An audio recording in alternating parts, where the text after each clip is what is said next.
All right, and we are live, ladies and gentlemen. The time has come. Welcome one and all to our coverage of Election Night in America. It is, of course, Tuesday, November 5th, 2024, and we're about to find out, I guess, a collective IQ test of this country, you could say. But first, I do want to introduce our panel. Joining us once again is producer Ryan from last night. Good to see you. Great to see you. Thanks for having me. And we got Chandler Crump. Some of you OGs may remember him from a long time ago. We used to stream together, but he is back. Okay, the energy is back. Yep, the energy is indeed back. The energy is indeed here. And those of you that are confused, you're watching this. Some of you are also watching this on the Chandler Crump YouTube channel, Chandler Crump X channel, Chandler Crump Rumble channel. This is, of course, Vince Dao, great friend of the channel. As he mentioned, we used to stream way back before, but we've been collaborating for a long time, and we've been watching elections like 2020, and now here we are with 2024. We're very, very excited. It is now 6 p.m., which means that polls in just a few states and really just a few counties in some states are now starting to close, but we're getting the show started as we are going to be seeing more and more polls close in more and more states as we get closer and closer to, as he says, the collective IQ test in this country being passed or failed. Yeah, we are also live streaming to the Resist the Mainstream YouTube channel, so shout out to all you guys in the live chat as well. Guys, whatever channel you're watching on, wherever you're watching, do us a big favor right now. Leave a like on the stream. Make sure you're tuned in throughout the night. It's okay to flip back and forth, but I don't encourage it. I don't endorse it. And also, if you got thoughts throughout the night, feel free to send them via the super chats. We're going to be live for a long time, so like not to grift, but you know, it would be a little bit appreciated because we're going to be live probably at least 12 hours here, right, Ryan? Yep, it's going to be a long night. A lot of stuff to break down, and can't wait to start seeing these numbers rolling. So what are we looking at so far with early voting data? Because, you know, I'm scrolling Twitter today. I see, and you know, we're looking at mainstream media things they're saying. It seems like turnout in rural areas across the country, you're talking about Pennsylvania, though, especially, has been through the roof. Very long lines. Scott Pressler has been reporting that. I saw Fox News' John Roberts has just said that Kamala Harris will need 700,000 votes in Philadelphia in order to pull out the win in Pennsylvania. For context, in 2020, Clinton only got 560,000 votes in 2016, and in 2020, Biden only got 603,000. So according to John Roberts, at least in Pennsylvania, for her to take that state home, she's going to need to somehow surpass the urban turnout of Biden in 2020, which at this point seems very unlikely, but we'll see when polls close how people actually voted, right? Yeah, absolutely. You're seeing some great numbers out of Nevada, out of Arizona, Pennsylvania. The rural margins are fantastic for us right now. Even early voting data that's dumping in from states like New Jersey are looking good for us. And you're seeing the Amish turn out in Pennsylvania. If you go on Twitter, you're seeing them push the polls pretty hard, so that's always good to see, too. You know those are going to be Trump votes. Mm-hmm. Yep. Yeah, we've actually saw some a really big push of the Amish country. In fact, I believe at just his last rally in Grand Rapids, Michigan, or maybe the one he did, I think in the same day in Allentown, we actually heard Trump specifically name drop the Amish and say, you know, we love the Amish, we're fighting for the Amish. And there's actually an audience there, and it's an audience that is untapped and frankly ignored by Kamala Harris. And it seems that they are now aware, hey, we're being ignored.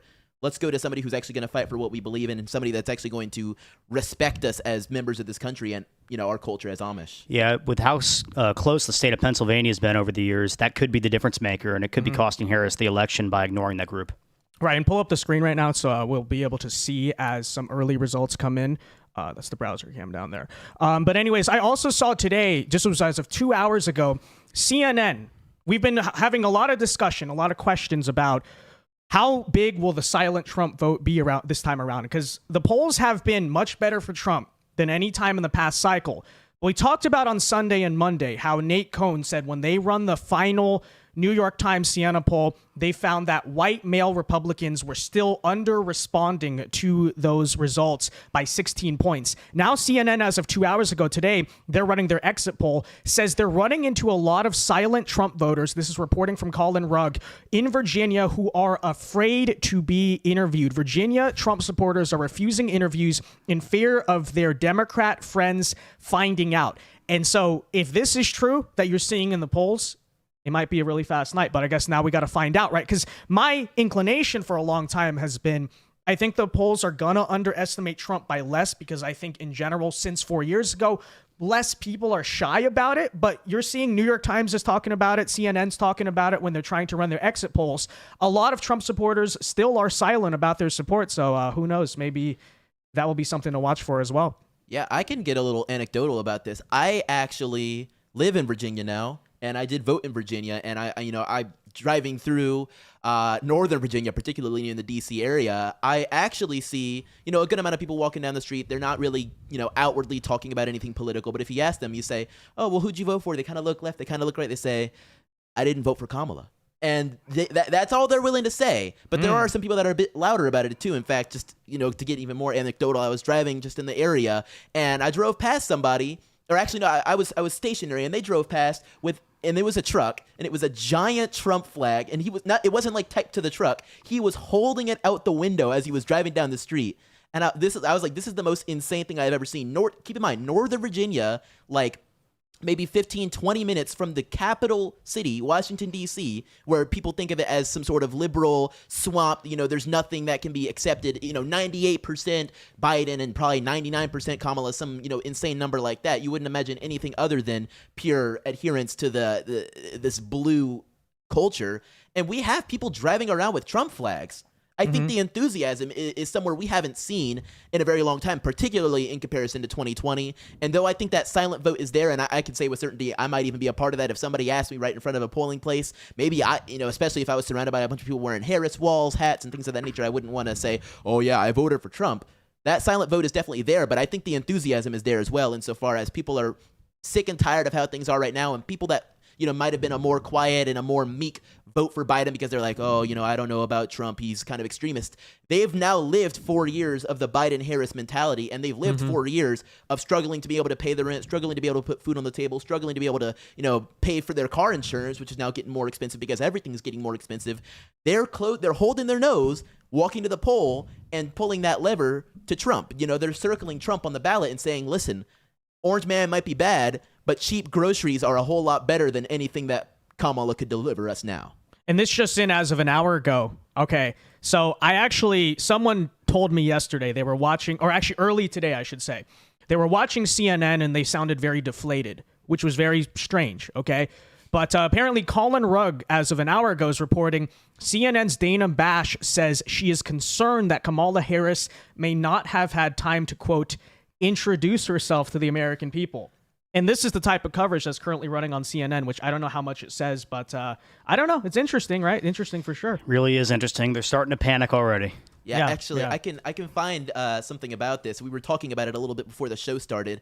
There's a Google trend right now for the phrase "Did Joe Biden drop out?" In fact, I'm gonna send it to you so you can pull it up on the screen right there. There's a search trend of "Did Joe Biden drop out?" A search trend, if you wanna pull that up, Ryan, of the phrase "Did Joe Biden drop out?" And it is trending on Google right now. It is like jumping to 100. There it is right there.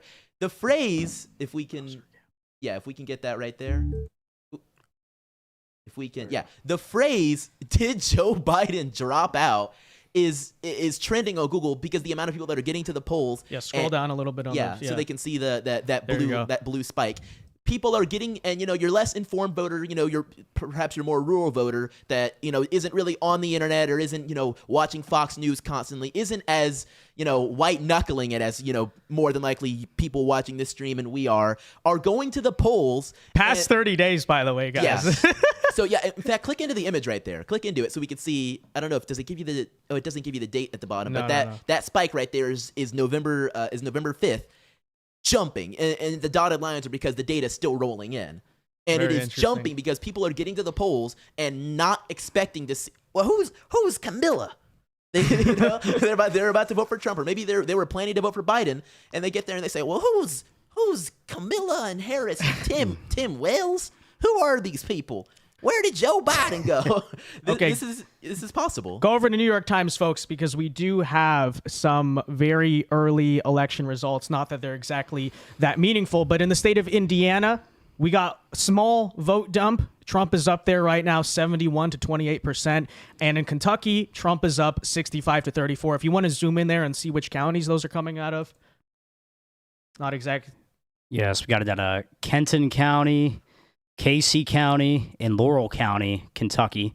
30% of the vote in out of Laurel, and it's looking pretty good for President Trump. So these are all out of Lexington and Louisville, outside there. So we would assume these are pretty heavy Trump counties, right? Yes. So nothing, I would say, crazy there, nothing sort of out of the ordinary, but worth noting, we do have our first results in of the night. By the way, Dixville Notch, it's called last night, right? Yeah, so that's the place in New Hampshire with like 10 people that votes at midnight every single election.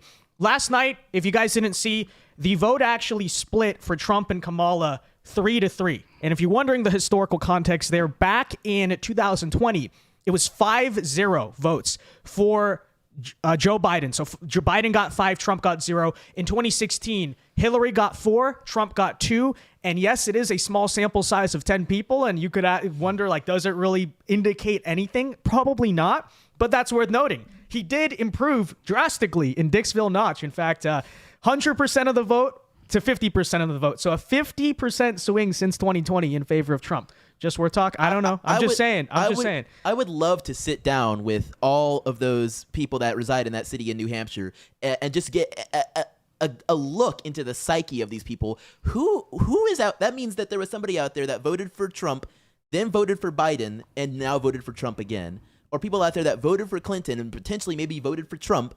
Or no, you said in 2020 it was 0. He got 0 of the votes in 2020? 5-0. 5-0. So that's insane. People that went out there, voted for Clinton, voted for Biden, and are now possibly voting for Trump. I want to interview all of these people in this city and just get a looking glass into how their brains work, because I would love to understand. Well, New Hampshire is one of those weird states with a lot of independents, and they don't like incumbents and all this stuff. So I wouldn't really call it a bellwether state by any means. It's just strange. Like it likes to, for some reason, often vote against the rest of the country. It's just, I don't know, very weird state. They're a hard state to read. They're a hard state to poll. And I mean, you can look at their governor races and their Senate races, and it's an odd group of candidates that come out of there. Right, absolutely. I got my first super chats on my channel. Let me read really quickly here. Sheeny Beanie for 2 says, "Who is Lil Bro on stream with Vinny?" I don't know. There's 2 little bros. That is Chandler. That is Ryan on the left here. Gilly Guy 52 for $5 says, "Vince, make a power move over election streams. Stream until the winner is announced in 3 weeks." Look, I'm not opposed to it. But indication-wise, I think especially if it is a solid sweeping Trump electoral victory, we'll know before 3 weeks. There are less mail-in ballots overall in the system than 2020. But that also assumes that the election's not going to be razor thin. Because if it is razor thin, yes, it might take a long time. There's going to be recounts. I'm hoping it doesn't come down to that. I know Ben Shapiro yesterday was talking about how there might, if Harris gets 270, they might do a lawsuit because New York got too many census numbers. Florida is kind of owed 1 or 2 electors. Actually, they undercounted Florida in the census.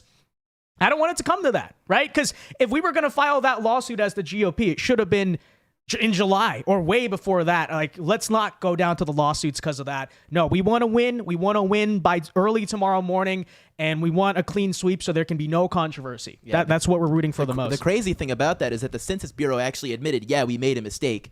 We know we did something wrong. It just hasn't been pushed all the way through yet. But let's just not add that to the Electoral College. It makes absolutely no sense. It's insane, and it almost sounds politically motivated when you think about it, especially who's going to be operating the Census Bureau right now under this Biden-Harris monarchy, basically. It's going to make sense that, they're just going to hold out on Florida having those electoral votes when it's kind of obvious that those electoral votes would more than likely go a specific direction. Go over to Indiana. Let's see. We do have 2% of the vote reporting in Indiana right now, folks. Donald Trump is currently up 71-27. Again, not much to talk about. Yeah, numbers coming outside just out of Fort Wayne, Indiana.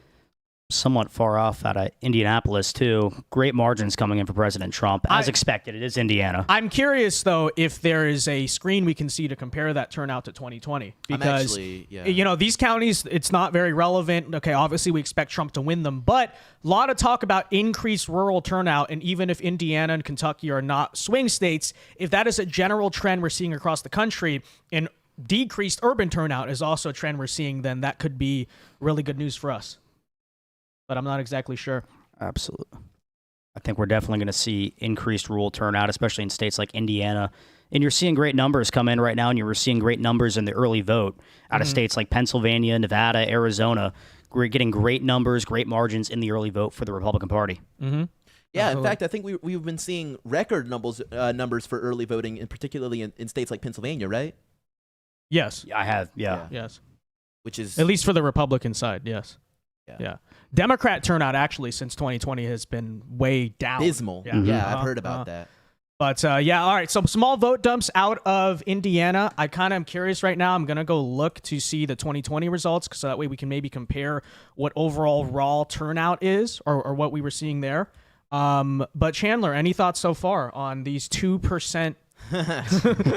Well, these are both states that easily went to Trump both in 2016 and 2020, if I'm remembering correctly. So there's not much to say here. More than likely, I don't believe Trump's going to perform worse in Indiana and Kentucky than he did previously. And I mean, if anything, I think he'll perform better, which will be pretty standard. There's more people voting now than there were before, at least available to vote. Obviously, there are more young people, particularly in Generation Z, that are coming of age and are able to vote in all these states, not just Indiana and Kentucky, but all across the country. And I actually want to touch on something really interesting that a lot of people have been talking about recently, and that is the stark divide between Gen Z men and Gen Z women, and their not necessarily party ideology or party caucusing with who they specifically register to vote as, like a Republican as a Democrat, but just under their ideology as far as being a conservative or a liberal.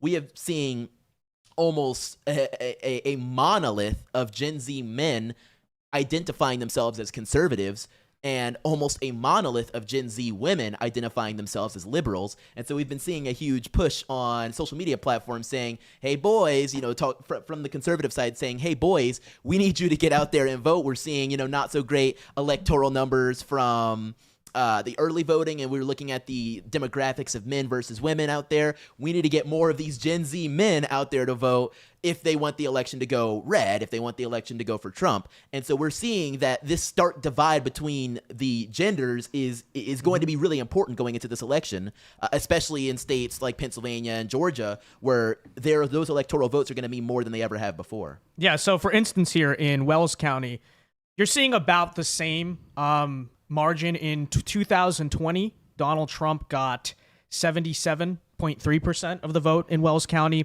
And in 2024, with 57% reporting, it's basically about the same, right? 77 to 22.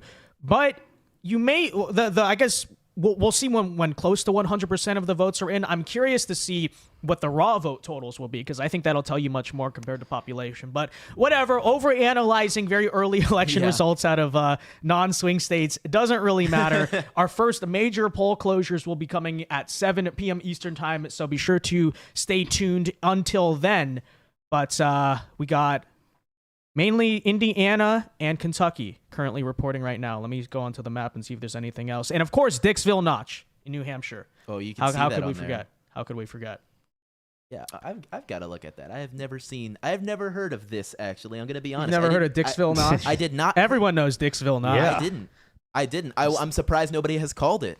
With the 50% split, I'm surprised nobody has called it yet. Well, it can't be called. It's 50-50. That's true. Because the whole town goes to vote basically at midnight is what happens there. How small is this town? But it's not even a town. It's 6 a voters. township, really. It's like a township, right? Unincorporated community maybe is the proper term for it. But no, I think you're absolutely right about Gen Z men. In fact, this is a Red Eagle prediction I heard him throw out, but may actually be true. Would not be surprised if Trump wins men 18 to 24 outright.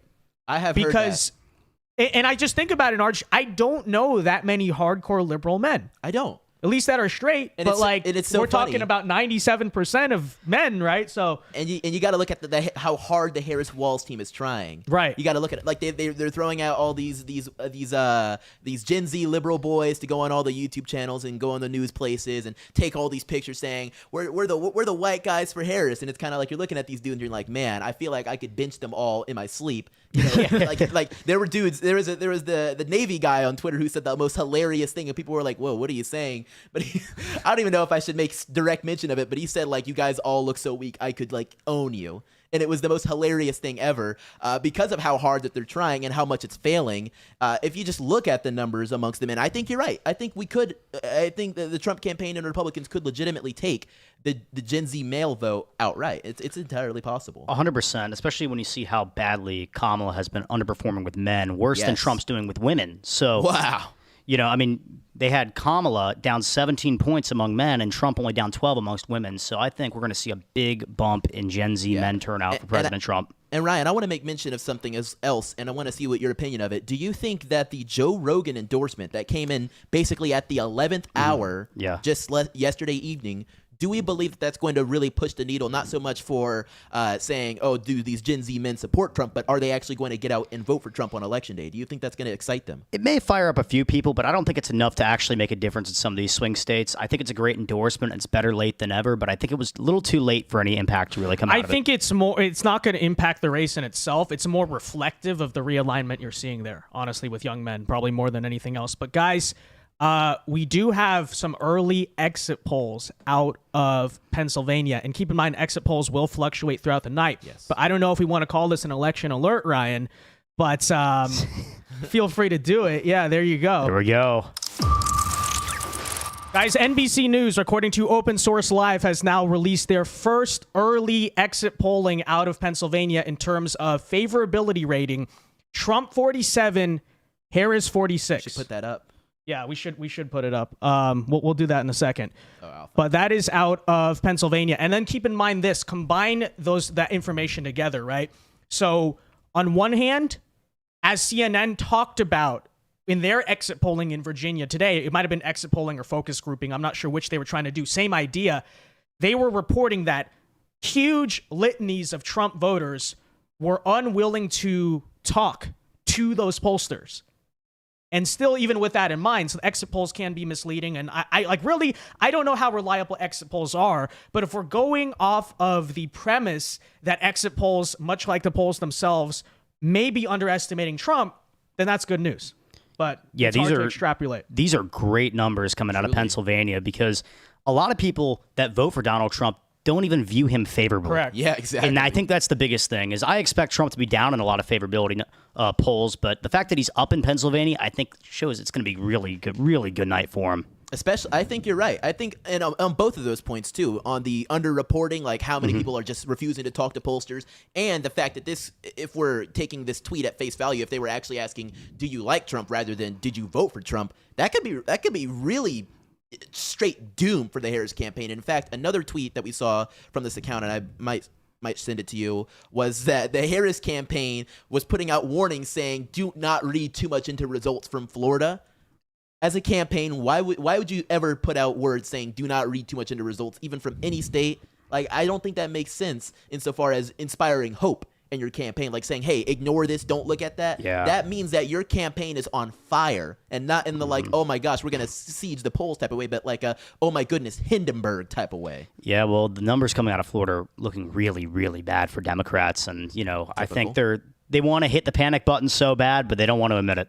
Yeah. They're scared. And I think there is a good amount of fear going into this because they realize that they've spent so long attached to Joe Biden as a candidate, and he was okay, but he didn't really excite the youth vote. And now we have Kamala Harris, who not only doesn't excite the youth vote, doesn't excite the male vote, almost repulses No, the not male almost. vote. He does. Certainly, does, 1,000% repulses the male vote. They're almost offended at the way that she has been running her campaign and the way, the Mamala and the Kamala Mamalan. It's all cringe. And that word carries a lot of weight, particularly for Gen Z men. If something is cringe, we're not going to want to associate ourselves with it. Yeah, well, I really don't think there's much enthusiasm for Kamala in any demographic. I mean, honestly. Women, I would say. Maybe. Yeah.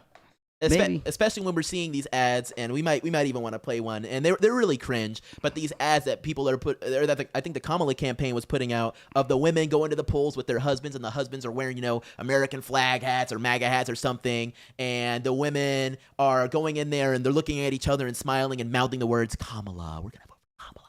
And then, put in the circle and saying nobody knows who you have to vote for. Your husband doesn't have to know. It's a secret. That is so out of touch with any good traditional marriage in this country at this point. And I think that goes to show exactly the point that this campaign and Kamala Harris as a whole, and maybe even the Democrats as a whole, not only are not in touch with Gen Z men, are not in touch with men, period.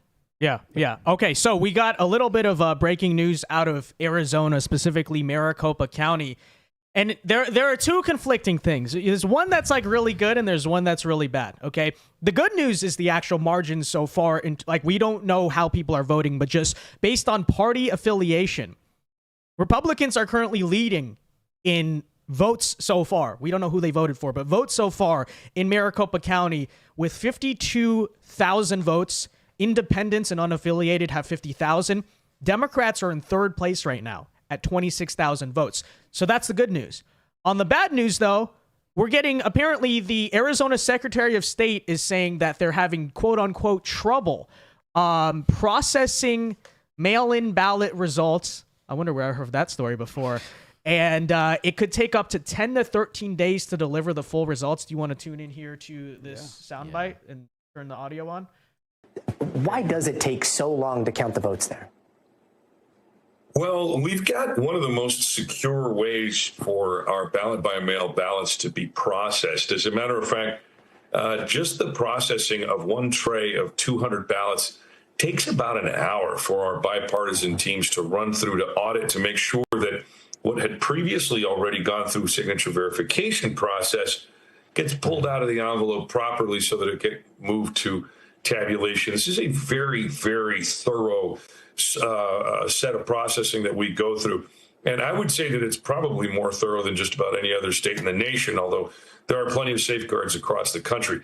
It takes a while because we're very careful with how we handle our ballots. And that has borne itself true in any analysis of our elections. Every time you ask someone who bothers to look at the facts about Arizona's elections, they say we do a really darn good job. As a matter of fact, the 2020 election, from that footage that you were showing earlier, was administered by me. That was my warehouse at the time. I was the Maricopa County recorder. You did such a great job. And I'm very proud of my team. The 2020 election is the single most highly scrutinized election in global history, and we passed every real test with flying colors. So it may take us a while. We may not satisfy the immediate gratification needs of some folks in your neck of the woods, but we get it right, and we're proud of the work we do. It's so funny that they say they passed every single test. There were numerous lawsuits, and those lawsuits were thrown out because of quote-unquote lack of standing. I wouldn't say that's passing the test. That's more like cutting off the power of the testing center. So look, that was us finding that clip on live for the first time. I will say, I think this is one of those clips that people hear and freak out about. I think, like, Ryan, correct me here, it sounds like he was basically saying it's going to be a standard voting process, right? Like in Arizona. Now, I'm not a fan of the way Arizona conducts their elections by far. Like, they take way too long to count, but it is standard, yes, for it to take like a week or two to get all of the ballots in Arizona. But usually you know the results, like who's going to win by the next day, maybe 2 days. Yeah. But it didn't sound like, I'm not sure where people are getting that headline, but, you know, obviously stay vigilant out there, but it doesn't seem to me like he's actively talking about a problem. I know there were shortages of ink today in Maricopa County, which always happens. They can never get it together. But I don't know if I would hear that soundbite alone and freak out too much. I mean, obviously, we're always going to have our issues, but it's not literally like we're going to get no results for 2 weeks. It's like they're just saying it's going to take I don't know. Your thoughts? Yeah, no, it's just it's frustrating that there really seems to be no sense of urgency from them. Like, you know, it's not like we're trying to elect the next president of the United States here. Right. I mean, come on. Yeah, so Ryan, I do actually have some news purportedly coming from Decision Desk HQ about Trump's performance in Indiana. Apparently, and if you want to pull this up, I've sent it to you. We have Indiana performing 1.4% better than 2020 for Trump. A whole 1.4% improvement. And I want to, if we can historically, or at some point, if anybody wants to look, how Trump performed in Indiana between 2016 and 2020, what that percentage increase was. I think it went down. You think it went? Yeah, I think his margins across the board went down in most states. But that's incredible news that it's up from 2020 so far, and that is fantastic because if that correlates to the rest of the country, we're in really good shape tonight. But keep in mind, you're talking now. Indiana is a red state, true, Certainly. But you're talking about a state that borders Michigan, really close to Wisconsin, really close to Pennsylvania. It's in the general same region. How much can you extrapolate across the board? I don't know, because you're talking about a different state. You know, it's like same with Ohio, right? Indiana, Ohio, much more red than the rest of that Midwestern region. But if this is being driven by largely white, working class, non-college educated, rural turnout, and we're hearing a lot of reports, you're seeing it in the early voting data, they are slightly up from the last time. Urban turnout is down.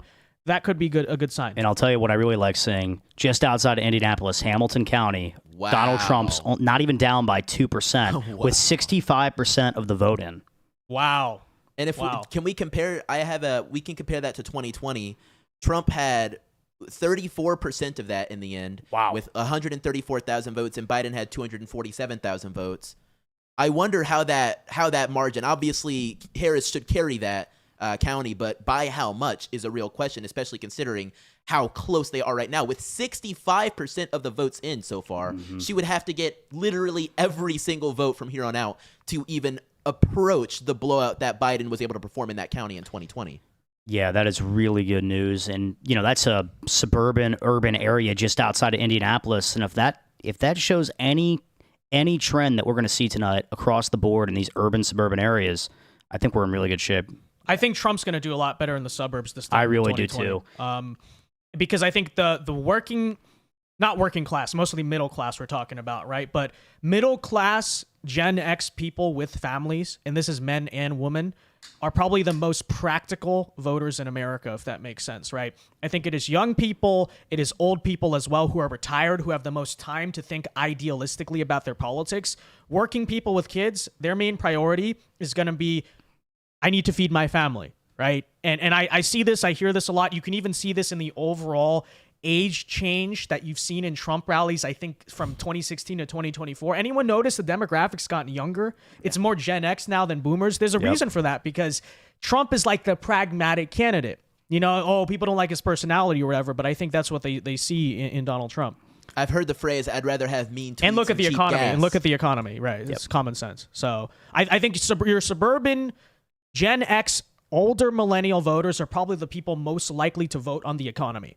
Young people, especially young women, they're all going to be all abortion this, abortion that. Old people, some of the boomers who are now flipping for Kamala that we've talked about, the democracy. It's like middle-aged people don't care about that, right? They are the most realistic, pragmatic voters of them all. Well, they have the most stake in the game. They have a long life to live ahead of them, and they got to be thinking long-term, next 20, 30, 40 years, not in the next 10. Right. But they're also old enough to have a little emotional maturity to realize abortion is not the most important, protecting abortion should not be the most important thing that you vote on, and it's especially on the pro-choice side. And it's especially interesting, and I'll find it and send it to you if I can get back to it. But we were looking at it a little bit before of some exit polls about which people prefer which candidates for which issue, and we saw Trump in the lead 7 points on the economy. Trump in the lead, was it 4 points on immigration? I think I might have those flip-flopped. And Harris in the lead for abortion, only by 6 points. Yeah, which is Harris's best issue. Which is her landmark issue. It's basically all they ever have. Like you know that you see all the videos from her campaign. The number one thing you go up and ask somebody on the street, "Why are you voting for Kamala?" Oh, because I want to protect women's rights. You know that type of thing. The way they've spun it is disgusting. But no matter what, and we know what Trump's stance has been on abortion quite clearly, and he's made it very clear for the entire campaign trail. And the Republican Party has gone as far as adopting that as their stance.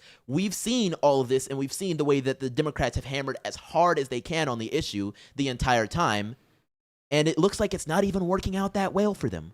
Guys, we have a major exit poll that just dropped. Just in from Fox News, their exit poll showing 70% of Americans say the country is on the wrong track. Only 30% say on the right track. Historically, that is very bad news for the incumbent party. But scroll down a little bit. Here's what's really, really telling. Top issues for Americans. 39% said economy. Boom. 20% said immigration. Boom. 11% only said abortion. As for their approval rating of the economy, only 37% said the economy was excellent or good. 63% said not so good or poor. And as you can see, according to these same voters in the exit polls, that is by far the most important issue currently that they are voting on. Abortion is in third place. again, don't read too much into exit polls because exit polls can be wildly wrong and you know they don't really tell you a lot. But if that remotely translates, you are looking at Donald Trump basically sweeping this election. Because if abortion is only the most important issue to 11% of Americans, the second most important thing is immigration. Number one's in economy. Yeah. That's clean sweep. So very good news, but again, don't read too much into it because it is an exit poll. And it does appear that the decision desk is actually kind of agreeing with this extrapolation we've made, and I just sent it through. Their election day forecast, and I'll have it up on the screen for us, is presidency probability Trump at 54%, with Senate probabilities with 76% for Trump's having for Republicans having the majority, and 52% for Republicans maintaining their House majority, which is only down 1 point since last week. That says a lot about how Americans are truly feeling right now. Combining that with that Fox exit poll, and I would love to get more information about, you know, how they conducted this poll, where they're asking these questions in particular, but combining that context with, you know, these extrapolations is telling for how much Americans are hurting under this Biden-Harris economy right now, and how much, and like you said, you know, those unfavorable direction or track, how bad that is for the incumbent party. It's really true.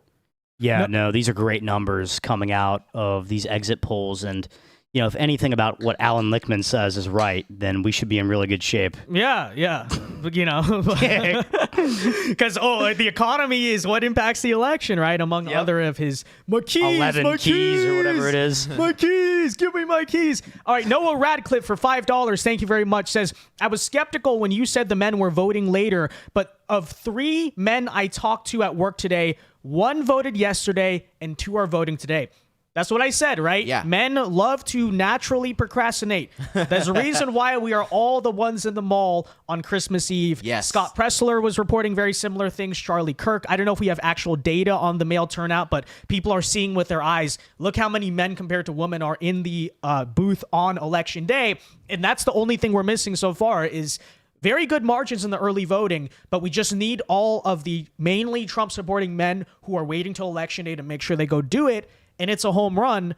Well, all these people across the country saying they saw the same thing, a bunch of men in line on Election Day. Yeah.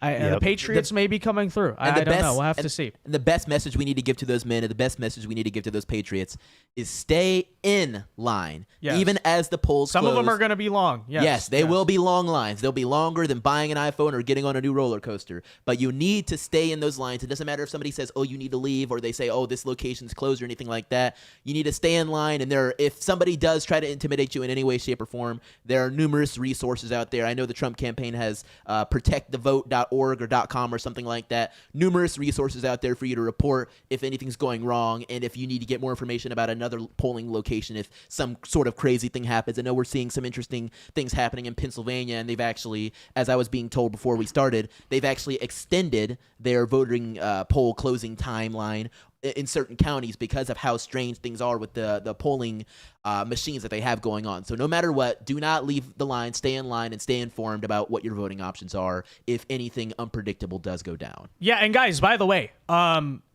some people may hear the polls are open longer and freak out because they think, oh, that's actually a good thing in Pennsylvania. It's a good thing. Because overwhelmingly, Republicans are the ones voting on Election Day, and you have a lot of lower propensity white working class voters in that state that are Trump voters, right? That's something that people are still trying to get caught up on, is that nowadays the Republican Party is actually the lower turnout, lower propensity party, and that has a lot to do with how Trump sort of changed the demographic alignment of the political parties themselves. Not going to get into it, but one thing I will say, it's only 6:45 p.m. Eastern time, so if you're watching the stream right now and you've not voted, they're still open basically evereverywhere, right? Yes. Yeah, Georgia, they're about to close. Yeah, so you got to get in there. You got to get there fast. You got to get there quick. But, You still got an hour for North Carolina almost. So if you tune out this stream right now and go vote, you'll be excused. Okay, that is an excused absence, honestly, from the stream. But we're hoping everyone in the audience so far has already voted, and that's why they're here.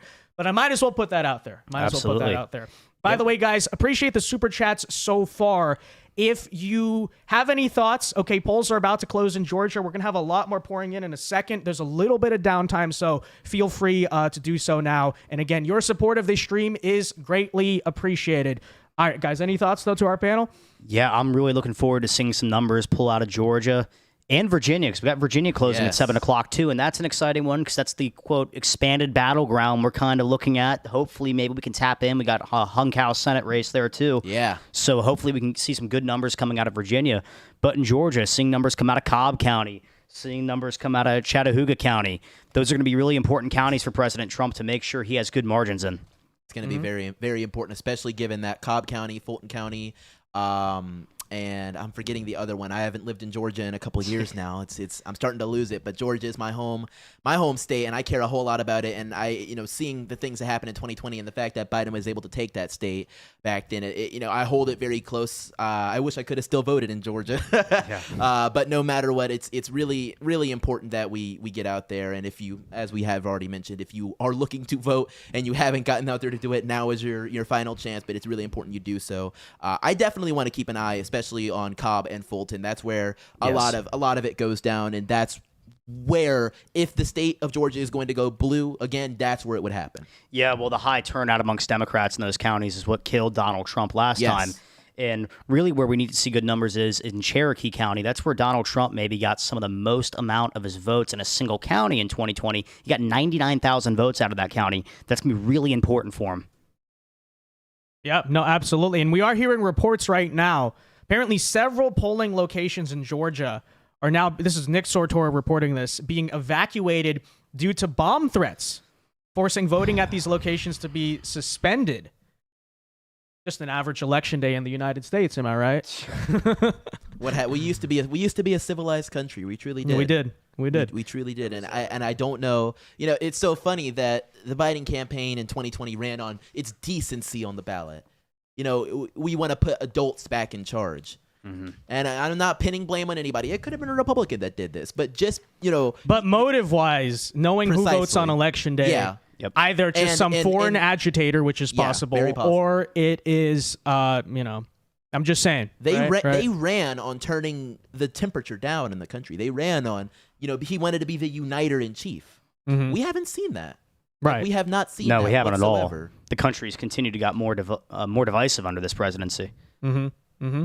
No, absolutely. Absolutely. So that's what's going on in Georgia, but so I don't know what the final verdict of that's going to be. But guys, this is precisely why we can't just win this election by a little bit, okay? Because there are a lot of attempts, as you can see, at voter suppression, at other issues. Yeah, I'm sure you're familiar with. That's why we need to swamp the vote, right? Don't make it close, because if it's close, who knows what can happen, right? Who knows, especially when you, imagine it came down to those few voting precincts, because George just decided by a couple thousand votes, and then people went home because of the bomb threats or they're too scared to vote. That is why I think in order for Trump to win, it's incumbent that he win big. And by the way, that'll also mean an early night for us. The longer this election drags on, the better it looks for Kamala Harris, for sure. So I'm looking, I said this last night, I'm also looking, if Georgia and Arizona are called relatively early in the night, similar to how they called Arizona in 2020. Remember that whole debacle? If we have a reverse situation of that, I think it's looking very good, because that means Trump is up in the Sun Belt enough to where we think the national environment will favor him to get a call maybe early the next day in those Rust Belt states, and that's 270. So. And I mean, Ryan, I want to run it through you. Is there a path to victory without Georgia or Arizona for Trump?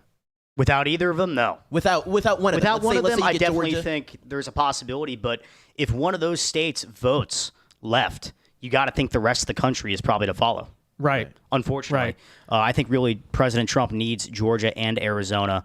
But, I mean, there is scenarios. You lose Georgia, you lose Arizona, you pick up Nevada and North Carolina and pop off a couple Rust Belt states, and all of a sudden you got yourself to 270. And I don't think in this election the battleground states are going to be wildly voting apart from each other. You could maybe make a case that, North Carolina, Mark Robinson's scandal will just drag him down so much that it'll be an anomaly. Even then, I'm a little skeptical. But yeah, Georgia, Arizona, I think are mathematically, there is another way. I guess you could technically maybe get there, but it's very unlikely. I would not count on it. Especially when the Rust Belt usually just votes together. Right. I think Trump cracking one of those blue wall states, and in the process, probably cracking all three. Maybe Michigan still goes blue. That's a little, but he's got to crack one. I think if he cracks Wisconsin, Pennsylvania will go with it. If he cracks Pennsylvania, Wisconsin will go with it. And most likely Michigan, based on historical trends. It's also possible. Yeah. Absolutely. It's definitely something really, really interesting to see. I mean, counting up the electoral votes is going to be a job. It's going to be a job. For sure, for sure. All right, guys, we got the first major poll closings. No offense to Indiana and Kentucky, okay? We love you guys. But first, major poll closings in this country will be coming in 8 minutes at 7 p.m. Eastern time. So, guys, make sure you're leaving a like on the stream right now, and we got a couple super chats we will get to before that all happens. So, Mama Mise for €5. We got the European audience. Let's go. Says, I'm going to put the American flag on every window of my house if Trump wins. I lived in Munich, by the way. I'm sure the German progressives in your country will love that very much. I wonder what flag they'd put up if Kamala wins. Like, do they put up the flag of, like, the Soviet Union or something? we have people calling her Kamala, and I think that's really creative and very funny. Yeah, but thank you for the €5, Mama Mise. Ho Trang Cali. Shout out Vietnamese name there. Says they just sent a sticker for $20. Thank you very much for the 20. Appreciate it very much. God bless you. Preem for $5 says, you do great work, Vince. Stay based. Shout out to my boy Kenny and his brand new baby girl. God bless your family always. Trump is inevitable. God bless your family too. Thank you for the 5. And we're praying on it for sure. Okay. Trump shall be inevitable. It shall be inevitable, and it shall be, as they say, we too will big be to rig. unburdened by what has been, aka the Biden-Harris presidency. Very true. Very true. 6:53 p.m. here, ladies and gentlemen. Major poll closures will be coming soon, mainly in Georgia. I believe also Florida and a couple of other states, though, right? Florida, Virginia. Is that what you just Parts of them, Florida, yes. I believe. Parts of Florida. So yes, it is truly the calm before the storm. But, guys, based on early voting data, exit polls, how are we feeling right now? Maybe like 1 to 10. Scale 1 to 10, I'm feeling 7.5. I'm feeling 7.5. I'm feeling good, but obviously we haven't seen many real votes out there yet. I want to see the real votes, and I'll feel a lot better. Yeah, we can definitely make a lot more as we get into it further. I'm definitely sitting at a good 6.8. I'm at a good 6.8. I'm definitely leaning to a solid Trump victory. I'm seeing more interesting things. I was just reading a post about how in Indiana, and I might have to find it again, but Indiana, he's actually underperforming in some counties in comparison to how he did in 2020, which is very concerning. I'll look into. Are you looking at Red Lion politics though? Because that guy's just dooming about everything. No, everyone ignore Red Lion politics. It was tonight, not okay? him. It was some other place, and I looked at it and it was just like, I can't even look at this. But I'll look into it and see if I can find it again. But it was like, it's things like that shake a little bit. And they don't shake my resolve, but they make me want to operate a bit more logically insofar as saying, okay, wait, it's possible things turn differently. Who knows? But I'm feeling good. More often than not, 6.8 is where I'd rank myself, and I'm going to find that post and see if I can feel free to let us know, by the way, in the live chat so far. Yeah. I guess I'll meet you guys in the middle. I'm about a 7. I think most of what we see so far, especially in swing states, early voting data, exit polls, even though they're not very reliable, so don't trust those really, it looks good for us, but there's just still so much we don't know, and we're not going to know until the results actually come out, which will be coming out in 5 minutes, ladies and gentlemen. So everyone, brace for impact. Here we go. 5 minutes till we start seeing some results rolling from Georgia, South Carolina, Virginia, Vermont. So it's going to be good. Keep in mind, by the way, guys, I believe Virginia is a red mirage state, right? Which means that I believe so. The I remember that back from 2020. Yeah, so we're going to see the bump early. So Republicans are likely to be winning Virginia very big early. Democrats are going to close the gap. But given everything recently, who knows if they actually make that gap all the way. Florida, we're talking about blue mirage state, correct? I would say I'm unsure just because of how good the numbers are coming out of Florida. Yeah, you may not even see much of a blue mirage. Yeah, looking here in our state, I mean, what do we have? Like a million vote lead on them or something like that? It was unbelievable seeing the numbers rolling this morning. It really was. This is true. It's great. It's great. Chris Rudin for $10 says, I'm going rogue red. Republicans 330 Demon Craps, 205 electoral votes. So I think that's like with Virginia, Oh my all the goodness. potential flips there. Thank you for the 10. Appreciate the prediction. Shout out to Chris Rudin. Hopefully you are enjoying the stream. And Jesse Mosley for $10 says, I just started following you a few weeks ago. I love your channel, and you're the first person I will give money to.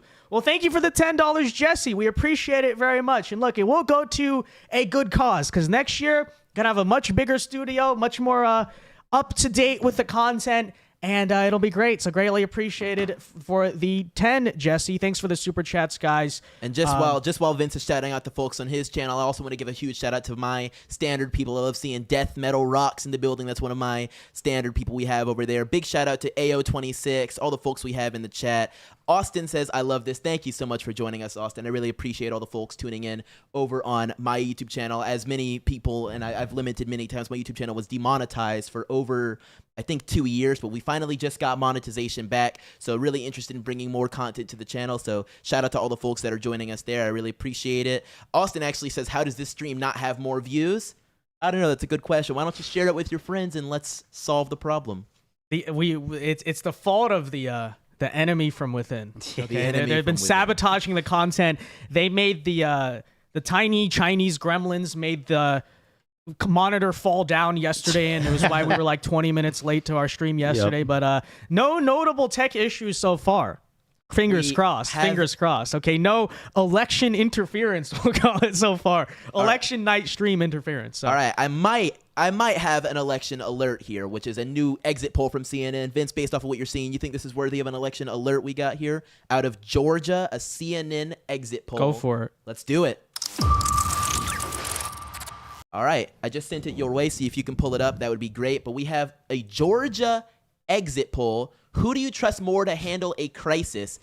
In Georgia, from CNN, we have Trump at 51% and Harris at 47%. And I assume the remainder going to other third-party candidates.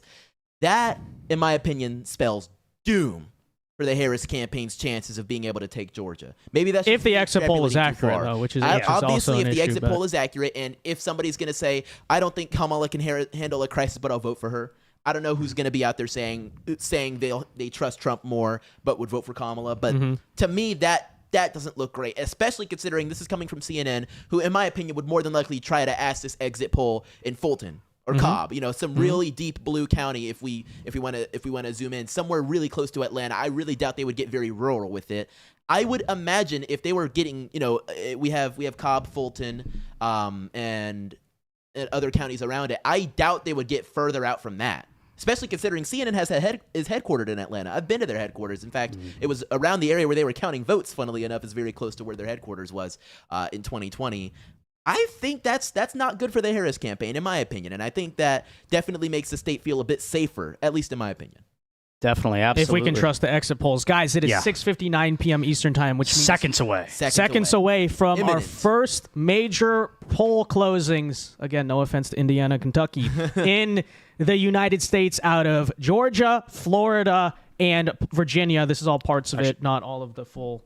Made a mistake earlier. It is actually Florida closed at 8 o'clock and 8:30, depending on what part of the state you're living in. Yeah.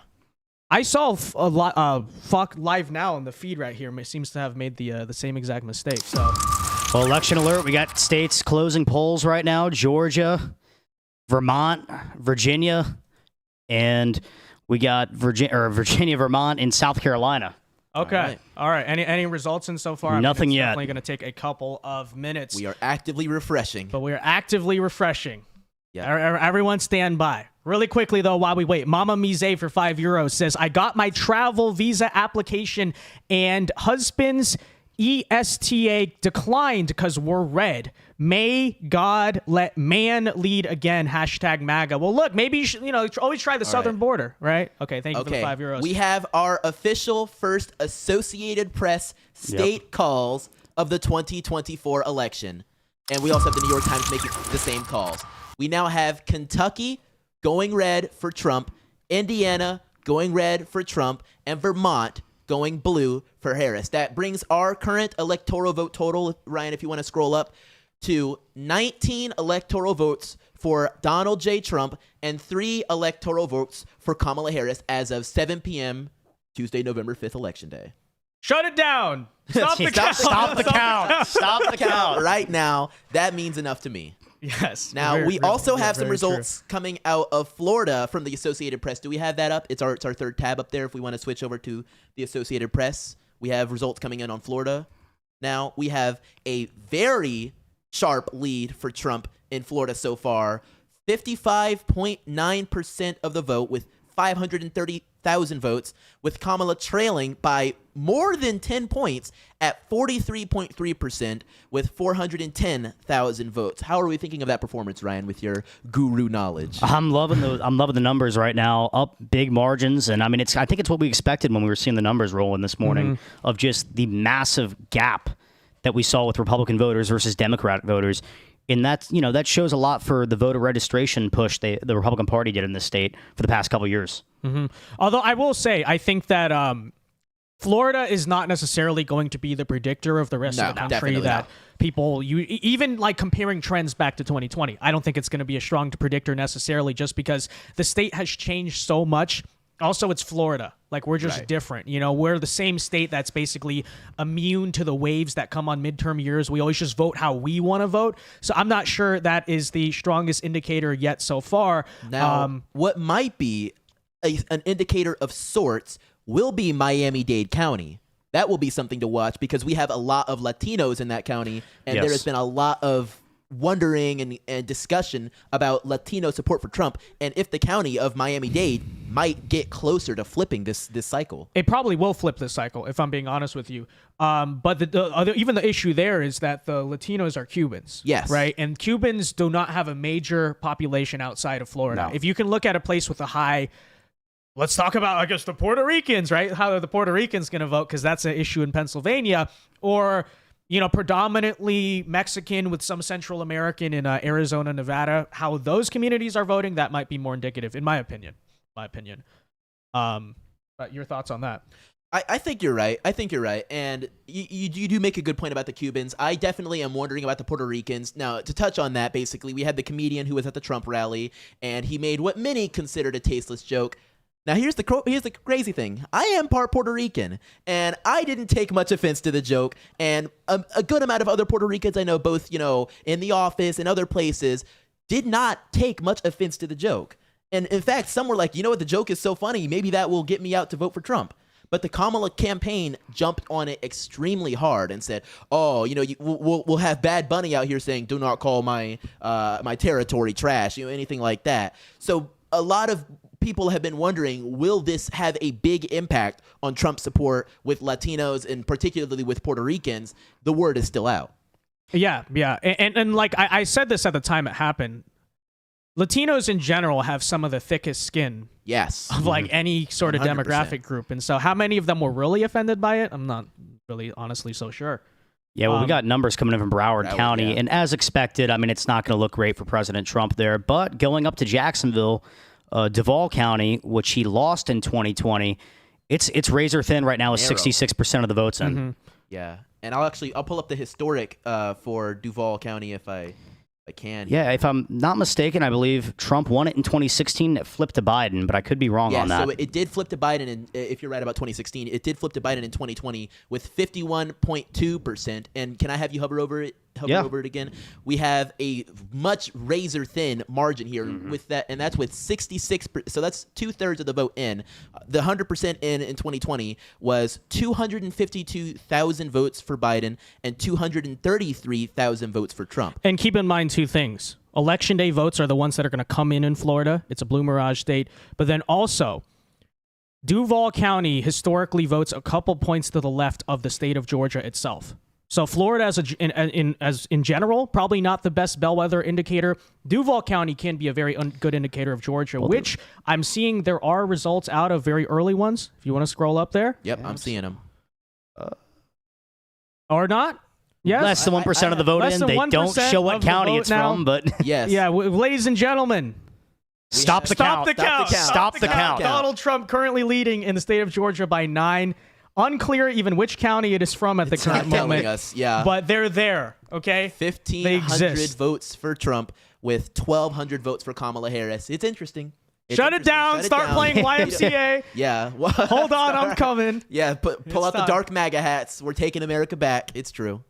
But let's go back to Florida, because this is a state that is heavily reporting at the very least. Yeah, and I think Jacksonville's a great indicator of Georgia just because of its proximity to the Georgia border there. There's a lot of people that work in Jacksonville or even live in Jacksonville that have family in Florida, work in Georgia, or family in Georgia.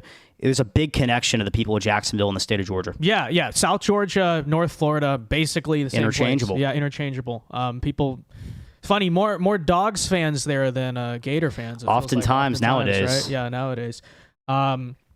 Also, I see results out of Tampa, and that is another Pinellas County. Pinellas County. Kamala Harris, very narrow lead, less than 1%. You know, keep in mind, so I believe those are all counties that DeSantis took narrowly back in 2022, correct? Yes, but he's kind of the anomaly of the state because of just how incredibly well he did in 2022. Right, but I mean, it's looking so far like, I think, at least in Florida, that Trump is not going to really do all that much worse than DeSantis. No. Because keep in mind, DeSantis narrowly took, Tampa Bay, that whole area. I believe from memory here, Orlando and Broward County were the two major places. There's obviously like the college towns and stuff, but the two major places he didn't win, the only places he didn't win. Palm Beach County, which I'm very curious to see results of. That's where Trump lives. It's been blue for a long time. DeSantis actually won it very narrowly back in 2022. Miami-Dade went red. Yep. So if Trump basically runs, like, he's going to run a little bit behind DeSantis, but if he's running in a pretty good position, I mean, you see Nassau County, that's a very Nassau Republican County. Very Republican. Yep. Those are pretty thin margins in Pinellas between the two. Absolutely. And looking back in it wouldn't be surprising if he won Pinellas County. No, I wouldn't be Ron shocked DeSantis either. Took it, right? Pinellas. I and believe Ron Hillsborough, DeSantis did take Pinellas County. Yeah, and looking back at 2020, we have Biden at 49.6% in Pinellas with Trump at 49.3%. So it was a county that was turned blue. Yep. We could see something very interesting this cycle with that, especially considering we had DeSantis. You said we had DeSantis take that in 2022? Yes. Yes. Yeah. He won everywhere except the Tallahassee area, the Gainesville area, Orlando, which is Orange County, Broward County, which is Fort Lauderdale. Besides that, he basically swept the entire state, if my memory serves correct, right? Yeah, I believe you're correct on that. And we're a good amount of the we're a good amount of the way in Pinellas. We have 34% of the votes counted there, so we only have and keep in mind, 2/3 left, Florida counts and their those are- election day votes last. Last. So you should expect the Republican margins to go up. Not that Florida, Not that- yeah, I was is about to a say, swing yeah. state at all or a good indicator, but the one place in Florida that could be is Duval County. Duval, yeah. So we'll see how that votes. Keep an eye on that. Georgia. Still no new results out of Yeah, I was just Georgia. about to They say. updated what county it's from. Oh, well, Twiggs it's County. Twiggs. Yeah. Yeah. Yeah. Okay, Yeah, that makes sense. yeah. And that's very close to Macon, so it's kind of your more very rural to kind of suburban county, closest to Macon, not super urban. So it's a county that would make sense to kind of go for Trump. I'm actually going to check the results for it in 2020 and see if I can get a comparison for us if I can. We had Twiggs 53.3% for Trump in 2020, and that is a very small county actually. It only adds up to maybe about 5,000 votes. So with half of the votes in and Trump at outrunning by 54%, one. Yep. he is outperforming so far. And that's By actually a 1%, county yeah. Trump flipped in 2016. Is it? Interesting. Yes. And he was able to maintain that in 2020. Yes, he was. He grew on his margin. Clinton won 48% of the vote there in 2016, and he flipped it. Solid. Yeah. Solid. Okay. So good numbers so far. That is really good. Is We'll it have to keep an eye on still it. true we're underperforming in Indiana? Like, did you? I did not verify find my that? source for that. I'll have to look deeper into it. It's a state that's been called. Right. So, and if we can check on the results of it. I actually have it at 14% with Trump at 61.3% and Kamala at 37%. And if we compare that to, let's say, 2020, if I can, let me see if I can scroll up to it. It's really. I'm mainly just curious to see, like, what is turnout in inner Indianapolis, rural areas, and then suburban areas. How are people voting? I mean, it You know, I appears think those there's a are the two lot bigger- of just rural vote out here that has just not even been registered yet. Yeah, nothing. But yet. go to that. What was that? The blue county right Yeah, there, Hamilton. County. So that has not moved. It right? hasn't That's changed basically much, about though, the same. count they're bringing in, though, either. Yeah. Yeah. Well, that's 65%, almost 2/3 of the vote Yep. in 2020. Trump had that county with 52.4%, with Biden at 45.5%. So it's a little bit closer this time in Hamilton County, and I mean it could be depending to the point, on if election day votes are election day outstanding. votes precisely. But if those are early votes or mail-in votes that are coming in, that could perhaps be the potential indicator I was seeing previously about a quote-unquote underperformance of Trump in the state. Okay, we got some more dumps out of Georgia. I think that's still the same Oh, wait, nope, twigs. never mind. Yeah, they're going to fool you. No worries about that, though. Are we still waiting on results in of any Virginia. form out of Virginia? Yeah. Nothing in Virginia. I'm Looks like very we got. curious. Oh, that's the That's Vermont, last yeah. night. New It's Hampshire. New Hampshire. That's the. That's last night. Vermont's been called with no votes counted. Yeah, but that's very typical. Called for Cenk Uygur, guys. Yes. Okay, Cenk Uygur. We love it. Remember back, everyone, in the 2024 primary when Cenk Uygur swore he Okay. was going to beat Joe Biden in Vermont. So I just got a big dump in Georgia from the Associated Press. If you want to switch to it, I don't know if the New York Times is going to catch it yet, but the Associated Press now has Kamala Harris in the lead in Georgia with 55.2% of the vote. Now I believe that is because that is coming from Rockdale County. it says Douglas 3% of the County, vote. Rockdale, Douglas. Yeah, with 3% report. in. Yeah, okay, yeah, 3% in. She's taking 55.2%, with Trump trailing at 44.4%, with, of course, only 3% of the vote in. So nothing to really speak of yet. We have votes just now pouring in from Gordon County up there as well, which, yep, as you can see, as I was speaking, just narrowed that lead almost instantly, with a huge drop for Trump there in that county. More than likely those early votes and election day votes finally being processed as polls are starting to close. We also have results coming in down in Camden County, Brantland County. So it's starting to spread out with more votes starting to make their way in. We're not seeing much from the blue dot yet around Atlanta. So we'll have to see if those vote totals really start to make any sort of edge for Kamala. But as we're seeing so far, it is a bit more competitive in Georgia as of now, with 3% of the vote in. So the night is still young. But keep keep this in mind too, though. We went into election day basically down one, virtually tied in the early voting. So, and these are all, you're talking about Precisely. early votes in so far. So the fact that statewide, how much are we down by in total? As of now, we are only down by 4,000 votes, and it's 51%. That's not bad at all. It's nothing. That's actually not bad That's at all nothing. because it's Republican votes on election day are going to come in Yes, higher they numbers. are. So the big thing in a state like this, same in Florida, same in a lot of the places that count their early votes first, you just don't want to go into election day too far behind. Yeah. And I would not say right now 3 points, 4,000 votes is that far behind at all. We are also now starting to get reports of votes from Virginia from the Associated Press. Very, very minuscule. It's not even counting as a full percentage point yet. I think it's a very rural county. In fact, I don't even think it's going to give me the county yet. But we do have Virginia Trump. Beach. Oh, is it Virginia Beach? Yeah. That'll do it. It's out of Virginia Beach. Yeah, there you go. Virginia Beach, which is actually an independent city.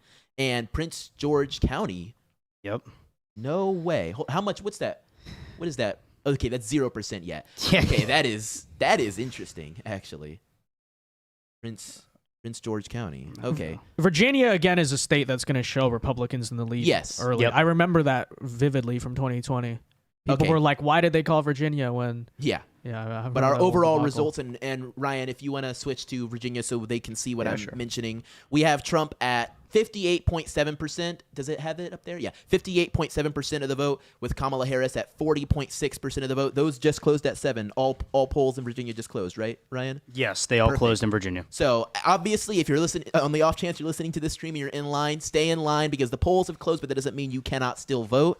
Stay What are in you line. doing listening to this stream in line? You got to listen to directions, Yeah. Like, come on, you're in public. Yeah, but no matter what, we have very few results coming in. Obviously, as a fantastic term, I truly love it. I don't know which one of you or whoever came up with it, but red mirage, blue mirage. We have Virginia, obviously, as a blue mirage state, so not much can be said about it so far, but those are the results we're seeing. We'll keep you posted as more comes in. I'm keeping an eye on the map as more of these states start to fill in. Yeah. Do we have any other states that are supposed to have been getting us some results? South Carolina was supposed to be nothing reporting yet. Yeah, nothing. So nothing of significance too much, but Florida. Yeah, let's Trump's keep still an eye up. on Florida, I guess, for now, because they're going to Yeah, count they're the going to give us fastest. a lot. It's funny the difference. Our states border each other. We're said now to have a similar election system, quote unquote. Florida, 44% reported. Georgia, Florida's 3% almost done. reported. Florida's almost halfway there. I don't Yeah. know what Florida does that Georgia can't do. And Florida has Because we more count people. all our early votes Before early. the polls yeah, close. and- Yeah, that's going to make the difference.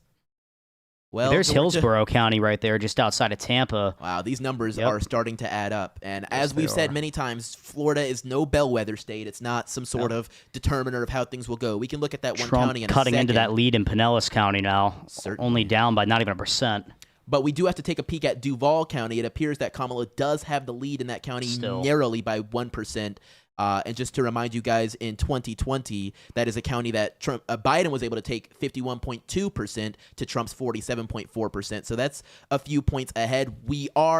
Trump, I should say, so far is overperforming how he did in 2020, but not quite enough to take that county quite yet. And guys, if you're curious, the overall margin, currently Donald Trump leads Kamala Harris in the state of Florida by 7 points with 45% of the votes in. Woo! That's Ain't a lot. that something. That's a lot. That's a lot for sure. We just got a big drop from Miami-Dade County with 53% of the vote in, and Scroll I'm on down a bit, I'm Ryan. on Associated Yeah, there Press, so it might not give it to you yet on New York Times. So if you want to switch over, and then I'll get into it for us. We We have have the backup interns on us on New York Times because weren't they all going on strike or something on Yeah. election night? Yeah, that was great big employees, drop guys. for Miami-Dade County. That is insane. 481,000 votes for Trump, 55% to Kamala's trailing 44.4%, with now over half of the vote in. You want to zoom in on a little bit because I think it's a little small on the screen, Yeah. Ryan. We can click into that. There we go. So we can see the numbers. People know what I'm talking about. 2,000 votes for Jill Stein. Isn't that something? There are legitimately people going out there and voting for Jill Stein. Yeah. I love it. Well, the Greens usually get 0.51%. I mean, that's not abnormal, right, Ryan? No, you got the principled people that if they're a Green Party member, they will just stick with the Green Party no matter who's on the ballot. Palestine. Yeah. Isn't that what that PSL party is, right? Wasn't that? I've heard of that. Isn't that what? Maybe that's what Cornel West started. No. Yeah, he maybe. started I don't even something see else. him registering on here, Cornell West. I don't know what think he's happened gotten to a him. I don't single think vote. he's on the Florida ballot. From my recollection, there you go. I did not see his name. Yeah. Jill Stein, yes. We are also now getting some results out of Leon County, where Tallahassee resides. And very we do blue, have- very blue, very by the way, blue, guys. very blue. But Kamala is not taking 2/3 of it. She's at 61.8% with Trump at 37.2%. Stein getting And to about give half you- percent. And to give you the historic information on that, Biden took that county by 63.5 to Trump's 35.3. So based off of that, let me see if I can switch back to what I was just on. I think they just don't want to call Florida yet because Kamala is underperforming. the there. lamestream media is trying to bait you. Okay, keep watching. Don't tune out too early. That's why I Don't won't tune go out for- too early. Yeah, we're at 53% guys now reporting in Florida. Donald Trump still maintains the same 7-point lead. 53,000 to Kamala Harris's 46,000. In raw vote numbers, that is a difference of 3.2 million to Kamala Harris's 2.7 million. So we're talking about a round of 500,000 vote lead so You far. take a look at Pinellas County now. All Very early votes, by interesting. the way, guys. Yep, Yeah. right. I mean, he's on the verge of taking the lead in Pinellas. Very close. And just to remind you guys, I'm going to just keep giving us the historic information here. We have Biden with 49.6% of the vote in 2020 to Trump's 49.3%. The margin between those was almost less than 1,000, with Biden at, listen closely, 277,450 and Trump at 276,209. In comparison to that right now, that margin is with Trump in the lead Yep, now it at just- it 49. just updated. Just Is that, do we want to do an election alert on that? Yeah, Shoot, right why now. not? Drop Why it. not? Ladies and gentlemen, Donald Trump has just taken the lead in Pinellas County, which is around the Tampa Bay area. Chandler, what are we looking at numbers-wise compared to 2020? In comparison to 2020, just to give it, and right now we are sitting at 54% of the votes counted in Pinellas County. So we're not making any predictions. We're not saying anybody's going to take it. But we have Trump in the lead with 49.6%, Kamala at 49.5%. Always a very close I'll county. make a prediction. I do think he's going to take it. You think he's going to I take do. it? Because election day votes will favor Republicans. I 100% Yep. think Trump Wow. has taken Pinellas now. I think he may even take Hillsborough at this point. Right. And to just remind Ron you, DeSantis won both. Yes. But Yeah, there you go. said Trump did not in 2020, right? in 2020, he lost that county by 0.3%. Very narrow, With very Biden narrow, at 49.6, Trump at 49.3. What about Hillsborough? Hillsborough County in 2020, Biden had 52.8% to Trump's 46%. Wow. So by 6 or so points. Huge difference in performance. Now it is out of only a Hillsborough. 1-point gap with Oh mostly my early goodness. votes. With mostly early votes, only Trump only down 1 point in Hillsborough County, outer Tampa area. Trump lost by about 6. Give right? me in Hillsborough 2020. again. Yeah. On New York Times. So they are saying with 71% of the vote, and that's only they only have a 1% gap between Kamala and Trump right there, which is monumental for Trump's performance, particularly with some of those proponents of the whole Trump might win the popular vote theory. That could push him further in that direction. And it's not worth even talking about. We only care about the electoral vote. But it means something. Guys, to summarize this take for people who don't really care about the counties, or like Florida, whatever, Donald Trump is running much closer to Ron DeSantis in 2022 right now than Donald Trump himself in 2020. And that's the amazing. picture. That's the overall picture. That's the easy way to huge. summarize it, right? Huge. Correct? Yeah. As we wait sure. for more results, do we want to break for super chats, or do we have more go things ahead, to jump into? I will break for the first super chat on my channel. Big shout out, big shout out to Beardo's shirt for 5. He says, "Have you seen somebody's newest video titled 'The Boondocks Did It Again'? It perfectly ties into tonight's presidential election. I'm not familiar with that channel, and I haven't watched much of the Boondocks, although it is a very funny show. I might have to give that video a watch just to see how things are comparing and if it's truly as funny. But thank you so much to Beardo's shirt." I got a couple super chats here. Sheeny Beanie says, I missed her super chat. I'm looking for it. Sheeny, I'm looking for it. She's got the money. The enemy from within has deleted the super chat. But anyways, Twin Lakes 1517 for $2 says, win this for Peanut. So true. Yes, for okay. Peanut. They're doing strange things with the animals. The dogs, Strange. the cats, the horses. That last one is a joke. Wink, wink. Wink. But save the animals. Vote Donald Trump 2024.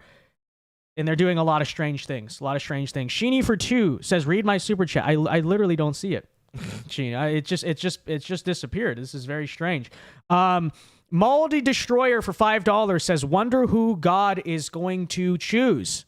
Well, he's ultimately going to be the one to decide this, but that doesn't mean you still shouldn't do your part, right? Because can't just pray. You got to also go and impact the real world. So, Agent Gabe for $5 says, no way, my favorite Canadian Chandler is here. Thoughts on Republicans being stopped from poll watching early this morning until the lawyers showed up? I mean, I'm glad we have the lawyers this time, is what I'm going to say. I think that's the one aspect of this all that's different. Legal team, much improved from last time. You have a Canadian Chandler on your channel? Apparently it's you. Oh, that's he from was Gabe. talking about That's me. from our friend Gabe. Yeah, Gabe Victal. Interesting. Well, Yes, I am yes. a proud not Canadian. So there's point number 1. And point number 2, what's going on, Gabe? How you doing? Sheeny Beanie for 2 says it's the Sexy Red and Saint West endorsement. I don't see this. I see Billy F for $5 says, hi, Vince. Happy to contribute. I'm from North Carolina. So if Kamala wins here, I'll face palm so hard. We're all going to be face palming pretty hard. Thank you for the 5. Hope you voted. And good luck to all you North Carolinians out there. I know that obviously the election is important, but also Hurricane Helene. Hope you guys are all doing well for sure. Spaceman for $5 says, I hope and pray for a clean election. As a Brazilian American, I voted for Trump so our country doesn't go the way Brazil went. Thank you for the 5. Yeah, Brazil. Crazy things going on there right now. You can't even log on to Twitter. But, the greatest threat to freedom is Putin or something. It's like the similar things are happening in the West. I mean, let's be real about this, guys. Let's see. I'm trying to look for your super chat. Oh, here you go. Sheeny Beanie for $5 says, don't forget Scamala and her party stole the nomination from Joe, instigated the Summer of Love, tried to impeach Trump twice, and lied about Russia collusion. And on top of all of that, they're just not very funny. They're not very funny. They don't know how to make a good joke. Mm-hmm. Maddie Mac for 5 says, please shrink your boxes when showing the map so we can read what numbers are when you highlight things. Ryan, I think that's going to be mainly you just zooming in and making sure you're zoomed in on OBS. Like, look back and forth to see what it actually looks like there. But yeah, thank you for the $5, guys. Last one here. Sheeny Beanie for 5 says, seeing you and John Doyle on James Klug was awesome. Gray Sweater Lady was crazy. Also, it's a $5 super chat in all caps. I think I found it there, so thank you for the 5. Yeah, James Klug, that was a great video. I know we got new results. Let's get back to those. Certainly. Ryan, yes, let's take a look at Georgia in Rockdale County. He's underperforming what he did in 2020 and 2016. But there's still a lot of the vote out there in Rockdale. It's a heavily Democratic county. Yes. I don't think we have anything out of Cobb yet, which I'm interested to see. Yeah, nothing quite out of Cobb yet. 68% of the vote in for Rockdale County, and just to compare that to there. Now you guys, 2020, viewers, can see it way better on the screen. if I can so pull there it you go. up. Rockdale County, wow, it was a bit different, and I think the balance should come out with the election day votes coming in. But we had Trump at 29.1% in that county with 13,000 votes. He currently, if we could have you right, it's that blue dot right there. Right there. You had it for a second. Rockdale County right there. With only 68% of the vote, he only has 8,000 votes.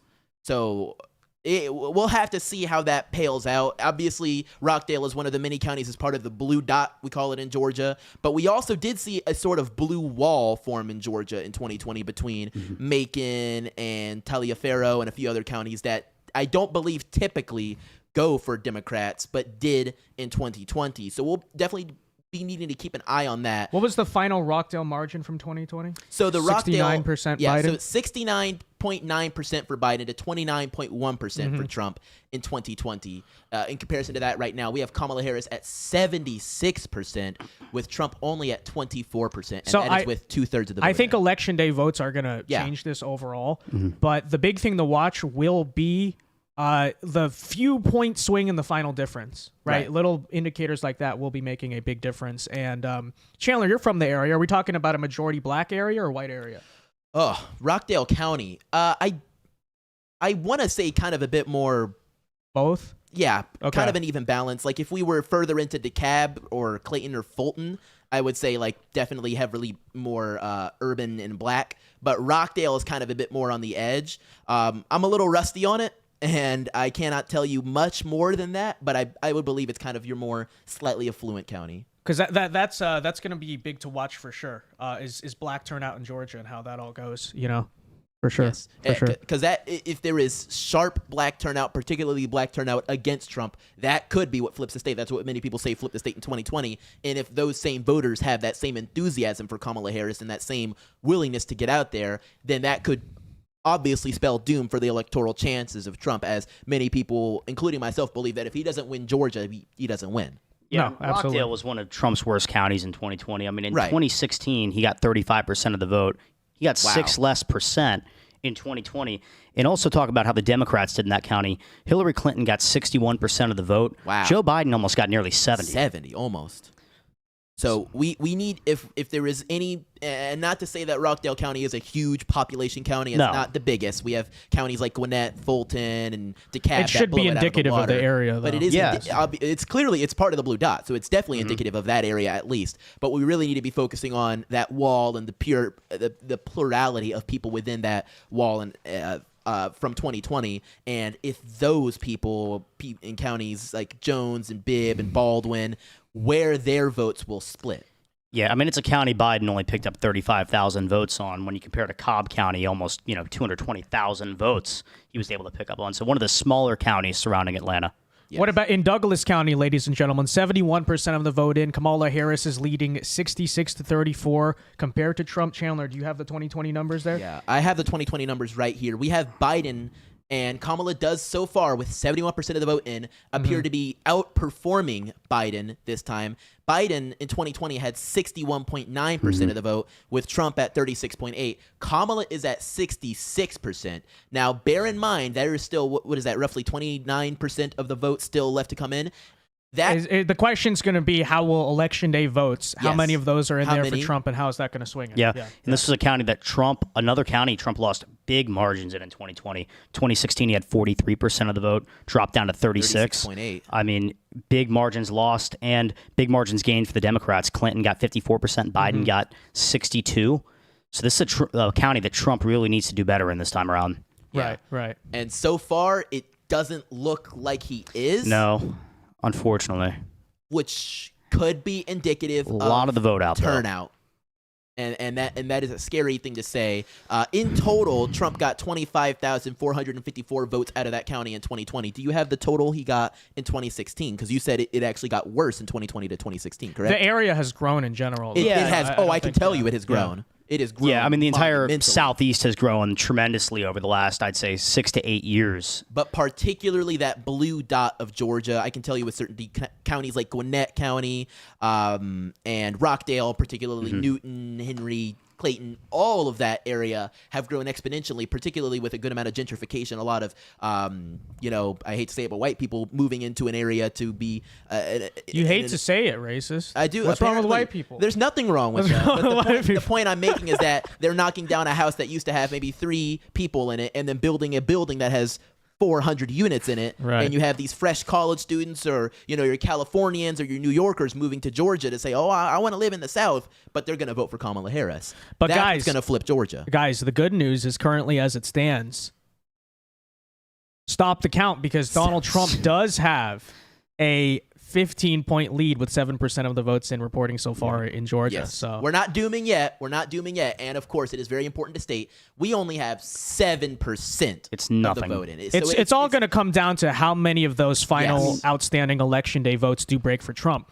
And also, who knows? Maybe in Fulton and DeKalb, right, the inner DeKalb. Atlanta area, you may see a different a drop off in turnout there. That is also a possibility. It right? It is entirely possible, especially because Because we're looking right now at sort of suburban, exurban Atlanta, if I'm correct, right? Yes, Yeah, yes, so outer definitely. Atlanta. So inner Atlanta is going to be the big population. Like, where's that really? How is that going to vote? Yeah. That's what we got to look at as well. That's what needs to be.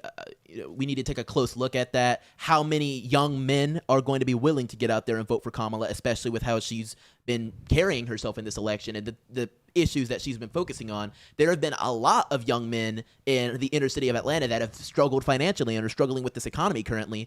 And we saw the exit poll of people that say, listen, we don't genuinely think Kamala is going to be good for the economy. And we also saw another exit poll that stated people care the most about the economy. Who are a good amount of people that need to care about the economy? Young African-American men that live in inner city, like downtown Atlanta, that need to say, hey, I'm focused on what's in my wallet. Even if I don't necessarily say I like Trump or I'd want to vote for him, I definitely don't think I'd want to vote for Kamala. It's entirely possible for them to say that. So we'll definitely need to keep a close eye on it. We still only have 7% of the vote. Embarrassingly, it just jumped to 8%. But embarrassingly enough, the polls did close 33 minutes ago, and we are still only 8%. So thanks, Georgia. Yeah, and I'm really interested to see once they start counting votes in Fulton County. Is Yeah. Harris going to be closer to Biden or Clinton? Because Yes. Clinton had about 69% of the vote in Fulton County in 2016. Biden had about 72.5%, and Trump only lost 1% in 2020. Yep. And Ryan, I believe are we going to drop an election day alert for Yes. each state that gets called? Because we now have the state of West Virginia. It has officially been called for President Trump. Now bringing our What a total. surprising flip. We're shocked. Surprising We're flip. shocked. If we could scroll up, we'll see the now current electoral vote counter is Trump with 23 electoral votes and Kamala Harris with 3 so far. The Associated Press and the New York Times have called it for Trump, with bringing our total to that currently. So there you go. Yeah, 23-3. We have the lead. So We have far, the lead. We have the lead. Don't blow the lead. Don't blow the lead. No we Matt should, Ryan behavior we should today. now Okay. also start to pivot as we have results coming in from, as we see New Hampshire and South Yep. Carolina. So if we want to start jumping into those Yeah, boys, New give it a Hampshire. shout. Let's dig in. Let's dig in. It's going to be a meal. And this is a state, guys, by the way, for context, that Republicans, Trump does not expect to win, but last minute there is a little bit of buzz. So Yes. this There is was the some issue. heat. We have to figure out what happens. And it's not exactly a battleground state, but it's not exactly a blowout state either. So if we Right. take a look at the numbers we have so far, and I'll compare those to 2020 in a second, we have Kamala Harris with 56.3% of the vote in New Hampshire, with Trump at 42.6% of the vote. Bear in mind, with only 4% of the votes counted so far. To compare that with 2020, we had Biden with 52.7% of the vote and Trump at 45.4% of the vote. So it does sort of look like Kamala Harris is performing substantially better than Trump in this state, which shouldn't mean a lot particularly. But we're talking about 10%, 13%, 8% of the votes in so far. Yes, No- and nothing the big substantial. important thing to notice is that those counties include Concord, which is a big city area, and that's what has a good amount reported so far. The rural areas of the state have yet to report that much. So who knows how well this could be for a performance. I wish we could like draw, a timeline for 2020 and see how how Biden was performing at this point and see if Kamala's outperforming so far. But historically looking, Biden ends up with 52.7%, and with only, something like 4% of the vote. 4% of the vote in. Who knows where that goes? And in fact, it looks like it's already dropped a little bit insofar as how she's doing. I'm not sure. It's still really, really early on, but we're keeping a close eye on it as more of these states start to close. We get more and more results. We're starting at our first drops from North Carolina too. Let's take a look. All right. And they don't have the counties, but yes, you can see the numbers here. So I'm seeing slightly different numbers from the Associated Press. Okay. But we have North Carolina with somewhere around 69% for Kamala and somewhere around 30% for Trump, with 74,000 votes for Kamala Harris, 32,000 votes for Trump. Important to note, and we're seeing it right there. All it the is blue almost areas are going exclusively first. Yeah. those cities, including Raleigh and counties nearby between Raleigh and Greensboro, which is a huge metroplex area within North Carolina. A lot of blue voters there. If I can pull it up with 2020 real quick, I can give you some comparisons there. Obviously, North Carolina was a state that Trump won, but almost, I don't want to say narrowly, but not as comfortably as one would like. Trump won that state with 49.9% of the vote, with Biden at 48.6% of the vote. Now, it obviously remains to be seen, but if we get closer into, say, Wake County, which contains Raleigh, I believe, and Ryan, I'll have you hover over Wake County right there. So Wake County has Kamala at 72% with Trump at 27%. Biden only took that county with 62.2%.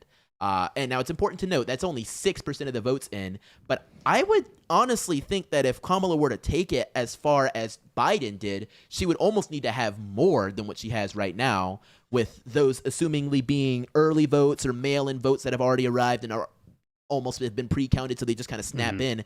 If we have those election day votes come in at the end, we could see that margin between Trump and Kamala in that county be actually as narrow as we've ever seen. At least that's kind of my projection of it. It may be Hillary Clinton numbers. Hillary Clinton won 57% of the vote there. So if, obviously they closed in on North Carolina there, and Biden, another just county in the South that he did really well in 2020. It seemed to be a trend. Guys, I'm trying to pull up the swing map from 2020, but unfortunately, Jeff Bezos keeps trying to steal my money. Unbelievable. Sorry. We'll be back here in a second. Okay. But yeah, 2% so far, mainly blue areas. Kamala Harris does enjoy a lead in North Carolina. What are we looking at in terms of Georgia? If we can pivot back to Georgia real quick. I got 9% of the vote in. Yep. So we have 9% of the vote in with Georgia. Trump leading with 61%. Looks like we had a few red counties start to dump some more in there, which is solid.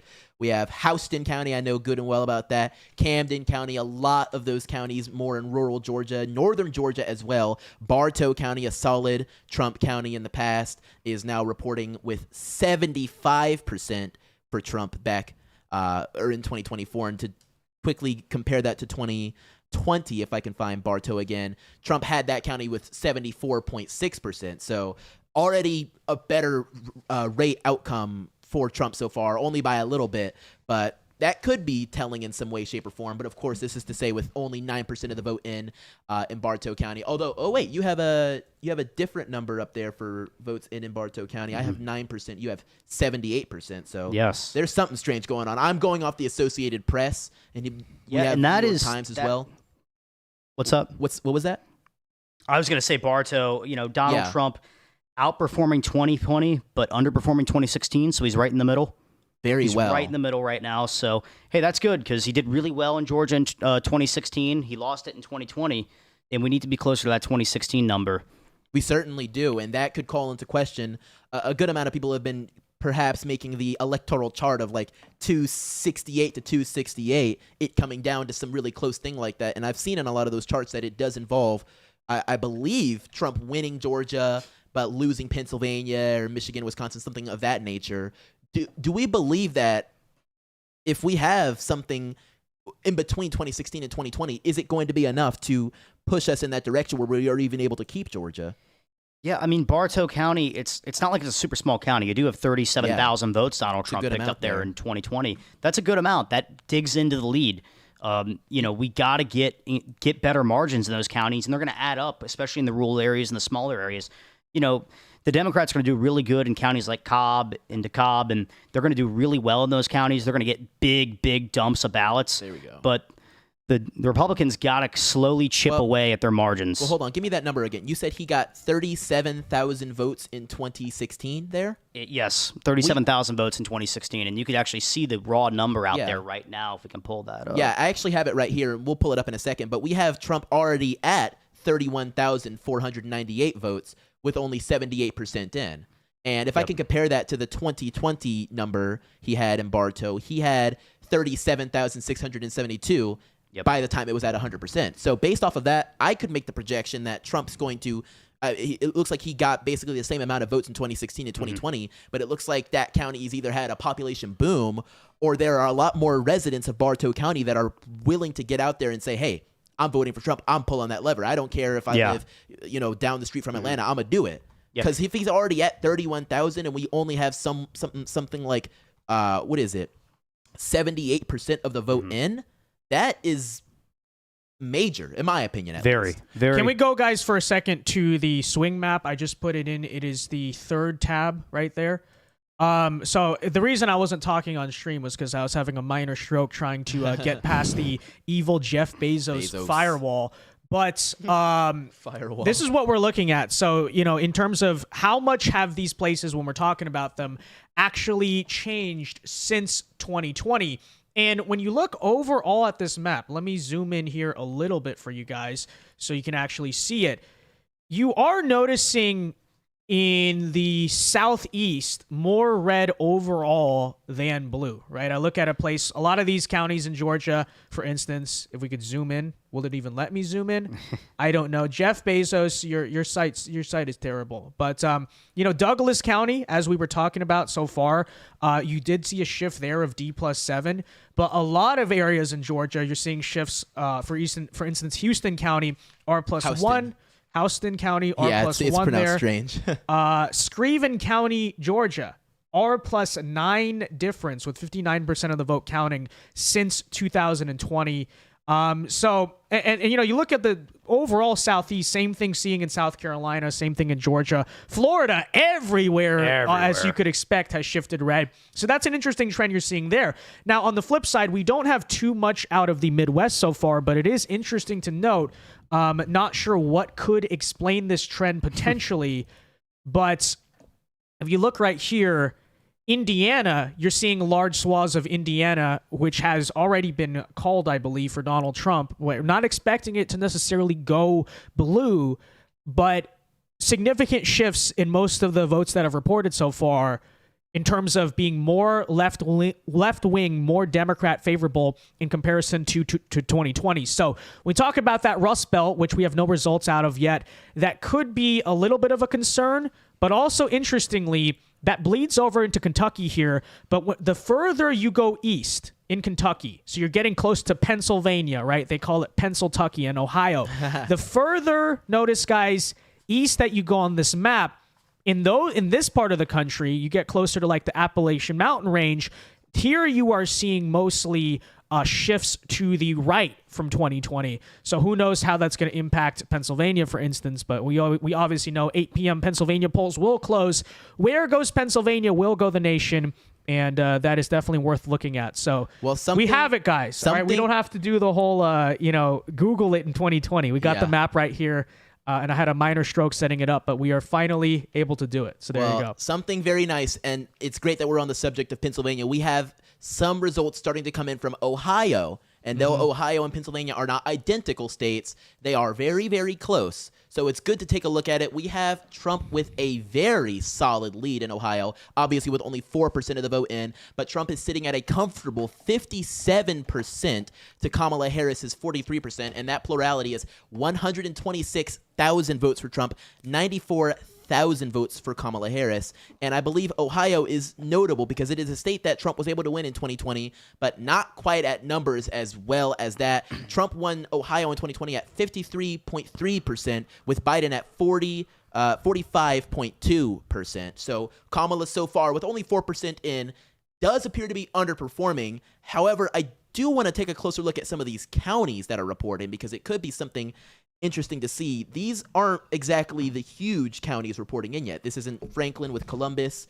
or Cuyahoga with Cleveland, or Lucas with Toledo in, but it is showing not as terrible of a performance for Kamala as I would personally expect. I think the biggest performance we have might be Mahoning with Kamala in the lead, 54.1% right there, with 26,000 to Trump at 22,000 and 45%.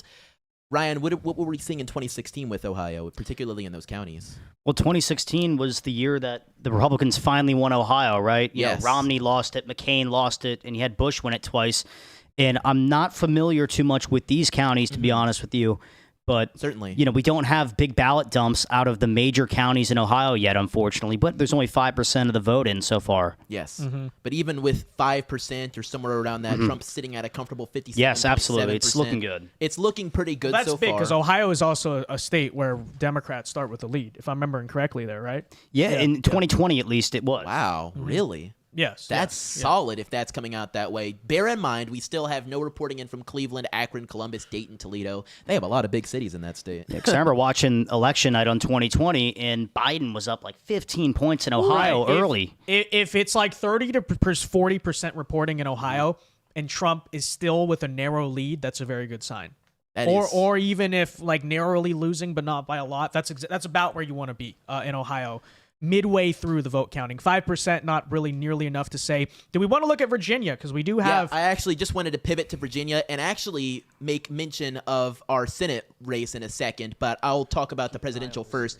We have Kamala Harris now starting to seize a very comfortable lead in Virginia, as is to be expected, particularly in the Northern Virginia range. We have Fairfax County, which is no surprise. But overall in the state, Kamala Harris is sitting at a comfortable 55%.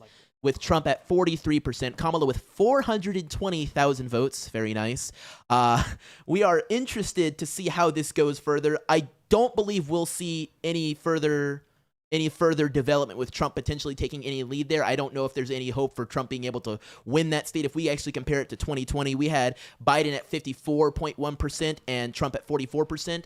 And with 16% of the vote in Virginia, which isn't a lot, it is looking like Kamala is so far performing about as well as Biden did by the end. But that could call into question how well Trump Well, that's not where you want to be, though. with election That's day really votes. not where you wanna be, Precisely. no. No. Well, I mean, it kind of is if she wants to win the state, and it's more than likely that she'll win the state. But it's not. I guess the point you're making is that if Kamala were to match Biden, she would actually have to be further along ahead than she is currently.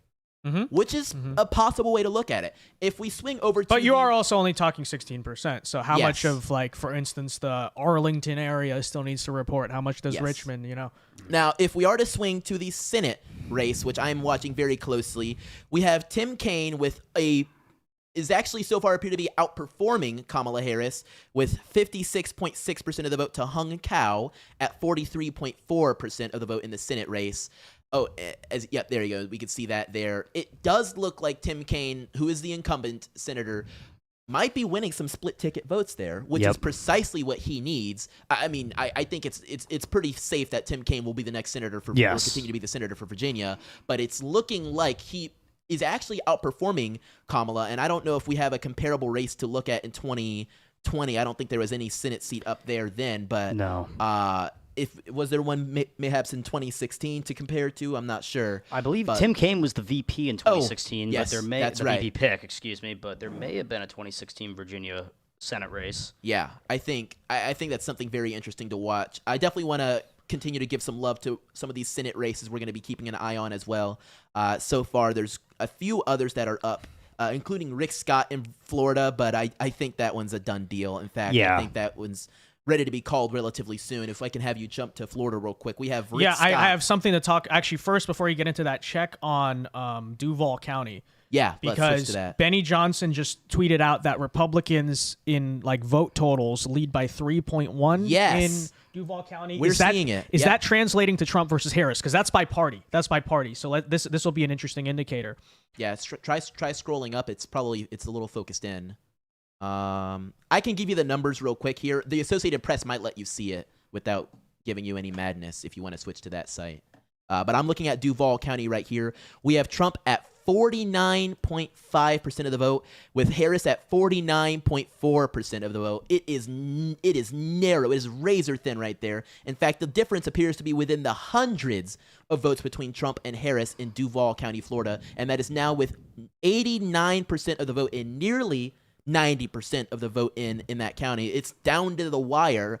And to give you guys some perspective about how good this is for the Trump campaign, in 2020, Duval County, Biden took home 51.2% of the vote, with Trump only getting 47.4% in 2020. So it does appear that Kamala is underperforming in comparison to Biden in 2020 as we look now. Well, it's at looking like, 2024. considering there's election day vote mainly outstanding, that Trump is going to win Duval County outright. Yeah.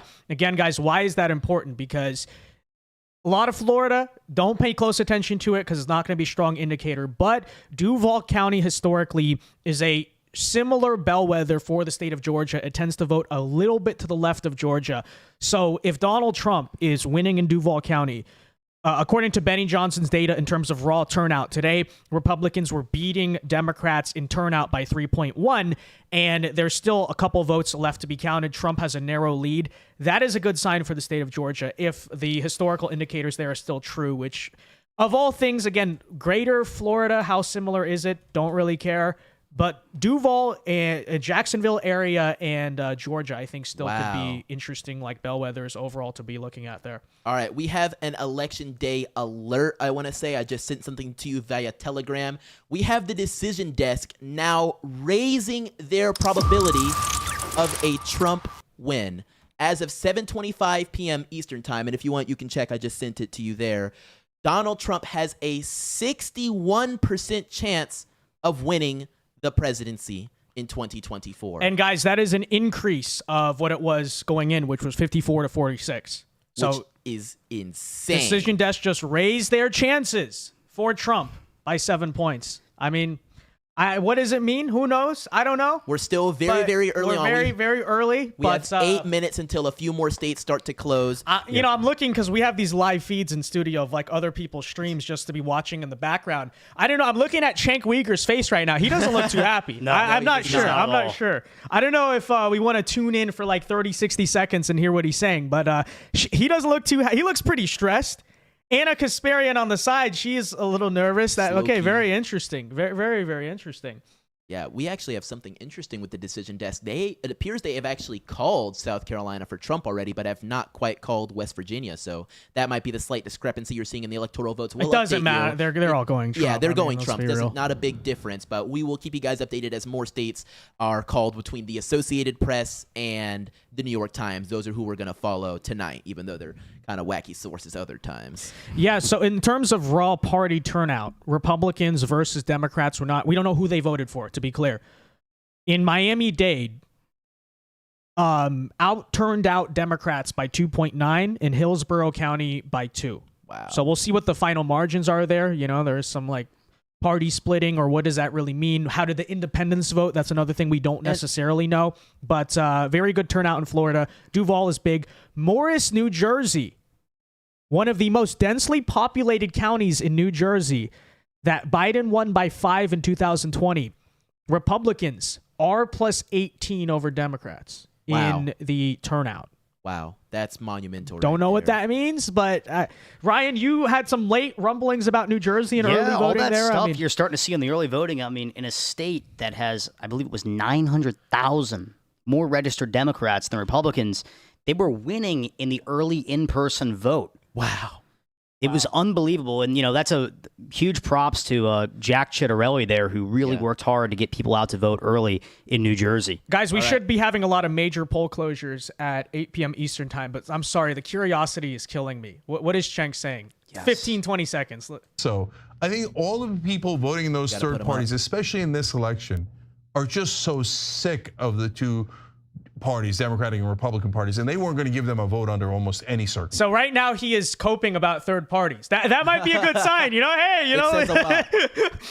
when they're mad about the third parties, then usually that means there was a left wing protest. And so do you mind if we go to Virginia real quick? Yeah, let's take a look at Virginia. Yeah. And Virginia does appear to be updating. We have 21%. Loudoun County, coming out of Loudoun County right now, is very interesting to me. Harris up 17 points to county Biden won by 25, and that is with 95% of the vote in. Now, bear in mind, and I know this one. I know a little bit from Loudoun County. That is a county that went to Glenn Youngkin. Yes, it did. And what was that? Was that 2021? 2021. And that was the big flip county that did it, particularly from the whole parents are domestic terrorists rhetoric that was coming out around then. That is interesting, to say the least. That you said she's underperforming to Biden in 2020. Massively underperforming Biden. Yeah, I'll she's actually pull up up 17. I'll pull up the exact numbers. We had in Loudoun County, we had Biden in 61.5% with Trump at 36.5%. And it does appear that right now in Loudoun County, I got to pull it back up. The Associated Press loves to. It's about an 8-point swing right there. Yes. Kamala is only at 56.7%. And to put that more into perspective with the popular vote there, Kamala has 122,000 votes. Trump has 87,000 votes there in that county, in comparison to 2020 when Biden had 138,000 votes. Trump had 82,000 votes. That rate is something to watch as we get. I mean, it looks like Trump has already passed his 2020 vote count. And there's still 4% of the vote left to go, more than likely those election day votes. Even more interesting to note is that it appears that 2% went to Jill Stein. That's nothing to sneeze at. A lot of people opting to go third party there. Yeah, in fact, I want to see if it'll let me. That's got to be more than 2020, right? It has to be. Yeah.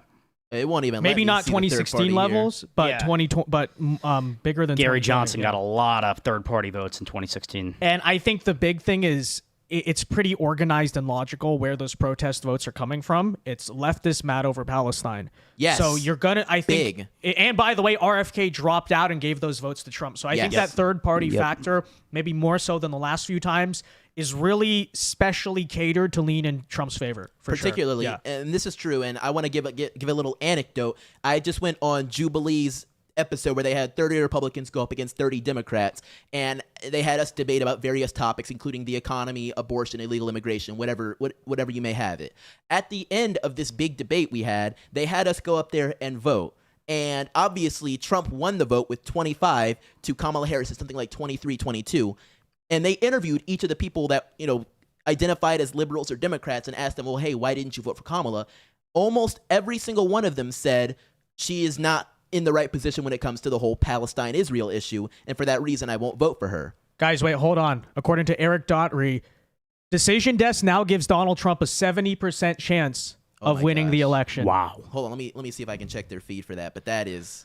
I want to. You know what I want to? I want to see the New York Times needle. You know the needle. Yeah. Where is that? I'm not exactly sure. I don't know. They're half their team is on strike, so maybe they deleted the needle. The needle has just disappeared. Okay, it's disappeared from public view. It's been deleted.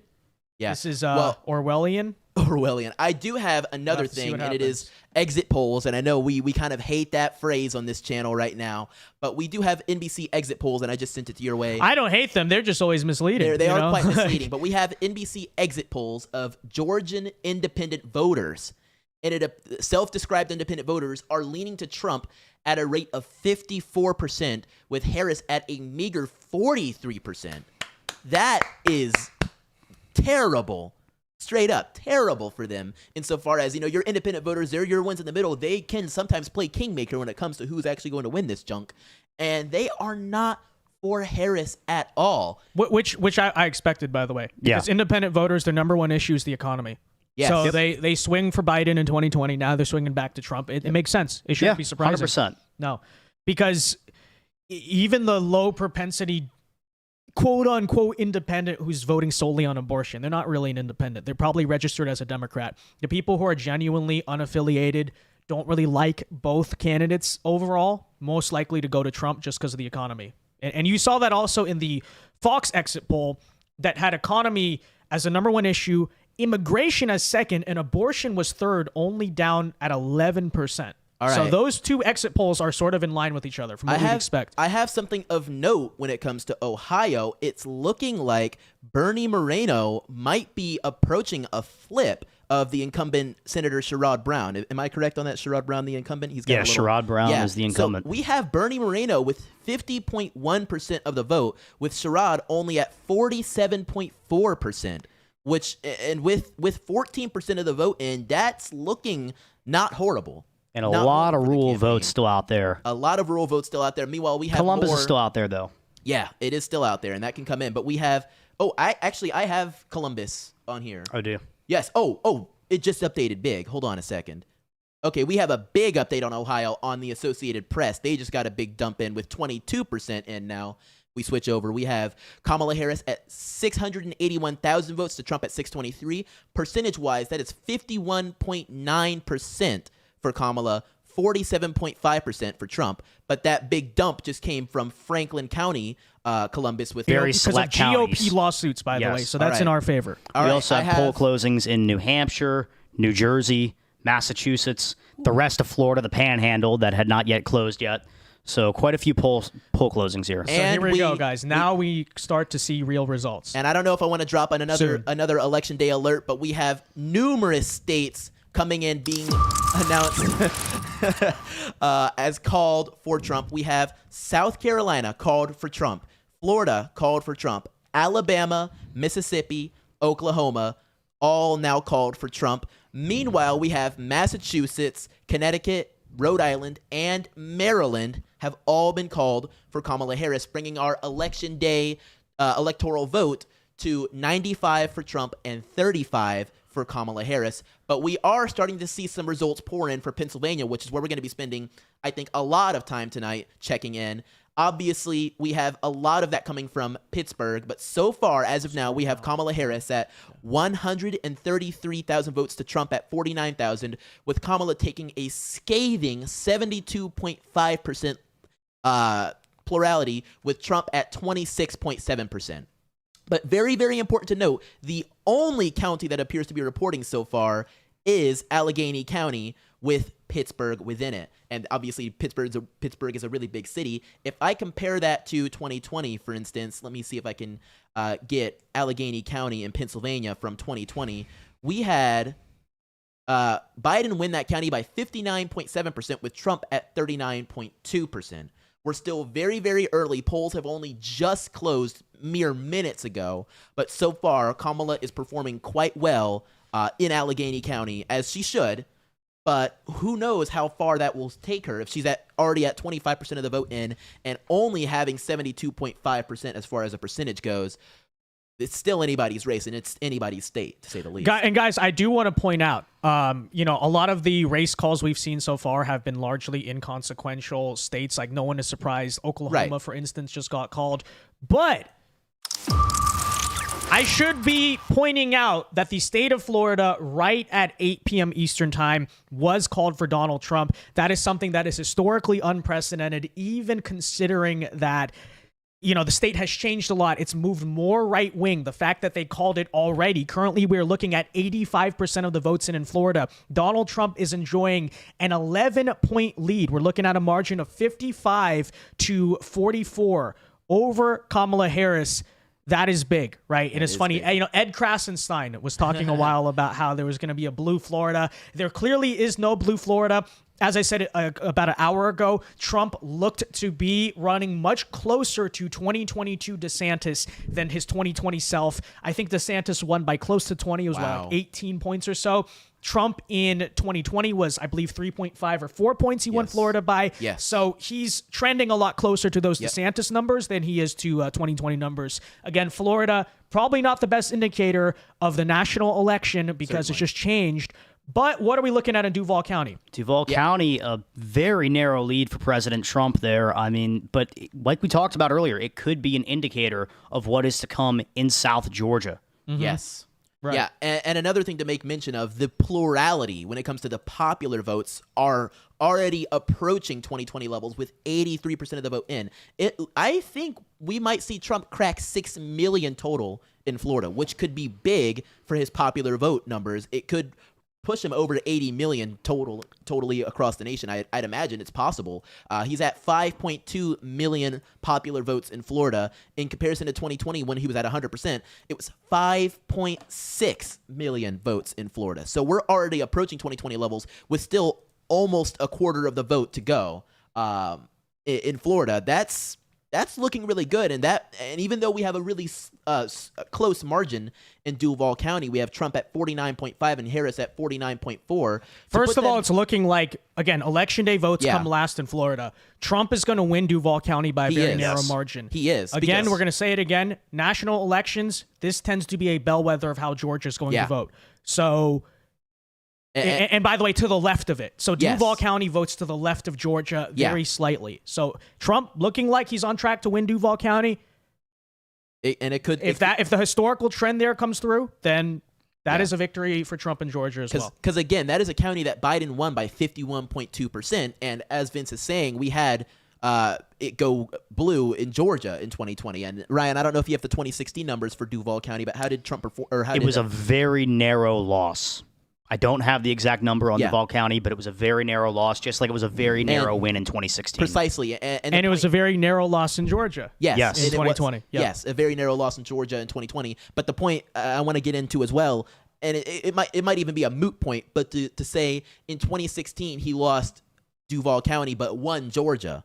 And so we see that it's slightly left. But the fact that he's winning it right now almost certainly spells doom for the Harris campaign's chances in Georgia, at least in my opinion. All right, I think I'm starting to get some results in from Michigan now, which is... Guys, actually, really quickly, some people in chat are saying they're having audio issues. That's not on our hand. It's like YouTube we're not even dropping frames. I think you're going to have this on YouTube just because there's so many streams going at once. People are saying just refresh the stream. It's fine. That's just YouTube glitching out. Nothing in our control. Everyone just hit refresh if your stream's audio is struggling. Okay, so that seems to be what people are saying. So anyways, results out of Michigan, we were saying? Yes, very small results, just 2% of the vote in. Harris up 77% to 22. Looks like it's coming out there of Oakland County. Scroll down, Ryan. Oakland County, a Democratic stronghold there. A little more, yeah. Yeah. There you go. Oakland County, which is obviously Democrat stronghold, just down the way from Detroit, probably 10 minutes. We have Kamala Harris with 76.7% of the vote there, to Trump at 22.1% of the vote there. And to compare that to our 2020 historical data when it comes to that county, Oakland, we had Biden at 56.4% and Trump at 42.3%. So it looks like Kamala might perform about as well. These are early ballots. They are really early, and it's really early in. But with 14% of the vote in already in that county, who knows? I mean, with 22.1%, Trump isn't performing as bad as he could be there. And Michigan is a state to watch because that state could really, in my opinion, if the Democrats and Kamala isn't able to take Michigan, that will really harm their chances of pretty much anything else working out. What do you think, Ryan? Yeah, no, 100%. And I think obviously we have to see a lot more out of Michigan get dumped, especially in Grand Rapids here, Flint. Dearborn, Michigan, which is going to be really interesting to see how that turns out with the Islamic population there. Yeah, big county to watch, guys. Big county to watch. Yeah, that's true. That's all very true. We are also starting to get a few results out of Texas, and that's going to be a really interesting race to watch. We are actually very, very close, and let me take a peek deeper in to explain this a little bit. Yeah, so all around Dallas, we are starting to get results for that election there. We have Trump with a narrow lead at 50.2% and Kamala at 48.5%. That's with 16% of the vote in. And as many people know, Texas is a very interesting state. They're fighting really hard to bluify it as much as they can. And we have a few big cities there that obviously are going to tend to go blue. But trend-wise, I'm actually swinging a little bit to the right in comparison to 2018 and 2020. Yeah, especially I think Fort Worth, correct? Fort Worth, currently 76% of the vote in. Now, this is a place that was trending very blue for a long time. Right now, with 76% of the votes counted in Tarrant County, which is Fort Worth, Texas, Donald Trump currently leading Kamala Harris 52% to her 46%, a margin there of close to around 40,000 votes. And let me see if we can get some data on what that compares to back in 2020. I actually have it right here. Okay. Yeah, so in 2020, Biden was able to take Tarrant with 49.3%, Trump trailing with 49.1%. in 2020. So those numbers. That is so according to the Washington Post right now, we're currently seeing a 6-point swing. Wow. So basically in 2020, Tarrant County was essentially tied. It actually went Democrat by 0.2. Now in 2024, Republicans currently with a 6-point lead. That is monumental. That is. And again, does it really represent a lot across the country? Maybe not. But Fort Worth, Texas is essentially a suburb of Dallas, Texas. Yes. So you are looking at similar voters there and having to ask, well, a long time we've seen the suburban voters trending away from the Republicans because of Trump before abortion and then Dobbs and all that. But in Fort Worth right now, you're seeing a trend actually to the right by 6 points. And I'd also like to add in Fort Worth, a very large college, TCU, the youth vote, a very large youth vote there in Fort Worth, Texas as well. Something else to take a look at for sure. And that is with 70% of the vote in. That's a lot. That's all the early votes and mail-in votes. If that's all Kamala's got to keep her that anywhere even remotely within the realm of saying they could take the county, it's already over. But something I do want to pivot to real quick, I do want to keep an eye on our Senate races. We have something interesting happening. I think we're seeing a good amount of split ticketing in Texas. Now, bear in mind, with only 16% of the vote in, it's way too early, but we have, and I think we'll have you scroll up a bit more so we can get it the other way a bit more. No, scroll down. Yeah, scroll down. Sorry, wrong word there. Colin Allred, who is the challenger to incumbent Ted Cruz, has 50.1% of the vote with 1 million votes. Meanwhile, Ted Cruz is at 48% and has yet to crack over a million. He's at 995,000 votes total in Texas. It appears that there's a good amount of people there, particularly, and I'll dig even further in Tarrant County, perhaps, that are. If I can I get the? So I'm trying to see if I could switch and see the Senate map there. In fact, I think you already have it. So show us Tarrant County right there to the left. Do we get any Tarrant County results? Yep. So it's looking a bit closer. Is it a different county than that we're seeing a lot of that split ticketing, perhaps? Where I mean, that's a big county. That's 2% of the vote, 2% vote difference there. So that could definitely play a role there. And I'm sure Dallas is also. You're probably seeing a big change there in the tickets. Ted Cruz is definitely going to underperform Trump. I think 100%. In the end he will be fine. But if some total miracle happens for the Democrats, I think it's because Ted Cruz needs to stop eating people's children. You know, frankly. He needs to stop eating people's children. He needs to stop going to Cancun during the freeze, even if he had planned it months in advance. That is just, I heard people getting postcards. I actually got a text from a lady who lives in Texas saying, "Hey, I just got this thing in the letter saying it's a postcard from Cancun. It's Ted Cruz saying, 'Come join me so you can avoid the freeze.'" And it's just like, ooh, that's just scathing. And so a lot of Texans, I believe, might start to feel like he. Well, he's never been a strong or popular candidate. He has not. Really. Or at least since he ran against Trump. Yeah. 2018, almost lost, came very close to that. Yeah, almost lost to Beto. Yeah. That's very tight race. Embarrassing. And Beto has lost every race he's won, has lost every race he's ran in. And he could almost beat Ted Cruz. Mm-hmm. Yeah. That says a lot. And how about Hung Cow here in Virginia, kind of tightening the lead there? Perhaps. Let's take a look. Yeah, we have. Wait, guys, drop all these Senate. We got a lot of new data out of Georgia, Drop so let's go there. everything. Yeah, let's go to Georgia. We'll circle back to Hung Cow. 37% of the vote now in Georgia. Donald Trump currently enjoys a 57 to 43, right? A 14-point. Is the math there correct? Yes, a 14-point lead over Kamala Harris.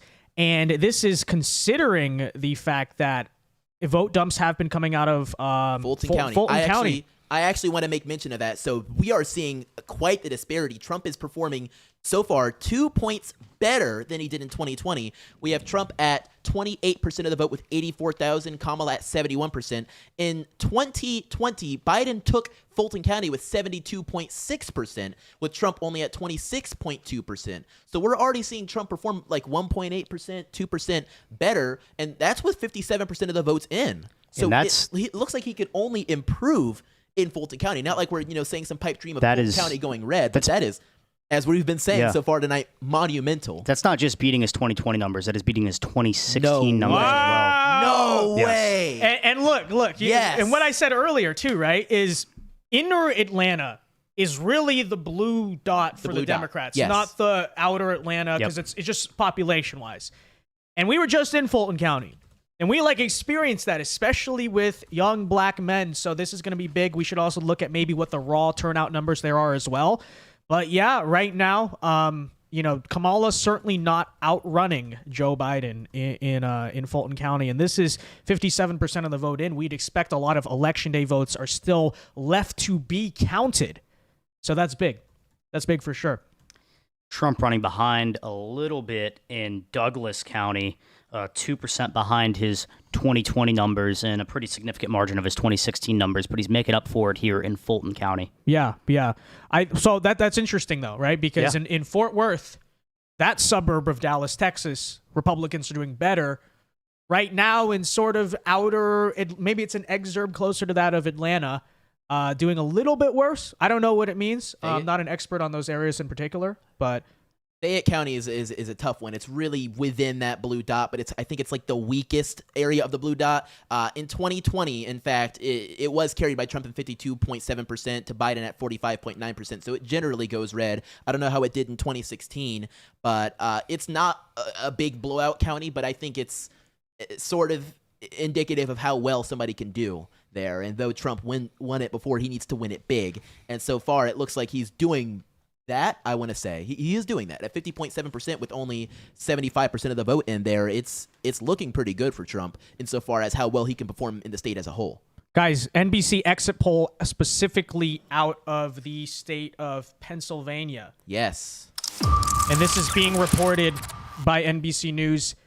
President Trump is leading Kamala Harris among independent voters in Pennsylvania, 50 to Harris's 44%. And when you've looked at the voter registration numbers so far, it's pretty clear independent voters are going to make a significant difference in this election. If Trump's winning them, I guess slightly, right? 6 to 10 points. That's what all these exit polls are showing across the country. Very, very good news there. By the way, another alert for you guys. Donald Trump is currently poised to flip Miami-Dade County in Florida. I was thinking so. Yep. That is currently on track to happening. Good for Miami. Florida is starting not surprising to be honest. To become Trump country. Now, if we actually pivot, or we're still on Pennsylvania, I do want to make note that with 7% of the vote in, we have Kamala at 73.2% with Trump at 26%. Start the count. Start the count. But here's the thing. They're going to be done in Philadelphia County, in Allegheny County, in Northampton, and a few of the other areas that have or Lehigh County, areas that have large cities within them. They're already starting to run out of votes to count. Philadelphia's at 15%, Allegheny's at 30%. Those are where you'll see the big plurality of Harris voters, and she's not performing as great as she should be so far if she is to, in my opinion, be able to take that state as a whole. By the way, she's underperforming Biden in Philadelphia County by like 7% right now already, and that's with 15%. And scroll it down a little bit so we can see a bit better for the folks. And it's there. Okay, great. And that's a county Biden had 81. Oh, now it just updated. Okay, so now you see she's sitting more at 87%. Yeah, she's slightly overperforming him now, but they're only 16% of the vote in right there.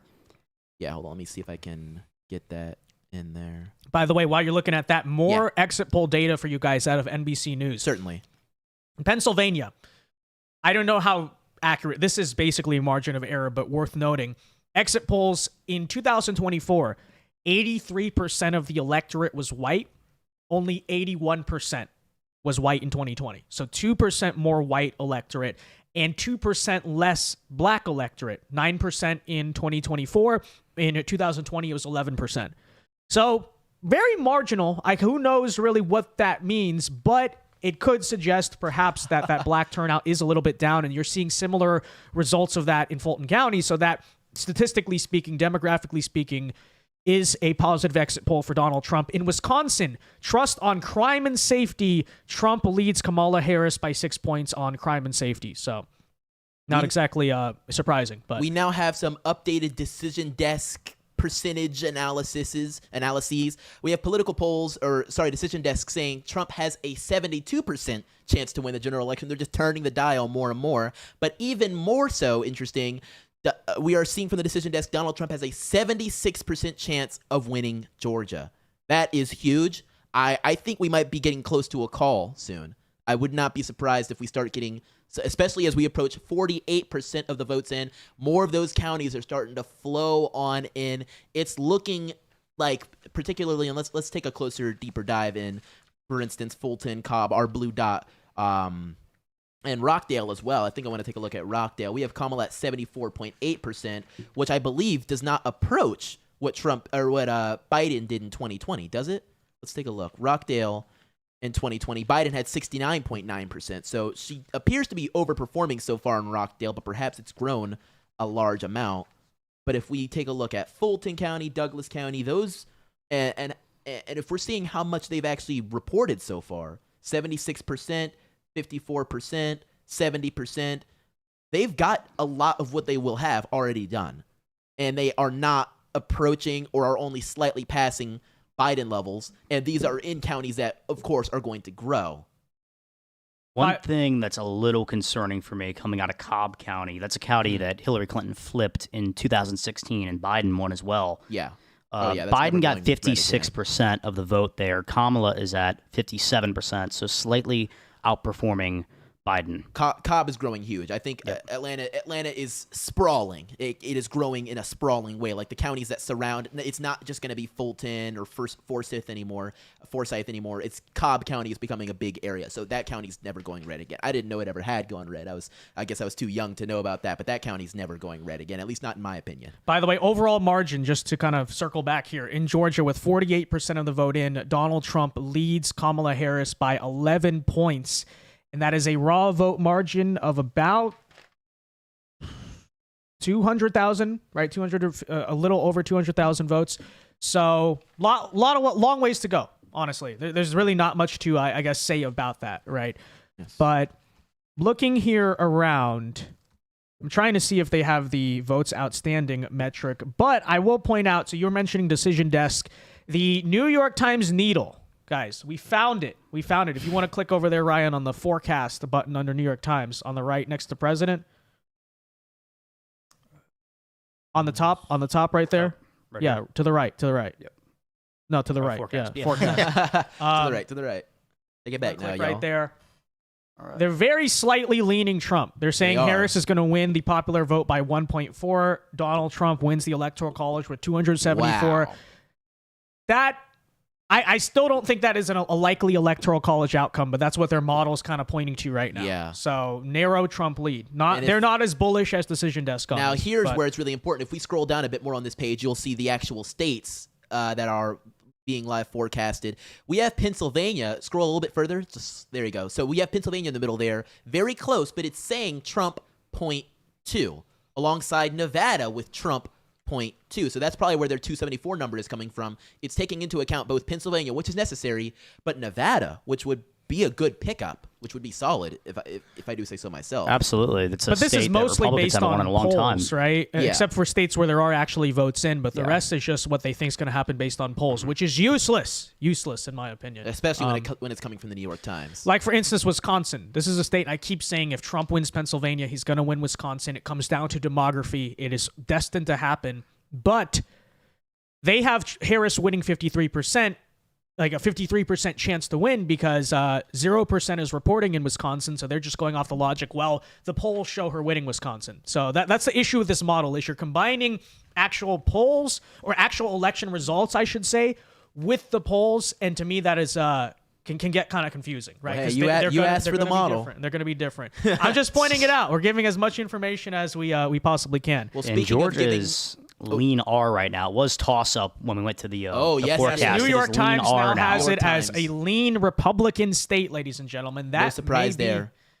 That means at the very least we're still in this. If we were in an alternate reality where Kamala wins, Georgia would be lean D right now. Yeah, Trump outperforming his numbers in Columbia County by about 1% right now. So those are good numbers coming in there. Those are big Republican votes. But like I said, guys, a big thing to watch in this election, if Georgia is called fast, then we're in a lot better position. The longer Georgia takes to call, that's a problem, right? It's only 8:25 p.m. Eastern time. Still several hours probably before we will see a call in Georgia.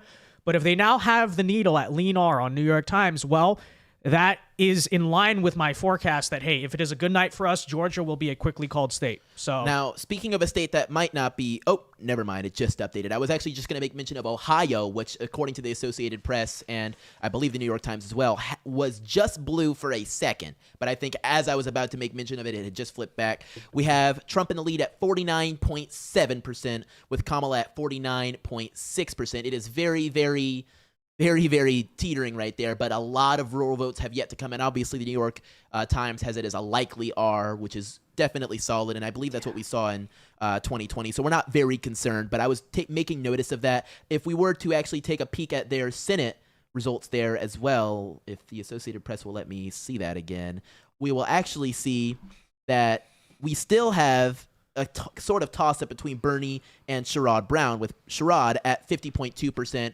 and Bernie at I think our numbers are different here. I have Sherrod at 50.2 and Bernie at 47.4. So it's looking like we have a bit. Yeah, I think I have more. I have 36% in Ohio, and New York Times has 30. Just updated. Oh, just there it is. Yep. Okay, cool. Just spoken into existence. So looking pretty interesting right there so far. We're not so sure how that's going to go, but it looks like there's a good amount of split ticketers in Ohio. Definitely. Well, Sherrod Brown's been a very popular Senate candidate there for a while. I think he's on his going for a third term now. Goodness. Yeah, he's been there for a minute. Yes. And if we can pivot maybe to Pennsylvania again, which is still sitting at 8%, we're not seeing that much more from any rural counties. But as we've made mention to before, those bigger counties are already starting to drop most of what they have. We now have Northampton coming in, which is just around Allentown. That has 16,000 votes for Kamala. It's right top right kind of ish, right there next to it. Yeah. So there you go. 16,000 votes for Kamala, 63%.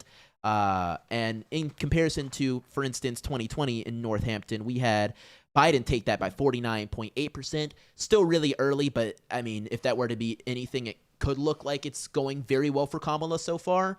With 15% in, Ryan, what do you think? Yeah, and that's actually a county that Trump won in 2016.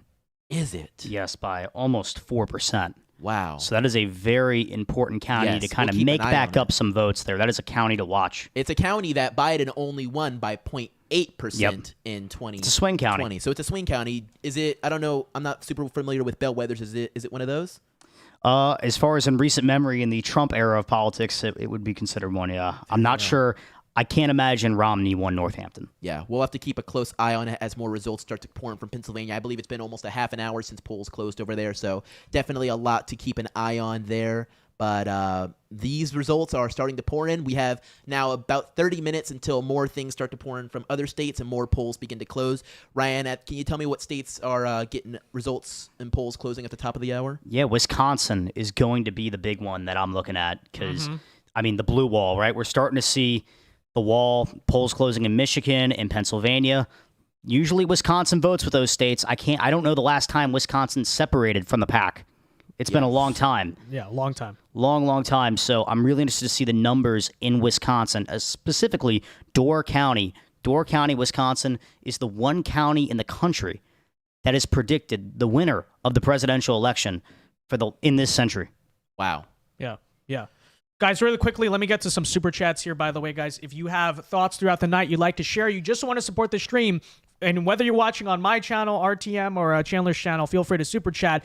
Really quickly here, the Ink Spot for $2 says, thoughts on the annexation of Canada.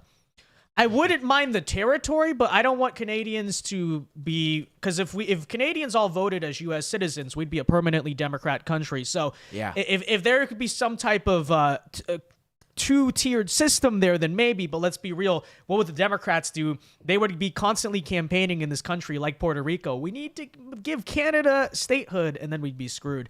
So I'd be down to annex Alberta. Okay, I know we got a lot of conservatives up there. I mean, you guys are free to join the U.S. I'll endorse that. But the Canada as a whole, no, not a fan just because of how it realistically would go. Sheeny Beanie for $2 says, Chunk Yogurt was hoping he would win. Whoa. Yeah, I don't know what Schenk has been saying throughout a lot of the night, guys. Anyone who's watching multiple streams, feel free to tell me. But I just was noticing on our monitor right here, we have him live. We have his wonderful face, and he didn't look too happy. And Anna Kasparian also looked pretty stressed. So that's really the bellwether, right? If TYT is crying, then then I guess we have to really find out and see from there. Zachary sends a member chat, says thoughts on Lucy, the Vatican. We do not have time to get into that tonight. Ryan, would you like to share, Mr. Catholic in chat? No comment. No comment. No okay. comment. Okay. Billy F for $5 says, "Hey Vince, I don't know if you answered this already, but what map are you using? We are primarily looking at New York Times. There's other ones. We have AP and Decision Desk as secondary ones, but the I've main been one using right AP. now. Okay, Chandler's been using it the appears one to on get your stuff screen. The before one New on York your Times. screen is New York Times. So Chandler, Ryan, do you want to maybe switch to AP? Sure. The problem is it's not I as think New York it's not Times as looks visually better. satisfying for you so guys. That's to look why at, I'm for using sure. AP. Yeah. I recommend we stick with New York Times up there. It's a lot more user friendly. You click into stuff in AP and it opens in a new tab, and that's stupid. We just had something flip over. Let's do an election day alert. We just had another state be called for Trump. We have an Ladies and election day gentlemen. alert. There you go. Boom. Our election day alert are 2 new states. I think 2 or maybe just 1, actually. I might think Tennessee had already been called for Trump, but we now have Arkansas has been called for Trump, now bringing the electoral vote count to 101 electoral votes for Trump and 35 for Kamala Harris. And that just means that Trump only needs about 169 more electoral votes to, at the very minimum, be the next president of the United States. We're keeping a close eye on more states like North Dakota and Texas, which I think did some of those counties start closing at 8:30 because we're getting results now. In North Dakota and Texas? Yeah. Or not Texas, but North Dakota, I think. Yeah, we started getting some closings in North Dakota here. Trump off to a big lead with 1% of the vote in. Yeah, and that's a very likely R, so we'll probably add that to the cap very soon. I don't know. By the way, guys, the needle on New York Times, Texas now a likely Republican state, should be called any moment now. Has to be expected. No surprise to anybody, but that's an update for you. In North Carolina, I know we looked at some very early results there now. Right now, it is basically tied with 13% of the vote in. Kamala Harris has a 0.4 lead, literally like a 3,000 vote lead on Donald Trump. Breaking down by areas, I mean, literally 13% of the vote in. Not a lot to be able to look at there. Yeah, and North Carolina, we'll continue talking about the presidential results, but it looks like bad for the gubernatorial race there. Josh Stein is leading Mark Robinson with 56.5% of the vote. Mark Robinson is sitting at a pitiful 39.3% of the vote. What a disappointment. Notably, 4.2% are going to other candidates. That's not nothing. So a bunch of Trump voters are voting third party is what's happening. Unbelievable. A good amount, but I think a lot of them are unironically voting for Trump and then voting for Josh maybe they're Stein. writing Trump in as governor. Like that. Like that is a genuine possibility. I have no idea. I think I will start to say that yeah, we can officially call the North Carolina governor's race for Josh Stein. Okay, Yeah. Mark Robinson Wow. has no chance. It's a sad situation. It was a winnable race. It looked like for a while, like early on in the stages, and then there are rumors that it was his own party who sabotaged him. I don't know the truth there, but the OPSEC was not great on that campaign, to say the least. Mark Robinson was it's just an an unfortunate awful candidate. situation. It's an I liked him as lieutenant governor. Though. Like he could have turned North Carolina into another Florida. By being that very bullish conservative governor. But apparently he can't. Keep it in his pants and also not say insane things on the internet. Allegedly, I still don't even know if that's true. But allegedly, it is what it is. I don't know what happened. Now we should stop all the doom and gloom. Bear in mind, this is with 13% of the votes counted. I'm calling. He's not going. Mark Robinson has. Mark lost Robinson has zero chance. He had zero chance a week ago. Right, because look at how far he's behind in Trump. Trump and Kamala are tied statewide. Yeah. Robinson's down, 17 points? It's ridiculous. It's not great. And I'd love to get a county breakdown if I can. It won't let me over here on Associated Press. But my goodness. If we have state, Yeah, clicking on Donald state Trump, by the results, way, just now, now minor took vote the dump lead. has taken the lead with- by literally 16 votes Oh my goodness! in North yeah. Carolina. Wow. Wow. So there you go. It's gonna be close, but and if we could compare that to 2020, I mean, it was close even in 2020 with Trump at 49.9 and Biden at 48.6. I'm thinking that those big cities are gonna start dropping what they have, and they're gonna run out of votes to count, and we're gonna see a lot of these rural counties that haven't even started to, Duplin County, Sampson County, Cumberland County don't have a single vote registered yet. So it's going to be very interesting. I'm sorry, I just saw the name West and I was thinking Cornel West, but it just gave me flashbacks to 2020 when I was watching the 2020 election and I unironically saw Kanye West up there.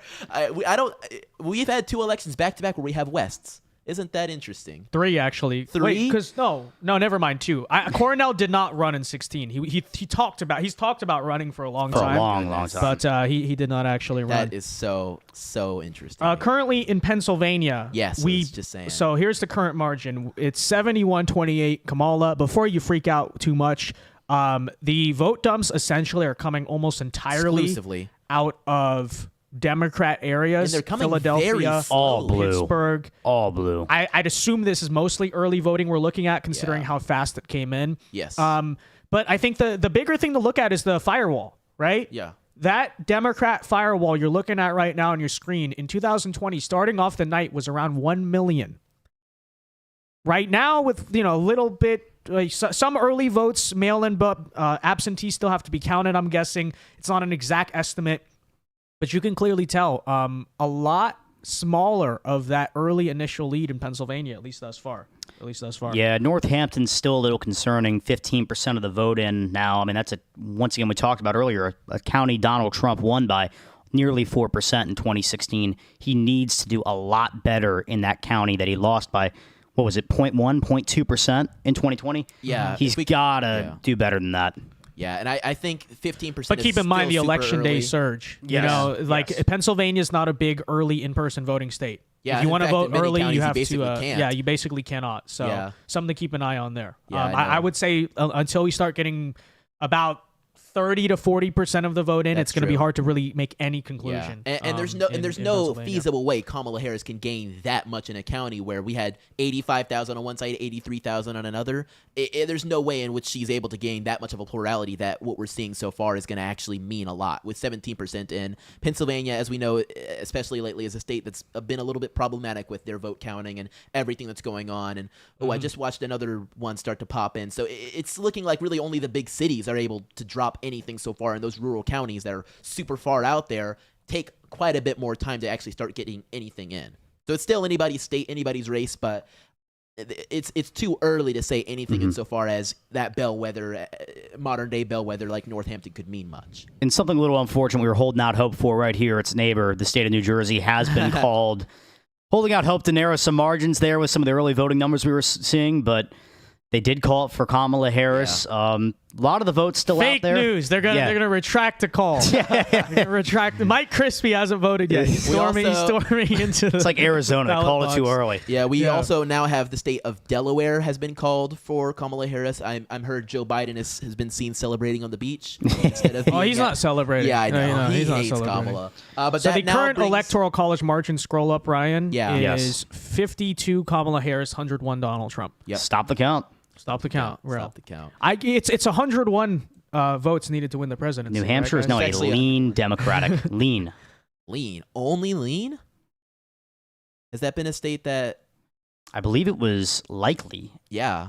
I mean, in 2020, we have Biden at 52.7 and Trump at 45.4. How's it looking right now? Kamala Well, at 54, 45, but only 26% of the vote in. Mhm. Yeah. And counties like Carroll County that Donald Trump's going to do very well in, only 11% of that vote in. Belknap County, about half the vote in. I think we Lot actually... So of the keep vote in out mind, there. guys, right? In 2016, Trump almost won New Hampshire. Didn't almost did. Wow. 2020 was not nearly as close, right, Ryan? No. From my memory. Yeah, So- not close at all, but that was his closest loss in 2016. Right. So maybe that's a minor indicator. Like if New Hampshire is close, then Yeah. maybe that's Maybe a it's good a national landslide environment. across the board. Or maybe it's not because New Hampshire is so freaking weird. Like So you weird. never really judge anything that they do. Yeah. Honestly, but Georgia still, ladies and gentlemen, listed as lean Republican on the New York Times. Wow. And this is Looking based off the very fact that solid now. with 55% of the vote in, Donald Trump still maintains an 11-point lead over Kamala Harris. That is about 300,000 raw votes in terms of the numbers. And this can you go to Fulton County? Let's take a look at where we are. That's really a place of interest in terms of turnout and center of Atlanta. Fulton County actually has 70. Oh, you have 79% of the vote in right there, with 71% for Kamala, 28 for Trump, and it has cracked 6 figures for Trump, which is always just very impressive to me. I love to see it. Our 2020 totals saw Trump at 137 in the end, so he's already approaching his 2020 total. And Biden won that by 72.6%, with Trump at 26.2%, with only 20% or 21% of the vote left. Unless Kamala gets all of those, which she will not, it looks like Trump is performing far better in Fulton County and as a whole in Georgia than he did at the very least in 2020. And I would imagine maybe even better. That's got to be a big reason why New York Times has changed it to lean. Yeah, I know. We're probably minutes away from a call on this. I mentioned earlier that more like hours. hours. I mentioned earlier that he was outperforming himself in 2020 in Fulton, and he still is by about 1%. And Kamala is underperforming Biden by about 1%. Still outperforming Clinton though, but much better numbers coming out of Fulton County, which is just a massive, massive part of Georgia. Benjamin James for $5. Thank you very much. Wants us to check out Virginia. Harris +1 with 40% in, and the margin is shrinking with every drop. Woo. Wow. Yeah. New York Times only has it as lean Democrat, not likely. Not likely. Lean. So, favored to win, but not where you need to be in this state. I got to give a huge shout out to St. June Park on my channel. He is infamous on my channel for being a very strong supporter. St. June drops $100 and says, first 100 electoral votes, go Chandler. Thank you so much, St. June, for tuning in with us. We've been dialed in, and we're going to keep giving you that sweet, sweet news. I cannot wait for our next 100 electoral votes.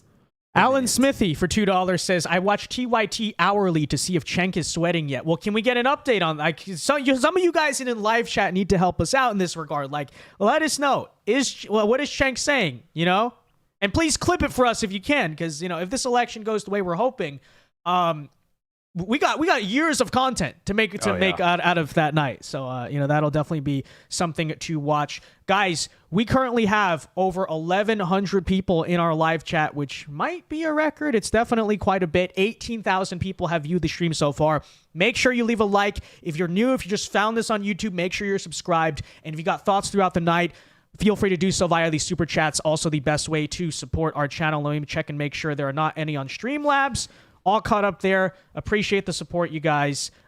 Big numbers. And Virginia right now only listed as lean Democrat. Which is something insane. I want to talk about is Union County in North Carolina here. Trump is outperforming himself by about 2% right now from 2020.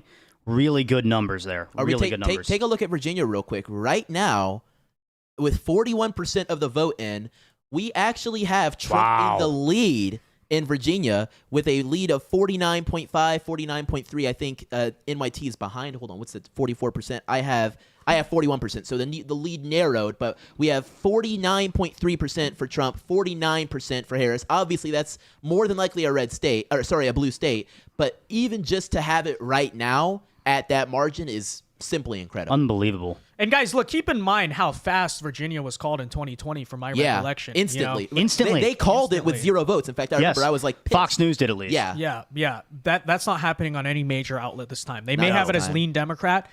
Virginia's not key to our path to victory, but if that takes a long... See, like I said, Georgia, early in the night, I said, you want to see a fast call in that? Yeah. If Virginia keeps going and it's still not called, that is good news for the rest of the country as well. So that's sort of a reverse indicator. If Virginia takes a long time to call, that's big. All right, we now have a brand new Election Day alert. Go ahead and cue it up.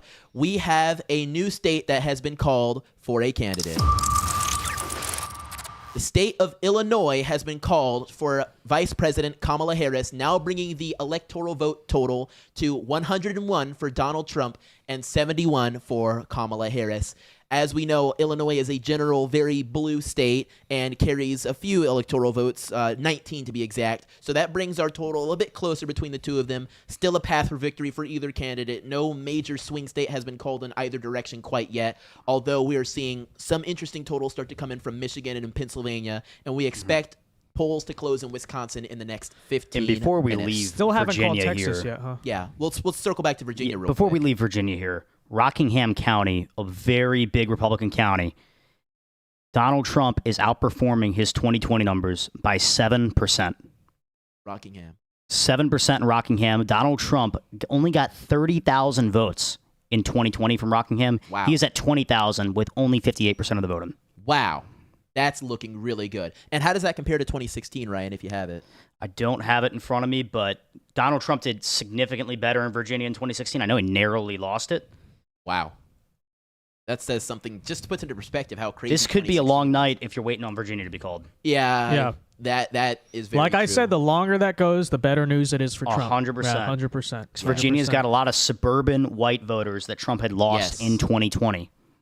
Even with 40, I think Associated, I think I'm looking at AP right here, and though it says a less number of votes counted, it actually has more totals for both, so mine actually might be more up to date. We now have Trump at 49.5%, with Kamala still at 48.9%, so that is not shrinking. The lead is not shrinking between Trump and Harris. In fact, it's slightly growing. By the way, ladies and gentlemen, with 95% of the votes now reporting in Loudoun County, Virginia, Kamala Harris only enjoys a 17-point lead in Loudoun County. In 2020, it was Biden plus 25. So that is an 8-point swing in this heavily suburban, I'm correct, right, Chandler? Yeah. Heavily suburban district in Virginia. How will those translate to nationwide, right? Loudoun County, we talked about Fort Worth, Texas. The suburban trends are going to be very key to watch here. Like I said, I think it's almost guaranteed they're going to swing in favor of Trump in comparison to 2020 because I don't think they can get much worse. But the margin they swing positively for Trump, that's going to be key. Because if it's basically a repeat of 2020, that's not good. And But Trump is even outperforming his Rockingham County numbers from 2016 by 7%. I was wondering about that. That's 7% insane. from 2016. And we're seeing as the benchmark is if Trump's doing better than 2020, it probably means he's going to win that area. If he's winning, if he's doing better than he did in 2016, that means he could get a lot closer as far as the whole state goes, which is 100%. simply impressive. And I wonder how some of these other counties compare between 2024 and 2016. That's 8 years right there. That's a while. Kamala's outperforming Hillary slightly in Loudoun County and Fairfax County, Right. but she is underperforming Clinton and Biden in a lot of these more rural counties. keep in Wow. mind, 2016, Virginia was still that old red state. Yes. Not entirely, but it was still trending away from Republicans. Now it's trending back towards Republicans. Which so is that's very, very very interesting. interesting. Yeah, and not because of the same demographics of people. No. You know, that's the thing. Is the demographics of the state changed a lot, and with those changed demographics that are favorable to Democrats, they're now souring on the Democrats and flipping back Republican. So that's essentially the story of the state of Virginia recently. New York Times still has it as a lean D state, but they have expanded their electoral college estimate. They're now favoring Trump to get 281 electoral votes. The needles moved a little bit. Their popular vote estimate in the New York Times now decreased to Harris plus 0.8, so less than 1 before it was over 1. So clearly some results they've seen lately, they believe, at least at the New York Times, don't jinx it, but they believe that they are favorable to Trump in the recent voting. As we are on the subject of Virginia, we do have a call from the Decision Desk HQ that states Kamala Harris will win the presidential election in Virginia. They made the decision at 8:45 p.m. We're not seeing it on Associated Press or New York Times quite yet, but the Decision Desk is another source we can sometimes take a look at, which brings their electoral count, if I can get to it, to... Let me see if it'll let me see it. President... Their electoral count, they have yet to call a few other states, but they have Harris at 48 with Trump at 111. Some of the states that they haven't called quite yet are dropping that total, but they have indeed called Virginia for Harris, although they have a lot less of the votes in so far. They have less than 1 million for each candidate, when we have the Associated Press and New York Times having them both above 1 million. So we'll see how the Decision Desk HQ comes in for that. It's more than likely they'll be correct. Virginia has gone blue quite a few times, but it's definitely interesting. They're calling it early, kind of on the Fox side of things, I'd say, from 2020. By the way, breaking news, Donald Trump has just hit an all-time high on Polymarket. He's now at 72.3% chance to win the presidency. Wow. It's looking good. Looking good. It's looking real good. According to exit polls, according to Ryan Grudusky putting this out, Trump is at 25% with black men in Georgia. Wow, I'm telling you. Even if the that's hood, a little bit, I'm telling you. No, hold on. The hood is rocking with Trump. They shot that man for this country. And I know homeboys out here saying, listen, man, that boy Trump's a gangster. I'm going to keep it a buck with you. I'm gonna keep it real with you, and that just takes me out my mode real quick. I got to get back in my normal frame, but it takes me out my mode real quick when I hear that black men. He's code switching, guys. He's code switching. I'm trying not to, but I'm hearing my brothers out here, and they're saying Trump. All right, that's good. That's fire. That's so fire to me, and it's not gonna make a huge difference, but I mean, honestly, it will. Honestly, I'm gonna keep it honest with you. Wait a minute, guys. We got some news that might not be super relevant to the national election, but this is so interesting to me. Allegedly, Amendment 3 and 4 were defeated in Florida. Wow. Yeah. Really? Both of them. So Amendment 2 passed, which is a pro-Republican amendment. It's on the New York Times. Go Florida, and then you'll be able to scroll and see it. Guys. Amendment 3 to legalize marijuana in Florida. In Florida, of all places, failed. like I said this, this for a long. I didn't honestly, honest take. I voted no on it. I didn't think I thought it was going to pass just because of the culture of like Floridians. You know, we're more like socially libertarian people in this state. No, the amendment to legalize marijuana has not passed, and it's looking like the abortion amendment. It's a little closer than marijuana, which is crazy. You would think abortion would underperform marijuana, or overperform, I should say. But that's also looking like it's not going to get to the necessary 60%. Because with that, that's big. 10% of votes not in. Those are your election day votes. Those are your more conservative voters. It looks like marijuana and any abortion codification within within Florida will not be taking it. I was not expecting that at all. That's crazy. No, I honestly thought abortion may pass. Abortion and marijuana would pass. This is where I was leaning. And I thought if any were going to pass, it was going to be marijuana. Guys, we just saved Florida. We really did. Because abortion, obviously, terrible, especially this amendment right here. Wow. But the weed amendment would have made the entire state smell like weed. There were no restrictions. It was going to make it weed anarchy in the state. It was really bad. The language was misleading. They said it was going to fund education. Like, that makes so much sense. Yeah, legalizing weed is good for the kids, I guess. I don't know. Bruh. Thank God. Seriously, thank God. Okay, anyways, let's go back to national results. Absolutely. I'm just very surprised at that. And that's even Donald Trump also endorsed that amendment, by the way. He did. Ron DeSantis opposed it. Interesting. Florida's so interesting that they really do love their governor. I'll tell you, because they tend to side with him a lot, and DeSantis has done well in the Florida primary. Except in the Florida primary, which is so odd. Yeah. They love Donald Trump when it comes to head-to-head, but when it comes to ballot measures, when it comes to Senate endorsements or running for governor, nobody's done better than DeSantis in the state. And that's so funny. Georgia is actually quite very much so the same way. We had the endorsed candidate, the Trump endorsed candidate, and David Perdue almost obliterated by Brian Kemp in 2021, was it, or 2022?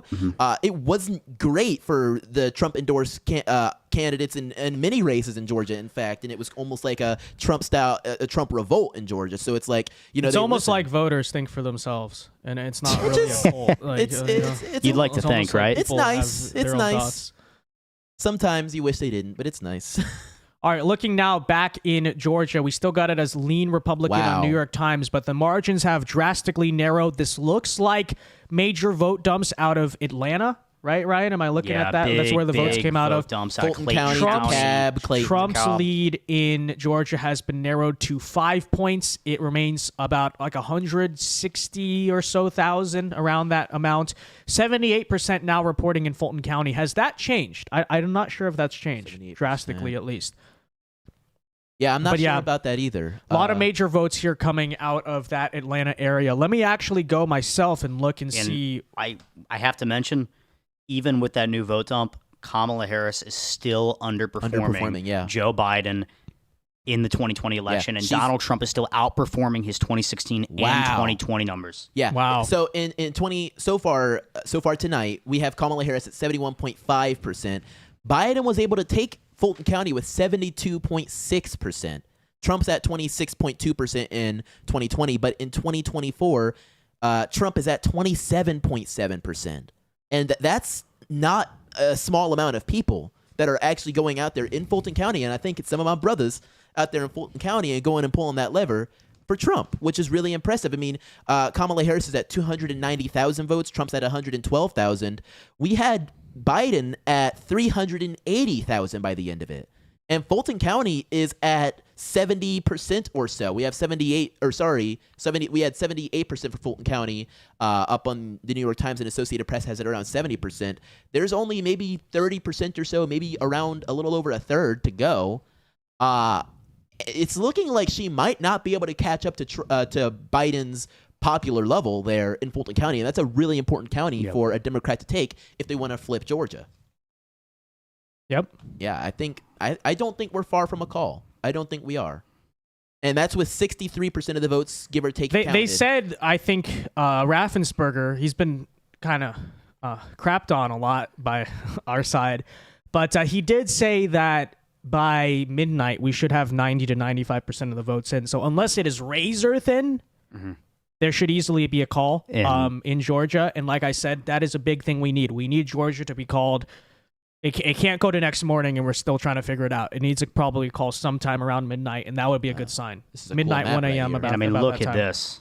Wow. Twiggs County, Morgan County. I mean, the entire map. So almost everywhere in the state of Georgia is more Republican than 2020 This is looking really safe. I mean, but this is, I mean, like, you look at Gilmer County here. Gilmer County, excuse me. Such a small margin increase for Democrats compared to some of these huge Republican increases. And that's probably just population increase. Yeah, simply put, like what we're seeing so far, and this is not all the data, but based on what we're seeing, the votes are not there for Democrats to win Georgia. No, they're not. There's numbers are not there. And if we didn't explain it correctly, what we're looking at is a swing map from 2020 to 2024. So to the right means it's swinging to the right. If to the left in blue, it means it's swinging to the left. You see the whole state of Georgia right there with the swings, all in red. A very similar red to Florida, actually, which is interesting so far. Now, Atlanta, that's going to be big because we still don't have swing map data out of that.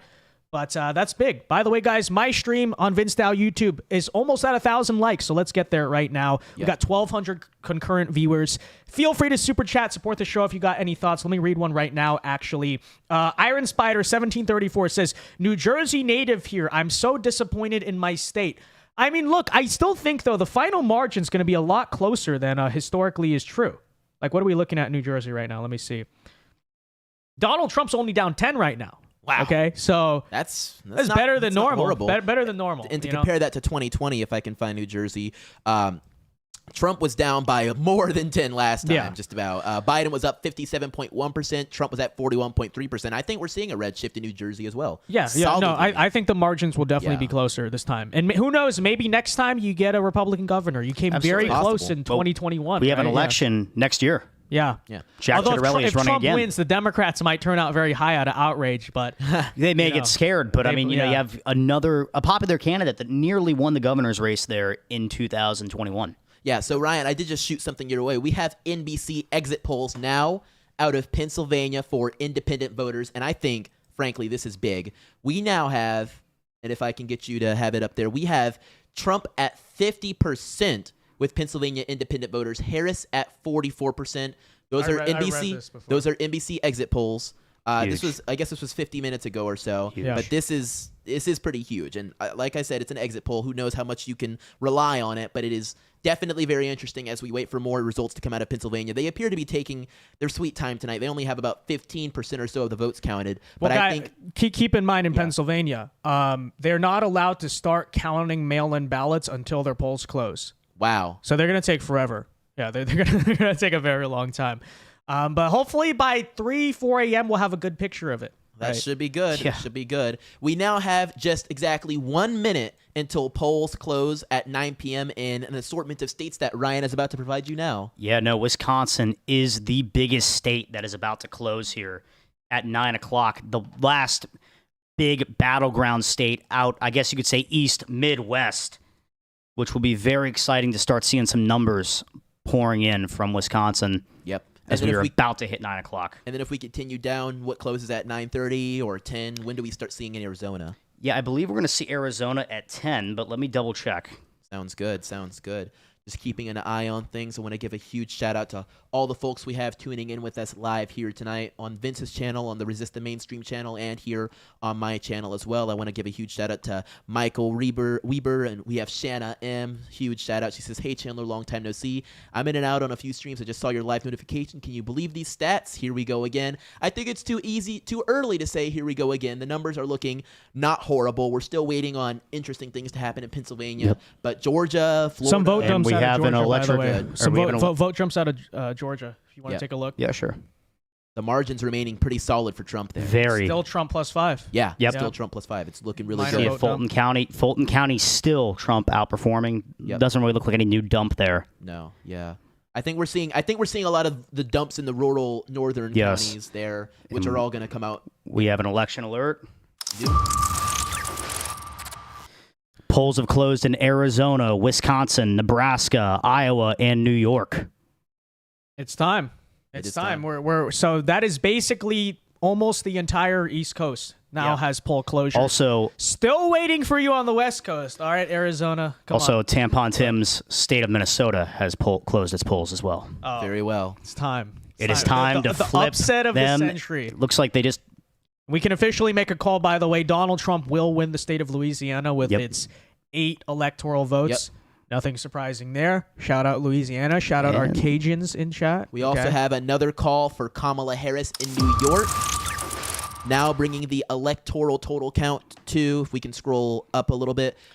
Oh, it's not up to date. I don't think they've got some things here that they don't have. Oh, we have Wyoming, South Dakota, and North Dakota, which have also been called by the Associated Press. Not quite yet. Nebraska's 2 electoral votes statewide just got called by the Yep. New York Times as well. Yeah, so we somewhere around between 99 for Kamala Harris and 120 for Trump. There they go. They're going to roll in on the New York Times. I as well. know the New York Times just called their state of New York, but I'm very curious to see what the final margin is going to be. Yeah, there. that's I what's don't- interesting to watch. I don't think Trump's going to win it, but course it not. could be within 10. Yeah, and the big easily. thing about the Northeast push here, that especially that Trump made an emphasis on it, especially because there's so many toss-up congressional races in the New York metropolitan area, that it's really close. It's not winning that state. Nobody ever thought that he was going to win New Jersey or New York. It's Right. closing the gap in Yes. carrying along those congressmen across the finish line. House races in 2022 in New York are what gave Republicans the House. Absolutely, That was and the it's difference. what Yep. could do it again. There's 5 really key toss-up races in the New York metropolitan area. We now have another call from the decision desk. They have now projected Donald J. Trump as the winner of the election in Ohio. We have yet to see the Associated Press or New York Times follow up on that, but that will raise the electoral vote total by 17. It was looking a slight bit more competitive in that state at the beginning, but as we expected, more of those Republican votes in the rural counties started to roll in. We aren't expecting anything too crazy in Ohio, although we will keep an eye on that Senate race they have there. That is no. What is relevant about Ohio is if he performs more in line to 2016, yeah. then we're expecting in the other Rust Belt states he'll do the same. And 2020 he dropped off a little bit from 2016 in Ohio, so that shift comparatively in Ohio is going to be very important to watch, even if the state is going Republican yeah. regardless. He is outperforming his 2016 numbers That's by about fantastic. 2%. And I think we can see the result of that because it looks like he might be carrying that Senate candidate in Bernie Moreno potentially across the finish line. We're only halfway there, but Bernie has a narrow but noticeable lead at 48.8% to Sherrod Brown at 48.5%. Both of them in the 1.3 millions, but with Bernie at 1.394 million and Sherrod at 1.387 million. The numbers are negligible, but it looks like it's going to come down to it in Ohio against Sherrod, who we previously mentioned was a 3-down incumbent or so, 2 or 3 down incumbent in Ohio. He's got some strong name recognition, but it appears that people might be voting a straight ticket in Ohio as of now to carry not just Trump, but obviously Bernie Moreno perhaps as well. I mean, guys, keep in mind as well. Election day votes still largely have not been counted yet in Ohio. Yes. Right? Yep. This is a state where Democrats usually start with the lead. And you said Trump is currently up by 6 with just half the vote in. Yes. Mostly election day votes to go. Yep. Bernie Moreno's narrowly up. I don't know the math there, but don't be surprised to see a +10 in Ohio for Trump. At this rate, we'll see. We'll see. Call. Now, Republicans are voting earlier, so maybe the margins there are a little different. But if you see a kind of a repeat of those historical trends, then yeah. Because election day votes still waiting on that in Ohio. Whoa. We are getting information out of New Mexico now with 41% of the votes counted. It is a... Oh, wait. No, sorry. Is that Senate? No. 12% reporting in New Mexico. I have 41% here. What is that saying? We have... Okay, I don't know what's going on. Okay, with go New over to Mexico AP, right now. Ryan. I'm Go on over to AP right yeah. now, yeah. Just to give you guys a little method into the madness here. We have Trump in the lead or in some sort of three-way tie. What is going on? Is this some sort of glitch? It's a glitch. It's okay. It's something very strange. It's showing the wrong number. Pay me no mind about New Mexico, but we are seeing numbers coming out of there that are almost curiously all in cahoots between Trump, third-party candidates, and Kamala Harris. But that's very minor, and I can't even tell what county that's coming out of. But we'll keep an eye on New Mexico. Very likely it goes blue, but I mean definitely something to at least keep an eye on here. By the way, just news I'm just watching right here on our live monitor. So Rick Scott has declared victory, already given his victory speech in Florida, very early night. And the same for Mike Braun, who will be the new governor of Indiana. Mike Braun, not really a guy, I'll be honest, I'm the biggest fan of, but at least you don't have a Democrat governor, I guess. Iowa, by the way, now less than 1% reporting. Yep. Seltzer, shut up. Shut up. Yep. Okay. Crazy. For context, guys, there is the poll in Iowa that said Harris +3, and all the Democrats were running around saying, she's never been wrong. She's never been wrong. She has been wrong before, by the way. We now have an official Associated Press call for the North Carolina gubernatorial race, as previously called here by... The Black Nazi has fallen, okay? The Black Nazi, quote unquote. That's what he called himself. That's what he called himself. Or according to the scandal. I'm saying it as a joke, okay? As of now. But like that's according to the scandal. Yeah, and that's what he allegedly called himself. We'll have to switch to the gubernatorial map to be able to see it. But Josh Stein has 54.1% of the vote, with Mark Robinson at 41.2% of the vote. That's a current blue governorship, right? In North Carolina. Yes. So it looks like it's going to be a governorship hold there. We had a shot with Mark Robinson, but it appears he was just absolutely wrecked by that. Hey, he narrowed the gap a little bit, though. Look at that. Look at that. Mighty Mark. Mighty Mark. Hey, he may lose North Carolina in the same margin that Trump's going to lose New York. Wow, that's not... I don't even know what to say to that, actually. I don't even know what to say. If you would have told me we're going to lose New York by the same margin as North Carolina, I'd probably, I don't know. That's so right? It's a great point. True. It's a great point. Yeah. I mean, Trump's at 27% in New York to Kamala at 72.6%. So okay. I don't think it's that Well, close. New Jersey, early he's votes, though, outperforming right? in New Like Jersey. That's with 15% of the vote in. So I mean, you know. Where's that vote coming from in New York? Which counties? Yeah. Is that New York City or is it New York State? All New York City. Okay, well, there Manhattan you go. and It's like Queens, 80, 90% Brooklyn. Democratic. Unless you're going not to Staten according Island. to this. I mean, Manhattan has Trump at 14.1%. Hold on a minute. I mean, I want to compare that to, if I can get in there any further. What did he do in Manhattan? He got 12.3% in 2020. So that's a 2 point or so increase between 2020 and 2024, even in New York. And there is the deep red Staten Island holding strong just outside of New York City. That's crazy. And guys, this is all going to make a big difference in the popular vote, because I think deep blue states like California, New York, New Jersey are going to be a lot closer. Look at Virginia. Virginia still has not been called, if I'm not mistaken, right? Nope. No, not by the New York Times. Has any outlet called Virginia? Chandler, didn't you say somebody called Virginia? Did you say Decision Desk? Oh, yes, maybe? yeah. Decision Desk has called Virginia. For, I mean, Donald Trump's up by 2 points in Virginia. As of now. But it's 49%. Yeah. I mean, you're right, though. A good amount of those votes. I mean, let's look at how many in the Northern Virginia Metroplex have actually been counted. It looks like Fairfax has only counted half of its votes so far. So that it's going to pull through for Harris, which is okay. But I think we could see possibly, or most certainly, better performance than we did in 2020, I think. How are we looking to 2016, maybe, if we have that? It's hard to compare though because in this state has changed so much you're right, that you're I right. think You did 2018 is probably the farthest back you can go to do this It's comparison almost, thing. too prehistoric.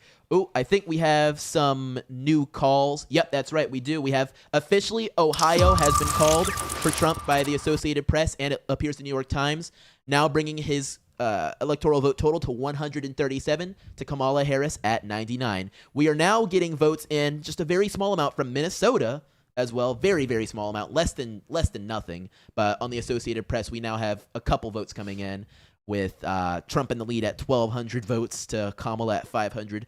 Not much to speak of there yet. Obviously, that state's not going to go any crazy direction, but just making note that polls appear to have closed there, and we're starting to get some results. Still nothing from Wisconsin yet. Almost radio silent. Can we tune in actually really quickly to the live feed of Trump HQ? Because I think I just never mind. He's disappeared. Okay, all right. The mighty orange man appeared, and then he vanished. And Cenk Uyghur is having a really big meltdown. Hold on. Let's give our voices a break really quickly. I want to hear what he's saying about this election. He's sweating a lot. And we'll come in later. And that race will be way, way tighter than 67-33. So don't take the early results as any kind of indication.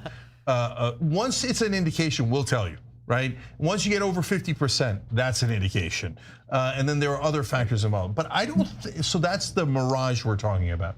Whether it's in a blue state or a red state or one that's leaning, trending Kamala or trending Trump. But John, her outperforming in the counties vis-a-vis. Yeah, look, you can't really read too much into it, but he's obviously nervous. He's looked incredibly angry all night. Look at us, okay? Yeah. We're relaxed. We're having a good time. He's just breaking it down. He's panicking. He's panicking, and I don't blame him. He's already in panic mode. I can't blame him based off these exit poll numbers coming out of Michigan now. Yeah, because NBC ladies reports. and gentlemen, we have a key race alert for you. NBC reports in their exit poll, Donald Trump, 51% of Michigan voters under 30, Harris, 47. So, according to the exit poll, at least, I don't think that number will be accurate, but it does demonstrate something. In that exit poll, Trump wins voters under 30. That is Gen Z. Unbelievable. Outright, guys. No outright way. victory in Michigan with Gen Z voters. That's what the exit poll is saying, okay? Which suggests, where was the turnout in Ann Arbor and all the far-left young colleges, right? Or was it turning out for Trump? Or was it that young male voters, like I've been talking about, are going to break almost just as hard for Trump as maybe even young women for Kamala Harris? I don't know, but that's what that exit poll is showing. Again, Donald Trump winning young voters in Michigan outright, under the age of 30, by 4 points. Guys, that's huge. That's huge. Could be way off. I don't know. Maybe Corn Pop is conducting the exit polls. Ultimately, that's just gold. We will have to see. I believe we got some minor calls out of the deep red states, right, Chandler? Not quite yet, no. It's been 137-39. Yeah, we are. Okay. I just watched some results pop in, and I'm sure we're gonna get some calls very soon. As nobody is surprised, I think we'll see. Yeah, here on the Associated Press, Iowa has started to get more. And what was it?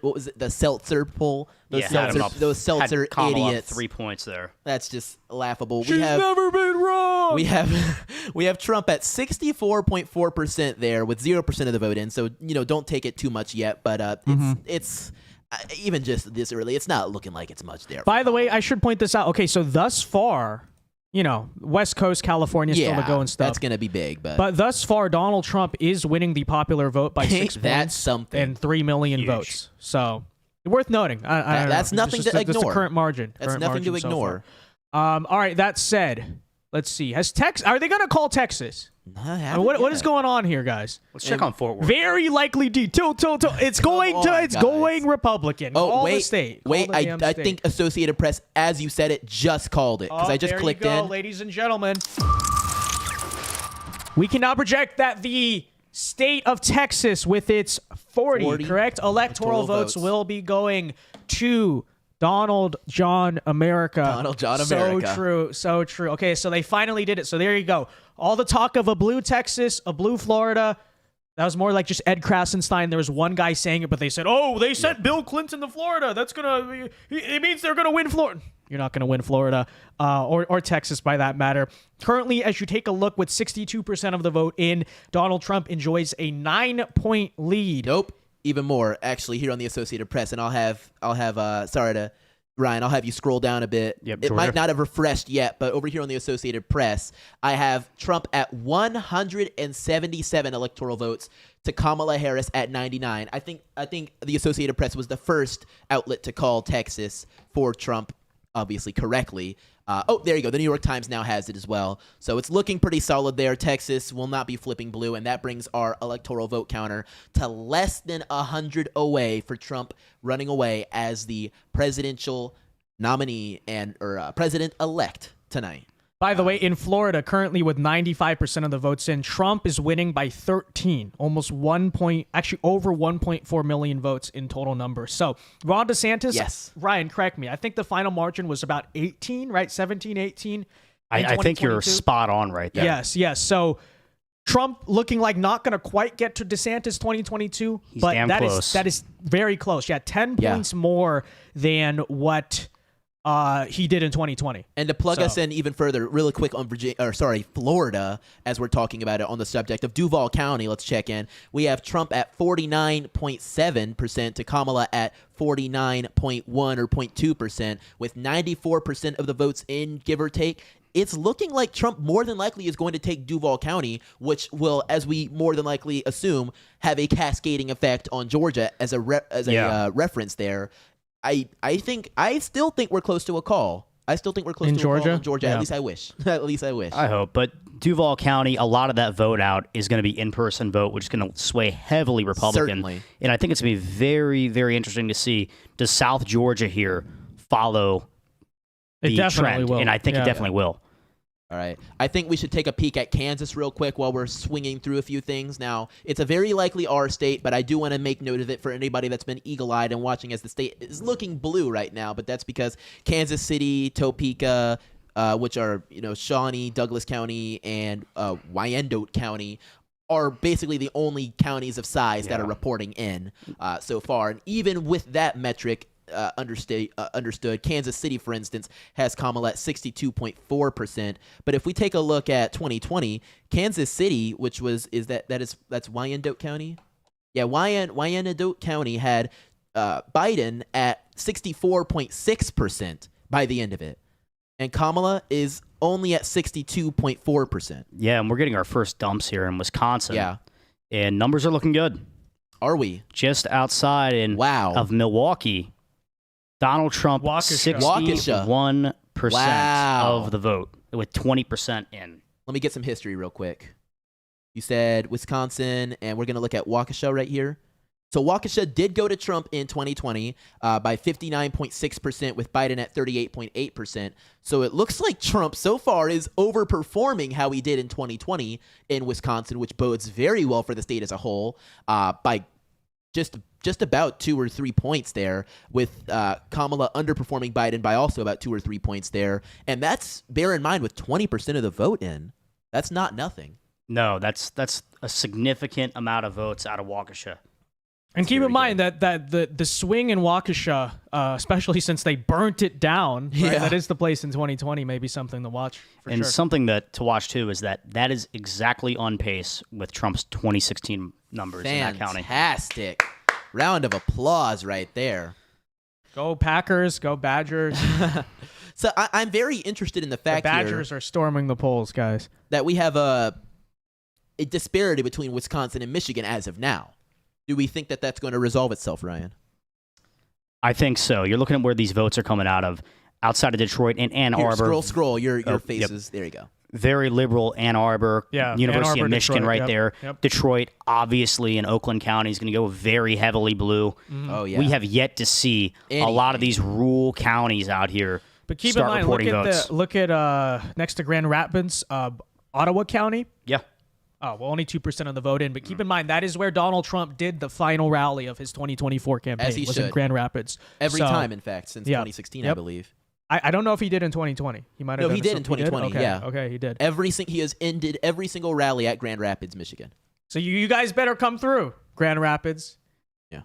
Yeah, he visits you more than he's visited this place. I'm so sure of that. Okay, let's see what else we are looking at nationwide. 21% of the vote in Pennsylvania, is now in. And Kamala Harris's big lead, that is the Pennsylvania election day firewall that the Democrats talk about, has drastically narrowed. I think last time we checked, Kamala Harris was in the 70s, if I'm correct, percentage-wise. She's now down to 59% with 21% of the votes in. And you see still a lot of the remote and rural counties in Pennsylvania still have a lot of vote to go. Pennsylvania is going to be a slow state because they are not allowed to count their absentee and early mail ballots until Election Day, which is insane. Okay, because then your signature matching, supposedly, I don't know if they really do, but your signature matching, you're doing this and that. It's election night. You know, that's why Florida comes so fast. All the early votes, they already know. They're boom, counted. Okay, now we just count the Election Day votes and we're done. It's fast as heck. Everywhere else, though, Wow. especially Pennsylvania, just mind-bogglingly insane. Yeah, and as we're seeing, we actually have Butler County. Trump does appear to be outperforming Dave McCormick, who's running for Senate there against the incumbent Bob Casey. McCormick's at 39.3%. Bob Casey's at 58.4%. Correct me if I'm wrong, but McCormick ran previously in Pennsylvania for a statewide office, right? Yes, Ryan? for governor back in 2022, and it was very unsuccessful. Very unsuccessful against Shapiro, right? Yes. Yeah, so it looks like No.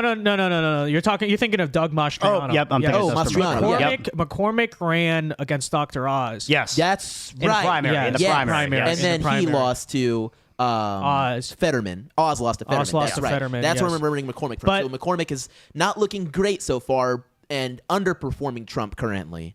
But I mean, guys, we expect almost in every single Senate race in this country, there might be some exception that we look at the end, but you expect Donald Trump to outrun the Republican Senate candidates because our field is relatively weak, all things considered. Right. You know, Dave McCormick, I don't know if he's a terrible candidate or not. I've not heavily followed that race. Yeah. But you're running against someone with, I believe, right, a lot more name recognition in this case. Yeah. Sherrod Brown, same thing. Although Bernie Moreno is a good candidate. In Ohio, but- yeah. I was just about to take a And peek keep in at mind, that. for a Republican, Trump enjoys uniquely high popularity in those Rust Belt states. Yeah. So you go there as And of the another people. Republican candidate, it's a lot harder. Yeah. So And it's hard when you're running against somebody like Bob Casey, who's been relatively popular there and has held office there for a long time. right. And also, from what I've heard, everything about it from consultants and things, Dave McCormick ran an excellent ground campaign. It may just not be enough. Yeah. Maybe, yeah. And speaking of may just not be enough or may be enough, Bernie Moreno in Ohio, just to give you guys an update on that if we can switch over, we have Bernie at 49.8%, Sherrod at 47.3%, and that's with about 56% of the vote in. This is a state that I believe we did already call for Trump, who's enjoying a very comfortable lead at 54.1%. So as Vince made mention of, Trump does outperform other candidates in their races. A lot of split tickets there somehow. Especially in the Rust Belt. Especially in the Rust Belt. But Bernie Moreno does seem to be flipping the script as opposed to how Dave McCormick is performing so far. However, Ohio is a lot more developed insofar as how many votes they've counted in comparison to Pennsylvania. So a lot more to see very, very soon, but we are continuing to keep an eye on things. But it's looking very good because you're going to see this R margin, Republican margin in Ohio, go up as more votes are counted. Like I said, Blue Mirage State. So you could probably make the call now or close to now that Bernie Moreno will be unseating Sherrod Brown, I would say. Ryan? I think would you so. confirm? I really Yes. do. I think we talk about the Blue Mirage. Yes. You know, every time you watch Ohio in these elections, it always seems like a large Democratic lead early. right. I really Right. think Bernie Moreno is not trailing far enough behind Trump, I think, to lose this race right now. Yeah. No, absolutely not. Absolutely not. Ohio is really...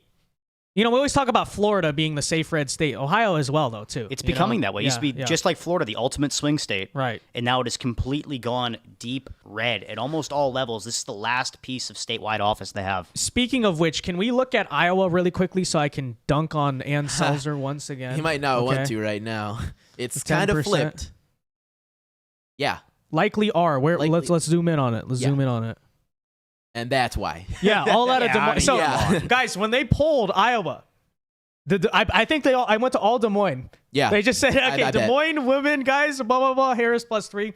Very likely close to what happened. By the way, we got a super chat right here. Godson for $5 says, in 2016, I voted for Bernie Sanders. Now I voted Republican across the board. Funny where life takes you. Good man. No, I will say I think there's a lot more in common with a 2016 Bernie voter and the modern Trump Republican Party than you realize. Yeah.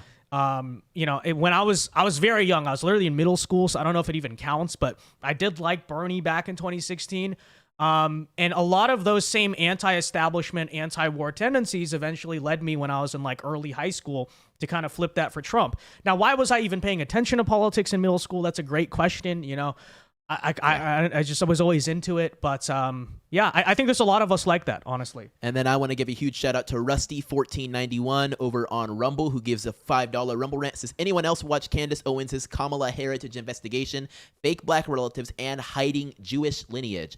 Very, very interesting. I've been hearing a lot of fascinating things about Kamala's background and history. A lot of people have been calling it into account and into question. And I wonder particularly if black men, not only do they think Trump is more gangster, but they call into question Kamala's so-called black card. Does she actually possess one? Many people have been asking this question, and I wonder if that's going to, play a key role in this election as we see things going forward, particularly in Georgia, but perhaps maybe other states where the urban vote carries a lot of weight. I think she hit it for two reasons, right? If it's true, is the Palestine demographic and black voters. Yeah, definitely. Which shows how fake she is. As usual, shows it. Very true. Can't even be honest about it. Yeah, good numbers here for Trump in North Carolina, outperforming his 2016 numbers in Scotland County and in Union County. Very nice. Yeah, we haven't looked at North Carolina in a while. Not much. Let's go. What's the They have yet to call it. It's at 50%. Yeah, they have yet to call it, but 51-48. It's looking really good for President Trump, leaning R according to the New York Times. But Union County is big. I mean, that's a 2% bump from 2016. That's a lot of votes there. 82,000 votes with 94% in right now, just outside of Charlotte. And to compare that to our 2020 numbers, in fact, we can find Union. Trump had 61.3% back then, with Biden at 37.2%. Trump is enjoying far better performance in that county than he did last time around, which is very, very good, I would say.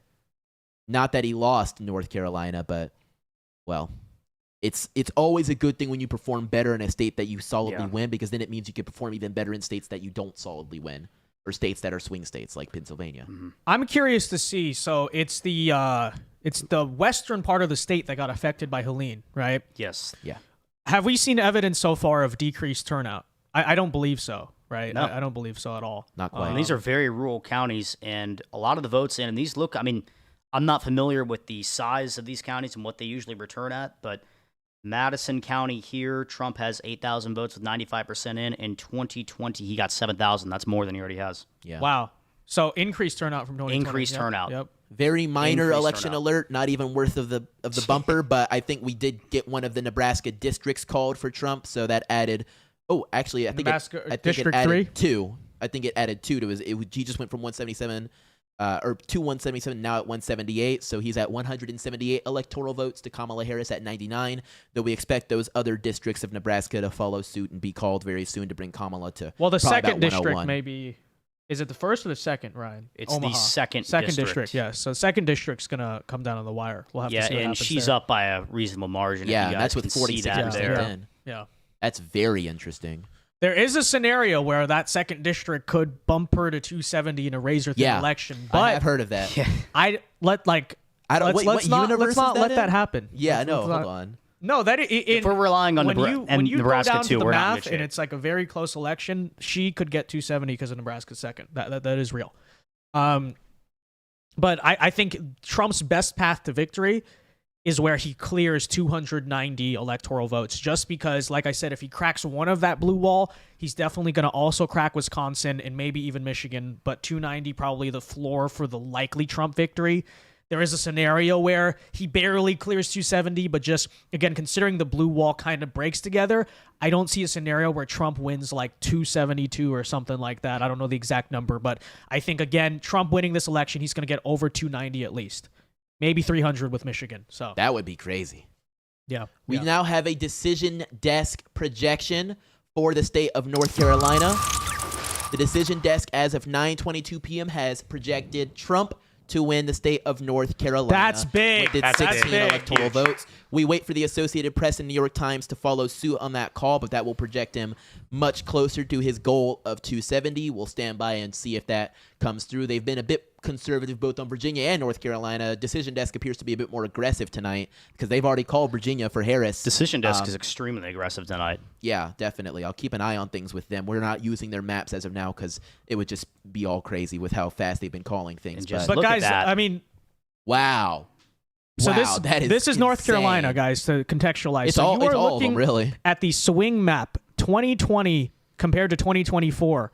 In 2024, almost the entire state of North Carolina is voting to the right of what it did last time. So that's probably a key indicator of why they made such an early call in North Carolina. And like I said, the faster we can call the Sun Belt, the better a position Donald Trump is in.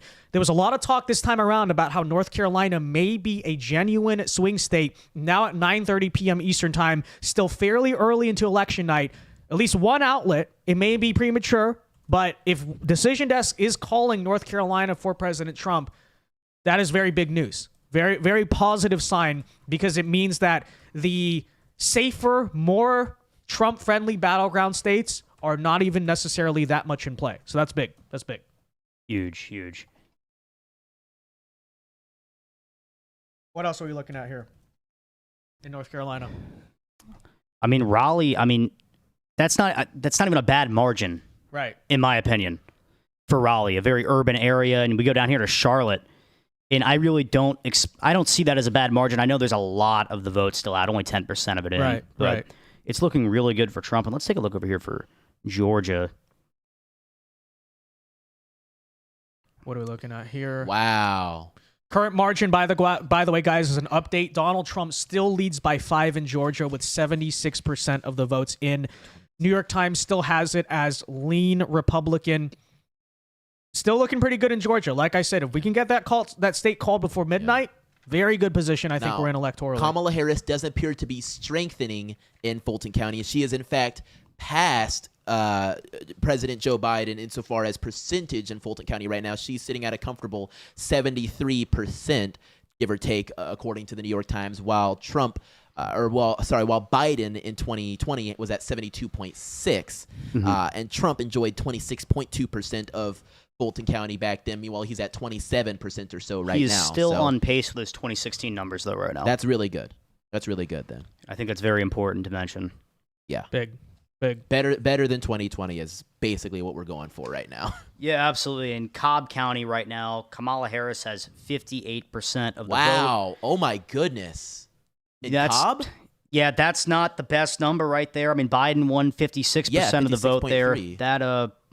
That's not very promising right now. No, it's not. And it just updated.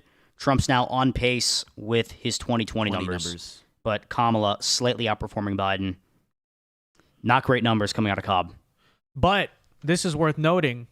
In the rest of the state, go to the swing map right now. Yep. Swing map. All red, except some of the Atlanta area. All red except the Atlanta area. So this is, we've been saying for a long time, this election's going to come down more so to turnout than persuasion.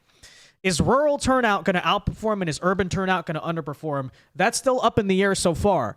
But if she is even running the same as Biden 2020, if she's in line in Atlanta, but the rest of the state, as you can see, is voting more red right now, then that is probably why Trump still enjoys a 5-point lead in Georgia. I think this turnout issue is going to be a big one for Democrats. I think they're just genuinely not really excited for Kamala Harris. I don't even think they were really excited for Biden either, but definitely not for Kamala Harris. And we now have 75% or so of the vote within Georgia. That is not a small number considering how things are looking right now. They would need the next quarter of these votes to basically all be for Kamala if they were to shrink that lead. I mean, Trump has almost a 3 million or so, sorry, not a 3 million, but hundreds of thousands vote lead, 300,000 vote lead on Harris right now with 2.1 million to Harris at 1.9 billion. That's not anything to sneeze at. He's at 52.2%. Now just jumped, to 52.3%.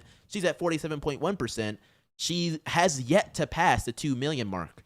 And that definitely means something. And guys, all that talk, I know people are concerned about this, about the overseas ballots. You know who that is in Georgia? That's the military. That's the military, yeah. Okay, so don't worry about the overseas ballots that are going to come Friday. They're going to swing hard for Trump, number one.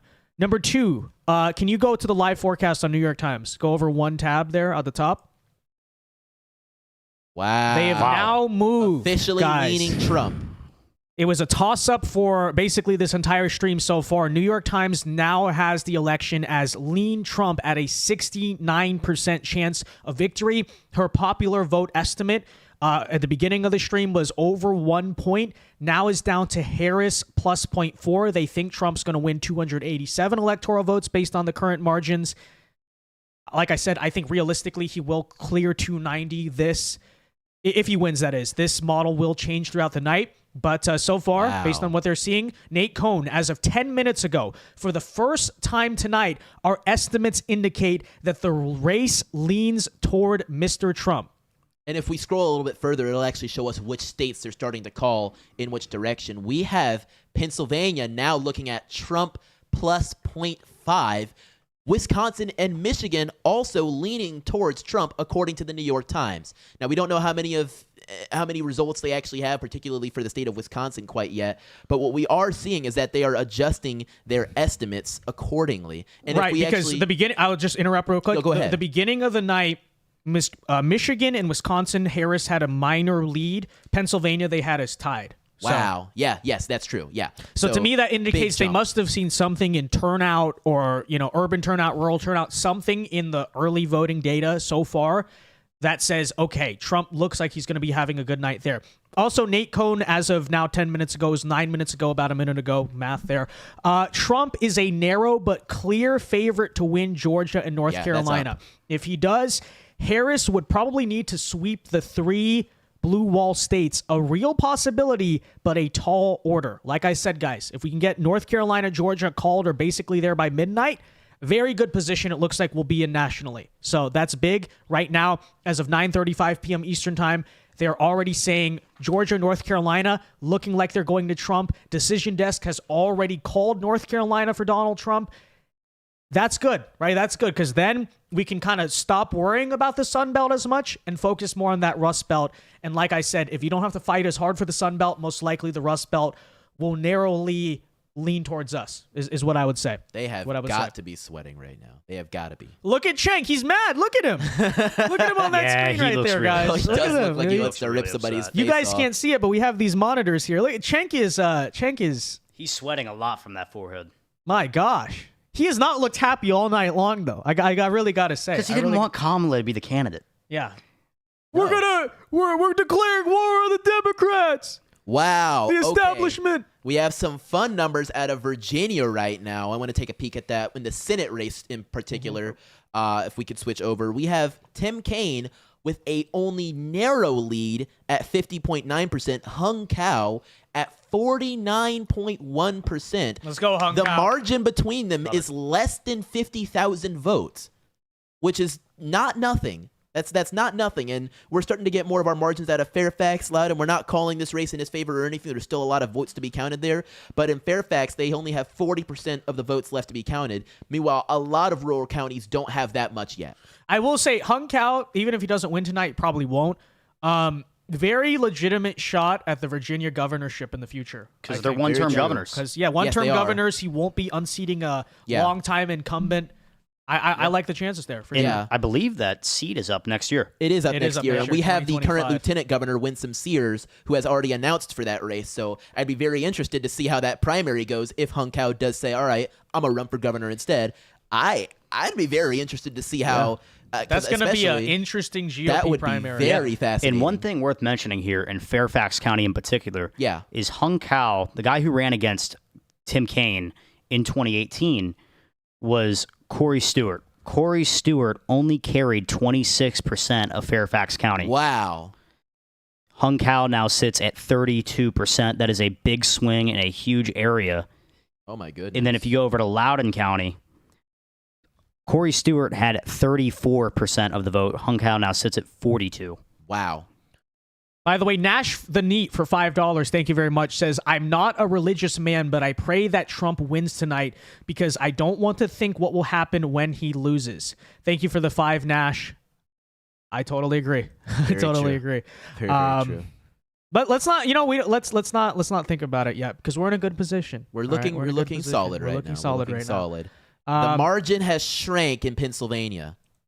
We have a lot more votes that have poured in, and it's looking a lot more. It is now within 7, Yes, ladies now and within gentlemen, in the 7. state of Pennsylvania. 30% of the vote in. Yet with 52.9% for Kamala Harris and 46.3% for Trump, the margin between them is less than a few 100,000 now. And that is with Philadelphia County only at 22%, but Allegheny County at half of their votes in Pittsburgh, and Lehigh County at 18%. There's still a bit to go with those big cities, but keep in mind, those rural counties haven't even begun to start dumping votes yet. Something worth mentioning in And something Philadelphia worth- County. yeah. Donald Trump is outperforming his 2016 numbers by 2%, and Wow. Kamala Harris is underperforming Hillary Clinton She is underperforming Hillary in Pennsylvania, in Philadelphia County. in Philadelphia County. In Philadelphia County. Wow. That is a statement, folks. I think the New York Times in their enduring wisdom might actually be pointing things in the slight right direction this year when it comes to how they're feeling about Pennsylvania. And that's still with only 30% of the vote in. We still have a while with that. And as many have mentioned, we won't start seeing more solid results from them until maybe 10 p.m. I know someone in chat was asking, I'm assuming you're a fellow Floridian here. We are broadcasting the stream from Florida, by the way. Amendment 3 and 4. New York Times has both called that neither of them will pass, okay? Currently with 92% of the votes in the state of Florida, no is at 44% for Amendment 3, and it is at 43% for the abortion one, Amendment 4. And keep in mind, they need 60% for these things to pass. So that, honestly, I'm a little surprised by this, but that is big. That is fantastic news, actually, because both the radical abortion amendment and the radical weed amendment, okay, none of these were the so-called moderate solutions to these problems. These were all very far left propositions that were written in ways that were meant to trick a couple of Republican voters into going for it. Turns out they didn't fall for it. So I'm very happy. Very proud of our state, honestly. Very proud of our state. And the homestead one will be passing, which nobody nationally cares about, but that's going to lower our property tax. It's If you live in Florida, you care about it. We're good for it, okay? Great job. Great job, Florida. Could not be more pleased with our state right now. Fantastic. Fantastic. I just got an election wizard post that says with an estimated 53% reporting Harris is underperforming Biden by 1.5% in Oakland County, Michigan, which is a key Democrat stronghold. Let's take a look at that. Oakland County is right there. Wow. Is that? Let me pull up our 2020 results for Oakland County, which is right there. So in 2020, Biden got 56.4% of the vote.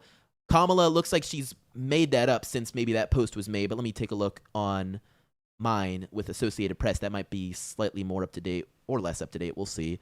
But in Oakland County, Kamala appears to be at 55.1% with 52% of the vote counted and about 233,000 votes in for Kamala. So yeah, it appears like so far she actually is underperforming by a slight bit there with 55.1% of that vote in comparison to what Biden was able to do with 56% in Michigan. That's not nothing. That's not nothing. Zachary for $2, thank you very much, says, pardon my construction mouth, but let's effing go. So true. So surprisingly socially conservative results for Florida.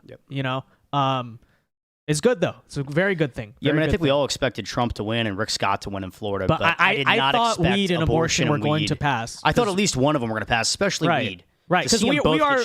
This has been my shocking. take. I feel like I'm repeating myself, but we are like the rock and roll conservatives. You know, we're not. Yeah. It's not a Bible Belt state. It's sort of real. There's a reason why Donald Trump is so popular, specifically for Floridians, because he kind of embodies, I think, their very energy. But that's big. That's big. You know, very good result. They listened to DeSantis. I'm very happy about this. In Wayne County here in Michigan, what many believe is what pushed Biden over the finish line in Michigan. Donald Trump outperforming his 2016 numbers by about 8% right now. Claps all around. That's insane. 1% of the vote in. 1% of the vote in, but yeah. Stop the count. In Wayne County. In Wayne County. Continue it everywhere else. All right, we now have just a little over 15 minutes until polls close at 10 p.m. in states like, I believe, Arizona, Nevada, Idaho. You go ahead, Ryan. Yep. Hold up, I didn't have it up. No worries. We're still watching as things roll in. We've got a lot of House races we're going to take a peek at very, very soon as well. Yeah, 10 p.m. we have Washington, Oregon, California, Nevada. So we got a lot of in Arizona as well. That's going to be it. Big races. That's going to be just about it. We're going to keep an eye on things. Arizona appears to be the last spot. We'll keep an eye on Michigan and Wisconsin as more of those votes start to come in. As of now, with the Associated Press, with about 13% of the vote in, Kamala Harris is in the lead in Michigan. And with 22% of the vote in, Kamala Harris is in the lead in Wisconsin. But that is still just, as of now, not a large plurality of votes in, and those are all mostly absentee ballots in blue those areas. really large Guys, cities. really quickly, what we have on the screen right now, this is the swing map, right? 2024 versus 2020. You want an indication of the national environment without even zooming in too much on one particular area. Look how much of those arrows are red versus blue. It is almost like unanimous, right? I don't know the exact count, and there's still a lot of states, a lot of places to go. But across the places that have voted so far in this country, with a few notable exceptions, the people of this country are significantly more right-wing. The overall electorate, the national environment, seems to be way more Republican this time than it was last time. So that should be good news. Everything's shifting right, and even Texas, which the Democrats poured so much resources in to try to flip or just make competitive, which they've done. Polling would show they've done a decent job, but so far the data out of Texas shows it's shifting even more right. These are the result. This is the result of a $1 billion presidential campaign, by the way, folks. Yeah. Kamala Harris had $1 billion in funding to her name, and this is all she has been able to muster so far. With Trump now with the chance, of, according to the New York Times, of winning at, what is that, 67%? Let me check on that. Because I just saw that online. Yeah. That leaning Trump still has it quite well, and now we have, wow, hold on. Wait, go scroll back down. We just saw Pennsylvania. I think they adjusted that even further. A little bit more. Pennsylvania is now 0.8 for Trump, according to the New York Times. Michigan 0.6, and scroll up just a bit more. That's the estimated margin, by the way, guys. Estimate. Yeah. That is the estimate from the New York Times, though. Mm-hmm. Trump at 0.2 in Wisconsin. Interesting. So they are, I mean, it's very narrow margins, and like I said, this is kind of like a computer model, so things will change. But right now, they are projecting Donald Trump to win the presidency and sweep all of the battleground states, all the 7 battleground states, right? Am I missing one? I think they're all in Trump's column right now. Yeah. Yes. So that would be 312 electoral votes. And that's what they're thinking right now based on the early voting data so far. 54% chance, according to the New York Times, that Pennsylvania goes Republican. 54% chance for Michigan. 53% chance for Nevada, and even still a toss-up in their eyes in Wisconsin. But they are estimating right now, guys, the New York Times, an 81% chance that Georgia, scroll down a little bit, an 82%, it just went up, 82% chance that Georgia is called for Donald Trump, 79% chance in North Carolina, and 69% in Arizona, which I'm sure when the actual votes in Arizona come in, we will look much better there, because the early voting data has been disastrous for Democrats, because it's the Republicans who enjoy a significant lead. In 2020, they went down 100,000 votes to Democrats, and still back then, it was a big surprise, really, to everyone when Biden actually flipped Arizona. Now Republicans have close to a 200,000 vote firewall going into Election Day. That's big. And another thing I'm watching here is they have Harris. She's going to win New York about 17, this computer model projects. That is a 7-point improvement from 2020 for the Republicans. And that's really important because there's 5 toss-up races in the New York metropolitan area that are going to decide who's going to control the House of Representatives. Yep. Oh, my goodness. Yep. By the way, super chats really quickly. Benjamin James for $2. Thank you very much. Says, Trump, the only snowbird that Floridians like. That's so true. So true. And Patty Trevino sends $20 with the emoji sticker saying, woot, woot, woot. That's the sound of orange. police. That sound of Donald Trump. That's the sound of Donald Trump's presidential motorcade, we'll say. Jeffrey O'Neill for $5 Australian, I think, dollars. I don't know. There's an A there. Says, so looking forward to watching the Chunk, a.k.a. Cenk. Okay, be nice. Be nice. His name is Cenk, not Chunk. No, but the Chunk meltdown and then the victory speech from Elon and Trump. The price of salt is going to crash tomorrow. I mean, look, guys. We're not there yet, but yes, we are currently by the modeling, by everything, the favorites right now in this election. I said last night, if Georgia and North Carolina look like they're going to be called before midnight, I'm very confident. We are headed towards that at the current moment. We are headed towards looking like that's going to happen very soon. Very soon. North Carolina talked about how they were going to have 90% of their votes counted by midnight, and I think Georgia also came out and gave a similar They're now at projection. 77. They're at 77. And Trump still leads by 5. Yep, both lean Republican, and he's both up by good margins, way better than he was, I think, at this point in 2020. I think they're probably both called by midnight. And something else to note, he still has the popular vote. He's got 52.2% of the popular vote. He has 35.7 million votes to Kamala Harris at 31.8 million votes. Obviously, it's important to note we don't have California in yet, but that's not terrible considering where we are so far at this point in this election. Yep. Oh, absolutely, guys. Let's take what a are we look looking at in Iowa? I want to. We'll get there. If we're with the seltzer poll, I'm obsessed with Iowa. Listen, we need to prove her, and there's no results there. She's not going to be right. No, it's not even worth. But I want an early call. I want her to be wrong by like 10 o'clock. Okay, that'd be so funny.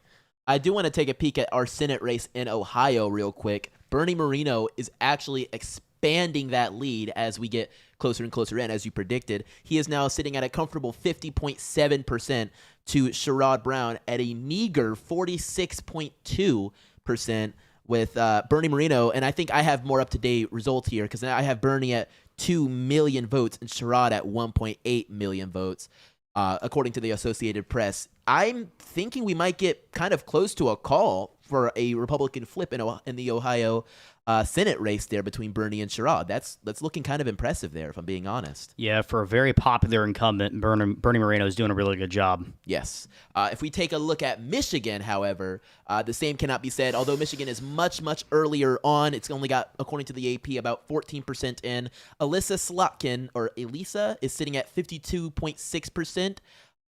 And Mike Rogers is sitting at 44.7%.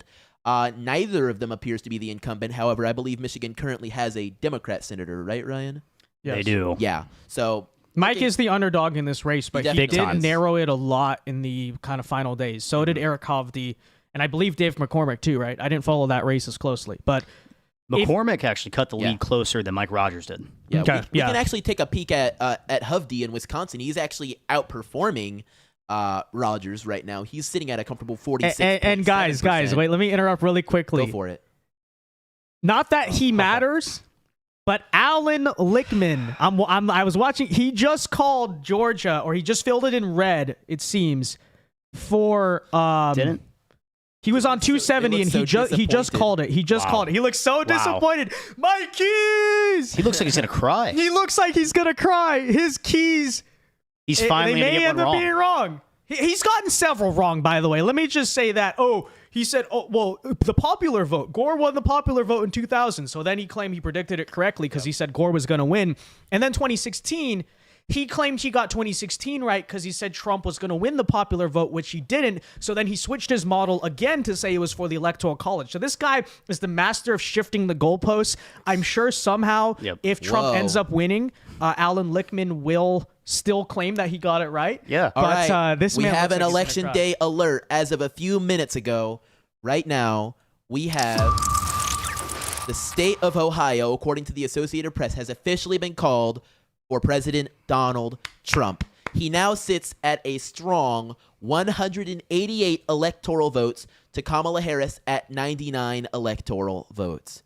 We also have Bernie Moreno still with a strong lead, now an even 51% over Sherrod Brown, who appears to be floundering at 45.9%. The Associated Press has a bit more updated numbers on this one. It's looking quite strong for Trump and Moreno in Ohio as we speak. And guys, keep in mind, look at the final margin in Ohio, because if Pennsylvania takes a very long time to count, you can compare, okay, did Trump overperform 2020 or match 2016 or even overperform 16 in Ohio? That might also be a strong indicator of what happens in Pennsylvania. Especially in those bordering counties. Yeah. I also want to switch gears real quick here to Wisconsin. As we start to get more and more from that state, the margin is becoming slimmer and slimmer between Kamala and Trump. Kamala Harris is at 49.8%. Trump is at 48.8%. 28.8% with 32% of the vote in. Both of them, in fact, it's separated by about 10,000 votes between Kamala. She's at 535. Trump is at 525. 526,000. It just updated as I was looking at it. So we are getting closer and closer in there. If we actually take a deeper look into it, we can see more of those rural counties are starting to roll in, including Marathon County, which has got a lot in there for Trump. In comparison to Dane County, we have Milwaukee County. Those are all starting to run out of the votes that they are counting. Dane is about halfway there, and Milwaukee's about 42%. A lot of rural counties have not counted anything yet. So we're definitely looking pretty good in Wisconsin as of now, with the margins being quite close. Yeah, Guys, also New York Times has now increased their margin, their model here. Donald Trump now has a 71% chance to win. Yeah. That's up from 68%, which and they was moved earlier. down that popular vote margin too, down to 0.3. Yep. Oh my Kamala goodness. Harris now estimated to win the popular vote by only 0.3. And can you go now to Pennsylvania, Ryan? Because I believe we now have 38% of the vote in there. And it Close is to around tightened. that. It has tightened, yes. Wow. It is oh now my within goodness. one. It is now within one. So 1%. there you go. There you go. Now we have a picture we can actually look at and analyze accurately now. 38% of the This is a vote blowout. in Pennsylvania in so far. Kamala Harris currently leads Donald Trump by only 1%. Okay, a raw vote margin. Kamala Harris has about 1.33 million votes in PA, and Donald Trump has 1.287 million electoral votes. So a neck and neck race so far. And let's see, which counties are we looking? Are there any counties that have reported a lot so far? Well, I'm looking at Philadelphia County. I know only 32%'s in, but Donald Trump is outperforming his 2016 numbers by 4%, and Kamala is underperforming Hillary by 2%. Wow. That is a huge There you swing. go. There you in go. a state that Kamala pushed hard. I mean, she pounded that state in the last day. I think she pushed hard, but Trump pushed harder. Because Trump they've pushed been harder. fighting for that state the entire time. Scott Presler, Yep. Elon Musk, Since- and last thing here, Yeah. that's the state Trump was shot in. Yes. In that There western you part go. of the state near Pittsburgh. If you Right see there in Butler increases in County. turnout Boom. out there, that's going to be big. All right, I have a flip alert, it looks like. In 2020, Joe Biden was able to take Sauk County in Wisconsin by 50%. But it looks like now Sauk County is 52.6% pro-Trump, with Kamala Harris trailing by 45.9% in Sauk County, Wisconsin. That is a big flip. It is right outside of Madison, Wisconsin. So it's huge, honestly. Let me catch up on super chats really quickly. Billy F for 5 says, this is insane. Harris was up in PA 90 minutes ago by 35. Now she's +4. Let's go Pennsylvania. Now she's only up by 1, Billy F, to give you that update there. Thank you for the 5. Appreciate it very much. Twin Lakes 1517 for 2 says, how's our buddy Cenk doing? He's not on the screen right now. I see Anna, but both Anna and Cenk seem very rattled. I will say that. Anna, look. As for Cenk, all right, we're like, yeah, he's going to become a meme on the American right for another 4 years if it comes through. Anna, come to the dark side, okay? Come on, Anna. She's almost there. She's almost so there. close. Trump winning may be the final, push over the top where she just realizes we're the coalition of the normal people. Just saying. Riley Hayes for 5 Canadian says, Poly Market now has Trump over 80% overall. It's over. And 74% in Pennsylvania. Don't say that yet, but I know. because people still got to vote in Nevada and places like that. This is But, true. Yeah, 74% chance in the betting odds, guys, to win the state of Pennsylvania for Donald Trump. To the betters, it is over. To the betters, it is over. Miguel A. Arazo says for $5, thank you very much. Let's defeat the woke mob. Thank you for the 5. Appreciate it. And looks like so far that's what we're doing tonight. We are now 6 super chats away. I set a generic goal to a Trump victory. So feel free to contribute for sure. And it's greatly appreciated. Both on Vince's channel and to the folks over on my channel as well. On his channel too. Whoever you're watching, support your respective creator. Check Wisconsin, someone in chat says. Yeah, Ryan, so we were just talking about. Yep. Oh, it just flipped red. Yep. As of now, we just got. I don't know what we can call that, but with 34% of the votes in, Trump is now at 49.4%. I have the Associated Press, and Kamala's at 49.1%. Looks like we had a few rural counties just start dropping a whole lot more, including Waukesha, which has a crap ton in there. Let's take a look at Waukesha right there, right to the left of, look at that, 121,000 votes in Waukesha, and out to compare that to 2020, Trump had 159,000 votes, but that's only with 75% in so far. He appears to be performing quite well in that county in comparison to 2020 so far. He's not quite at 2016 levels yet. Right. But He's I don't know what part of the county 2020. that 75% or the 25% of the vote out there left is. I imagine it's conservative because he's performing really well across the state. He's outperforming his 2016 numbers in Milwaukee County by a couple percent, and Kamala's actually underperforming Hillary there. Yeah. Yes, I think we could. Oh my gosh, I think it just expanded even more. Yeah, it just updated even more on the Associated Press. It's now at 49.5 for Trump, 49 for Kamala just Harris. Updated here. Yep, there it is right there. Wow. By the way, Scott Pressler tweeted out, Pennsylvania news. I can now report that Trump has increased his vote share in Lackawanna County. Lackawanna? That's how you say it, right? I've heard it before. Which is Scranton, Pennsylvania from 2020. Kamala is struggling to reach Biden's numbers in this Democrat county. Yep, by yeah, maybe because 3.3. you're not old Scranton Joe. You are a Bay Area San Francisco communist. Big surprise. I know. Wow, you can't win white working class voters? Yeah, color us shocked. The signs were always there. As the CNN guy keeps saying, the signs were always there. They were always there. You were never Scranton Joe. Even senile Scranton Joe might have done better in at least Scranton, Pennsylvania than Kamala Harris. Just saying. Wow. But anyways, let's see. I'm scrolling Twitter right now to see if there are any updates and analysis from people in particular. Scott Pressler has called North Carolina. Might be a little early for that. Let me go now, though, guys, to take a look. It is now 10 o'clock, which means we should start to see some more states popping in. Particularly Arizona. We're going to be keeping an eye on Arizona right now. Nothing reporting right now. 188. I'm going to keep an eye on his electoral votes because I think we're going to get a few calls within the next couple of minutes. Oh.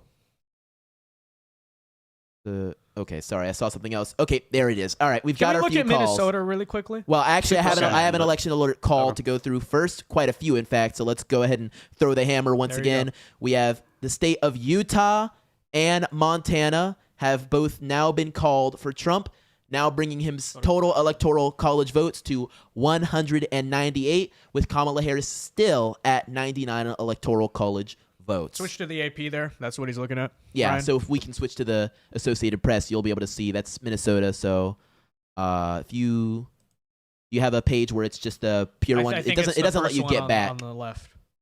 That one. Yeah, that one will be it.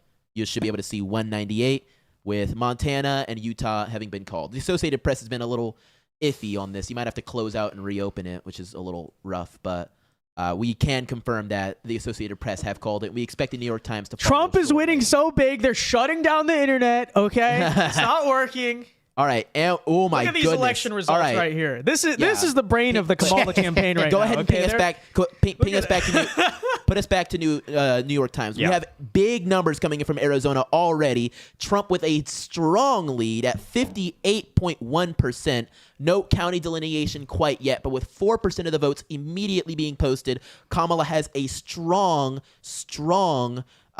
what's the opposite of a lead? She's not trailing. She's trailing by 41.1% is what she's currently at. And look, at. by the way, I think based on the trends you've been seeing in this election, there is a strong chance Maricopa County goes to Trump outright. Yeah. In fact, who knows? That may be almost inevitable at this rate. I'm not actually sure. Wow. But just based on the early vote data, that is I think at this point I'd be surprised if Maricopa didn't go to Trump. So far, Trump is outperforming how he did in 2020 in Pinal County. He is at 58.1%.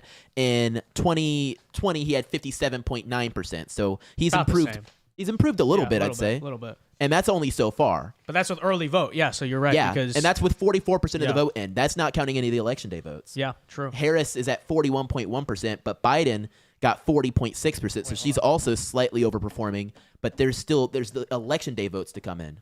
Really quickly here, guys. I'm just watching the Fox Live Now feed. This is a live look, guys, at the Kamala Harris watch party, if I'm not mistaken. Yeah. You can Look see at the hat. looks on their faces. They're They know. They know. Okay. It's coming. Look at borders them. are Look at closing. them. Look at them. I don't see Oh, a smile no, in that there's building. not a They all smile. look nervous. Oh my gosh. That's your bellwether right there, guys. That is your bellwether right There it there. is. Look at their campaign. Look at Sheng's face. We're in a very good spot. All right. Yes, it is The looking. Rust Belt's got to come through, but we're in a very good spot so far, Yep. guys. Very good spot.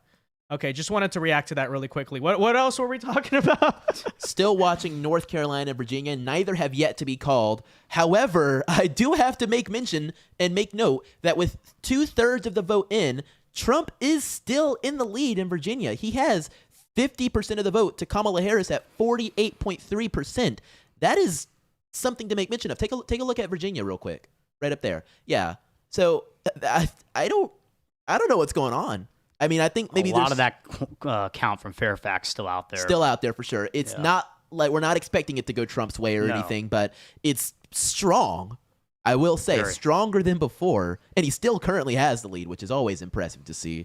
North Carolina is also looking rather decisive. They're both kind of in the same kind of realm, or not really. North Carolina looks like he's going to perform quite well there. Neck and neck with Georgia right now. Really? Yeah, same percentages right there between the two states. Got it. Yeah, that's what you mean. Yeah, for sure. That's what we're seeing. We're starting to get results in from Oregon, and I think we're going to start getting some from Washington. We're not expecting anything crazy out there. But so far, based off of everything we've seen, it's looking interesting. And the lead in Pennsylvania has shrunk quite a bit as well. While we're waiting on that, can we go back and look at North Carolina and Georgia? Because I think you're going to see calls there relatively within the next hour or two at this rate. Let's go to Georgia first. They have more of the count in. It doesn't look like it's changed a lot. Or no, not really. More votes are in, but it's still a 5-point lead for Trump. Yeah, right? nothing has really changed. And once They're both again, over 2 Donald million. Trump on par with 2016 in Fulton County. Fire. Very, very good.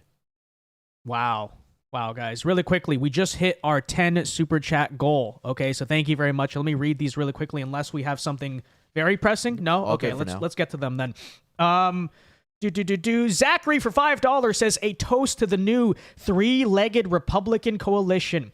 Economic nationalists, war doves, and social conservatives. Thank you for the 5, Zachary. That is largely what it is. Yeah, it's changed a lot. The GOP of 2003, honestly, I have nothing in common with, but the one now, this is true. Okay, this is true. You see, I think also 2024, it's the best overall coalition he's built in terms of other people around the campaign. You know, for a long time, it was just Donald Trump. In 2020, it was Trump and the Republicans. Now he has Trump and like the disaffected populace, which is big. Joel for $10, thank you very much, says 5 super chats away. Yes, we did hit our goal. So thank you very much. Thank you for the 10. Appreciate that very much. Anything you were going to say something? It has happened. Pennsylvania is now having Trump in the lead with 49.8% to Kamala Harris at 49.3%. As of now, I'm not sure I expect it to teeter-totter any other way. I'm thinking we might see Trump maintain that lead. Yep, there he goes. It just updated. Oh, and it just updated even further. In fact, he's now at 49.9% to Kamala at 49.2%. Can you see how much of Philadelphia is outstanding? Yeah, That's going to be the big thing to watch. Yeah, so still quite a bit to 73% reporting in Philly. Is that no 40%? Oh, 40. Okay, 40%. I have 36 over here with AP, but I think we're a little behind with AP on Pennsylvania. So still a long ways to go in the entire state, but Definitely. now that you got a narrow lead, you know, it's expanding by the second. Now it's at 50.1. And it's expanding by the second. True. His margins in Philadelphia County scroll down a little bit. Yeah. Keep growing exponentially. I mean, like 20%. I was talking. Donald Trump was up 3-4 points from 2016 in Philadelphia. He's now up 5 points from his 2016 performance in Philadelphia County. And Kamala Harris, who I talked about, was about a point behind in Philly. She is now 3 points behind Hillary Clinton in Philadelphia County. Oh my gosh. It's over. It's over. It looks really bad if you go to Kamala Harris. It does look really bad. Look at what we showed earlier, guys. If you weren't with us on stream, rewind like 5 or 10 minutes. We showed you the live view of the Kamala watch party. Yeah. There was not a single smile in that. Smiling. Everyone looked so anxious. Anyways, really quickly, catching up here on the super chats. Kevin S for $5 says this has blown all other streams out of the water. on more information than Tim Pool, Charlie Kirk, Steven Crowder, or the Daily Wire crew. Thank you guys for the deep dive. Well, that's very flattering, Kevin. Yeah. I appreciate that. And thank you for the 5. Look, a lot of the props here, and he will be paid for this, goes to producer Ryan. Okay, he has spent several weeks. No, well, show him the binder. Show him the binder. Oh, God. Yeah, I love it. So Ryan has spent several weeks now preparing an entire binder of like every county and every battleground state and how it went back Solid then, data. the trends, data, demographic. It is huge. Okay. We were not going to bring, when I said you don't need to watch the cable news, I meant it. We were going to make a stream that would be more informative than Fox, CNN, and that was the goal. And I appreciate that. That's the way you see it.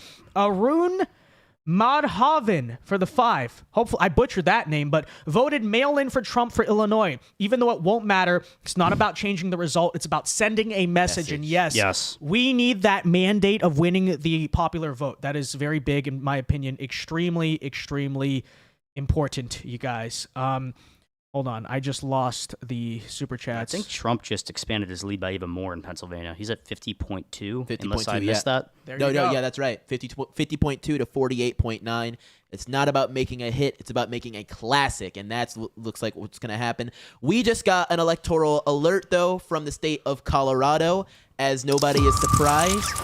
Kamala Harris has been projected to win the state of Colorado in its 10 electoral votes, now finally bringing her out of the double digits into the triple digits with 109 electoral college votes to Trump at his staggering so far 198 electoral votes.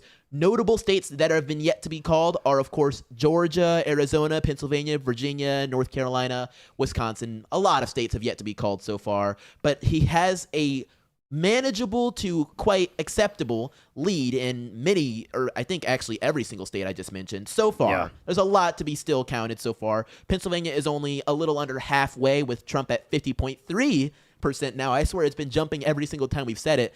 And he maintains somehow a lead in Virginia as well, but only by a whole percentage point, actually. He's at 49.6% to Kamala at 48.7%, which is nothing to sneeze at. Of course, there's still a lot of really big blue counties that have yet to drop a lot for Kamala in Virginia, so don't hold out any hope for Virginia, in my opinion, at least. But it's definitely something to watch, as he does currently maintain a lead there, as well as in in Wisconsin and somehow Minnesota. But Minnesota does only have 2% of the vote so far, so bear that in mind. And one thing I want to talk about here is we all know in the Rust Belt, Trump won because picking off voter by voter in these rural, small counties across the state. His counties that border New York State, very small, McKean, Potter, he is outperforming his 2016 numbers here. Wow. Very important, and this is a key to a Trump victory. That's so awesome. And then before we move on any further, I have to give a shout out to a super chat on my channel. Shout out to Wilton Perkins for $10. He says, "Thanks for the best election coverage anywhere. Go Trump." Thank you so much, Wilton. I appreciate it. I think the whole team here appreciates it. We're working very, very hard, and we are hoping we are very, very entertaining. So thank you for tuning in. Travel Status for $5 says, "I'm watching live with my hot Trump-supporting girlfriend, Vanessa." Well, shout out to Vanessa, okay, eating into that female margin. Oh, Kamala Harris, abortion. Yeah, typically not the hot ones, just saying. Thank you for the 5. Johnny Smith for $2 says, "The Return of the Dawn." Thank you very much, Johnny Smith. Boone Docker, what a name, for $5 says, "Doing a great job, guys." Well, we appreciate it. Romans 5.8 says, for $2 says, "Check Montana Senate. The Greens are winning." Guys, we'll have a Green Party senator. That'd be so funny. I'm not seeing anything yet. I'm not seeing anything either. Yeah. Okay, but you know what, though? That is bad news for John Tester, if true. Yes. Sheeny Beanie for $5 says, "Bill Clinton has hots for Carrie Lake. She wore a blue dress. Luckily, Hillary is..." You always... All these Sheeny Beanies... Luckily, Hillary is a lesbian. You said that. I didn't say that. So Carrie is safe from the Hillary list. Thank you for the $5. Monty for $5 says, "Trump took the lead in Wisconsin. A black Chicago MAGA voter thought rate, we exist. Make America great again. Let's effing go." True. Many have Thank you said for the it. 5. Oh, let's check in on Wisconsin. Speaking of that, let's take a look. So he has taken the lead. This is the Senate race. Oh. Yeah. Let's switch over to the Eric Hovde. Let's Oh, go. wow. Yeah, no, I was actually about to mention. Yeah, go ahead. He's on. I called it yesterday. I called it. He's going to do the best of all the Rust Belt candidates there. And last one, real quick. Sheeny Beanie for 2 says, "We love Ryan. Great work and thank you." Thank you. I appreciate it. Yeah, makes up for the person who called you a neocon yesterday. That was just awful. That was just awful. Over. Yeah, no, but he's outperforming slightly Ron Johnson right here. Actually, they just updated. He's Wait, is down that somebody's now. name? What? Ron Johnson? Yeah. the He's a current senator from Wisconsin right now. yeah. Eric Hovde was outperforming Ron Johnson. Now he is not. Got it. And was Ron Johnson an incumbent Democrat? He's an incumbent Republican. Okay. That is he holds the other seat there. Got it. Okay. Yep. All So right. I'm Kamala, seeing slight lead. flip-flopping. Yeah. Yep. It just flip-flopped. Ping over. pong match here. Yeah. Yep. Yeah. With Wisconsin, Kamala at 49.3 and Trump at 49.2. It's pretty neck and neck there, but that's with only 44% of the votes counted so far. A lot of rural counties still waiting to get in. Meanwhile, if we check those pluralities that are, big cities, we have Dane County 72% in. Scroll down a little bit, Ryan. Milwaukee There you County with 47% in. So we expect them to start running out of gas soon. Big Republican county in Waukesha is at 78%. So a lot more to go. Insofar as what's to be counted in Wisconsin, it's still anybody's state there. It could go, honestly, either way, and there still could be a path for victory, particularly for Trump, even if he doesn't win Wisconsin. Do you think, Ryan? Yeah, no, I'm feeling great about a Trump-Wisconsin victory right now, just looking at some of these numbers they're rolling in. Right. Doing good in Milwaukee. Madison and Dane County, not bad. Yeah. I haven't looked at any numbers in Door yet, and I don't think they're out, but it's looking good so far, but only 44% of the vote out. Long, long way to go here in Wisconsin. Very true. Very true. We could take a peek into some of these gubernatorial races if we'd like as well. Yeah, a lot of those have been called already, including Montana, North Dakota, Indiana, Missouri, and West Virginia. All have been called for the Republican candidates, as well as Vermont. That has been called for the Republican candidate as well. New Hampshire's got a What gubernatorial is it? race right now, Bullock, right? his name? In Phil Scott in Vermont. Phil Scott? Okay. Vermont Slightly off. confuses There's a me. Bullock in that And region. look at New Hampshire right here. What's that for governor? Governor. Wow. Yeah, Kelly Ayotte is doing quite well at 51.5% and growing as we watch. I don't get those states. I don't know how you vote for a Republican governor and then vote for Kamala. And Chris Sununu, such a popular governor there in New Hampshire, wins in landslides, and nobody else can come close.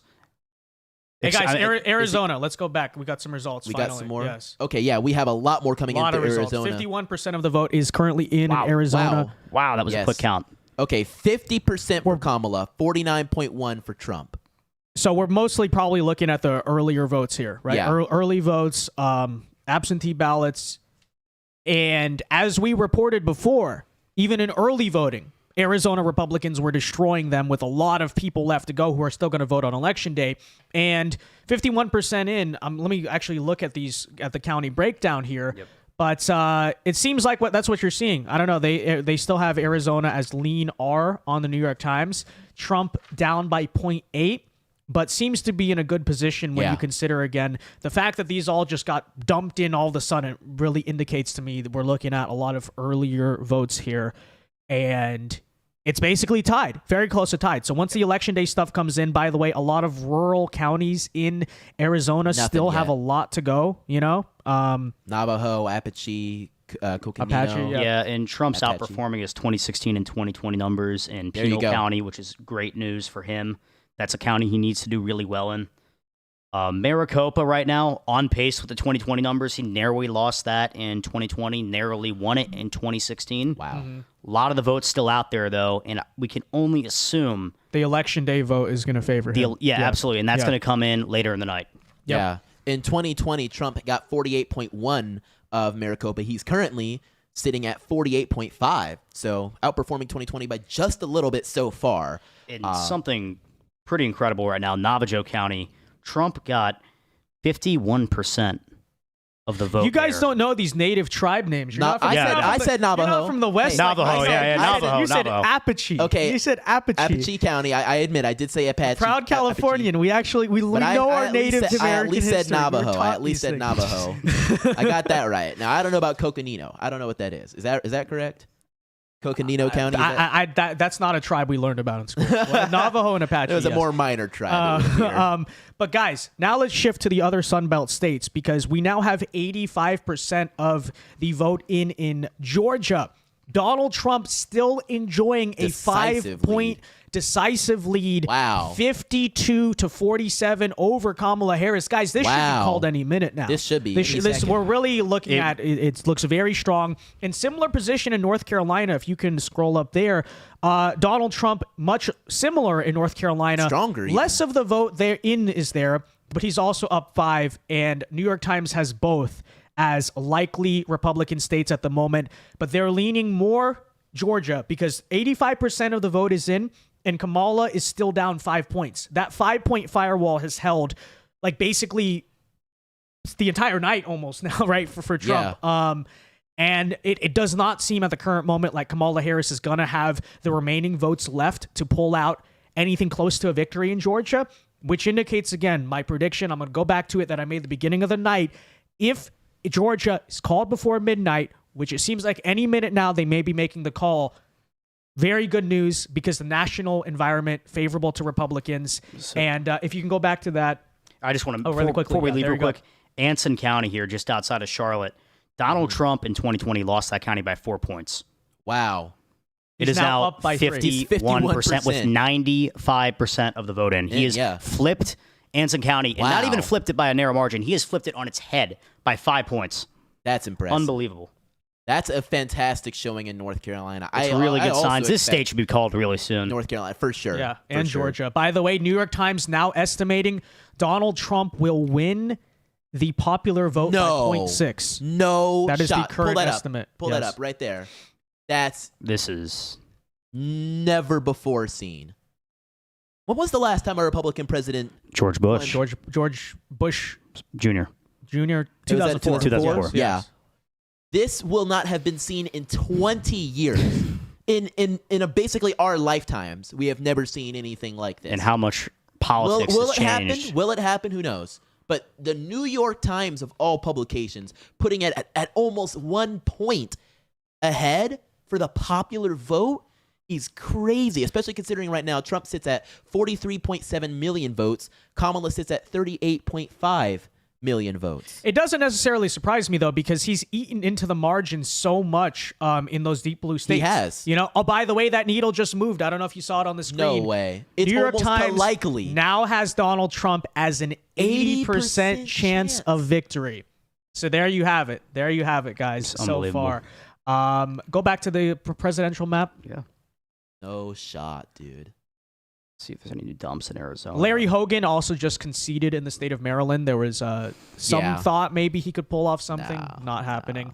Don't care. He would he really even be a Democrat? Would he even really be a Republican senator? I mean, come on. Maybe he'll vote for the tax cut. Only in Maryland could he pull off being a Republican. Yeah. Iowa is now reliably looking red once again. So let's take a look at that just for Seltzer. I know you want to see that. Up. I know you wanted. Shut up, Ed Seltzer. I know you wanted to see that. Iowa is looking quite decisive now, give or take, with Trump at 52.2%. Exactly.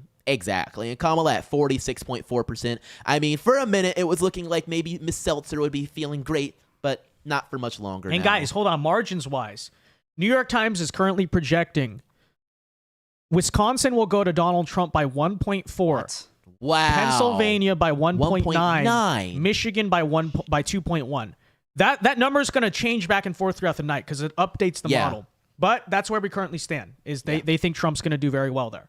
Right. Also have him winning in Nevada. All right, I want to circle to a few super chats we have here on my channel. We have Mike Orklim for $10. He doesn't say anything. He just sends a sticker, I think, of some sort. So huge shout out to Mike Orklim. Thank you for the support.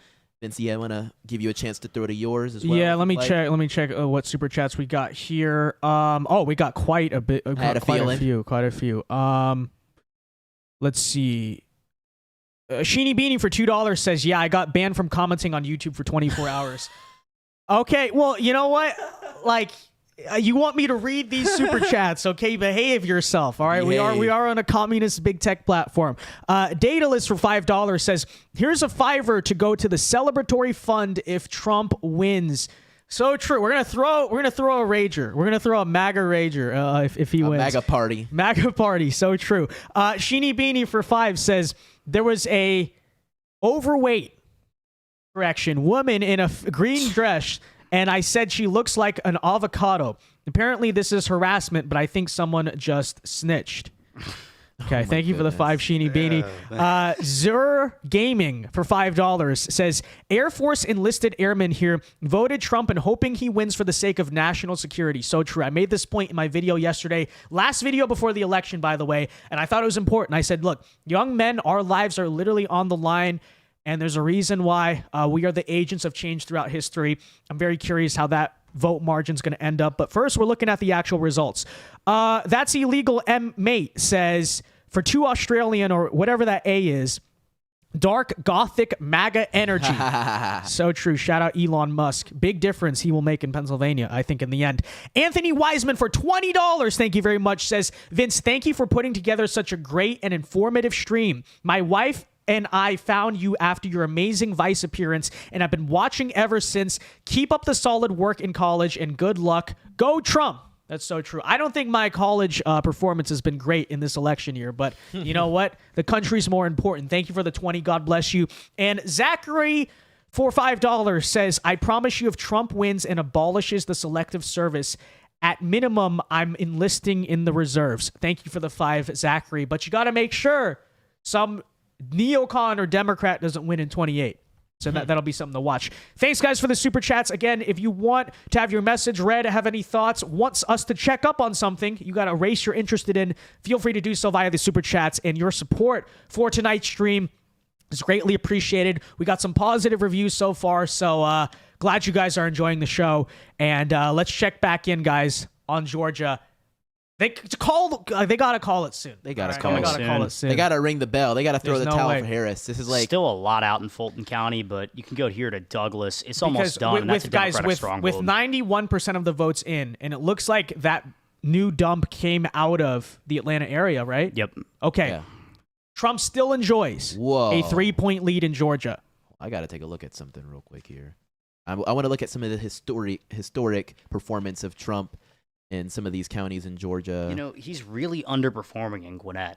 Yeah, that's exactly what I was going really? to say, actually. He is Yeah. performing identical to how he did in 2020. He's at 40.2%. Yeah, underperforming 2016, but Yeah. it's a county he And- actually flipped in 2016, which is just so shocking he? to me. Yeah, I did not know that. yeah. Wow. Okay, that's says a good bit. I know this county quite well, and I did Or excuse not me, know a that. county that flipped away from Trump. Excuse me. Correction. Oh. Yeah. Okay, I was about to So say. that county actually voted for Romney Okay, in Yeah. 2012. in 2012. Okay, that But tracks. you know, that's But in such a 2016, lifetime away at this point. That's 12 years ago. But guys, you know the difference here is that even you guys are pointing out, right? Yeah. That in 2024, Trump's still not doing that well in Atlanta.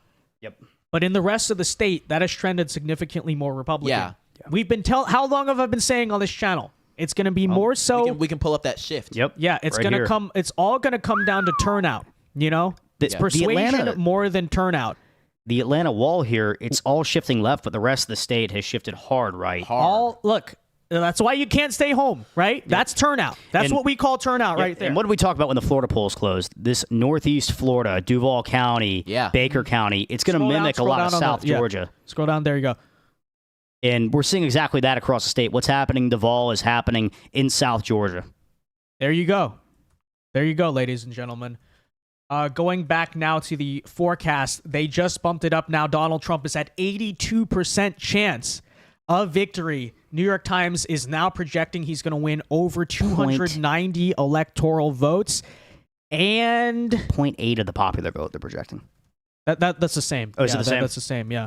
But, the metrics continue to just go down and down tonight for Kamala Harris. Still a lot we don't know, okay? The Rust Belt, it's still basically all the way out there. Like, we don't know necessarily, but looking very, very good at the current moment. And Georgia, that call's coming any moment now. Any moment now. Go to Arizona. Let's see what we got going on there. So we got minor vote dumps, and Republicans have narrowed the gap, now only down by 0.2 in Arizona, with 52% reporting there. What are we looking at in terms of counties? Yeah, Maricopa slightly down. Hasn't really changed much. The margin hasn't, at least. Scroll up a little bit. All right. Up a little bit. I have an election alert 20 seconds ago. According to the decision desk. Ladies and gentlemen, we have a major election you wanna say alert it? for. No, I was trying to be dramatic. Okay. All right. We have a major election alert from the Decision Desk HQ as of 10:26 p.m. Eastern Standard Time. It is projected that Donald J. Trump will win the presidential election in the state of Georgia. And it's 16 electoral votes. This is a flip from 2020. Huge. And this is Absolutely big. huge. He couldn't have won it without it. No, first of all, couldn't have won without it.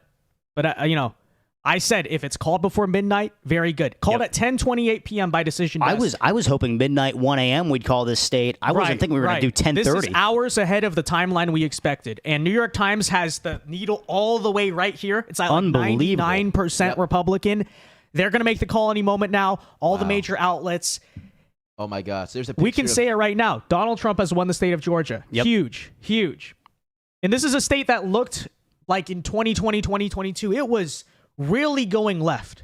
That's also important to point out. It was worrisome that we were starting to lose the state, it seemed, possibly forever, especially with the way those Senate races went. Right. And, I mean, this is an unbelievable rebound for the Republican Party in Georgia. It turns out, though, right, and people thought, okay, maybe it's because Trump will do a little better in the Atlanta metro. He hasn't.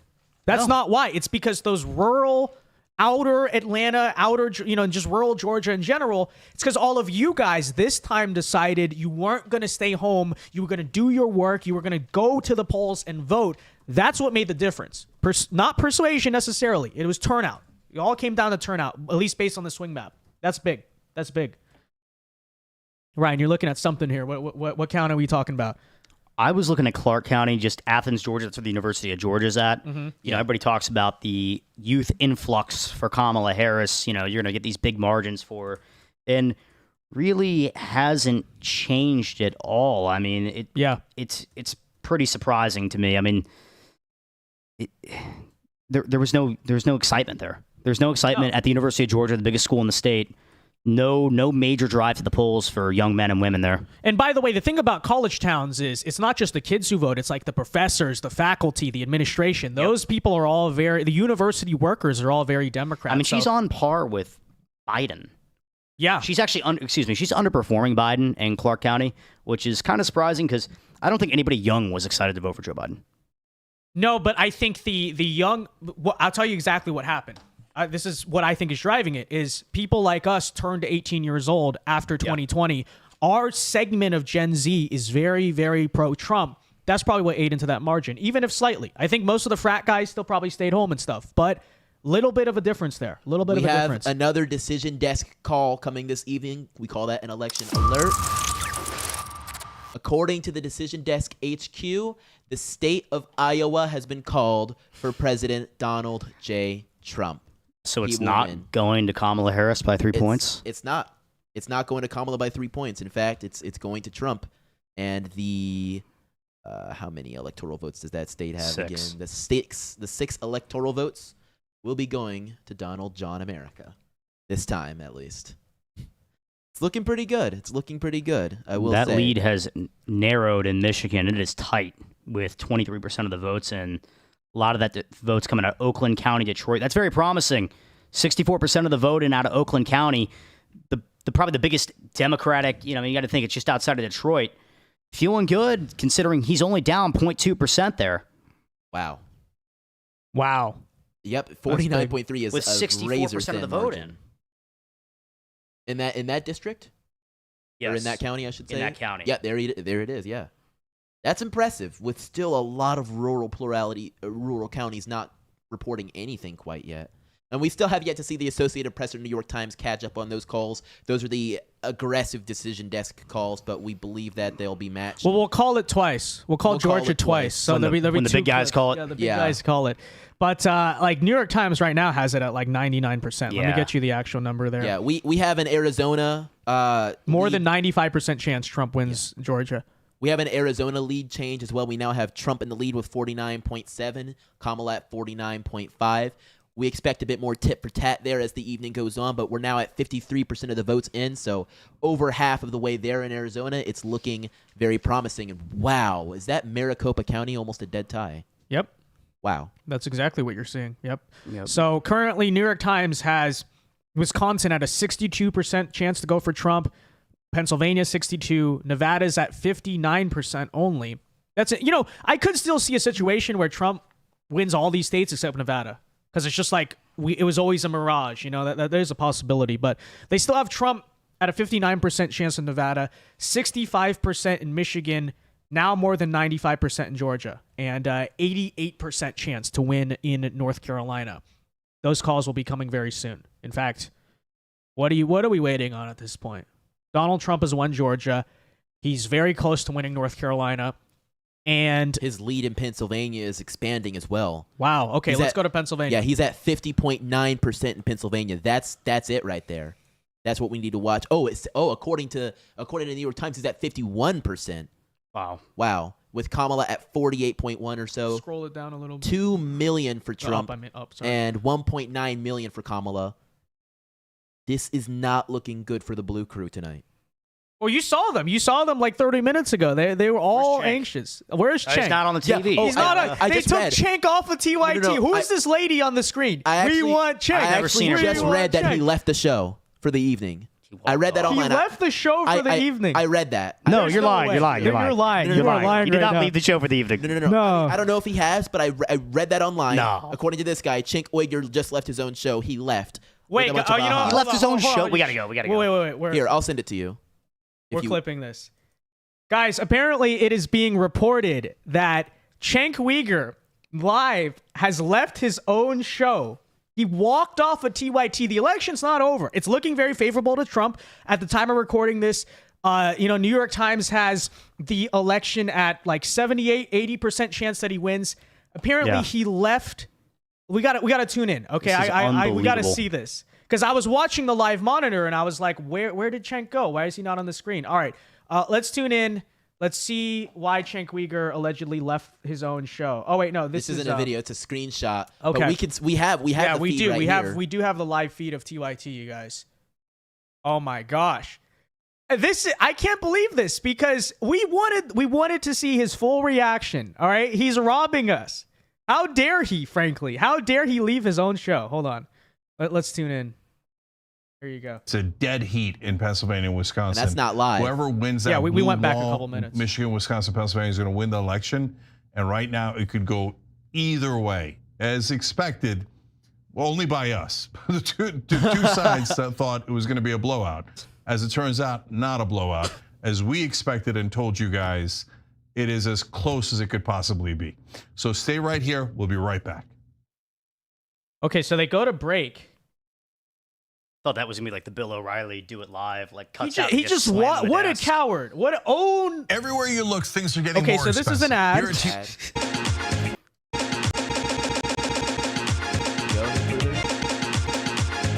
Where did he go? Whoever wins tonight is going to look at what went well. Did he just? And I think last I checked, it was about 60. We were nothing. We're trying to figure. John. Yeah, he just disappeared. Chat, hashtag where is Cenk? Where is Cenk? All right. Welcome back to TYT. Anna Kasparian, Michael Shore, and John Idarola with you. And also joining us is Yasmin. Thank you so much for joining us, Yas. Hi, happy to be here on this very exciting election night. I've been watching some of the coverage, and it's been a roller coaster so far. A roller coaster. That is such like a basic take. Oh yeah. But okay, I don't know. So they never explained it, but I guess Cenk apparently he might come back. He's probably taking a break realistically. Like he's probably just, intermission. We've still not taken a single break tonight. I want to point that out. We're just simply built different than these people. Yeah. But no break needed. We haven't even gone to the bathroom, guys. No. It's intense. So guys, if you're enjoying the work we've been putting in here, I mean, feel free to send a super chat. I'm just saying. The dedication's on another level here. Or Rumble rants. We see them too. Yeah, that's true. That's true. One thing I want to talk about here is how tight, even though he's going to lose, the difference in New Jersey. a state Biden, I think, carried by almost 14%, Wow. is now a tight Republican loss right now. Yeah, I have the comparison actually. In New Jersey, Biden got 57.1% with Trump at 41.3%. Right now, Kamala is only sitting at 52% with Trump at 46%. That unbelievable. I think that's the most narrow we've ever seen New Jersey. How does that compare to 2016 even? It's much more. I think he still lost it by 11 in 2016. So it's better than 2016 in New Jersey. It's exponentially better than 2016. Wow. It's unbelievable. Unbelievably better. And I mean, this is a lot. I mean, you got some house races around here in some of these counties, especially I think Camden County, New Jersey. You got a key house race lurking right around there if I can find it on here. But also, you got a governor's race there next year too. That's gonna be very big, and this is pretty shocking. The margins they cut down here in New Jersey. Yeah. This is one to watch. This is truly one to watch right here. By the way, really quickly, I got to give a shout out to Dow Tran in chat with the $50 super chat. Let's go. Says, great job, guys, from your fans in Orange County, California. We're good friends with your relatives, the Tree Quatch family. Well, shout out to Tree. Okay, tell them thanks for the plug. Appreciate it very much. Let's celebrate this Trump victory and our family restaurant. Is that the username for it? When you visit in California, keep it up. Yeah, I'll definitely have to make a stop. All right, we're missing Orange County. I haven't been there in a very long time. All right, sorry, the stream froze out. What else are we looking at, guys? The numbers. I'm going to stick to the Northeast here, especially because there's some really key house races here to decide the balance of power. And New York right now, I mean, Trump has just destroyed the margins the Democrats have built over there the last 10 years. 58-42. And yes, I know it's a big Trump loss, but compare that to Hillary Clinton. Hillary Clinton carried 59% of that state, while Donald Trump only got 36% of that vote. That is a huge, huge improvement from 2016. Wow. And if you cut to 2020, Joe Biden got 60 and Donald Trump only got 37%. I mean, this is This is how Donald Trump carries across the congressmen down here in Staten Island and Suffolk County. He's going to carry them across the finish line tonight. That's the hope. That's the house right there. Yep, that is the house. Jackson for $5 says, Trump voter here from Augusta, Georgia, really hoping we stay red. Thanks for the work, guys, and God bless. God bless you too. It's all but decided. Decision Desk has already called it. New York Times has it as like a 99% chance he's going to win Georgia. They're holding out just to keep the Kamala people excited slightly. But that call is coming very soon. And trust me on that. We are tied in Arizona. And speaking of calls, we now have a brand new election alert for a new state called. As of 10:40 p.m., the state of Kansas has been called for President Donald J. Trump, now bringing his total electoral vote count as of now to 204 electoral votes to Kamala Harris with 112. And this is not taking into account North Carolina. He just won Iowa. And Seltzer, he just won Iowa. Shut up. There you go. Yes. Wait, you know what? That's not even counting Iowa yet. We got a key race alert. Ann Seltzer is wrong. She had no clue what she's talking about. She didn't even know. Oh, that is counting Iowa. Crosstabs. Donald Trump has just won the state of Iowa, now increasing his electoral vote share to 210. Folks, let's go to Iowa. It's just 60 electoral votes away from the presidency compared to Kamala Harris's 112. This was the, quote, perfect poll, right? Yeah. It never been wrong. Never been wrong. Never been wrong. Unbelievable. There it is. Had Kamala winning by 3% here, please. What a joke. But you know what? I think it's worth noting, okay, if we pull this out, all of the psyoping they did, all the demoralization, and the patriots of this country just said no. They just said no. They just went and voted anyway. Big. I'm proud of us so far, okay? Now, Navajo County, correct? Yes, Navajo County. Let me get these Native American names right. Navajo County. Donald Trump right now sitting at 60%.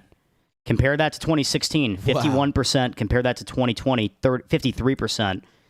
Huge growth. Yeah, 53.4% in 2020. It's a 7-point growth. Wow, 59.7.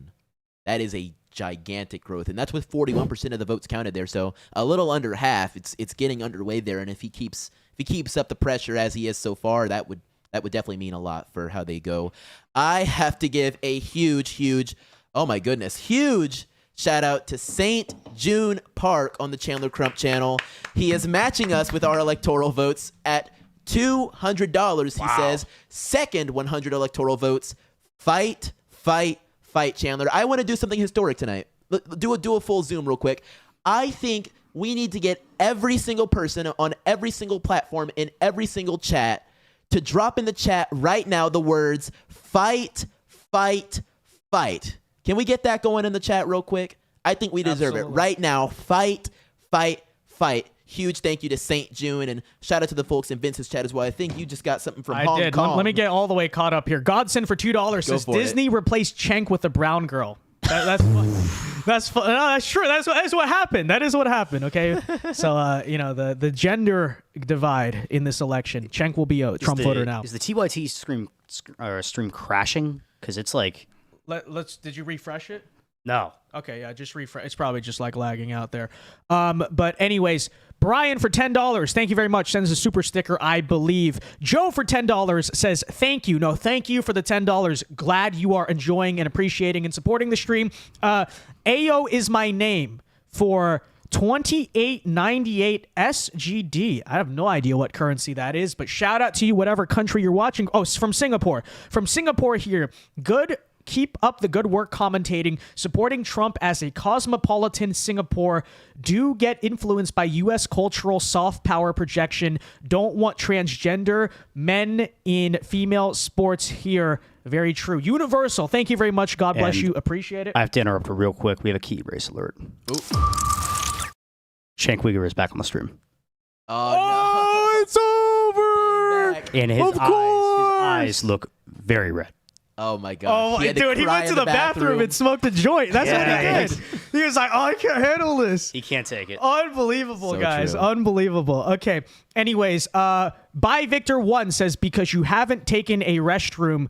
So he sent us $5. There you go. That's the price of hard work. Appreciate it. Also, I'm a software engineer. I feel like a lot of engineers are MAGA. I think you're right about that. Thank you for the 5. Quentel Tuba for 5 says voted for Trump via absentee ballot for Georgia by way of Gwinnett County. Oh, we're looking at your vote right here. Yeah. Last time Biden. Okay, so he's a flip from 2020. There you go. Welcome to the dark side. Welcome to the dark side. Dark MAGA side. Proud to vote for common sense instead of emotions. Let's effing go, bros. So true. Golden Thumb for 2 says hold your P for T. True. True, so true.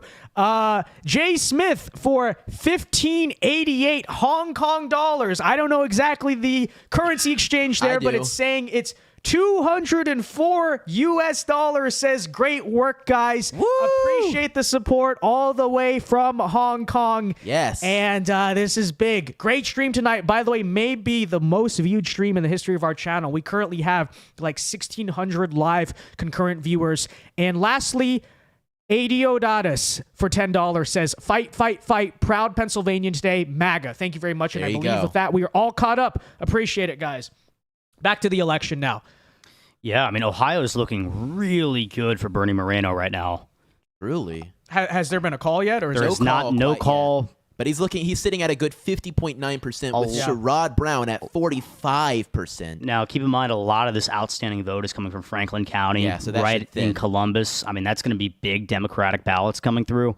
And Cleveland, Cleveland has a lot of votes still out, still have to go. Could still be anybody's race. It could be anybody's race there. Oh, by the way, I missed the Streamlabs super chats, guys.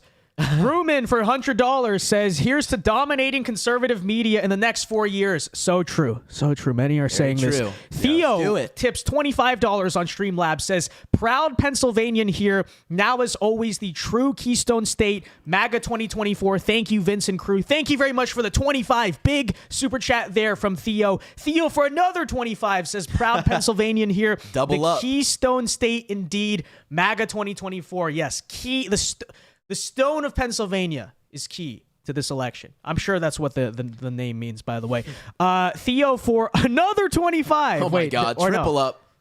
No, sorry. Vinny Koo for 15. Thank you very much. Vinny says, big fan of your channel. Thank you so much for the coverage and in-depth analysis. Loving it. Grant, lastly here for $25 says, thanks for everything you do. No matter what happens, God wins. So true. So true. Okay, that said, finally, now we're all caught up. Back to the... no, we're not caught up. We're not caught up. They're coming in too fast. All right, let's do election for a bit, and then we'll get back to Oh, my gosh. So... Pennsylvania right now, David McCormick, he's running neck and neck with Trump right now in Philadelphia County. He's performing just about the same amount as him. And David McCormick, 5 points better than Dr. Oz in 2022. Impressive. Very impressive. He's not running against a stroke victim. And he's not right. Yeah, I mean, this is a freaking hard race, man. Yeah, 100%. Oz had it easy, and he couldn't get 48% in that state. Wow. What's the presidential margin right now in Pennsylvania? What are we looking at here?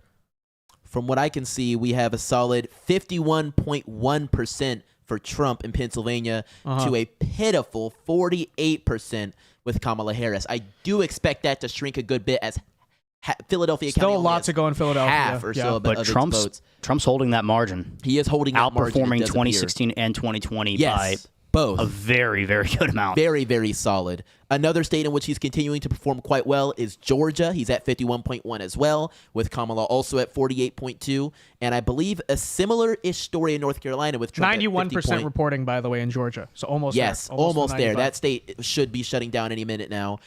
Basically, every single swing state he is leading right now, as we speak.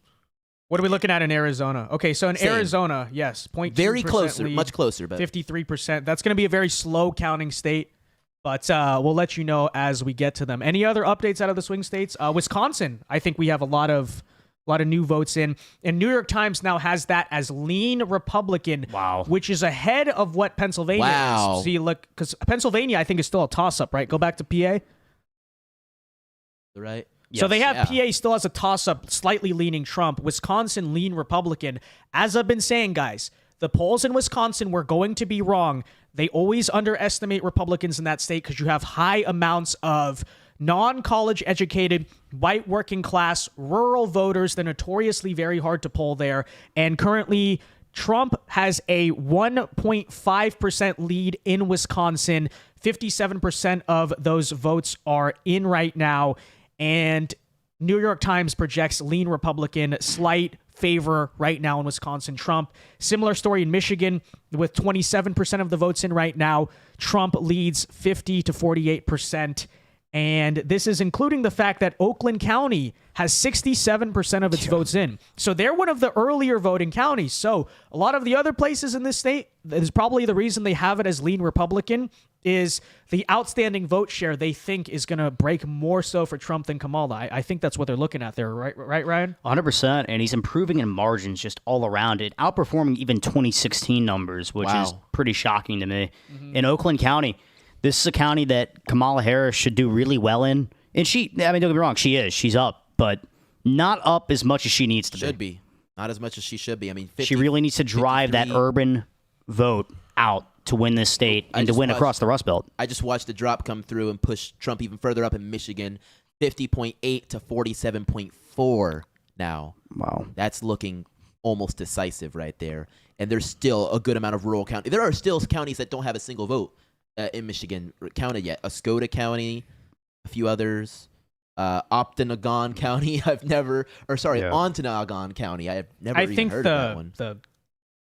Is it a peninsula, a panhandle? What do they call it? I think they call it a peninsula. Very low population, though, if I'm not mistaken. Very low, but it's there. You're not looking at big vote shares there. Right. So let me go to Minnesota here real quick. Tampon Tim's. Wow. Look at this state. Look at this. Tampon Tim. And if I'm not mistaken, I feel like this was probably a likely Democratic state. Trust the plan. This is... Dude, I would love to see loving the numbers. Yeah, 9% of the votes in Minnesota. Donald J. Trump is winning Tampon Tim's state, 61 to 36. He could never show his face in that state again if they pick him, particularly for the purpose of whatever it might be, the Rust Belt. But even Minnesota, they can't even get his own state. I mean, it won't happen. The guy has such a big ego, though. Like, he'll find a way to weasel his way back. Honestly, Oh, yeah. Well, he just lied about being a football coach and taking the state championship. Lied about being at Tiananmen Square. Yeah, he lied about everything. everything. It's insane. I do want to make note and mention of Virginia. It has kind of returned to what we expect it to be. Kamala's at a solid 50.0, and Trump is at 48.4. Not really terrible margins there, but about to be expected as we see. And we're at 73% of the votes in, and I still think there's a lot of Northern Virginia counties that are still waiting to get their votes in. So it's about what we're looking at right there. And Virginia, that is to say. No call yet, though. Same with North Carolina and Georgia. I think they could easily make calls in both directions for all of those states at this point. Of course, still watching Pennsylvania, Michigan, and Wisconsin, though. But we're getting closer and down to the wire. And we actually have 7 minutes now until I believe our last couple of states have their polls close at 11 p.m. Of course, notwithstanding Alaska and Hawaii on their own time zones. But those are to go in there. Okay, then in that case, before the polls close, we want to get the super chats really quickly. Let's do it. Because I got a lot to catch up on here. Yes, okay, you do. So let's see here. Salson for $5 says, take a bathroom coffee break on me, my man. By the way, I hate Gwinnett County. Grew up there, and it's just Atlanta. Thank you for the $5. Yeah. I'm sure there will be a bathroom break at some point, but we don't need it. And the caffeine, I mean, I got an energy drink right here. Okay, not very good for the liver, but I'm young, so that's what we do. We drink energy drinks. Okay, Wheel for $20. Thank you very much. Says, great work, guys. Some of the best election coverage I've seen. Thanks for the hard work. Thank you for the $20, Wheel. I appreciate it. We got to stream more. Okay, we got to stream more. After next year, guys, we're going to be streaming a lot more. Should have a better setup by then to do so. This is a temporary studio, sorry to interrupt. unfortunately. We have a key race alert. It's now projected that Bernie Moreno will win the state of Ohio. Yes. Which enshrines essentially Republican control of the Senate. It does. There you go. Probably 52 seats now. Wow. Yeah, At most least. likely. At Most least. likely. So there you go, Republicans. It's always been a favorable map to us. But regardless of whatever happens in this presidential election, although it's looking very strong for Trump, at least you know you'll have the Senate to resist it, right? If it somehow goes in the other direction. But right now, it does not look like that's happening. So there you have it. Bernie Moreno declared the winner in Ohio. Let me get caught up here. Carl Alma Jose for $10 says, car salesman in California, Filipino immigrant for Trump since 2016. I appreciate this stream and do not trust the media. Thank you for the 10. I appreciate you. I appreciate your support very much so. Julia for $20 says, I've been a fan since the Vice video and love your channel. This was my first time voting and I'm proud to vote for common sense. Thank you for being a great role model. You are in my prayers and God bless you. Thank you very much for the 20, Julia. God bless you too. Big support we're getting tonight. And Armand for $200 says, fight, fight, fight. Thanks for the great work to you all. Relieved to see winning bigly and enjoying the coverage and results. Excited about the new administration and his new X-Man team. Very true, very true. Last few here. We got to go through these faster, by the way. The ink spot for $10 says, the crying here in LA is going to be like the morning after Passover in Egypt. I've got a lot of gloating to do. Thank you guys for the great stream. Thank you very much, the ink spot.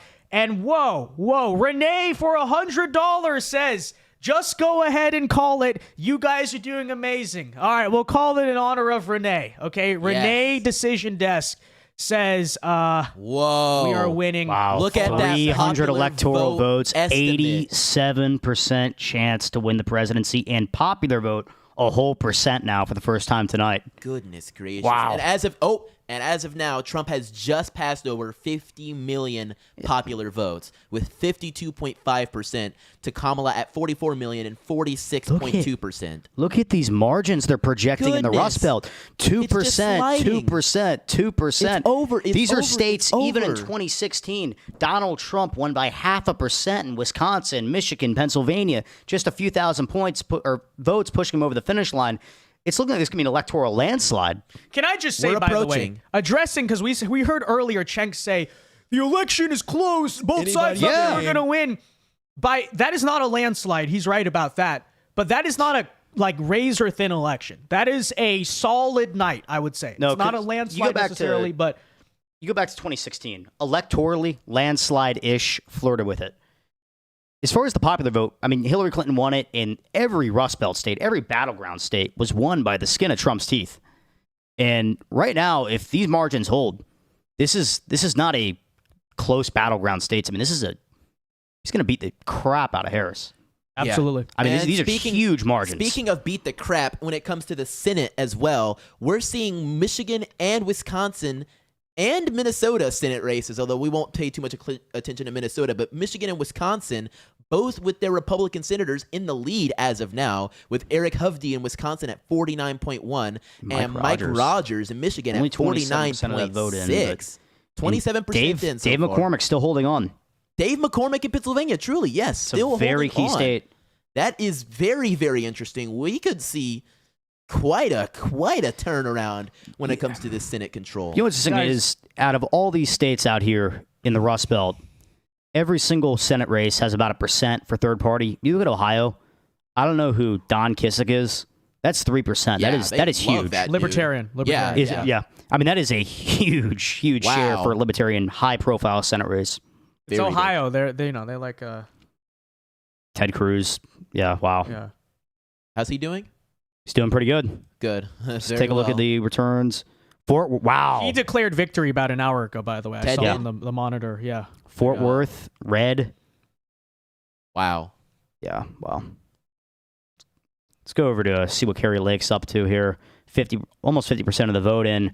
She's down. Yeah, she's not doing good in Maricopa at all. How's she doing A overall? lot of. I mean, she's down 10 points in Maricopa. That is a lot split ticket right there. Goodness. I mean, I kind of expected it, but for Trump being down to Harris by 2 points, and then him kind of tying himself so close to Kari Lake in the past couple years, they split that ticket that hard in Maricopa County, which doesn't surprise me, but I am surprised that it's that big of a margin. Wow. Yeah, that is really interesting to me. I mean, I'm not an Arizona resident, haven't been to Arizona that many times, but I do love that state. How is it that happens so much with Kari Lake? What makes her so? I don't want to. What makes her so resistible to Arizona? You know, the opposite of irresistible. What makes her so resistible? Well, let me break down a couple things. So, Sure. like first of all, she on it. Like I think it was great when she did objectively, but I think when she went out and like trashed John McCain supporters and the voters very badly in there, like that lost her 10% already, and then of the Republican electorate, whatever. And then on top of that, this time around, she already kind of had this reputation as being the person who somehow lost to Katie Hobbs. Yeah. She said a lot of things in 2023 that maybe I don't 100% always disagree with, but you know, probably not the best for electoral purposes. But Yeah. All right, we got a major race alert. We got to drop an election alert. The time is now 11 o'clock Eastern Time, November 5th, 2024, Election Day. And we now have polls closing in our westernmost states, including in California and Washington. Both states are now projected to be Kamala Harris victories, bringing her electoral vote count to 179, with Trump now taking the states of Idaho to bring his electoral vote count to 214. There you go. So We're those are so now, except for Alaska and Hawaii, all the major polls have closed on the mainland U.S. Yes. Give or take. I think Oregon, a few more might still be open, but I think we're mostly done now. Yeah. And we all know how Alaska and Hawaii are going to go. It's no surprises. right.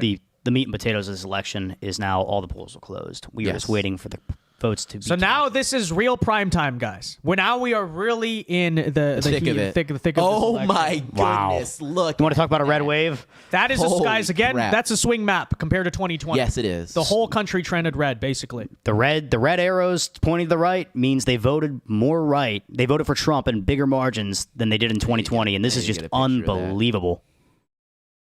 I'm curious now to see how. Look What at the New West- York. Look at New York. I know. Go up to New No. York. Look at Vermont. New York, New Jersey's just littered with Jersey? it. Massachusetts, Nantucket. No, Nantucket. I think in the end, this whole country is going to be red. I mean, look at you this. know? Nantucket, 95% of the vote in, 8 more points Republican than in 2020.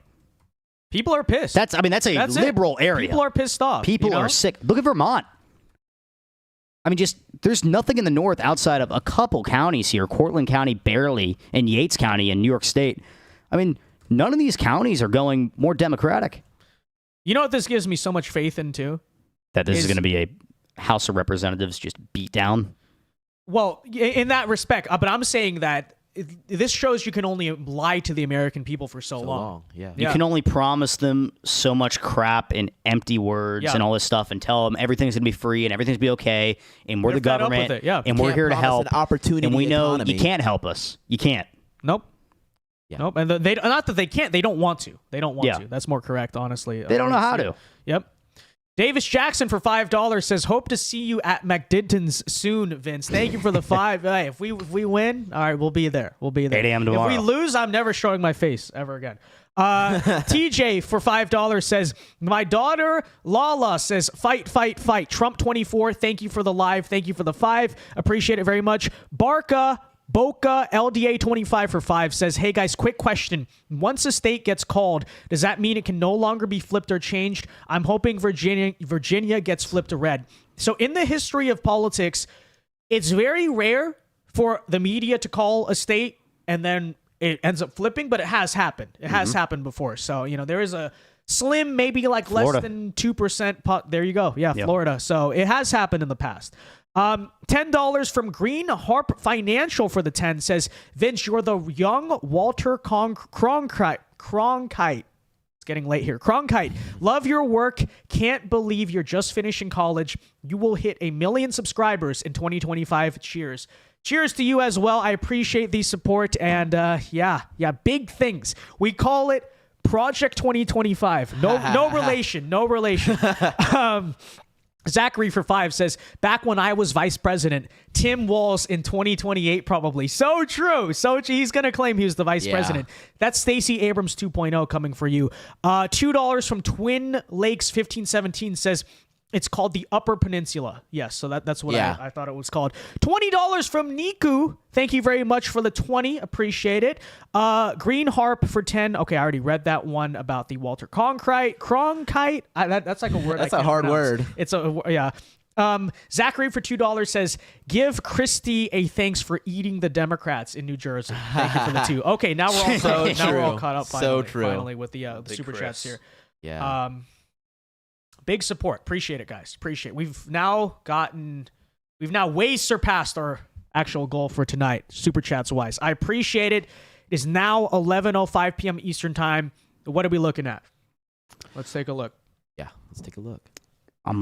Georgia now is at 93%, by the way. Yep. Still not called, despite Trump not called at 51.1 with Kamala at 48.2. They're just stalling. They're stalling. They don't want to do it. They don't want to do it. Wisconsin, Trump's lead's now at 2%.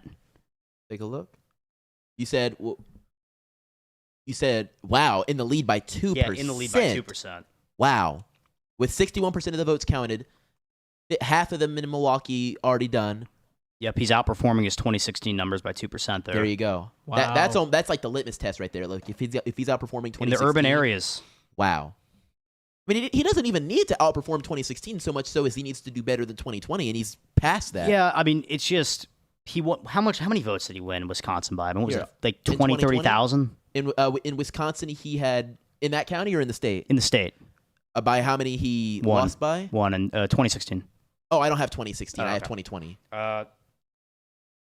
Yeah, I mean, he won the state by 20,000 votes. Wow. And every single percent across every county in any of these states is going to add up. And that's exactly what he's Biden currently won up the state 50,000 votes, by the way. Yeah, up 50. More than he won it by. Wow. Yeah, and Biden was up 20,000 in 2020, and so if he's up 50 right now and he's able to maintain that, or even only lose a little bit of that. Well, that's the thing. Like, I've been on record saying this, and you guys know because I just spammed it 1,000,000 times. It was always going to be very good in Wisconsin. People will say, "Oh, the polls said Kamala was winning." As I said, it is hard to poll this state. Because just look at it, right? You have one urban area, which is Milwaukee. It's not very big. I've been there. Not a huge city by any means. It doesn't dominate the state. You've got a lot of remote, rural, white working class voters. They're distrustful of pollsters. They don't pick up the phone. They're very hard to sample. The state always historically, remember Biden plus 17 in Wisconsin back in 2020? That was nothing like reality. This is a trend we've seen over and over again. The demography of Wisconsin is very favorable to Trump. This result does not surprise me at all. We're just standing by for more states to be called at this point because it's starting to approach. It feels like it's getting really close. In which it's mathematically impossible for anything to happen. But But guys, the New York Times does now have Trump at an 88% chance of victory. That went up 1%. They now estimate Trump getting 301 electoral votes, which is every state, every battleground state except Nevada. Wow. Yes. Because Nevada, they just don't have in there yet because, no real results. Which at this point, we're not going to have to worry about or need. It's just the bonus. Which it really probably always was in terms of the map. But hey, don't need that so far. Not much has changed, guys, in Arizona. Still Donald Trump, 53% of the votes in there. Only a 0.2% lead. Yeah. What were you saying? No, I was just going to say, it looks like it, I forget even where it was before. There's so much going on, but I believe it was a bit of a wider lead before with Trump, right? In Arizona, or is he just getting back up there? It has not changed for a little bit in Arizona. So just that 0.3%. And if we dig even deeper into the counties in Arizona, Ryan, if we want to check into that, Maricopa County is reporting at 54%, with only Kamala narrowly in the lead there, or a bit in the lead by 2% points or so. It hasn't changed a ton as far as Maricopa.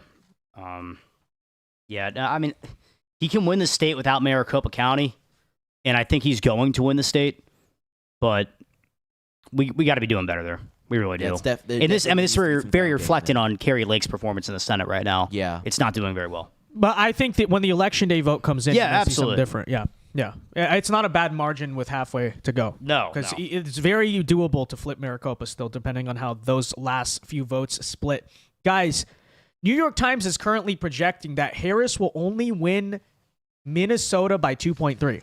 What? That's not a lot. That's not a lot at all. But That's they Ilhan Omar country. Right. They now have both North Carolina and Georgia at over a 95% chance for Trump to win. Call it. Which has been obvious, but where's the call? Are you going to call it or not? What are we doing here? New York Times, They're stalled. They heard me say if we get North Carolina and Georgia before midnight, we're going to win. And then they're like, okay, don't call it. Just put it at 99%. This is election interference. This is election interference. Truly. Right, so this is how they do it. Brown County, Wisconsin, which is Green Bay. Yeah. It is the most Latino county in the state. Not that there's many in Wisconsin. Yeah. But it is. Joe Biden cut into Donald Trump's 2016 numbers by 4% in 2020. Donald Trump right now sits at 61 to 38%. And in 2016, he had 52% of the vote. And in 2020, he had 52% of the vote. Wow. And he now sits at 61% of the vote. Where is that one more time? Brown County, Wisconsin. It's Green Bay. Most Latino populous county in the state. Really big numbers. And we talked about, will the Latinos turn out for Trump? And, the realignment's been happening. This is it. This is it right here. The great shift. We're watching it happen. This is it. I mean, you call Puerto Rico garbage, and they say, you know what? You've earned my vote. Dang it. It's time. El Coquí. Yeah. But the thing about that scandal always was scandal and quote unquote, right? Yeah. Is even if Kamala won back a few points of Hispanic voters, she's still, metaphorically speaking, bleeding massively with them in comparison to 2020. So you're still looking at a huge realignment that, you stopped momentarily because some people are mad. It was never going to translate to mass Latino outrage is going to change the election because it was never there, right? Yeah. There's more outrage over immigration and the border than there ever was for some comedian's joke. And that's what you're seeing right there in Green Bay. Her name in Spanish literally means like what? Bad. Kamala. Kamala. That means like what, or kind of like how bad. Yeah. And that's so hilarious. Yeah. So kind of makes sense in my eyes that it's not going to do so great. Not going to do so great. Also in Iron County, Trump outperforming his 2016 numbers by 3%. You know, these are the little margins he's just picking off across each state, it seems, in the Rust Belt. And this is how he won in 2016. And, that was the blueprint to win this election. Yeah. Make sure you keep it close enough in the urban areas and just pick apart the rural areas. And it's happening. It's happening, and it's big. He's up 3% now in Wisconsin. There you go. I actually want to take a check to Decision Desk HQ because I know they've been calling states a little bit quicker. Actually, are they doing a map? Okay, they yeah, are. Yeah, they've already called it. They've been called Georgia, but they don't have like a publicized map here for some reason. I don't know why. So it went from 88% to 89 to 88. Okay, yeah. So here, I'll send it to you. Not much change, but because Decision Desk has a more accurate and up-to-date map right now, insofar as where we are actually sitting with electoral votes, more than likely. So if you check into that right there, there's the link specifically to the one that they do for presidential race. We have Trump at 246 electoral votes and Harris at 169. This is taking into account actually calling Georgia and North Carolina, which the Associated Press and New York Times have refused to do so far, even though they're looking quite obvious. So just taking those into account brings us to a more, I'd say, fair reporting of 246. It brings you to Trump literally like knocking on the door of the presidency. Yeah. We'll still wait for the election alert once they send it through Associated Press or New York Times. Yeah. But that's just to give people in the chat a more active, real look at where things currently are.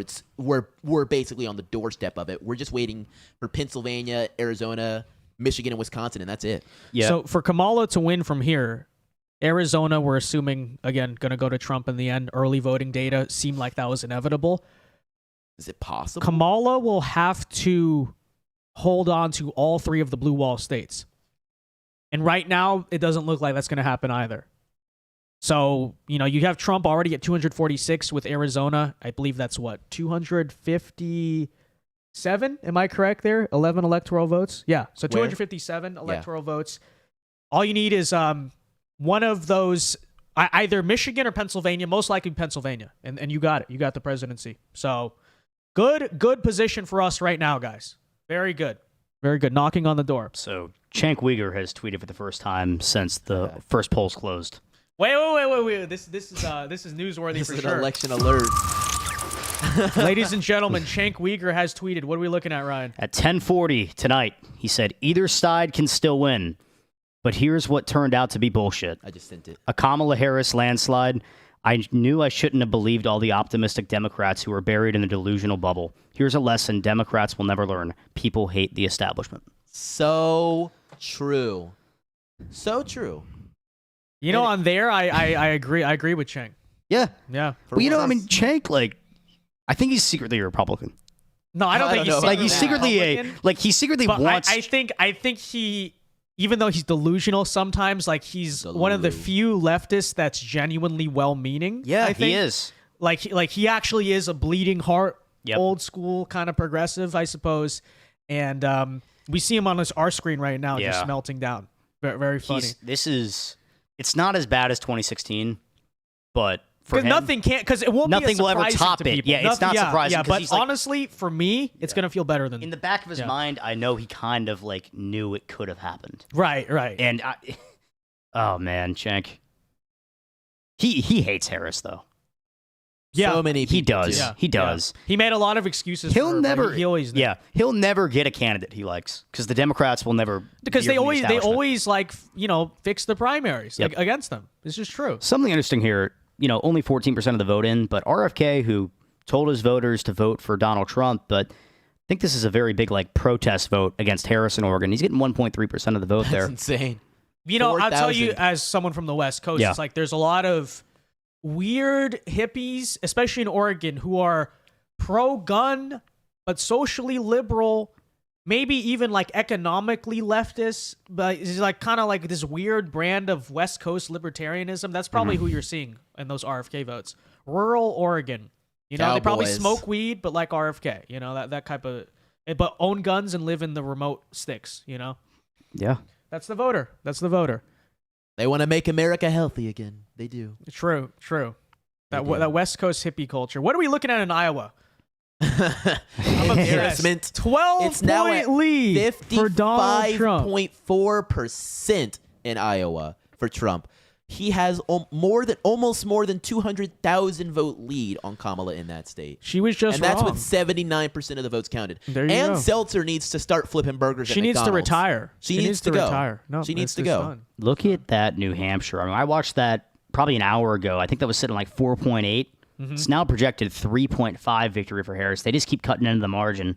New Jersey now only expected to be a 6.6% victory. Jover. Oh my gosh.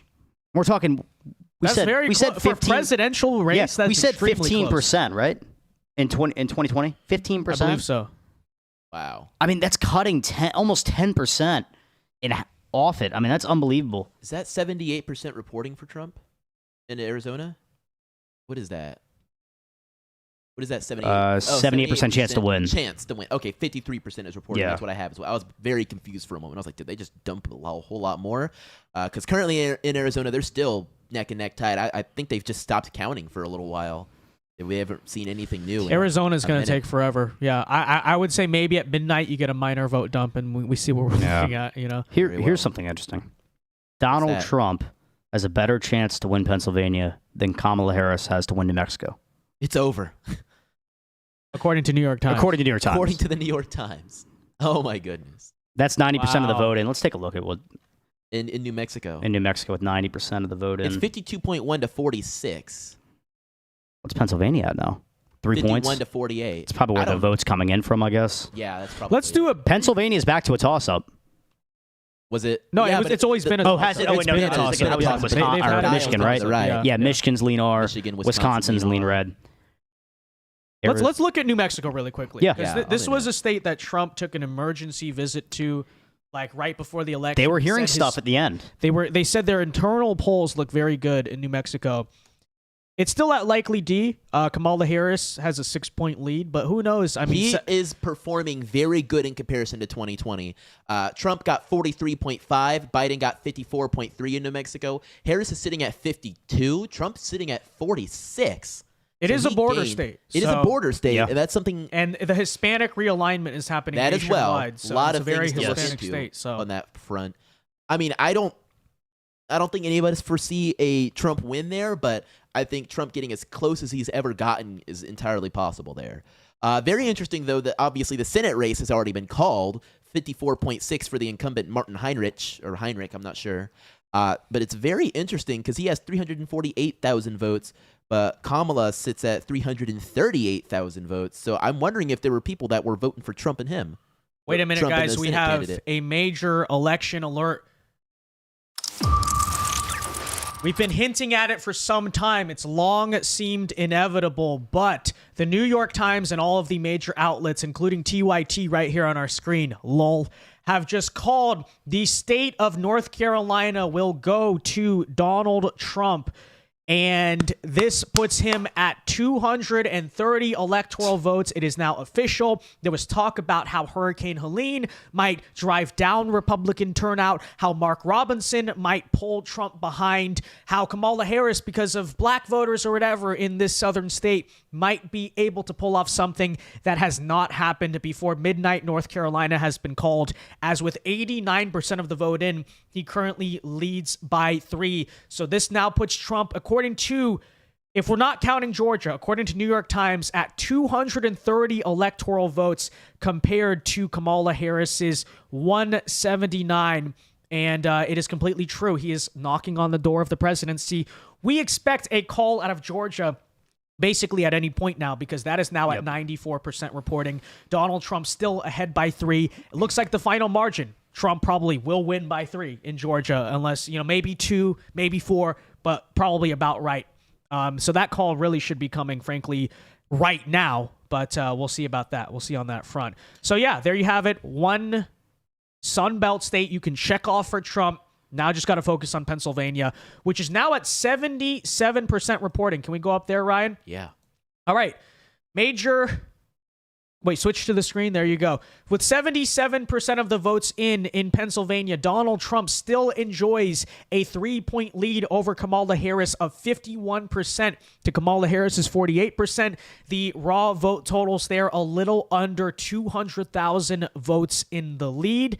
And can we go county by county? Let's take a look. Yeah. The New York Times County is currently listing it as a lean Republican state. The odds, according to them, 68% chance that Donald Trump wins the state of Pennsylvania. He is a narrow but clear favorite at the current moment based on what we're seeing. So this is a big one right here. Centre or Center County. I'm not sure how to pronounce that, but Center County. Center County. This is a state, even in 2016, when Donald Trump won the state of Pennsylvania, he lost by 2%. He is now leading by 5%, Wow. with 82% of the vote in. I mean, that's a blue county. Go over it one more time. Yeah, Center County. Center County. It's in the center. Okay, yeah. Yeah. 52% in comparison. He's outperforming, as of now, he's outperforming Biden in 2020. Really? Yes. Biden got 51.7% of that county. Trump got 46.9%. Kamala's sitting at 47%. Trump is sitting at 52%, according to the New York Times right there, with 82% of the vote in. That might be considered a full flip that we more than likely can attribute to Scott Presler. That's huge. I mean, he's outperforming Hillary Clinton by 4 points there. Wow. Hillary, Biden, wow, this is extremely impressive. By the way, that is a change. The New York Times has just moved Pennsylvania to lean Republican. That as It's well. been a toss-up all night, so that's big. Also, Ryan, you said earlier there was a big bellwether county you're watching in Wisconsin. Do you want to check in on that? Door County, Wisconsin. I have another call for us, an election alert, once we're ready. We'll go ahead and do that now. The state of Oregon on the West Coast has officially been called for Vice President Kamala Harris, along with its 8 electoral votes. That now brings her to an electoral vote count of 187 electoral votes against Donald Trump's 230 electoral votes. All right, so Door County, Wisconsin. Yeah, this is much of value was lost. Wow. Yeah, I mean, streaks are meant to be broken, right? Yeah. It is called every presidential race correctly. Not only at the state level, but at the national level, as a county this century.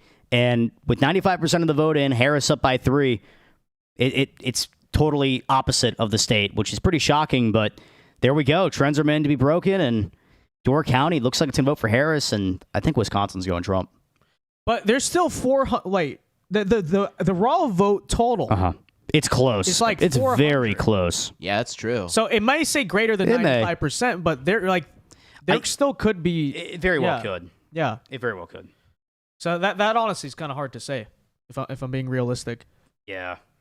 Any other counties you're looking at in Wisconsin here? Yeah, let's go to Ashland County. You know, Donald Trump now had lost Ashland County to Hillary Clinton by, I mean, well, it was 28% of the vote in, but Hillary got 53% of the vote. Trump got 41% of the vote there in 2016. I mean, that's a complete flip. I mean, there's not a lot of votes in there yet. And in 2020, Biden had 54.8. Yeah. And Trump had 43.9.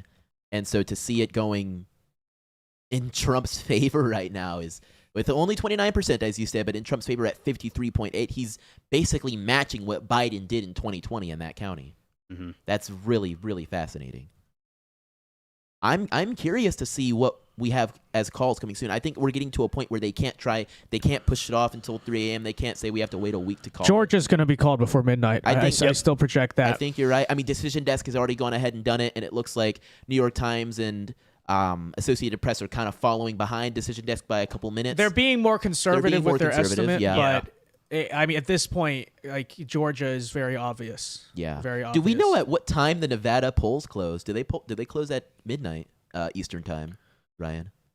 Nevada closed at 10. Closed at 10. We have not a single vote out of Nevada yet. Well, they just stand around and gamble and do cocaine before they count the votes. Actually, Well, you know, they have all That's these just part of mail-in being an ballots that have election been worker, sitting I feel there, like and they haven't counted a single one. Yeah.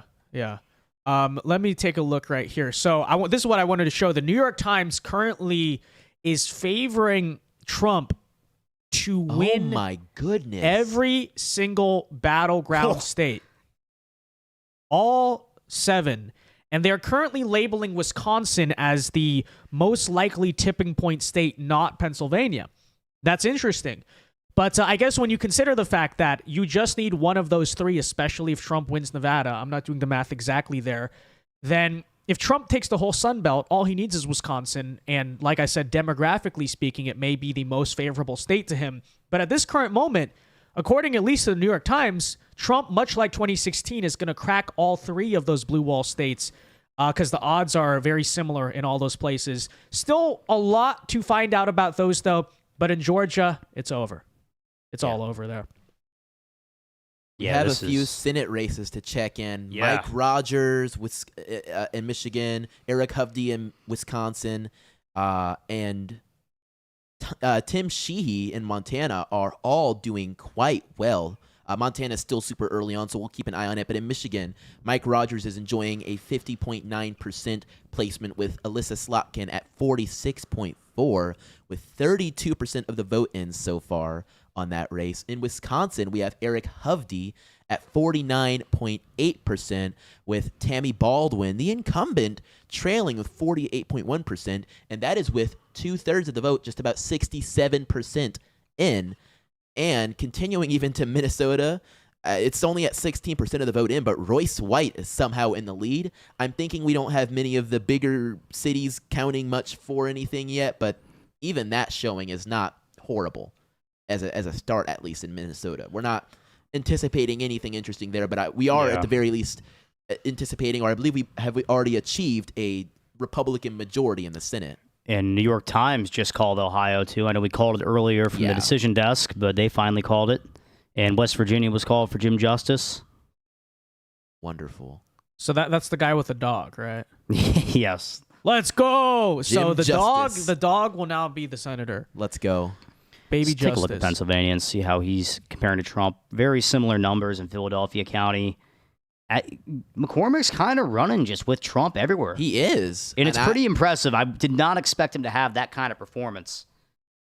Honestly, I am impressed as well. I actually just took a drive through Pennsylvania just a couple days ago, and I saw a good amount of Trump signs, a few Harris Wall signs, and every once in a while, along with a Trump sign, I would see a McCormick sign. I'd be like, oh, man, I didn't even know he was running. So No, I'll say this. If we can flip at least one of those Rust Belt Senate seats, maybe even 2 at this point, it looks like maybe a possibility. That is huge for the long-term future post-Trump. Because thus far, very few to no Republicans have really proven they can win Pennsylvania or Wisconsin or Michigan, statewide, national, whatever. And this shows that now you're transitioning to a point where these states genuinely, slightly, by very narrow margins, but they do favor, or they are willing to actually vote for Republicans. And that means in 2028, we will still be competitive in the Rust Belt, and we don't have to just be like, we're screwed, So that's big. That's big. Yeah, and you want to talk about how we haven't found candidates that can win in the Rust Belt not named Donald Trump. Right. In Center County, once again, Dr. Oz, just 2 years ago, 45% of the vote. David McCormick has 51% of the vote, a 6-point swing just from 2 years ago in a Senate race. People have stopped ticket splitting. Yeah, people have stopped ticket splitting in Pennsylvania because a good candidate was put on the ballot, and they had a good grounds team there in Pennsylvania. Should have run him against Fetterman the whole time. Should have. Honestly, forget the star I was power. wrong on this. I was wrong. I thought McCormick was seen as a neocon, but clearly not. Apparently, people love him. Yeah. I mean, he is flipping counties. I liked Kathy Barnett. I did like her, but she just she had no chance. I don't know how well she would have performed. I think McCormick definitely might have been the right choice. Yeah. And I think we're seeing that now. Yeah, I mean, 4 points better in Erie County. I mean, this makes me wonder how Fetterman will fare. I mean, that's a long time. If they run a good candidate against him? Yeah. But he's also moderated so much. Yeah, he has. Oh, he really has. Yeah. Like I think he's pulling a Joe Manchin at this point. Like not quite to that degree, but like he's kind of just trying to be as balanced as he can, which is smart. In Beaver County, a very key county for Republicans, a county they really have to win to win Pennsylvania. And Dave McCormick's at 62%. Dr. Oz only carried 52% of the vote in that county. Wow. In fact, Dave remarkable. McCormick is outperforming how Trump performed in 2020 Guys, there. we have a take from Ed Krasenstein. Oh, boy. Okay? This should be fun. It's becoming more evident that Trump will win. 30 minutes ago. America spoke. That's right, we did, Ed Krasenstein, Mr. Florida, because that's how he talks. Florida's going to go blue. Florida's going to go blue. Fort Myers, look at me. America spoke. I may not like the outcome, but that's what America's about. Democracy is the most important thing here. Let's hope we can unify as a nation. So after being a huge Kamala shill, he's now going to go back to faking being a centrist. It's hilarious. Very interesting. Also, Suleiman Ahmed, notorious for some of the worst takes on Twitter, said, Kamala Harris has taken the lead in Virginia. She's about to win the election unless Trump flips Pennsylvania. Unless. 44 minutes ago. This guy's not even American, is he? Like, this is literally like a guy, like, not even here trying to comment on politics. Dude, be quiet. Okay, you have no idea what you are talking about. It's hilarious. It's pure demoralization agent, okay? It's so crazy ridiculous. too. For the last ridiculous clickbaiting, rage baiting moron. Okay, you are Suleiman. For the last months, they've been saying, "Oh, who would vote for?"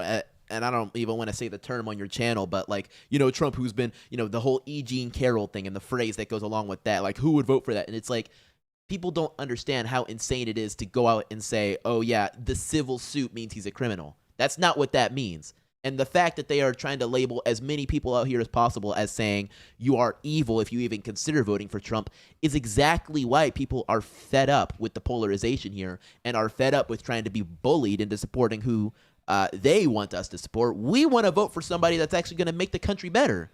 And that there's nothing ridiculous. There's nothing ridiculous about that. And we're seeing the numbers now in Pennsylvania and Michigan and even Wisconsin. We're seeing the numbers that back it up, that people, for once, are literally voting with their wallets.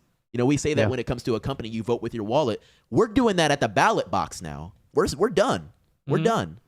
I'm going to be so curious to see the demographic breakdowns at the end of this. Scott Pressler, 52 minutes ago, says President Trump has received more votes in Butler County, where he took a bullet for us, than in 2020. I do have an election alert once we're ready. The state of New Mexico, as of 11:34 p.m. Eastern Standard Time, has officially been called for Vice President Kamala Harris, delivering her another 5 electoral votes, bringing her total to 192 electoral votes to Donald Trump's 230 electoral votes. It is important to note, however, that 74% of the vote is in that state, with Kamala having a lead of 51.6% to Trump's 46.4%. He does appear to be performing a little better here than he did in 2020, but not quite enough to surmount the Democrat stronghold in the state. Yeah, definitely a positive performance. I mean, it was fascinating. True. If you would have told me a year ago we were in play for New Mexico, or even within 5-6% looking at it, I think we would have taken that. Yeah. Just sent you a link on Twitter, Ryan. Check it out. In comparison right now to the grim situation we showed you at Kamala HQ, it looks like Trump, Dana White, and Elon Musk are just having a good time. Everyone's just enjoying themselves. I don't know who that is in the back. It keeps blurring there. But they're hugging each other. People look happy. Guys, we're very close. We're back. Okay, we almost did it. Quite literally, we are back. Oh my goodness. There were a lot of bad feelings, going into this. Okay, breaking news, by the way. I'm seeing this on the Fox Now screen. Donald J. Trump has an insurmountable lead with a number of votes outstanding, according to Georgia Secretary of State Brad Raffensperger. So the actual SOS there has actually called it. The same neocon who we still have a lot of questions about, but he is saying Trump has won in the state of Georgia. And so there you have it. And by the way, let me check. Did the New York Times actually end up calling it finally? They called North Carolina. They have not called Georgia yet. So Raffensperger has called Georgia before New York Times. New York Times. Didn't Al Lichtman call Georgia before all of them? Yes. Alan Lichtman. Buddy, We're going to be in your replies tomorrow morning, Mr. Oh, yeah. The keys. We're going on a victory lap because, listen, I was too young in 2016 to know what it felt like. So this is really my moment, and this is all of our moments. This is our to really moments right here. Feel what you guys felt in 2016. Boys, real quick. For all three of us, this was the first presidential election we could vote in, right? I voted in 2020. You voted in 2020. but just by a couple months, yeah. But for Vince and I, this was the first presidential election that we were eligible to and got to vote in. Yep. This is it. I think this is it.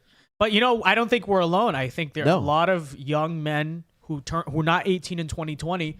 You will see when the post statistics went very heavy for Trump, 100%. I mean, even young women, because we saw how much better Trump was doing with women than Kamala was doing with men. Yeah. He really, chiseled into that margin that Harris has with women. Guys, I think we got some vote dumps out of Pennsilvania, so let's take a look. Peek at it. There. Wow. Guys, the lead remains. How much do they have left in Philadelphia County? They're only 78% of the vote in, but Trump's still holding that 22% margin, which is better than 2016, way better than 2020. Yeah. Yep, and reading here the screen, with 80% of the votes reporting in Pennsylvania, Trump still leads 3 points, 51 to 48 can't see Philadelphia County, over so scroll Kamala a Harris. bit. Yeah. So New York Times just moved it to the most likely tipping point state. They have it as 70% chance of going Republican. Scott Pressler seems very optimistic. He said he's literally shaking right now. Yeah. That man worked so hard. He did. If we look at the numbers right now, Trump is sitting at 51.3%, Kamala at 47.8%. Trump, just to put that into perspective, Trump has 2.87 million votes. Kamala has 2.67 million votes. That is a difference of nearly 200,000. Yeah, and I think really if Trump does go on to win the state of Pennsylvania, the big story will be Philadelphia County and how much better his margins were. Yeah. Not just 2020, but the year he won it in 2016. I mean, we're not even talking about, 6-7 point increase on the Trump side in Philadelphia County right now. We're talking a 5-point decrease from Hillary Clinton. Yes. And in 2020, Trump only got 17.9% there. He's on track to get 23% this time. And what did Biden get there in 2020? In 2020, you hold on to something. 2020, Biden got 81.4%. Yeah, Hillary got 82, Biden got 81. That is Kamala unbelievable. is sitting at 77. She is really underperforming in the urban areas. Yeah, I mean, we're overperforming in the rural. Yeah, and it must be a third-party vote going in Philadelphia County. Yeah. It's got to be here. Let's drill in. Actually, I think we should be able to tell.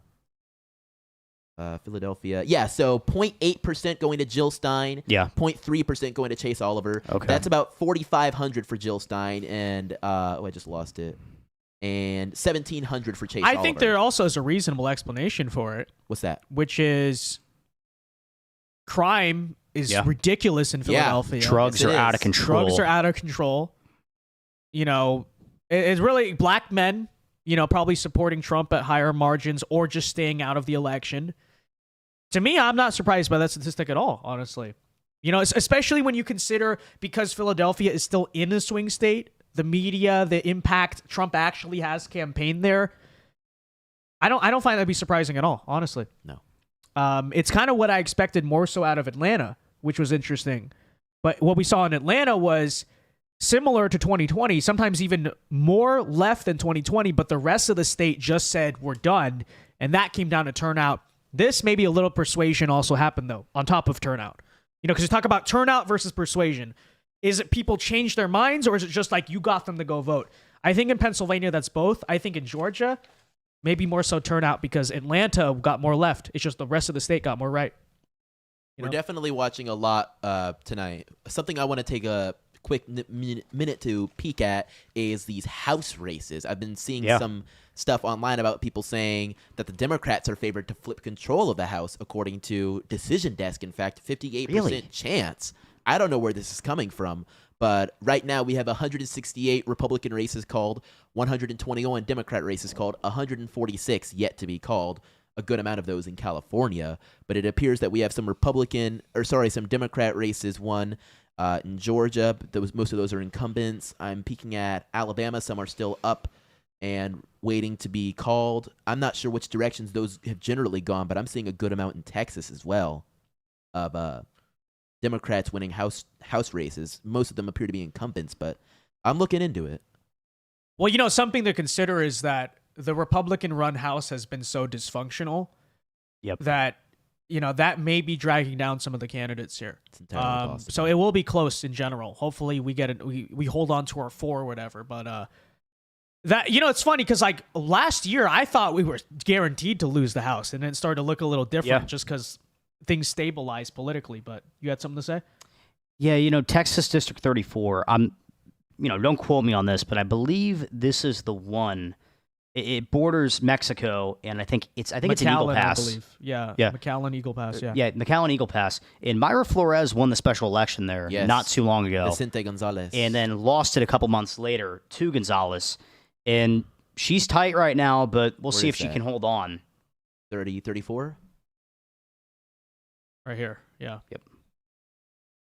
That's not horrible. No. It's reachable. It's reachable. Not horrible. Yeah, with 20% of the votes left, I mean that's close. 88,000 votes to 82,000 votes. That's impressive. Yep. Mm-hmm. And that was a district that hadn't had a Republican in it in a very long time, wasn't it? Yeah, no, it was the first in like 100 years or something. Wow. Guys, really quickly here, haven't read super chats in a while. Republican thinker for 5 Canadians says, been listening to this the whole time while at work. Love to hear Trump is doing phenomenal tonight. Completely correct. Trump. It is insane to think that Trump may win the popular vote. It's insane to think that this whole comeback really did happen when you put it into perspective. But we'll focus on that after we get the results tonight. Monty is Asaru for $2 says, does Trump have a chance at Minnesota? 23-point lead right now. Or 2.3, I'm guessing, point lead right now. No, he does not. It's like a 9-point lead for Kamala now. Oh. 53.5% for Kamala, 44.4% for Trump. So, you know, Minnesota is basically the only state in this country where that communist mob burnt down like half the state, and they got more Democrat. You know, that's not something you see very often. True. Twin Lakes 1517 says, check on Northampton County. Which state is that? Pennsylvania. Pennsylvania. Yeah, we got Bryce Pitts in the building on my channel. It's a classic name. Good to see you again. Just looking at that. Let's see. Checking in for you, our good friend, Twin Lakes. 52 to 47, 88% of the vote in. Hey, doing good. Northampton. And if we want to compare that to 2020, we had Biden take that county at 49.8%. And we're winning it outright. So Trump is now outperforming Biden's 2020 in that county. Do we have 2016 numbers, Ryan, for Northampton? I don't at the moment. That's all good because, I mean, that's insane. And Trump only took 49% last time, so it was pretty close before. It's looking quite decisive now. Well, Biden did very well in this northeastern part of the state because of the Scranton Joe. Yeah. Scranton Joe. Yeah, ain't no Scranton Kamala. No, he lived there for like, what, 8 months? Yeah, but, you know, that. he did play off of it.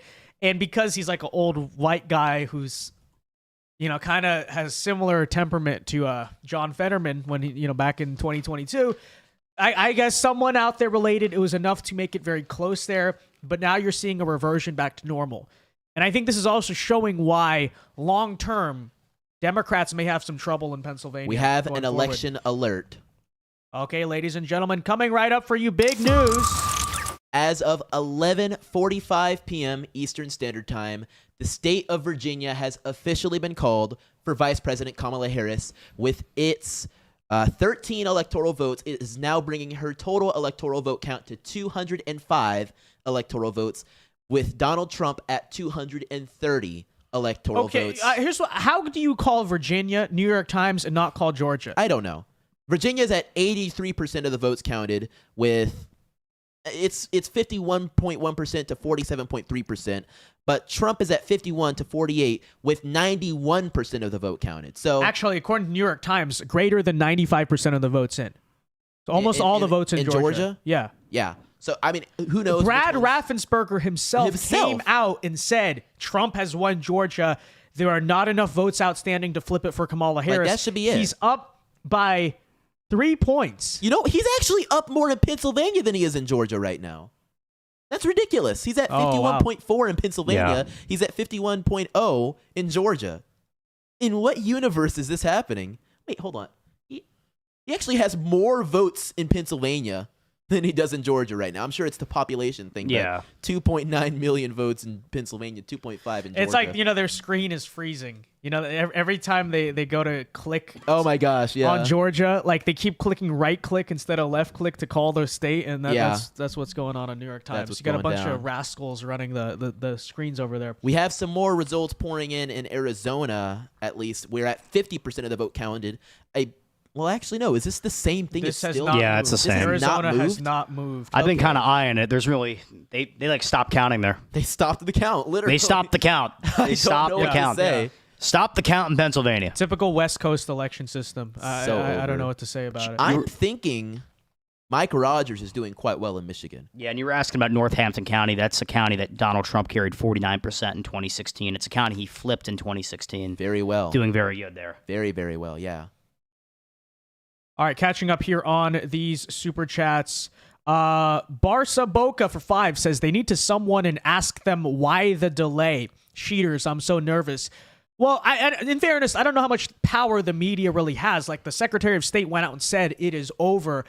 Decision Desk has called it. Some outlets have called it. I think the New York Times, I don't know. I think if I were to be honest, I think the media wants to drag it out so that way people keep watching, edge of your seat type of thing.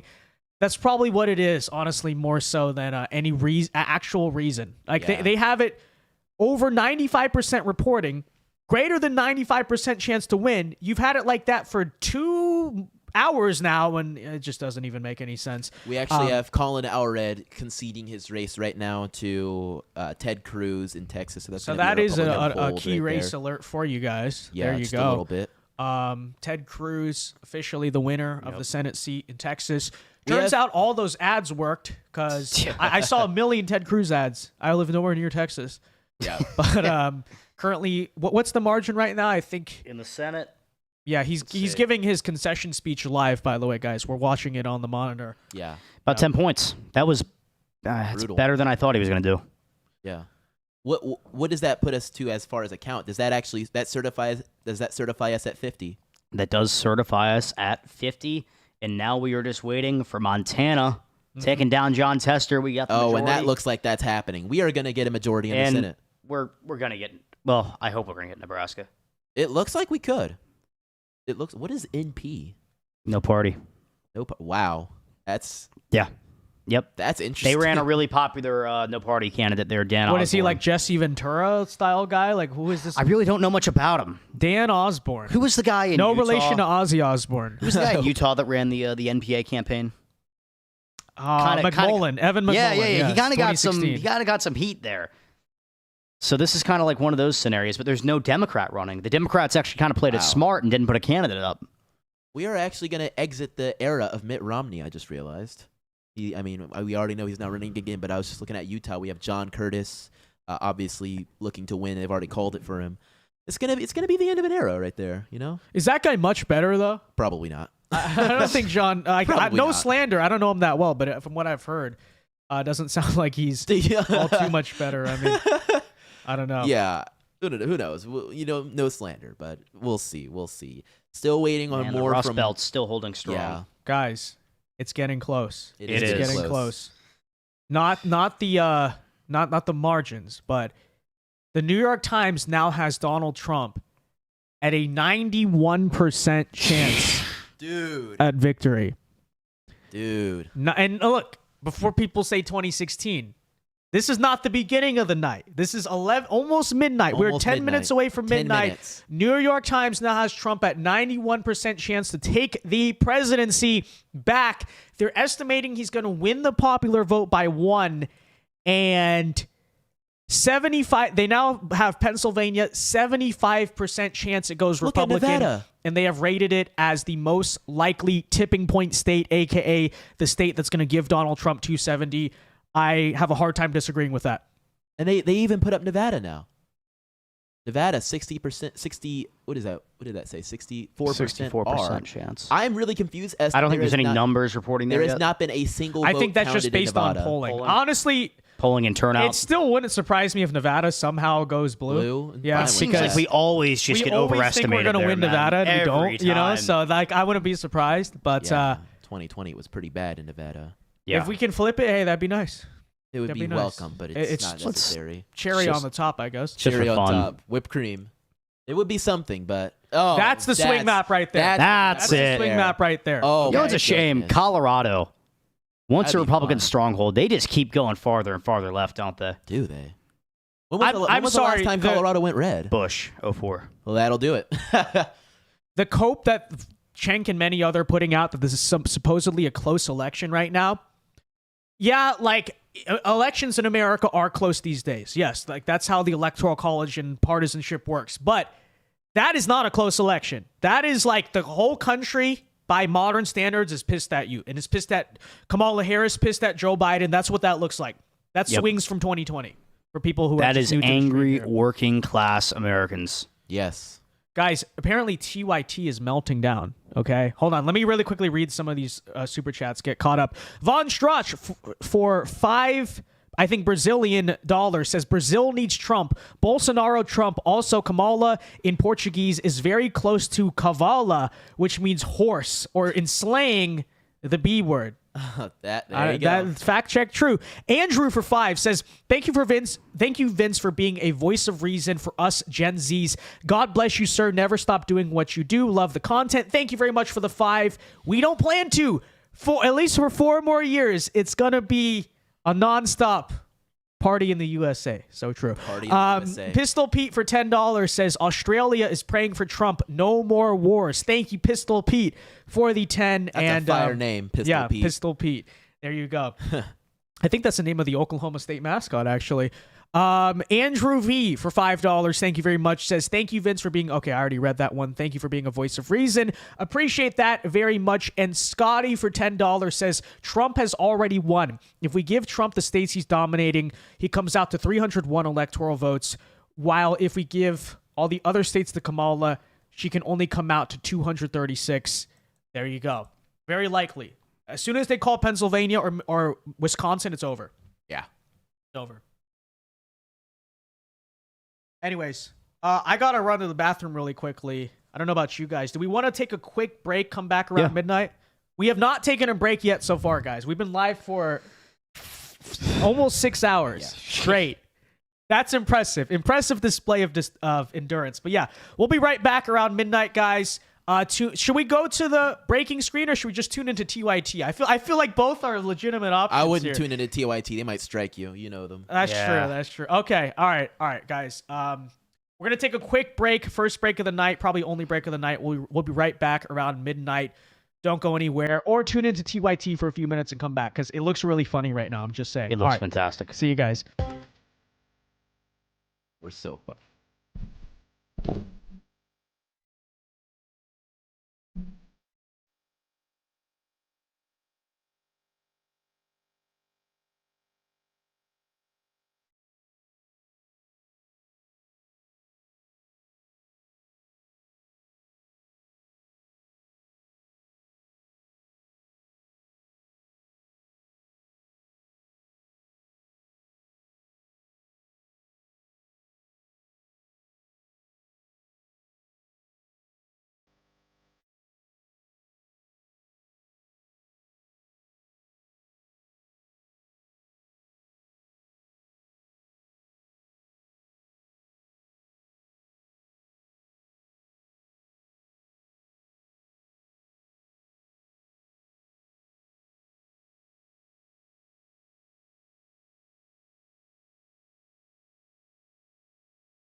Ladies and gentlemen, welcome back to our stream. It is officially midnight here on the East Coast. It is Wednesday, November 6th, and we just came back from break.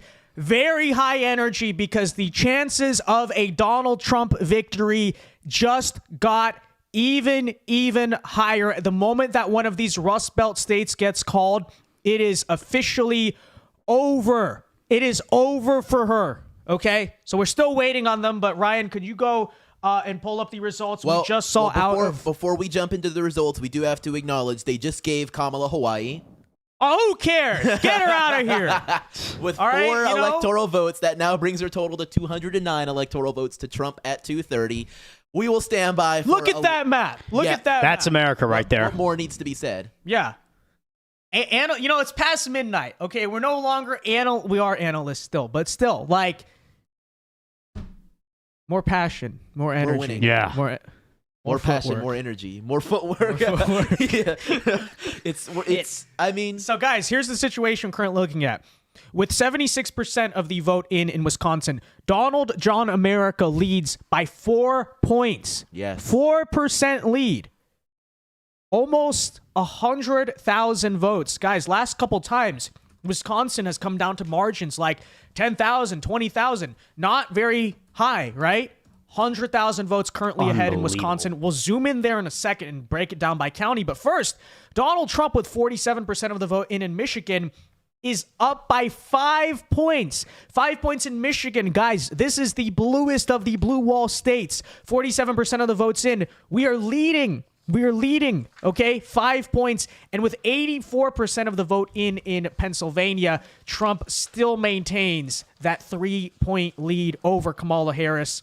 As of right You have something now, to say? Trump is performing better in Michigan than Biden did in 2020.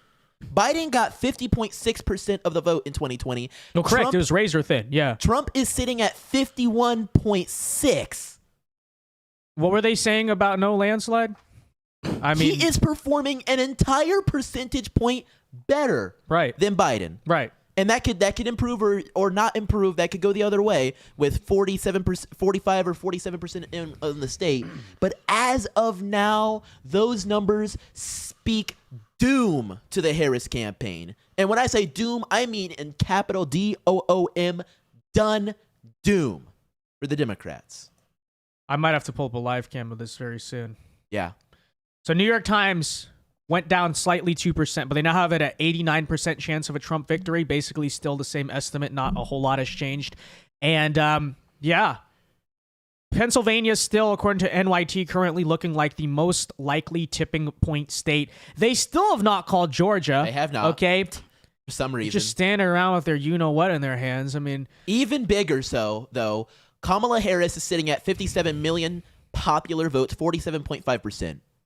That means Trump is at 61.4 million votes just overall, with 51.1% of the popular vote.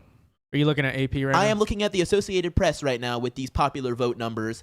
Total it up, tallied it up. Every single person in the stream that voted is a part of that number right there. 61.4 million votes, and it is updating by the second here. Kamala Harris so far not only is not winning the Electoral College, but she is Losing not the popular even winning the popular vote. Yep. Something that has not happened for a Democrat presidential candidate in 20 years. This is history. This is historic on every level. This is Nixon 1968. This is, by modern standards, I would say that's true. You know, like obviously the map doesn't look like what it used to back then because we're a much more polarized country. But to be ahead in some of these places the way it is, considering how polarized and much of battleground states these are, if he sweeps all the battleground states, I would say by modern standards, it's not a landslide, but it's like a huge victory, right? Huge victory, probably. I'd call it a modern day manslide. Right, modern day landslide. landslide. Much of a Because I mean, this landslide is as you can get. I mean, at the rate he's going, he's not going to lose a battleground state. No. Yeah. And I mean, yeah, you didn't tap into the expanded battleground, which that would be like a real landslide. Virginia, Minnesota, New Mexico, New Hampshire. But I mean, gosh, I mean, when you're looking around the country in states that he's not going to really, no chance of winning or whatever, but you're looking at the margins he's cutting into, like states like New Jersey. I mean, 10% better than his best year, 2016 there. New York, too. I mean, 13%. This is a state that, Trump lost by 17 in 2020. The account Kamala's wins has not posted for 2 hours. Where are you, Victor I think Shi? that tells Huh? you Who everything runs this you need to account? know. He literally runs that account, by the way, huh? Can't Nothing- hear you. Nothing from Harry Sisson in an hour. Nothing from I'm doing this in your end zone. yeah. On Nothing your home field. from Victor Shi's own account. Nothing for 2 hours. It is Silence! radio silence. Radio silence in from the paid. Harris camp. Well, you know what it is, in fairness? I think at midnight, their paychecks from the DNC run out, right? After the election. So Yeah, maybe that's the end of the I'm not contract. They paid said, to tweet "All right, no anymore. more posts. I It's give it over." up, right? I give it up. But They're embarrassed. Yeah, it's that's like funny. the whole Beyonce thing. Like they only paid her to appear and speak. They didn't pay her to perform. They didn't pay them to keep posting after November 5th. yeah. They say you didn't buy that package. They're I'm like, we're out. dipping. We're out. done. We're out. If you won, maybe we would continue to, but not. Nope, it's over. That's hilarious. With, That's so with good. Trump at 51% in Pennsylvania, with 84% of the votes counted. I mean, we're starting to approach territory they might need to call Pennsylvania. Well, Ryan, can you break it Pennsylvania down by county? That's Yeah, where we absolutely. really got to see which votes are left in this state. Yeah. Yeah, They're a all lot that of this lean outstanding Republican. Philadelphia vote County. is in Philadelphia County, which obviously is concerning. But, I mean, Trump is having But what about margins. rural areas? Yeah, I'm Like, rural I'm areas. Yeah, scanning yeah. them right now. They're all at 98, 99, 95. You have McKean County, What is that? McKean. borders New York State, How many just is that? across from Erie. That's probably 47% of the votes in. That's it. Yeah. But a lot of these New York State rural counties that border New York State, this is, yeah, they're all. So we're definitely going to see a thinning of the margin here. The question Absolutely. is, how much And more can they get? I don't think it's going to be enough. We all know 3% was not a margin we really thought Trump could win Pennsylvania by, and that margin's going to get cut into. It's just But go down south. What about the counties around Butler? 77%, 77%. Yep. 83%, 95, 95, 74%. Okay, Beaver County, that's big. That is big. Only 70. Yeah, That is big. a That is large size, large Republican county stronghold on the border of Ohio. Still has a lot to count. Allegheny County almost done counting, which So is very good Pittsburgh- news for Pittsburgh Republicans. cannot get any more Democrat Look how dumps. he's performing in Allegheny. 59. He's only down 19. Yeah. 40%. How did he do in Allegheny in 2020? He was at 39.2% back Basically the same. Okay. But a little better. Yeah, a little better than 2020. 39 in 2016 as well, so a little bit Very better. well. Okay, same abouts, just abouts. Erie County, it's tight. What does It's that tight in compare Erie to County. last time? I believe that's much improved, if I'm not In Erie? mistaken. Yeah. Here, let me pull that one up. Where is Trump. that? Erie, Actually, he's right on pace with 49.8% in 2020 to 48.8% for Trump. 49.8% for Biden. That is a Trump doing way better than in 2020. Trump flipped Erie County in 2016. Yeah. He won it by 2%. But Hillary Clinton also only got 46% of the vote there.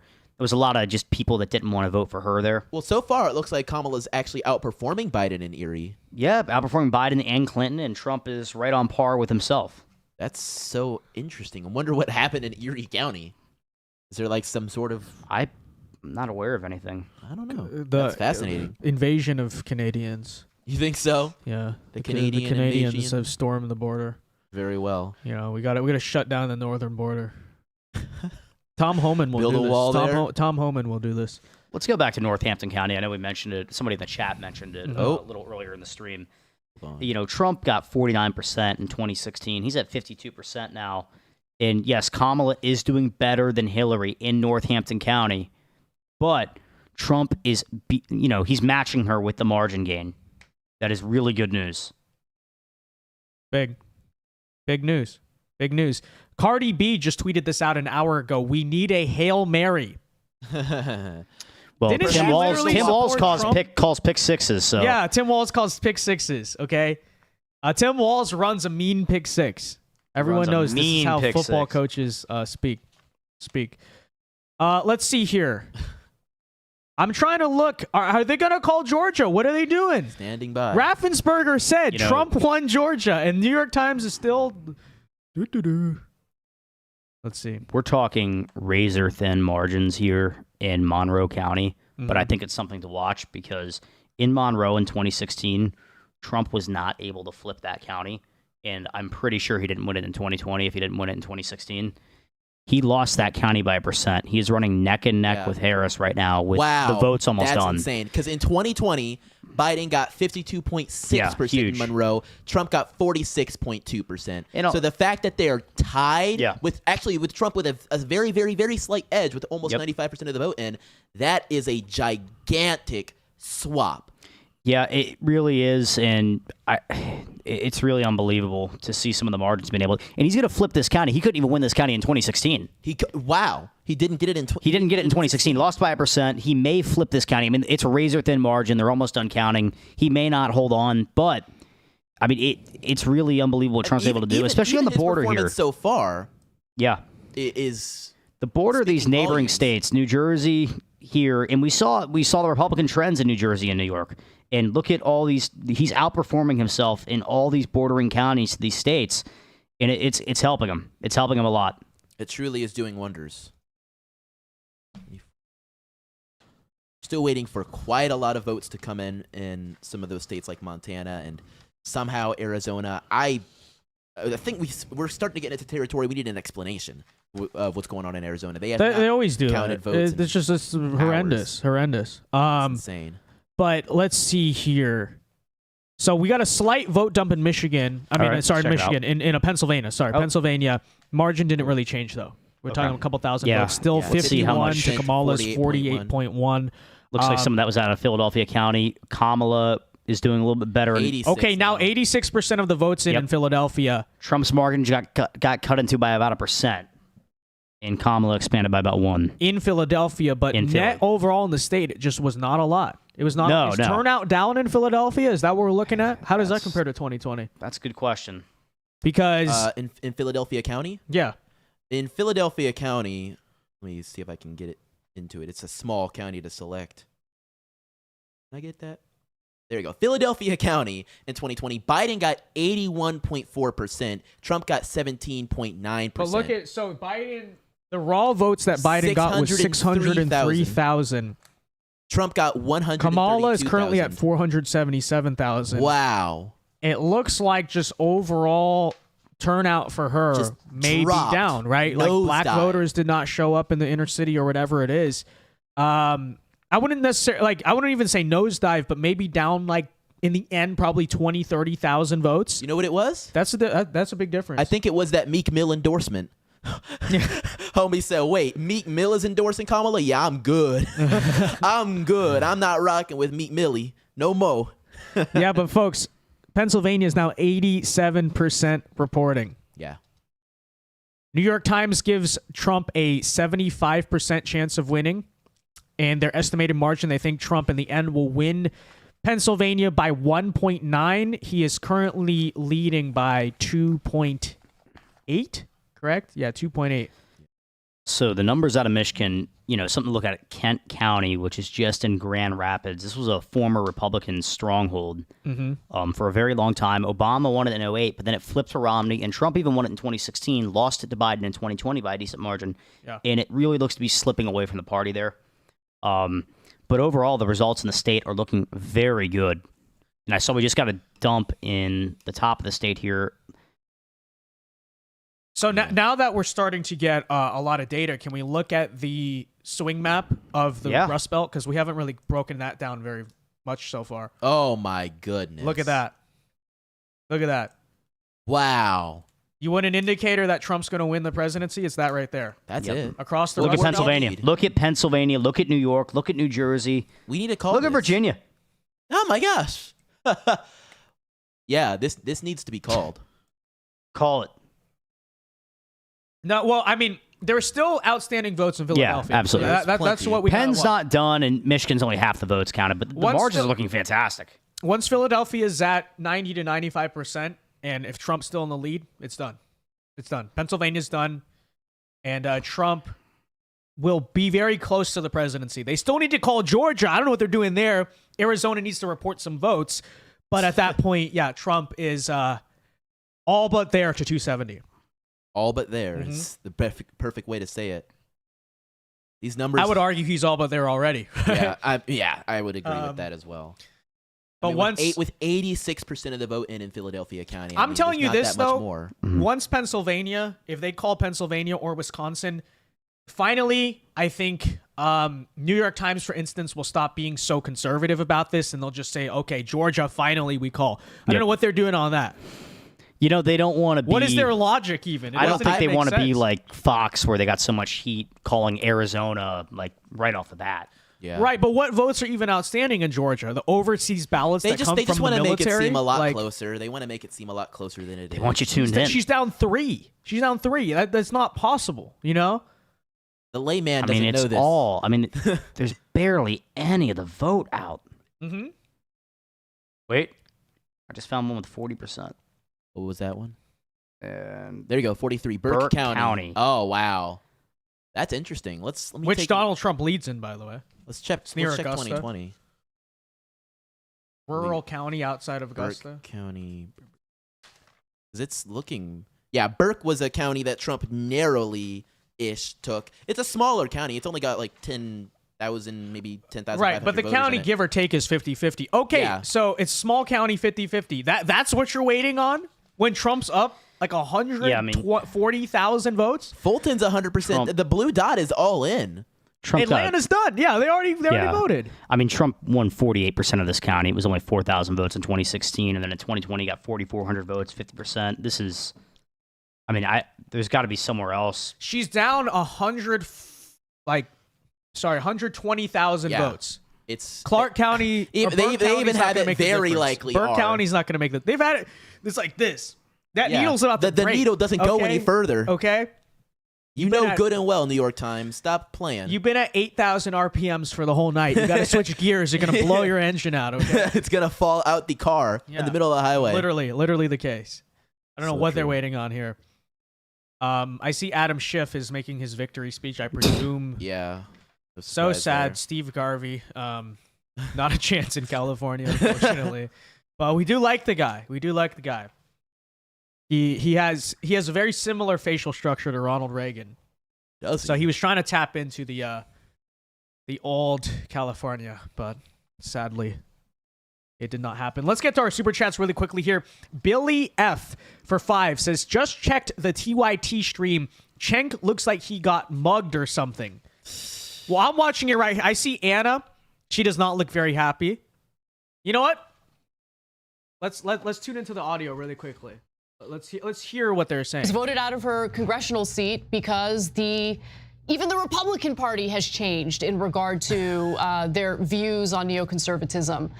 You know, the big cover-up in regard to Biden's mental health, that was a giant mistake by the Democratic Party, and they're suffering consequences for that. We have to be real about this, guys. We just do. And you know, magical thinking isn't going to help the Democratic Party. They're not going to win with magical thinking. They have to come to terms with the mistakes that they've made, and it shouldn't be a close election, but it is.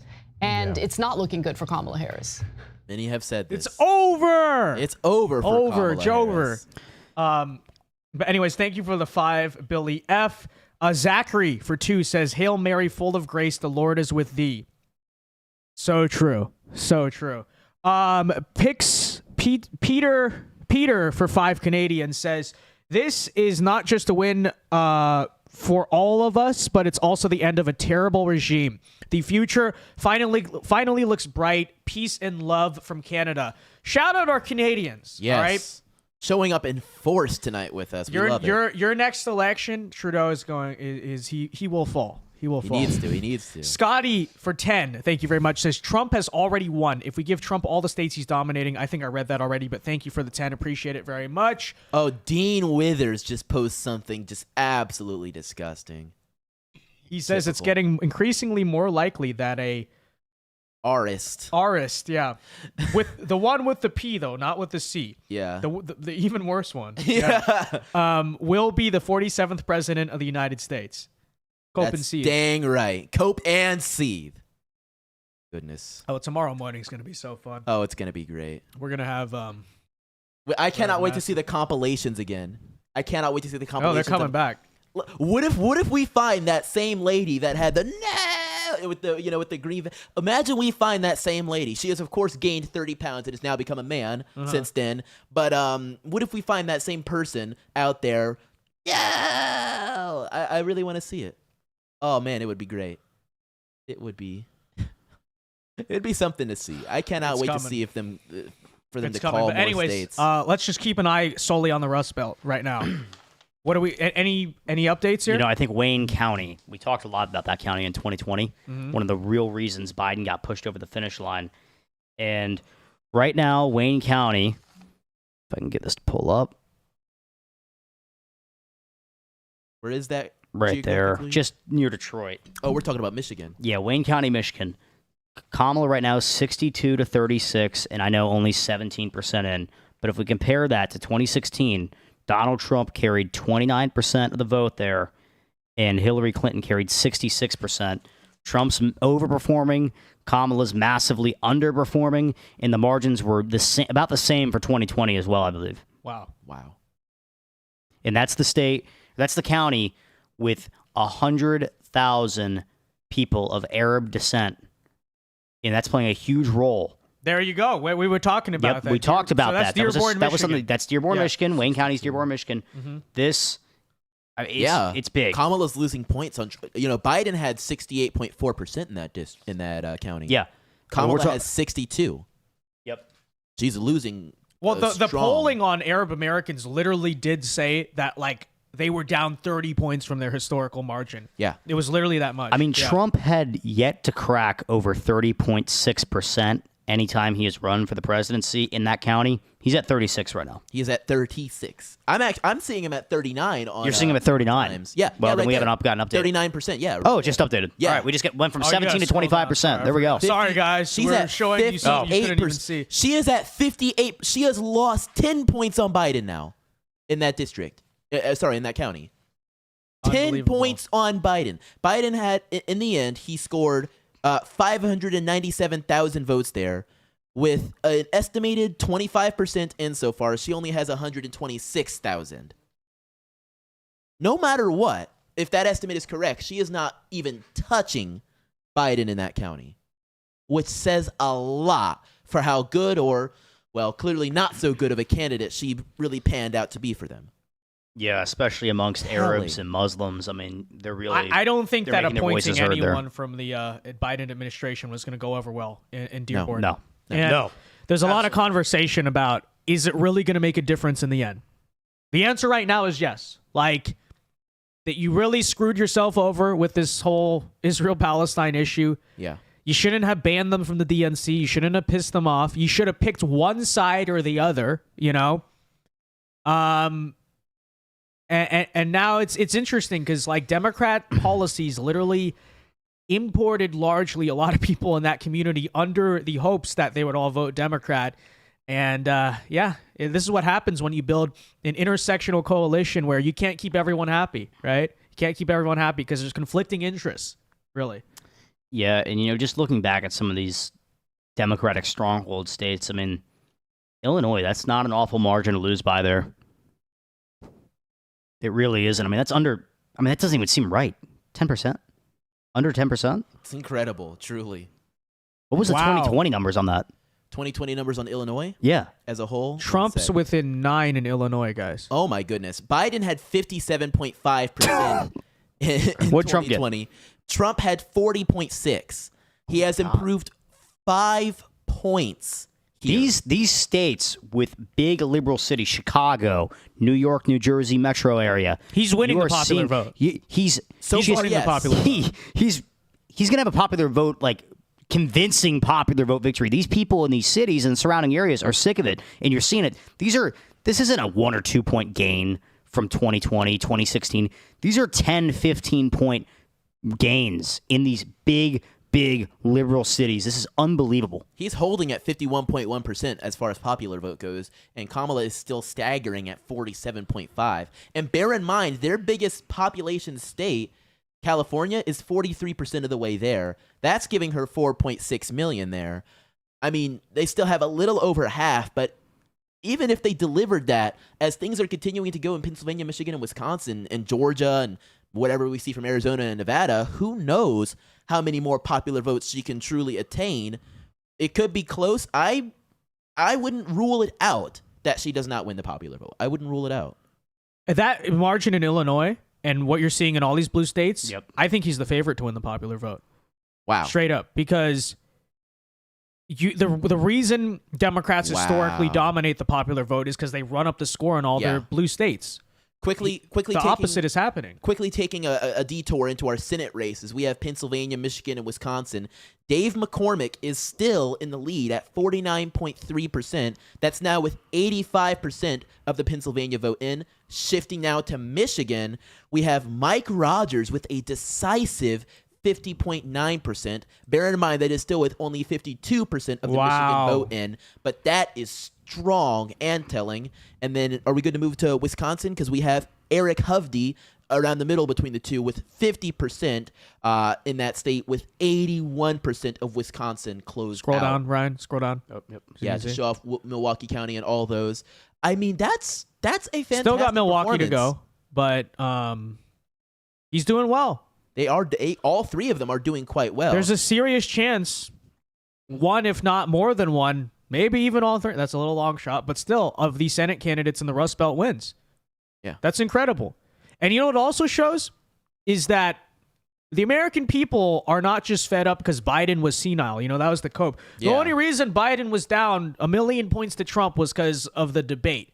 But he was losing before the debate. He was. He was not popular before the debate. They are, as a whole, pissed off with this administration, but also the reflection of the fact that that is what liberal policies represent. It's not even just national Democrats, it's the local ones. It's the ones running these district attorneys' offices and mayorships of blue cities that have gone completely into the ground. You know, it's places like Philadelphia. As a whole, the American people are tired of this crap. And it's not just a Biden thing or even a Kamala thing, because clearly if the down ballot candidates, besides Kerry Lake and Mark Robinson, obviously, are doing this well in races where the Republican is not heavily scandalized, that tells you a lot about where the American populace is, ideologically. And they did end up calling that Nebraska Senate race for Deb Fisher.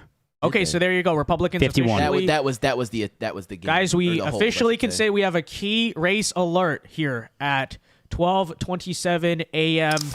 Eastern Time. We can officially project that Republicans will win back control of the United States Senate. They have officially seized 51 Senate seats, and we are going on that projection based off the fact that the race in Nevada, in Texas for Ted Cruz, West Virginia, and Ohio, also Florida with Rick Scott, have all been called. This is on top of the very deep, safe red states. Yeah. Republicans now have 51, but they are looking at as high as really 55? 55, right? Montana, Wisconsin, I'm watching Montana. Michigan, We could be flirting with the supermajority. You could be flirting with 55 if all three Rust Belt candidates who are currently in the lead end up winning. What do we I think realistically 53. What do I we think that's a realistic margin. What are we thinking of Sam Brown in Nevada? I like him. I don't think he's winning. I don't think he has a strong chance. Jackie Rosen's a good candidate. She's been there for a long time. Scroll down, Very Ryan, popular. so you can see. Not a single vote in. I don't even know what's going on. They're almost as bad as Arizona. Maybe Imagine worse. starting till the next day to even start counting. Unbelievable. Legitimately. But he did it like an election day didn't exist. Our strongest chances at an upset have always been those Rust Belt states. Yeah. Wisconsin, Michigan, Pennsylvania. Yep. Those are realistic and within reach. Arizona, Nevada. I don't think we they're wanted, going for but us. it was never in reach, in my opinion. Incredible. Now, we're still watching the House as well. We have 179 for Republicans, 149 for Democrats. A lot of those West Coast races, particularly in Nevada, haven't even started counting yet. But I am seeing a good bit of blue kind of speckled around here, waiting for more, of course. But I think some of those races are races that are leaning dim, that haven't been called quite yet. But I'm very interested to see, because it's very, people, including the New York Times, have ranked it as very possible that we have some of those House districts end up going blue and end up having a Democrat majority in the House, but a Republican majority in the Senate and a Republican presidency. That could bode very interestingly for Trump's ability to pass any sort of agenda come 2025. How much can he really get done with a Democrat House in the way? Yeah, I don't know. We'll have to find out. Like I said, the fact that the House was so dysfunctional for the past 2 years really dragged us down. That's what's going on here. But we'll see. I mean, we'll see what the final margin is, honestly, in the end, because New York, we'll see how those races go. California has a lot that will decide the House majority. And that's part of why, guys, Trump did some of those rallies in deep blue states. People ask, why go to New York? Why go to California? Yeah. This is why. Carry these people across the finish line as best as he can. And it looked like it worked in some areas, but we have some really close races, like District 19 you were just hovering over right there, and who knows where that's going to go. Yep. If that the incumbent's going to be able to pull Marcus through. Molinaro. It looks like he won't, honestly. It's looking rough for him, and we'll see if it can hold on. I mean, an incumbent and the way New York has shifted red this election is pretty surprising. Yeah. The idea of him losing there. And then here in these New York City metro areas, Republicans were trying to hold on to this seat. This was a toss-up. It wasn't looking good for them earlier in the year. And then this one they were trying to flip. It kind of got into play later on in the year. And they may fall short here. There's not a lot of votes out left, but anything can happen. How much do you think the George Santos thing, oh my goodness, much like Mark Robinson, may have scandalized House Republicans in New York? Definitely. I think it definitely did. That's very I really do. I mean, obviously it didn't affect, Long Island. Georgie! Yeah, Long Island's very conservative, and they didn't really really no effect out here. They carried with ease, but these seats right here, this is going to be tough. And then I think when you get to New York State, it didn't affect him too much, but it's not looking great. Mike Lawler is going to hold on, which is good. Okay, really quickly, a couple super chats here. Tree, good to see you, man. For $2 says, great job, Vince. Cousin Chad, so proud. Question mark. I believe so. I hope so. I hope so. Thank you for the 2. Good to see you, Tree. Car and Sports 123 says, I'm 31. I was there when Ben blew up on the internet. It's awesome to see you guys usher in the next generation of right-wing media. I wonder if we see the Dems do a Tranuary 6th. Remember Tranuary 6th? They did this in they stormed the state capitol in Tennessee. Oh, you had all the theater kids. That was actually hilarious. Yeah. The guy thought he was MLK, What did Brandon Tatum? Brandon Tatum got him. Oh wait, no, that's Sean King, Martin Luther Cream. Yeah. But that Martin was Luther Cream. That was a whole situation. Talcum X. Talcum X. Mr. Chicken Ball for $2 says to Ryan Mainley, please check New Jersey. Kamala is doing so bad. What do we see I in was New Jersey? just looking at New Jersey a few minutes ago on my laptop I have beside me, and the lead has been cut. We talked about 6% earlier. It's been cut even more. We're down to 5% now in New Jersey. Wow. With just 10% of the vote left. And I mean, this is just unbelievable because this is a state that Trump had lost by not just double digits, 15, almost 20 points both times. Yes. This is a Democratic stronghold. 13, Republicans haven't won it since the Reagan era. And this is remarkable what we're seeing. The turnout in New Jersey for Republicans, this is all the work of Jack Ciattarelli and Donald Trump doing rallies in the New York City area, turning out Republican voters, flipping the registration and closing the gap. And we're seeing it pay dividends right now. And they'll try to carry this momentum into 2025 in the governor's race there. It's going to be very important because I think Phil Murphy's termed out at that point. Yeah, it could be really interesting to see. I mean, comparing it to 2020, Trump has absolutely flipped the script. Yeah. Biden performed 57.1% there. Trump at 41% there. Yep. Kamala is down to 51. Trump is at 47. Those are numbers you see. Those are, pretty close to numbers we're seeing in other states. It flipped the other way. It's almost like it's becoming potentially one of those quote unquote extended battleground states. Yeah, I mean, if this goes the way keep that up. Yeah, if this goes the way it's trending and it's a 5-point win, you get the right candidate in there in the right time. This is all of a sudden a legitimate state that's in play for Senate races, for presidential races. We could actually pour resources into this state. Mm-hmm. This is very exciting. House races, this changes the landscape of everything. And we always knew somebody like Donald Trump had the ability to carry this area very well because these are his people. This is where he's from. Right. Yeah, that just topples the chances of anything. Like, if we're actually able to make that not only just an extended battleground, but something that can actually swing. Yeah. I don't think Democrats would ever really have a path to the White House without New Jersey if they aren't able to switch something else. It's not even about winning The New Jersey. unfortunate news, though, out of New Jersey is I'm looking at the estimated vote remaining. Yeah, it's not great. It's not great. So the final margin is probably going to be like Harris plus 6 or 7. Yeah, but that's okay. But that's pretty good. But you know what? I'll tell you very what. Good. If the momentum carries and now the margin's close enough to where New Jersey's not a state you don't even have to campaign or put funding in, because that's what it's been for the Democrats, 15, 20 points almost.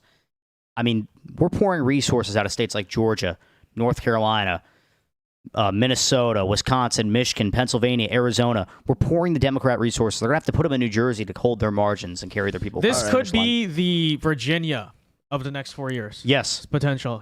I could see this could be what we're talking about, flipping big House races, possibly Senate races if in the right year, presidential, they got to pour resources in, and really flipping the governor's race. I think Jack Ciattarelli, if these numbers hold, Jack Ciattarelli should be the favorite in 25.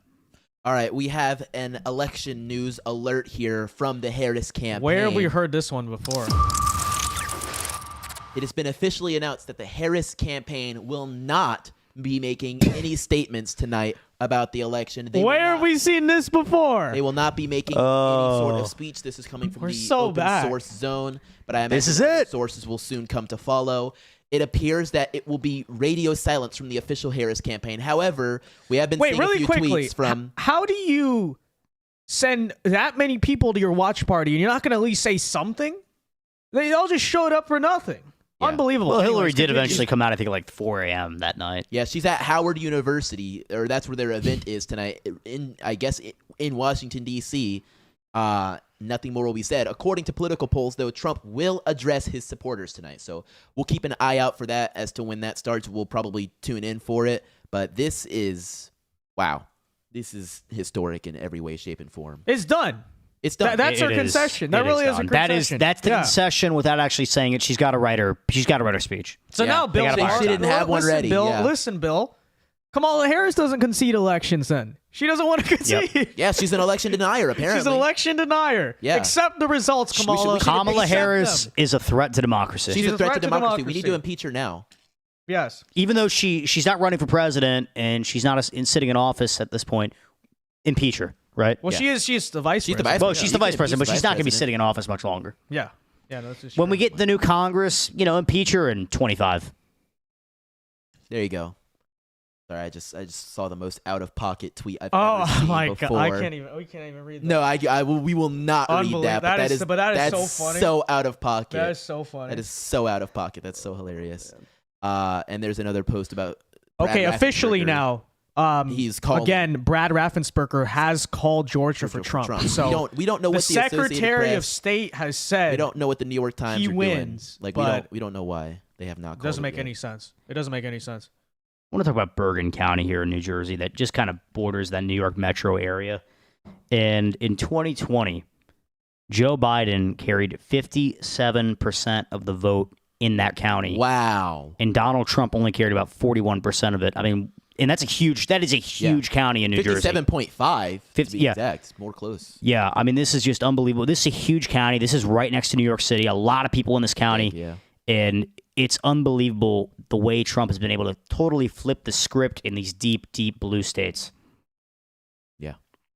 And honestly, I think part of what's happening is the crime. That's Yeah, probably the biggest absolutely. reason. That's probably the biggest reason. If Democrats Scared were to get just on the subway. mildly sane with crime policy, I don't think you'd be seeing these margins right now. But that's what it's about. And who knows? Maybe this kind of political shock to them when we wake up on Friday, they'll start to have a serious conversation about moderating their own party. Right? We got to stop this stuff. We got to stop George Soros putting all these people that maybe on a local level fulfill his goals, but nationally are actually screwing us over. You're seeing a lot of that tonight. And long term, that'll be good for our politics, right? Long term, it's better that the far left is not, the clowns are not running the circus or whatever the saying is. Oh boy. But something to think about for sure. I think I have something to highlight here from a tweet, and I just want to confirm it. But apparently, Trump has won Starr County, Texas, and I want to see if I know where that is. But according to him, according to a post on Twitter, it is the most Hispanic county in America, with 97% being Hispanic, and apparently he won it. That's by on the border, right there, 16 points. Wow. Are you kidding me? What were the margins in? I'm finding it in 2020 real quick. Give me 1 second.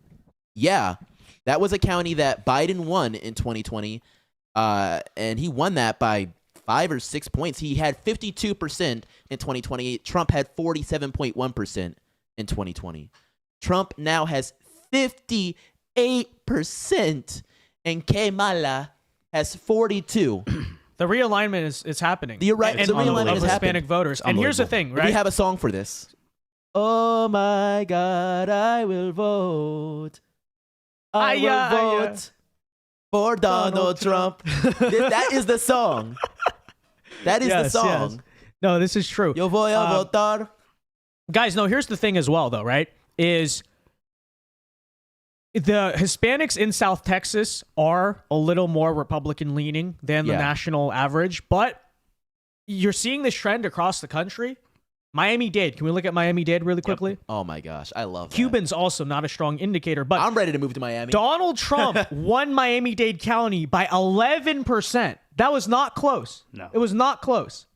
Swept Miami-Dade County. So what that indicates to me is that when we look at Arizona and we look at Nevada, even if those Hispanic trends are not as strong, the fact that they're happening indicates Arizona, Nevada once they actually count some freaking votes, should be very fast calls as well. Because that Hispanic trend is just happening across the country. Miami was strong, 53.4 for Biden in 20. Yeah. I really, like Florida, I never was worried about, but I thought Miami-Dade would be a little closer. Maybe like +3, +4. Trump outperformed Biden. He might have even outperformed DeSantis. Dude, that'd be insane. I don't think he did in Miami-Dade. That would be crazy. But DeSantis won Miami by 11 or more? I thought it was closer than that. He won the state of Florida by 20 points, so I think... Right, but I swear I thought Miami was closer. Let me see. 2022 Florida governor's race. I think I have it. What was Miami-Dade County?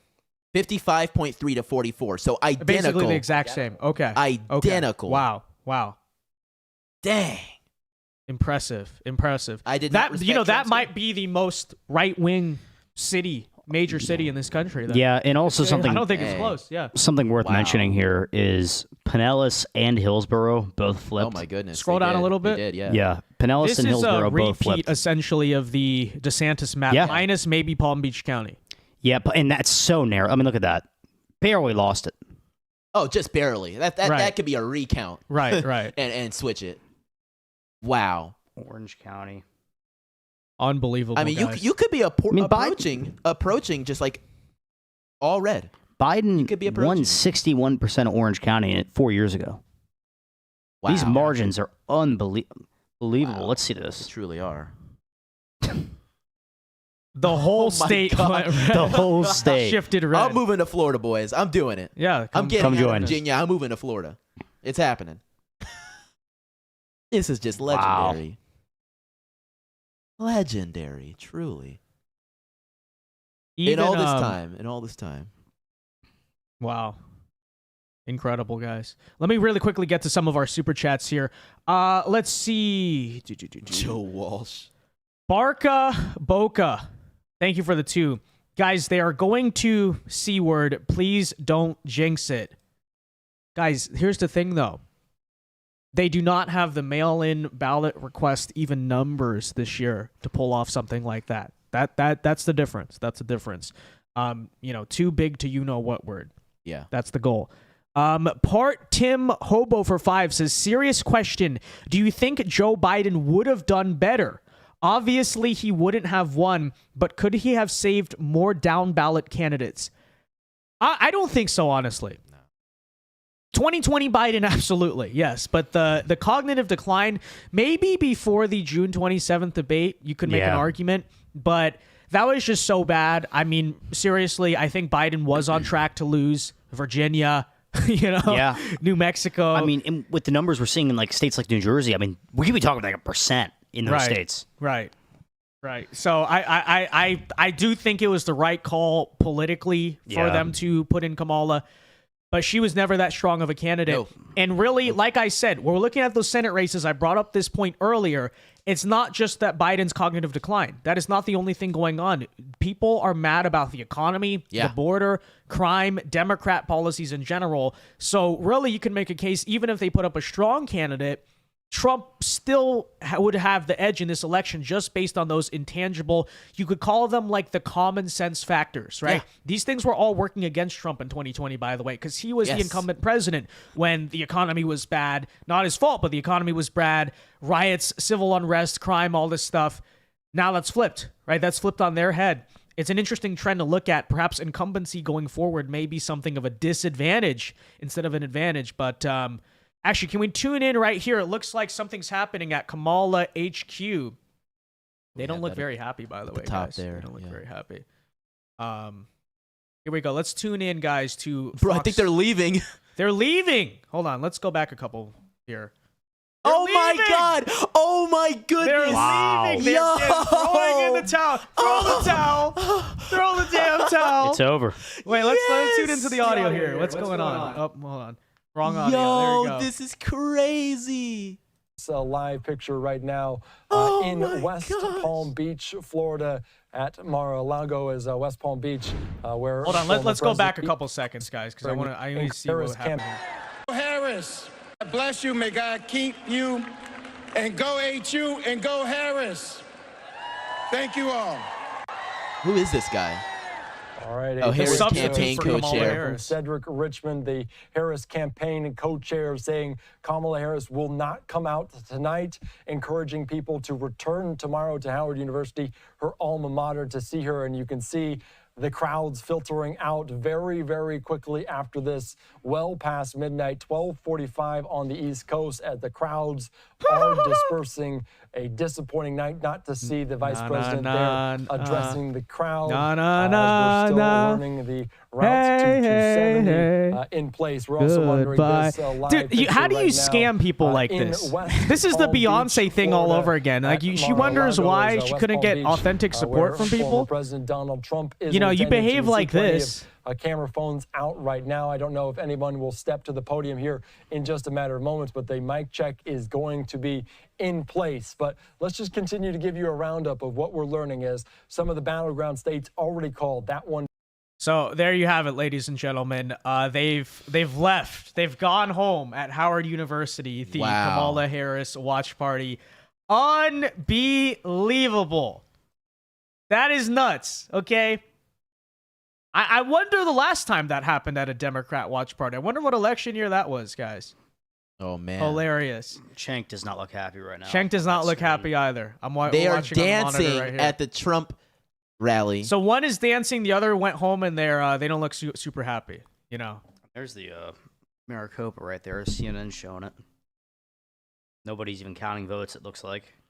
I think we're on the wrong CNN, by the way. Oh, are we? Because I had CNN on because I want to see if Van Jones starts to cry. So watch as ballots are processed there. So they got a live camera, I guess, in the vote station. But Let's go.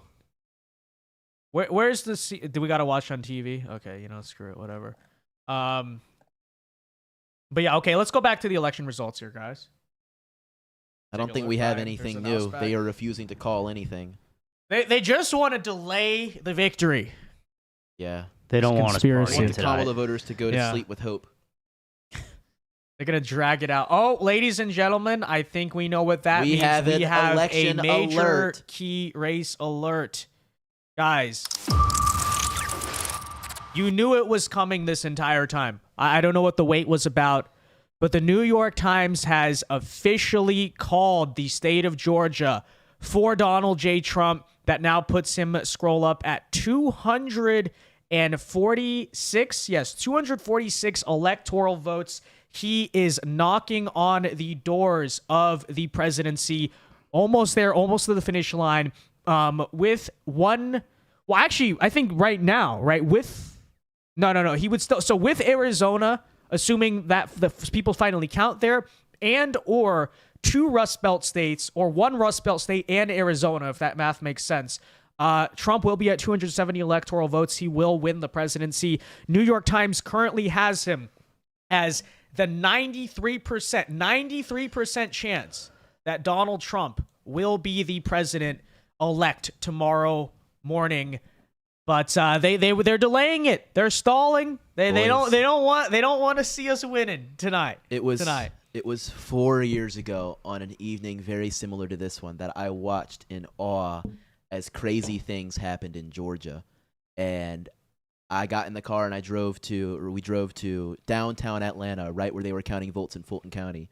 And I live streamed in front of it. We got together, we protested in front of it because we believed that crazy things were happening in Georgia. And eventually Georgia went blue.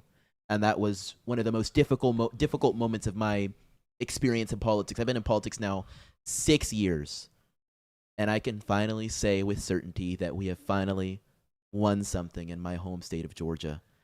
That's and right. I couldn't be more proud. Because after 2022, it seemed like that state was lost. I mean, 2018. You have to remember. 2018. The only victory we were able to take was Brian Kemp against Stacey Abrams, and even that was very, very, very close. Right. And then we had just some stupid stuff happen with the Senate in 2020, and we botched, and we got Warnock and Ossoff, and we still have them now because we botched it again in 2022 when we had Warnock up against Herschel Walker, who I at this point still believe was a fine candidate. Could have been better, but it just the scandal didn't break in October. Scandal just as it always happens to go with black Republicans somehow in major races. I don't even understand it. But now here we are finally with a red Georgia on the map. And though we aren't flipping any Senate seats in Georgia, none of those are up, I think maybe we could see something in 2026 because that's when Ossoff is up, and I'm excited for that. Because man, I'm ready for it. We're gonna take Georgia back, ladies and gentlemen. We are going to take Georgia back. So true. Yes.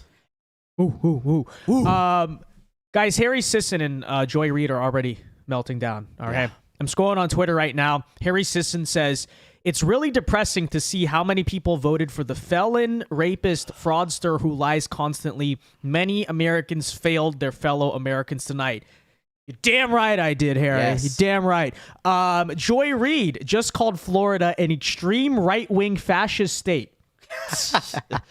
I don't know. I'm living here. It's pretty nice. I mean, there's a lot of things you could say about Florida. An extreme right-wing fascist state. Really? I mean, Chandler, really? you're the outsider here. You're visiting. What do you think of it? I got to be honest with you. I'm from Georgia. Georgia's just North Florida. At least most of it, a good amount of it. So I can tell you, I love Florida. And there is nothing you know what? In 2020, when almost every single state was doing mask mandates and eventually started doing vax mandates and all this other crap, Florida was where you could go and forget that any of that crap was happening and live free. People still to this day call it the free state of Florida, and that is for good reason.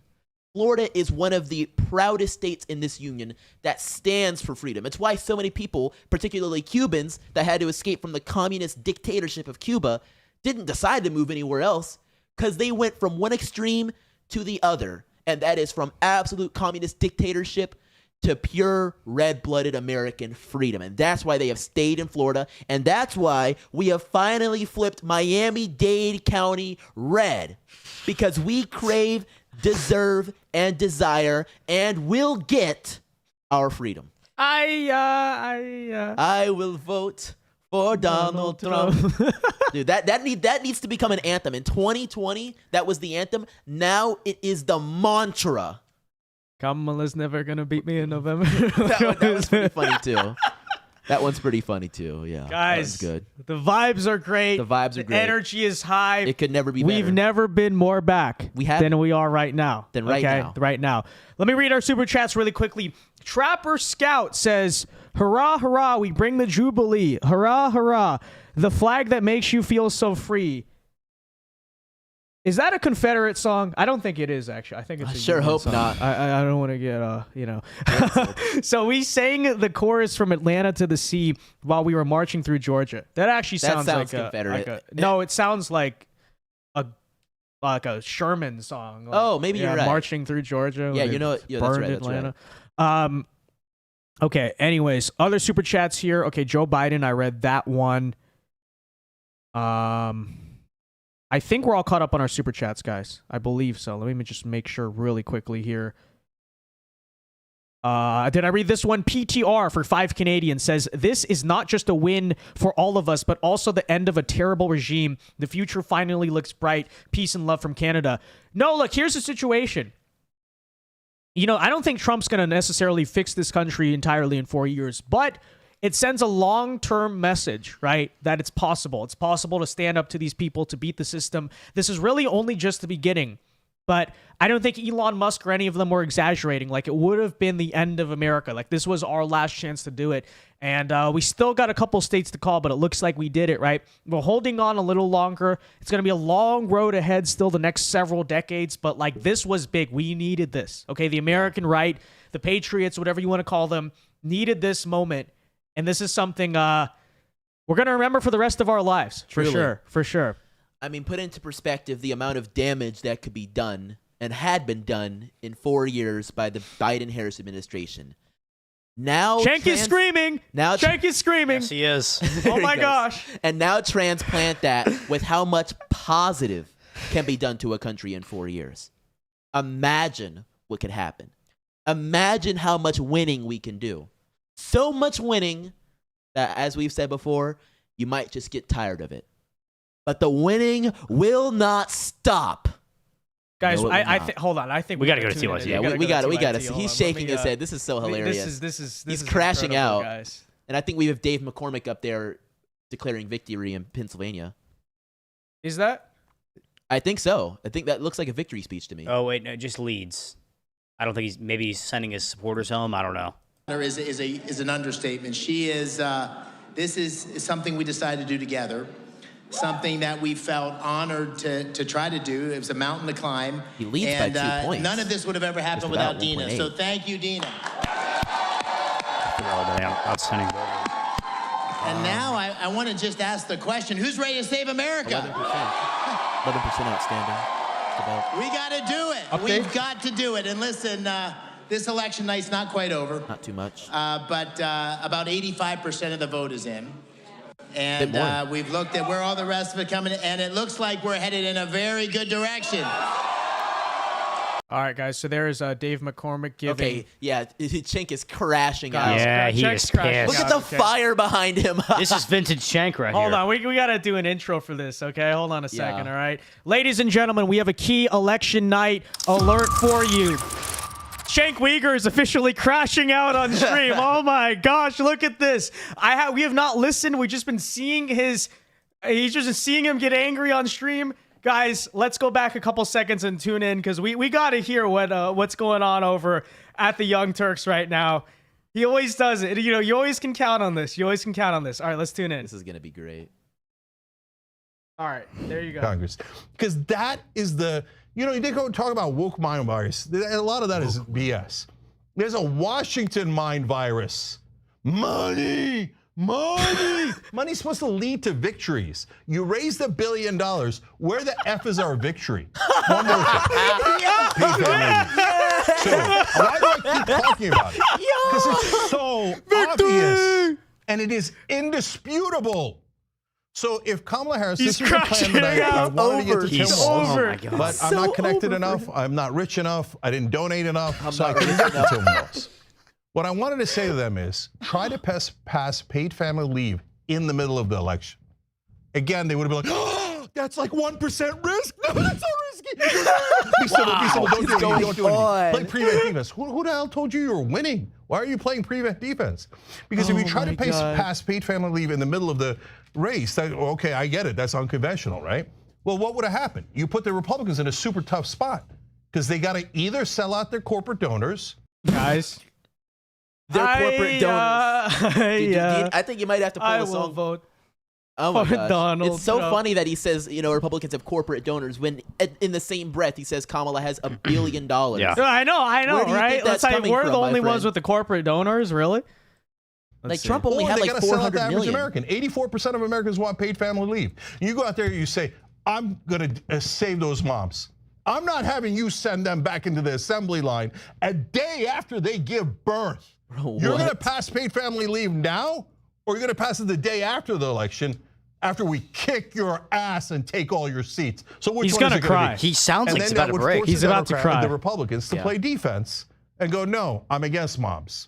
I'm against 84% of Americans. Oh, that's I interesting. don't want them to have paid family leave. And then they're in a super tough spot because even 74% of Republicans want paid family leave. Nope, nothing. Struggling. And they would never do that because they're This is not better that than 2016. smart. I And, know. They're so smart. No, these Democratic Let's see leaders if Anna are tries to simpletons. talk him They're off the ledge servants here. of the donor class. So they go in there. I don't think she's gonna get a word in. Give me money, please. What's happening to this dude? He's flipping out. He's losing the plot. Look at his Okay, faces. what does that get you? And they say, oh, Jake, you're too angry. Too angry? What? You think, does Donald Trump look like he's kind? Does he look like he's in a good mood? I mean, Bro, you have like Does he the seem White rattled? House burning down behind you. know. What kind of imagery is it? This is incredible. This is incredible. better than that time This Biden is- was in front of the red White House with his fists clenched. This is the crash shot right here. This is the crash Oh out. my gosh. Oh my goodness. Ryan, what do you think so far of the TYT crash show? This is I didn't think anything could ever beat 2016. I really didn't. He's on the verge of tears. He is on the verge of tears. Oh my gosh! And I'll be honest, I'm seriously concerned for Cenk Uyghur's mental health right now because many should be. Poor guy. He seems awful right now. Cenk, he is not in a good place. Hey, Cenk. I mean, it's gonna be okay. I wonder how Brooklyn Dad Defiant is doing right now. Oh my gosh, we're checking in. We got the receipts. We take a look. Van Jones is about to cry on CNN. We might have to tune into that soon. Some sort of reaction from their politicians. They want them to represent them, to fight for them. But that has never occurred to a Democrat outside of Bernie Sanders, and probably we never will. So I'm not. He's crying. I have no interest in listening to a single Democratic politician ever again. They can go kiss my ass. They can do whatever they want, and we never listen to them anyway. And he's watch in 2028. He's still going to endorse the Democratic politician. He said this in 2016, and then supported Joe Biden in 2020. Once Bernie lost. Look at that freeze frame. What a fantastic freeze frame, guys. Is that why they call him the water buffalo? Always wrong. And they hate us for being right. Apparently, Vouch is also crashing out. They're not going to learn. You have to beat them in a primary. Guys, there's going to be so much content tomorrow. And so if you say I'm so ready for the lying hypercut. sons of bitches on mainstream media who will smear you to no end, who will fight harder against progressives and populists than Republicans or Donald Trump or anyone else. Well, brothers and sisters, nobody said life was fair. So we got to go fight that mainstream media. We got to destroy that mainstream media. Filled with lies on top of lies about how the politicians are so They're mad honest. they cannot defeat and the donors Donald have John no America. control over policy. They have 100% control over policy. Everyone in mainstream media is a liar who goes, oh, well, here's a bill. Well, I'm not going to talk about the donors at all.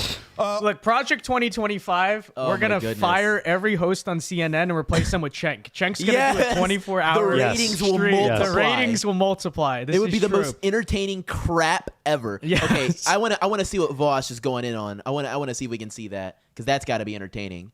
Apparently, and this was like an hour or so ago, before it was even as decisive as it is now. Teetering on the edge, melting down on stream, screaming at the chat. And you are based. It turns out Muslim voters actually voted for Trump. And you are basing this off of this. A single tweet. Election day vote in a Dearborn precinct. Trump, Stein, Harris. This is all it takes for you? That's it. That's all it takes? A single tweet? Okay, look at the Oakland County margin right now. Look at it right now, genius. Yeah. Muslim voters did either stay home or vote for Donald Trump. That's true. Numbers and names. That's it. One vote in one precinct and some numbers and names. Get a hold of yourself. He's tweaking hard. They're losing it. This was an hour. I cannot wait to see how it develops. It can only get better. Yeah, what's 3 a.m. look like? What does 3 a.m. look like? This is the initial crash out, guys. Like, the election's not even called yet. It's not even over yet. Look at that. They've officially hit the panic button. They've hit it. I think they're beyond them. I think they're defeated by now. Yeah. They know already they've sent lost. them all home. It's such a slow death because they know they got to wait another 5 hours for it. Right. Figurative death. Oh, I think they're having an ideological debate. Oh, look at that. The donor class won the ideological debate again. But I won't call them the donor class. I won't tell you that it's corporate Republicans and corporate Democrats that are playing good cop and bad cop against you the entire time. So these Democratic leaders are the most useless people on earth. If they're not all fired, the Democratic Party is out of its mind. So as the voters, you have to understand, those guys have a vested interest in protecting their own ass and protecting their money and their privilege and their status. You need to fire them. They're not going to fire themselves. You think Chuck Schumer, Hakeem Jeffries, Kamala Harris, and all these people go, oh yeah, I got Jamie Harrison and Dancy. You need to fire them, but Cenk voted for her. So what? I don't understand. Nice freeze frame again. These freeze frames are amazing. Oh yeah, I guess we were the problem. We're finally starting to get results out of Nevada, folks. Okay, all right. Oh my gosh! In fact, we have a lot. Oh my goodness! Big dump. Big dump with 75% of the vote in Nevada. Trump is in the lead with 50.9%. Kamala trailing with 47.5%. Wow. Big numbers out of Clark County. Kamala Harris with a narrow lead against Trump with 50.1% to 48.4%. Take a look at that. Read it and weep. Nevada might just go red. Might. Not will, but might. Wait, they have the choice to vote for none of these candidates in Nevada? Yeah, remember Nikki Haley? They voted for none of the above. Oh None my of the God. above beat Nikki Haley. Yeah, in Clark County, Las Vegas, Trump only down 2. Yeah. Yep, guys. And I'm gonna quickly run up the numbers from 2020. In Clark County, Trump was at 44.3%, Biden at 53.7%. Kamala is getting absolutely clobbered, and even in the counties she's supposed to be leading in, she's not performing as well as Biden. She's only at 50.1. He was 3 points ahead of that. 3.5. Guys, we also have some key race updates out of Pennsylvania here. Yeah. Now at 93% of the vote reported. New York Times has changed it to likely. Trump. It's over. Because Donald Trump still leads by 3, 51 to 48, with 93% of the votes reporting in the state of Pennsylvania or Commonwealth, whatever. The Commonwealth, yeah. And I mean, I'm checking over here. What is the remainder in Philadelphia? Because for me, it's still showing 78%. Okay, 80, so that's yeah, okay. 89. So New York Times has an update, 89%, and it is so far not enough to surmount Trump. I mean, it almost looks mathematically impossible. Also at this big point. right here. Erie County is flipped. Oh my goodness. That's big. Oh my goodness. 50.3%. Erie County flipped. Wow. For Donald Trump. I mean, that's insane. In 2020, Biden had 49.8%. Yep. Trump had 48.8%. Trump is now taking that county. When was the last time that county went red? Did Trump take that county in 16? I think he took it in 16. Okay, if there I'm you not go. mistaken. Wow. So that's like the bellwether county then. It's one of the them. Swing County right there, Yep. I think. Wow. There you go. That's got to be it. Only thing we're waiting on, 11% of the vote left in Philadelphia. But even with that vote dump, because last we checked it was like 80%, close to that in PA, it's still 3 points. Like that has not changed. Trump is 5 million popular votes ahead of Kamala Harris right now. He's going to win the popular vote. He's going to win the popular vote. If he finishes the job in Electoral College, he's going to, because those blue states, way too close this time around for, I think, for that to come through. There's just got to be, there's no enthusiasm for Kamala. We have finally results coming in out of Alaska as well, obviously going about how you'd expect. I'm surprised they haven't actually automatically called it yet like they did for Hawaii, but 50. Well, Alaska sometimes gives you some, because they have ranked choice voting. It's just Yeah. a bunch of nonsense, but It's crazy. but it'll still go looking red at in the that. end. Let's take a look at Nevada again. Yeah, so early vote, 71% in Clark County. Yeah, Clark County, I mean, Very close. Jackie is not performing as great as you would imagine. She is only 0.4% ahead of Sam Brown. She is at 48%. That's the Senate candidate in Nevada. Sam Brown is at 47.6%. And 4.4% are going to other candidates. Oh, guys, we do have an election update for you guys. Key race alert, minor one, but important. It would be a lot more important if the race wasn't looking the way it is. But the district, wait, go over to Maine really quickly. Yeah. Has been called for Donald Trump. Maine District 2?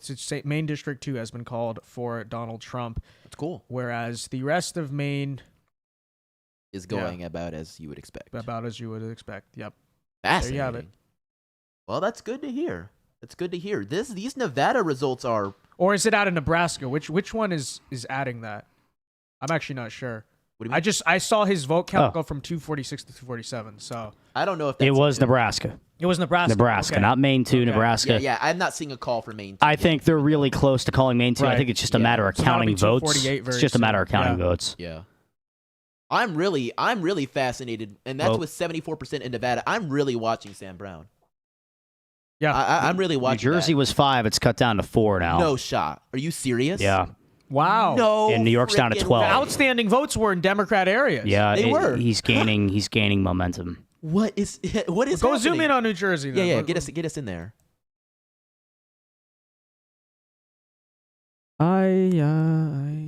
Well, I talked about, what was it, Camden or Bergen County, excuse me, Bergen County, and he's still holding strong. This is a county he lost, I think, by nearly 10%. 47.4 we're looking at right there with Kamala at 50.6. That's not insane. Of like a blowout. That's competitive. Yeah. Very. That's why I say popular vote. He's the favorite. Yep. He's now. picking off the blue states. He's picking up steam. His percentage point has actually increased. He was at 51.1 for a while. He's now at 51.2% of the popular vote. And guys, if you're curious, the overall forecast nationally of the New York Times in terms of who will win the presidency, the New York Times now has Donald Trump greater than 95% chance of winning the presidency. Yeah. In other words, the rest is a formality. It's basically over at this point, right? Arizona needs to count. Hurry up. Pennsylvania almost got all the results there, but like the votes are not there for Kamala Harris at the moment, unless she pulls off some miracle in Arizona. But still, at this point, it looks like Wisconsin, Pennsylvania, and maybe even Michigan, probably even Michigan, honestly, at this point, are going to go for Trump. So even if like Arizona and Nevada, they count votes like next year and they find out Kamala Harris won, that's still less than 270. She does not have the path to victory if Trump sweeps the Rust Belt like that. So there you have it. There you have it so far. Wow. It's all but over at this point. It's all but over. It's all but over at this point. But I'm waiting for the legit call. Who knows if he's even going to come tonight? They just like to stall. Look how long they took with Georgia. But you know what? Yeah, they do. I think we got probably another 2 to 3 hours before they officially name the next president. But it's looking good. It's looking good so far. And every single Senate race is looking extremely competitive for Republicans right now, including. That might be the bigger thing to watch at the current moment. That's where I'm looking at right now at this point. Kamala's dead in the water in my eyes, but our Senate candidates are still fighting. Jackie Rosen does appear to have expanded her lead slightly. She's now at 48.1 with Sam Brown at 47.5, so that's going more in the other direction. But Tim Sheehy is maintaining his lead with 50.1% in Montana. Wisconsin with Eric Hovde is now hovering at 50.2%, with Tammy Baldwin floundering at 47.7%, and that's with 86% of that vote already done. So we're getting further along. And Michigan, we don't even need to talk about it anymore. I mean, with 61% of the vote in, Mike Rogers is at 50.8%, and Alyssa Slotkin, the Democrat, is at 46.4%. How much is reporting there? 61%. Okay. So it can technically still go either direction, but given that state is quite well favored for Trump, that state's sitting at 52.5% for Trump, with Kamala at 45.8%. I mean, Alyssa Slotkin is only slightly outpacing Kamala, and not by much. I'm really impressed with how our Rust Belt Senate candidates closed out at the end. Yeah, same here. It was really not looking good for any of our candidates nationally in the summertime, and a lot of them, in the end, still same exact way. But in the Rust Belt, they closed very strong. In fact, they closed as strong as Donald Trump himself personally, in a lot of ways, in their own respective rights. So props to them for doing that. Because I think at this rate, at least one of those Rust Belt Senate seats is going to go red, either McCormick or Hovde, but maybe 2, maybe even 3 at this point. Who knows? Yeah. Who knows? I didn't even check on McCormick over there. We saw him giving a speech a minute ago. He's sitting at a comfortable 49.6%, with Bob Casey at 47.8%, and that's with 90% of that vote in.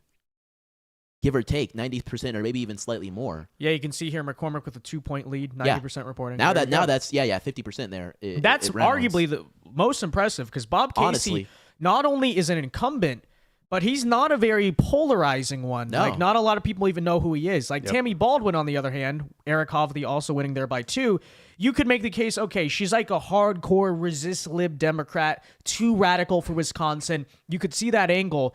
In PA, though, this is just a straight-up impressive result. Yeah, straight up impressive. Goes a lot to show for Dave McCormick and his team that he put down there. Heard so many great things about his ground campaign he did there. They've been knocking all summer, and they did a great job. Fantastic to hear that. I'm just glad we're finally getting stuff out of Nevada. I'm glad to. I mean, there's a lot of reasons why. Let's talk about Nevada real quick. Okay. Yeah, sure. Let's do it. So if we go up here to Elko County. It shrunk again. And gap between Jackie and if we Sam. go here, I mean, Trump right now, 68% of the vote in. He's got 79% of the vote. Go back to 2016, 73%, 2020, 76%, outpacing himself by a wide margin, at least from 2016, a little bit by 2020. And then let's go over here to Reno. And this is where it looks really promising because there's something about Reno here. All right, Reno has mirrored the statewide percentage almost to the number since 2004. And if they predicted the winner of their state every year since 2004. So they really, as Reno goes, the state goes, it seems. And right now, in Reno, Donald Trump is up narrowly with 65% of the vote. And you go back to 2016, he only had 49% of the vote, excuse me. You go back to 2016, he had 45% of the vote, outpacing himself by quite a nice margin there. And then even in 2020, only got 46% of the vote, lost the county both times. It's looking really good in Nevada. It's definitely looking like a solid improvement. I mean, Biden at 50.8% in 2020 in comparison to Kamala, who's sitting at 49% with Trump in the lead right now. Yeah. That, as I've been saying numerous times tonight, spells doom for Kamala. There's not much more that can be said on that. I mean, there's still a whole lot that can come out, and we're only at, well, we're not early on in this. I mean, 69% isn't a small amount. Now, there are quite a few counties that haven't given anything yet. But keep in mind, Lander County has not reported yet, but Lander County is a big-time Republican, big-time, 75%. He'll probably get 75 to 80% of the vote in Lander County. I anticipate, 85, because last time in 2020, he got 79.5%. Yeah. Biden only got 500 votes in that area last time, so who even knows? Who even knows? I'm really interested, and I like how what we're seeing with Eureka County as well there. I mean, that's just literally Eureka. Yeah, but Trump got 88% there last time, and he's I mean, I think he's on track to do just about that this time as well. He's at 85.6. I mean, these are small potatoes, really small counties, but they're nothing to ignore. There are people there. And Humboldt County is the same way, 76.4% now, and before and it was a 75.6. So he's just performing in general better in every single spot than he did before. Even in the places he won, there's simply just more enthusiasm for him than there was even in 2020. Absolutely. And probably in 2016. I mean, that's a county that Donald Trump only got 70% of the vote in 2016, so constant progress over the years Constant improvement. That's just fantastic. That truly is fantastic. Yeah, Nevada's looking really good. I know, I mean, a lot of these late ballots are probably going to be mail-in. Yeah. Unfortunately for us. But if you had to bet on it, I'd probably bet Nevada. Possibly. Yeah, I mean... They know all about betting there. Well, the thing is, though, because it's a universal mail-in ballot state, too, you can't even necessarily rely that all the mail-ins are going to overwhelmingly favor Democrats. It's sort of just a mess. Like, it's kind of hard to tell, and... They're probably not going to have a call in Nevada till like Friday, like realistically. Yeah. But we'll already be celebrating a big victory by then. Yeah, I'm thinking so. All right, really quickly, super chats. Ricardo donated $5. Thank you very much, Ricardo. Daedalus for 5 says, here's $5 to play the Copacabana meme song right now. Is that copyrighted, though? I'm not aware if that's copyrighted. Okay, we can't get copyrighted on this stream, unfortunately. I want to play YMCA, but like... Oh, yeah. We can't get copyrighted, you know? So, Cars and Sports 123 says, Cenk is right. It's glorious that Dems wasted $1 billion. That's true. Glorious. That's true. Just That's burned true. him. Jackson, Baranowski for $5 says, apparently Joe is not at Kamala's watch party. No, he is not. Because he's at Trump's. This is true. This is true. Yes. Sleepy Joe. Sleepy Joe. Well, apparently he's no longer sleepy. It's Sleepy Kamala because she already went home. Joe Biden has more endurance, okay? Don't worry, Democrats. You have a very young, vibrant, strong, inspiring, fresh candidate in 2028, and his name is Joe Biden. It's happening, okay? Favorite to win the presidency in 2028. He's gonna try to do what Trump did in reverse. He's gonna. I'm coming back. I'm back. Oh my goodness! How old would he be? Wouldn't he be like 80? 86? Yeah. We're going to see a Trump-Biden rematch in 2028. Oh, man, I would love They're going to amend it. The Constitution. For this express the purpose. liberals are right. Trump's taking over, and he's running against Joe Biden again. I mean, I guess it's time we start looking ahead, maybe. Like, what does 2028 in reality look like? We'll do it tomorrow. I don't. Yeah. Listen, You don't even want to think. Maybe about like it. 5 a.m. tonight when the race is called. realistically, I think if we win tonight, we're probably going to get shellacked in the 2026 midterms. Yeah. Not because, partly because Democrats will be mad, but also because we're just going to be so busy celebrating the next 4 years that who's going to want to work on a Republican political? It seems so boring after this. And honestly, I don't want it to happen, but I can't exactly blame our side because this is going to be the greatest thing ever once it's finished. This is okay. You can't top this. No. You really can't. There's just no way. It can't happen, you know? There's a universe in which we can have Wait a a minute. Republican president win the popular vote. That's unheard of. I haven't seen that in a very, very, very long time.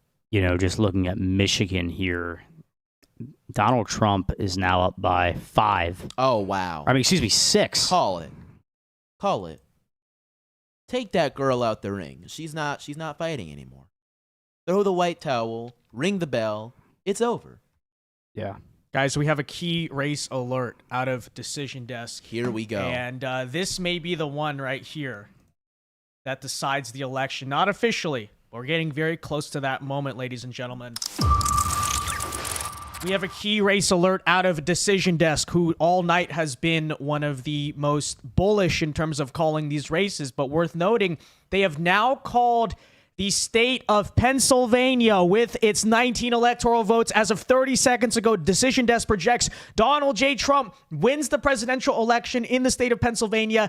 And with that said, most likely the presidency. That would put him right now at about 267 electoral votes, just waiting on Arizona and Nevada. Or if we win Michigan or Wisconsin tonight, that also puts Trump at 270. Decision Desk just called it. New York Times has it at 95% chance, right? Very likely are. That needle on their screen has tipped all the way on one side.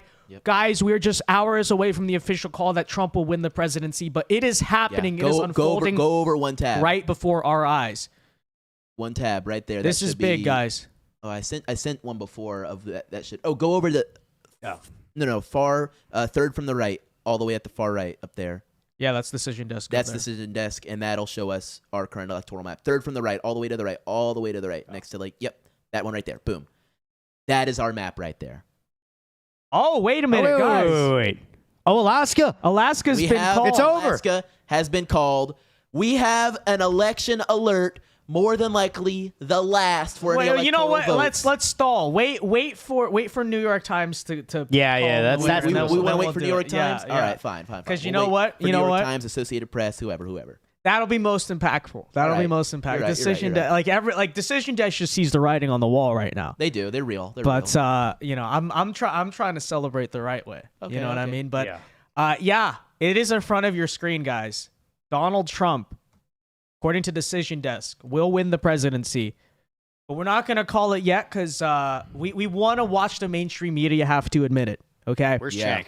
Where's Cenk? Where's Cenk? Put Cenk back up there. Where's Cenk? Oh my gosh! I want to give a shout out to Nope in my comments. They say I watched this live with you in 2020. Now I'm here again 4 years later. Yes. Of course. Oh, this is just great. That is a very fast call for Decision Desk, though. They've been very aggressive, very aggressive. They've been aggressive and correct. They have been correct. There's nothing wrong with jumping in there when it no longer looks like it's going to trail any other direction. Like there are still, like, they took so long to call Georgia. It didn't make sense. Waiting on no votes. There were no votes. Like there was not a numerical reason to wait to call Georgia. Brad Raffensperger called Georgia. Dude, if the Secretary of State Yeah. is calling it before a media company, that media company needs to go bankrupt.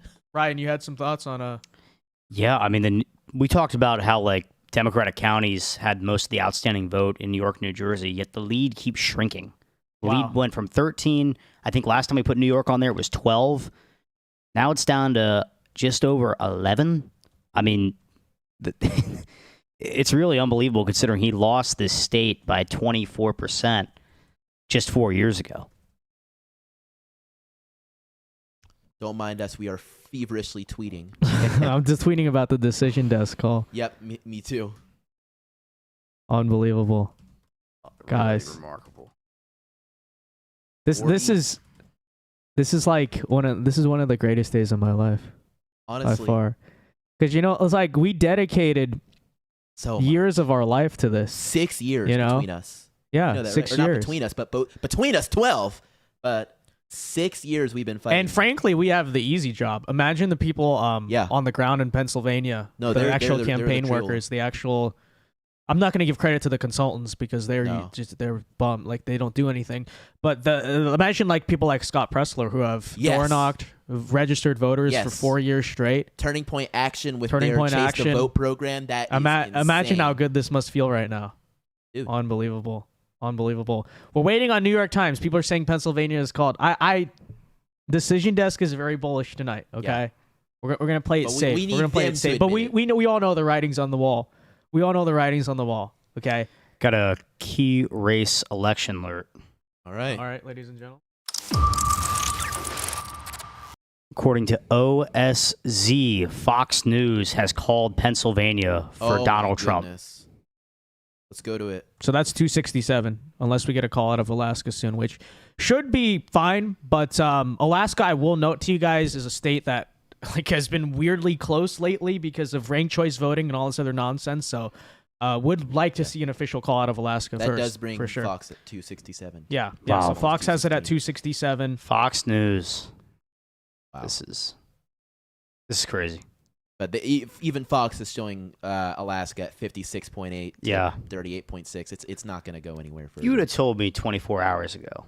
Yeah. It's 1:27 here on the East Coast. If you would have told me 24 hours ago, we would have basically, this race is almost over. I would have never believed you. No. Ever. No.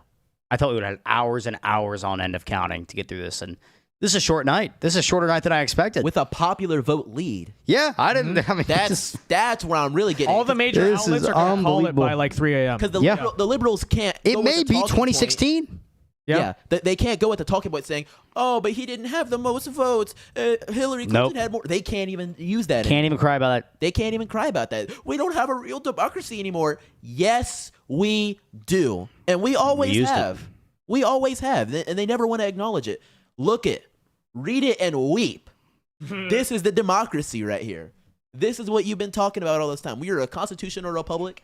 We are an indirect democracy, and this is it right here. It just so happens that it's a plurality of people, but we don't care about that. It is pretty awesome. It is pretty awesome. And there's going to be very interesting numbers that are going to come out about this election because right now we're just looking. It's like, okay, Trump won. I'm very curious after the fact to see why Trump won, the issues. We looked at exit polls earlier, like people really cared the most about the economy, and I think that's true. Yeah. But I'm curious to see, like, demographically, like how it all went, and that'll take days to weeks to really find out. But it'll be man, worth it. we really did it, homie. We made really it. did it. So 267. That's my count in my head. Honestly, that's my honest count.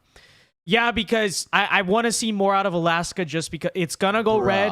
No, but like you can see surprises in that state because of the stupid ranked choice voting. That's what I'm saying.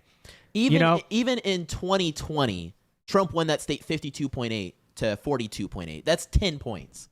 Look at the congressional race with Sarah Palin. I don't want to do that. Believe me. I don't want to do that. Yeah. I'm just saying. Okay. Listen, Sarah Palin. There's a legitimate reason why New York Times is not called Alaska yet. Sarah Palin is not Donald John America. Trending left, and the weird voting system there is just a mess. It's a mess. It is a mess. So it is a mess. That's the real reason I say that. Very well. Very, very well. But guys, let me make sure to check in on our super chats here. Uh-oh. This person's name is Crump Diddy. What? I'm in a see that. Crump Diddy. Bro. His name is Crump Diddy. Bro, why? I'm in a packed bar in. Is that a real place in Japan? Or are you trying to bait me to like? Wait, let me read. Chandler, you read this. Okay, you read this. No, that is a real place. That is a real place. You read it from Crump Diddy. Nagoya. Okay, Japan. there you go. In Japan, and the whole place is rooting for Trump. There's people in the streets holding MAGA signs. Let's go. So true. So true. Tell them we love the Japanese, okay? So imagine sending those Trump-supporting Japanese to the southern border. No. Democrats would close it down overnight. My favorite memes have been it's like Trump like looking or like as the anime like boss. Like no. And it's what's his name? The Trump the Japanese prime minister that was assassinated. Shinzo, yes. Shinzo Abe, yes. And it's like, don't worry, I'm protecting you, Donald. We're looking out from you on this side. And it's like so beautiful. So amazing. I want to check real quick. I want to see if Trump is making an appearance yet. I think if he live POV check. check. Live Can we check. see what his because Fox just called it. We have a check. Yeah, let's get it. All right. Let's take a look, guys. Get the chink check going. Used by, I've got all these contributors at tyt.com, and a big number came in from He's a handle crying! called Jenk's Jewish nephew. Oh my God, he is crying. Like, wait. I don't want to say his name. I was like, wait, is that you? But so I don't know who it is. I don't know if it's my actual nephew or not, but I doubt it. But thank you. Appreciate you either way. 47. All right, I'll read more names later. But look, guys, I was just on the Patrick Bet-David show, and he's on the right. He's going to come join us tomorrow on the Young Turks. And it'll be interesting. And on the show was some good folks like Dave Smith, who's a libertarian guy who doesn't like Trump. I was curious what he said all night in that crowd because they were doing it with a live studio audience. I come in on the big screen, and it's like this cavernous area that they're doing it in, and people start booing, and it was awesome. Started booing you? Yeah, not. I think he's just getting sentimental now. Yeah. I think the meltdown was probably about an hour or two Quick ago. update from Nevada. Jackie Rosen and Sam Brown, the gap between them is now down to 0.3. And that's the most liberal remaining Senate race we have up between Jackie Rosen and Sam Brown in Nevada. 47.9 to 47.6. With 74% or so of the vote in, that is crazy. All the other ones are looking solid at this point. Tim Sheehy, in particular, at 50.7 to 47.7 against John Tester, the incumbent, by the way. Wisconsin is 50.2 for Eric Hovde versus Tammy Baldwin, 47.7, the incumbent, by the way. Mike Rogers with 50.7 against Alyssa Slotkin, 46.5. I'm thinking we're sweeping Pennsylvania, Michigan, Wisconsin, Montana. They usually vote together. I'm thinking we're taking even in the Senate. No, in the Senate, it's a real possibility. We could win all three of these races. Yeah, it's totally possible.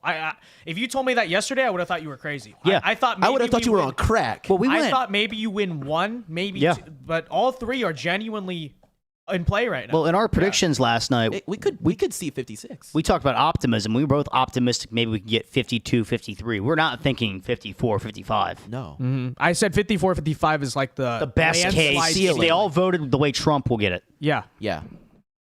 But that is a real possibility. I'm watching Nevada. I'm watching Nevada, guys. I am. I don't know if I'm crazy for that, but I am. If Sam Brown pulls off that race in Nevada, that will be unbelievable. Yeah. I don't know. Because that's close. Yeah. And with 75%, Trump's at 51%. He could take Nevada. He's at 51%. Kamala's at 47.5%. According to the Associated Press here. He could take Nevada right now. Guys, I'm close to just calling this whole race, but like what does Fox News say?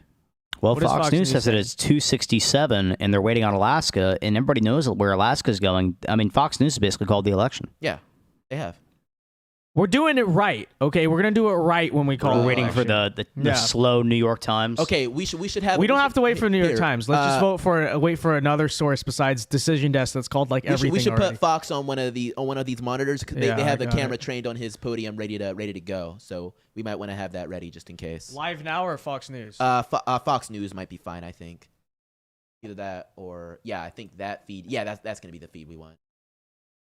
All right, here we are. Imminent. At the Palm Beach County Convention Center in West Palm Beach, Florida. We have it ready.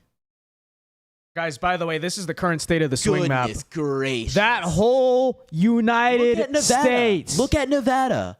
I'm telling you. the amount of movement we have in Mineral, and go to the western coast of it, Mineral County, that movement, that's something right there. Hold on, let me crop it on the screen so you guys can actually see this here. So let's see. That whole country's red. Look at this. Out of control. Unbelievable. Out of control. Let's keep an eye on the Trump feed there if we can, or at least pull it out to another monitor so we don't miss it if he steps out. Yeah, I got it. I think they have Fox playing up there. Hilarious. Trump is Trump. Love it. Let me we as of now are set to have 55 Republican senators right now. As of right now, set to have 55. And I would say the floor is probably like 53 at this rate. Yeah, I it think really you're is. Get at least one of them, you know? Unless I mean, I don't know. I'm checking these. The floor, the most possible one to lose right now is maybe Michigan with Mike Rogers. That was always going to be the hardest one. But he's currently in the lead right now. And he is in the lead by a good bit, and they have 2/3 of that vote in. So even if we don't get that one, and if we don't get Nevada, that's still 54. Yep. So yeah, I think that is our floor at this point. Because Sheehy's looking great. Well, Sheehy could, I guess, technically go the other way because that still has 30% out. But that state went overwhelmingly for Trump. I don't know how many people are split ticketing even with an incumbent. Okay, Fox News. I literally do not have an ad blocker on, but it always gives me this. Like, I can't even use Fox News on this PC. I don't know what to tell you. It's literally 1984. You've got something going on. I don't know. I think I have a virus or something. Yeah, that's what I'm saying. There's ad blocker on that's not on. It's totally confusing. Yeah. But what this map tells me though is we need to continue to put work in Georgia. Because the most blue arrows we're seeing in this country is in Georgia. Right, but in total fairness, I mean, trend-wise, they were not favoring us for some time now. I mean, literally just the cities have gotten bigger. They have gotten liberal huge. Demographically, people are the ones moving into there. Yeah. So the fact that the rest of the state is swinging right, besides the Atlanta area, probably is like better news than not, honestly. It's good news. It's great news. Yeah. Tonight is a fantastic showing. I want to put continued work there. I don't want to let them take Georgia. I want to avoid it if we can. I don't know how, but I would like to. But I also think, I mean, realistically, who knows? Maybe the whole Kamala is black thing worked on some people. That's a possibility too. Like, let's see what happens if it's two white candidates against each other again. Maybe there's a different outcome. I don't know. It's possible, right? Like John Ossoff when he's up for re-election or whatever. Let's see what happens there. I hope we kick his butt. Because that also could be something to consider. Yeah, Pennsylvania's trending #1 on Twitter.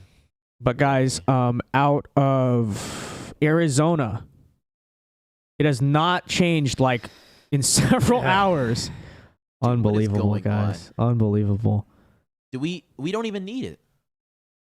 No, but they could call the election now if one of these states would come in for us. Yep. What are they waiting for? Let's look at Washington Post presidential results. This will be entertaining. Democracy dies in darkness. Think you hit Senate? Didn't they take that off for a while? I don't know. Democracy dies in dark. Like that was not there for a while, right? And then I don't think so. I think when Biden took office, they actually took it off, and then now it's back on because Orange Man. They probably put it on like an hour ago. Yeah, I know. I haven't been looking, but probably so. All right, so nothing of note. Nothing of note. They're just waiting on Alaska. I'm surprised they have Georgia, knowing WAPO. Although, I mean, at this, Alaska's going to count so slow, guys. A call in Wisconsin or Michigan might be the tipping point at this point, more than Alaska. Like realistically, is that? Oh, I thought I knew someone in that crowd there. All right, let's read some of our super chats really quickly. If we got any, let me check really quick here. TB for $20 says, great coverage, Vince and team. Found this way more authentic and enjoyable than the legacy media. Wishing you and your channel all the best. Thank you very much, TB. Appreciate it. Yep, appreciate that. We're like, I was saying it the whole time. I said, tune out the CNN, tune out the corporate media. You know why? Because when you watch their election coverage, they never go into actual real detail. They're like, here's the number. Oh, wow. No. They got the dramatic music. It's entertaining, but they don't break down county by county, what you're actually looking at. They don't explain it. So we definitely made sure to make that a real priority here. Okay, a real priority here. They have the big time graphics, but we have the big time energy. Real. That's how we're going to win. Real. Oh, and they take commercial breaks. This has been commercial free. Taking one for like, what, 5 minutes? For 5 minutes, yeah. We took 1 5-minute break at the 5-6 hour mark of the stream. Yeah. Car and Sports 123 says, can you check to see if Cenk nephew is crying? Do you see anything on Twitter? Guys, tomorrow we're going to have plenty of reactions to, it's going to be a busy day of videos, okay? We're clipping everything. We're bringing all the receipts. Don't even worry, okay? Every liberal figure you think of is getting reacted to tomorrow, and we're going to find out what they had to say. Excuse me, guys. We got a key race alert. Fox News projects that Vice President Harris will win the state of Minnesota. That's a pretty late call. That's a pretty late call, honestly, for them. It is. I mean, I think that's a win for Trump. For Tampon Tim's home state here. Let's take a look at the numbers there. Yeah, I mean, 75%, only up by 3. I don't know if they did the county But breakdown didn't he here. lose by 10 in 2020? Yes, it was close in 2016, and then in 2020 it was just not even close. I'm estimating this time it probably is like 5. Like maybe he lost by like he's 8. not losing. Let's by see 10 what New York this time. Times thinks it's going to finish at. They think it's going to finish at 3.4. Goodness gracious. This is a bloodbath. Figuratively. They think New Jersey's going to finish under 6 now. Oh, man. Wow. New Hampshire 2.8. So Oh my, it it keeps shrinking. Come very close, or who knows? Maybe they take it off the board. They take it off the board. Why am I just learning today that Hassan is related to Cenk Uygur? You never knew this? I didn't know this. I didn't know that. You didn't know this? No. He's an industry plant, basically. He is- That's how he's he a- got he's his a- start. That's how he got famous and stuff. He's a nepo baby. Yeah, he's a nepo baby. Yeah. That's insane, So dude. some of Trump's projected margins in the Rust Typical Belt leftist, state. typical like Literally. socialist, by the way, literal nepo baby in his success in life. Yeah. Some of his projected margins in the Rust Belt state have gone down a little bit, but still looking better than 2016. Mm-hmm. It's really crazy. Can you go? Let's go back to Pennsylvania and see what outstanding basically is. Next to nothing. Philadelphia is at 95% counted. It's done. It's done. Allegheny's at 94%. Lackawanna's at 98%. There's nothing left. Okay, Montgomery is at 91%. That's it. Montgomery County right there. Yeah, 91% is what AP has it at. Philly 92 right now. Trump's margin. Chester County is at 86. And the margins there aren't horrible for Trump.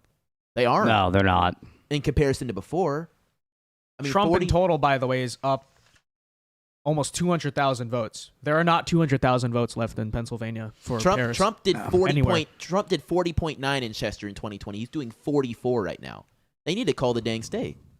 Well, they already did. I know. Fox Well, did, not yeah. Associated Press. If Fox called it, I mean, legacy media is calling it. Okay, yeah. Yeah, it's coming very soon.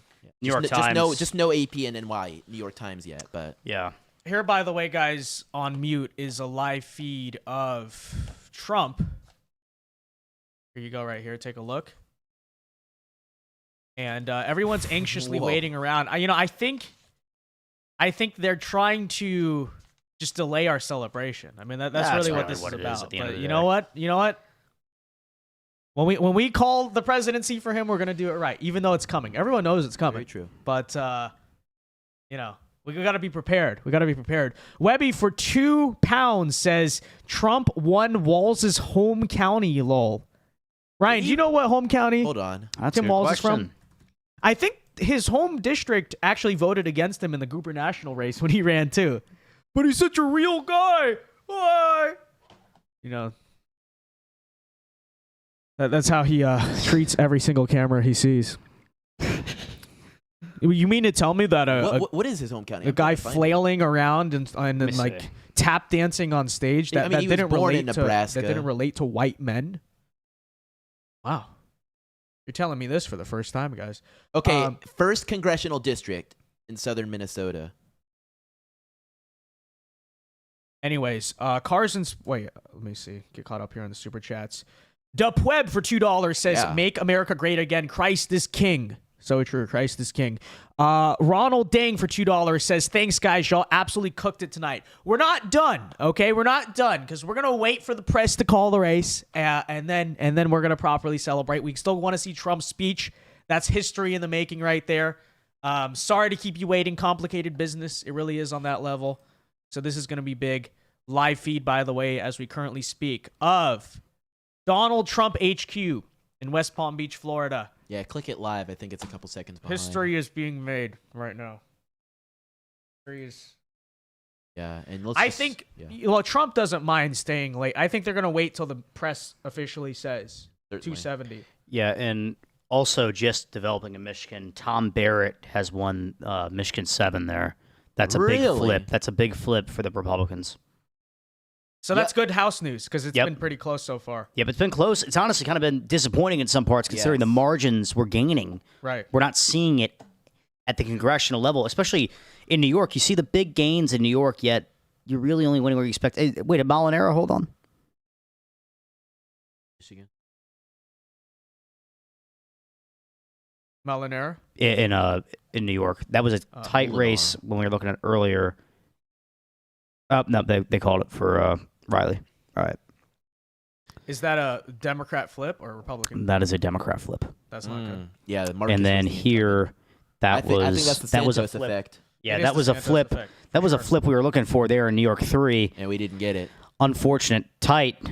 Tighter than it probably should have been. And then here it... County, California, Katie Porter's district. That might be something to watch. Mike Garcia. What district is that?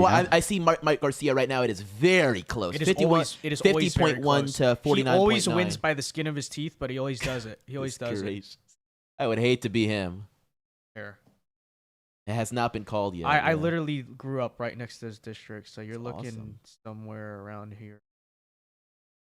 Think up Ted one? Lieu. To the right, maybe? It's like I'm on AP, so it's a bit different. There you go. Yep, yeah. There you go. There you go. Wow. Good Lord. Yeah. Real close. And that's with half the votes in. So it's it's basically neck and neck.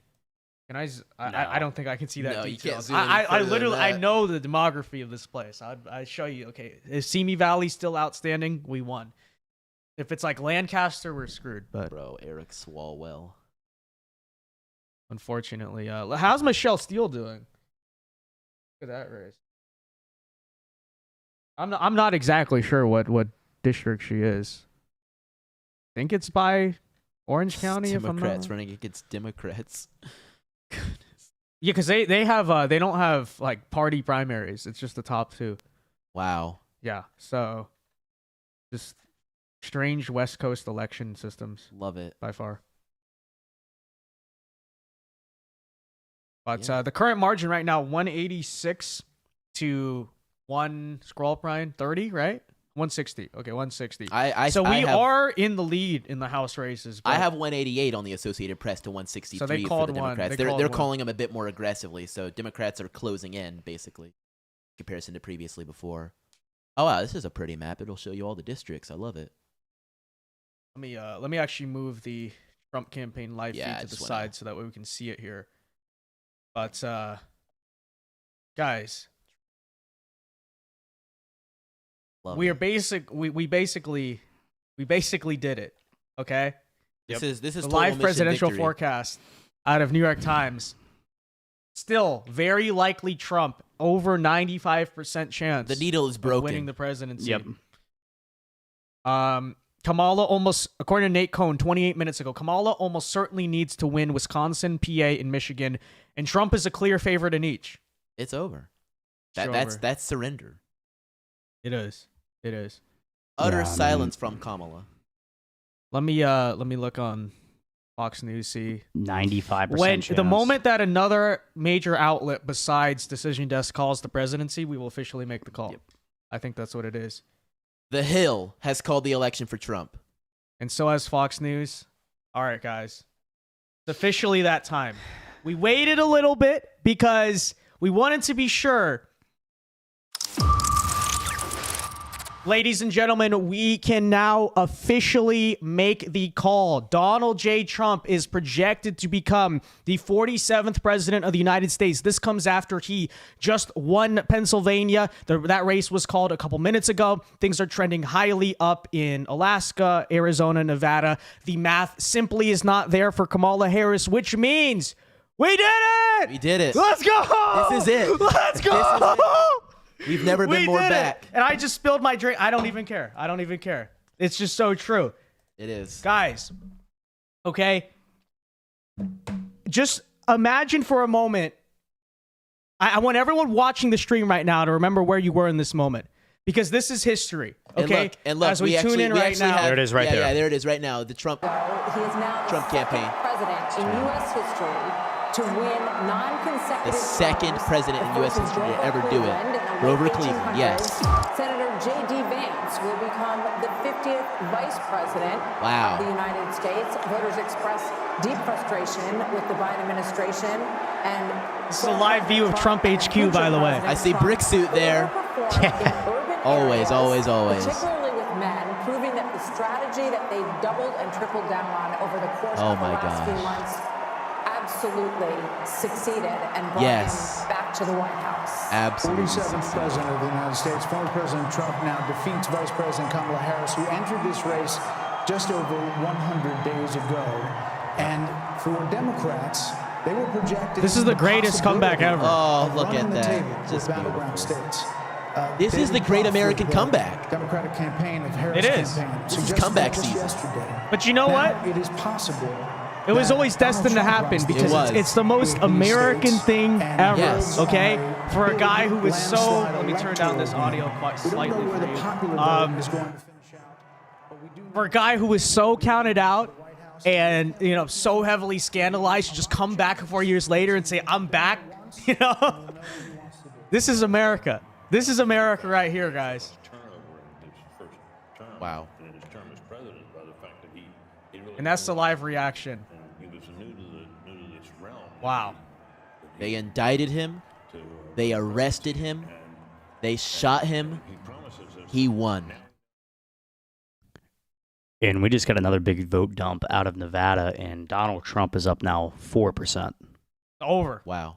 It's over. We did it. This is going to be an electoral college landslide.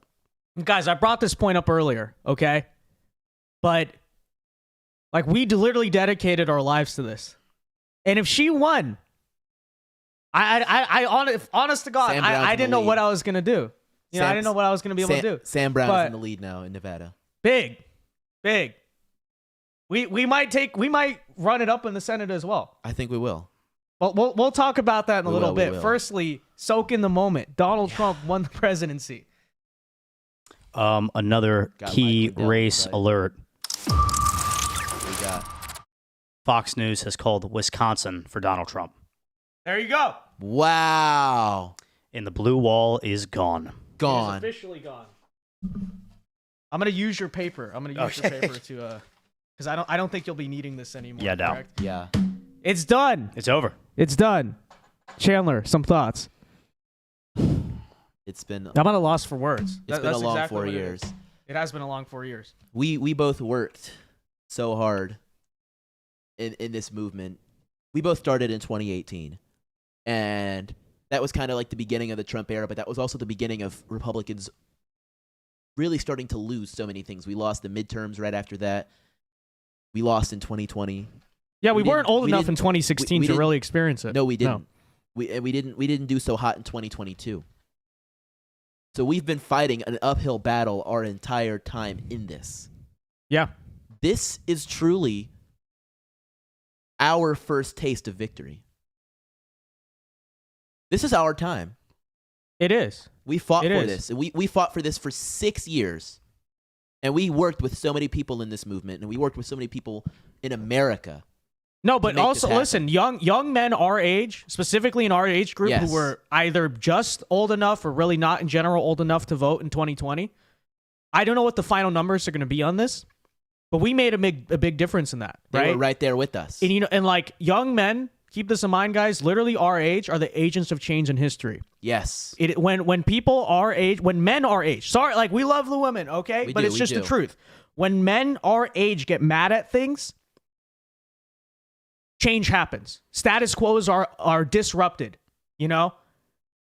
And this is going to be something we're going to remember for the rest of our lives. That's the thing, is the reason I always thought a Trump victory more than any other presidential election is so important to the future of this country is because you talk about 2016 and, you know, how the right has lost a lot of elections, a lot of things since then.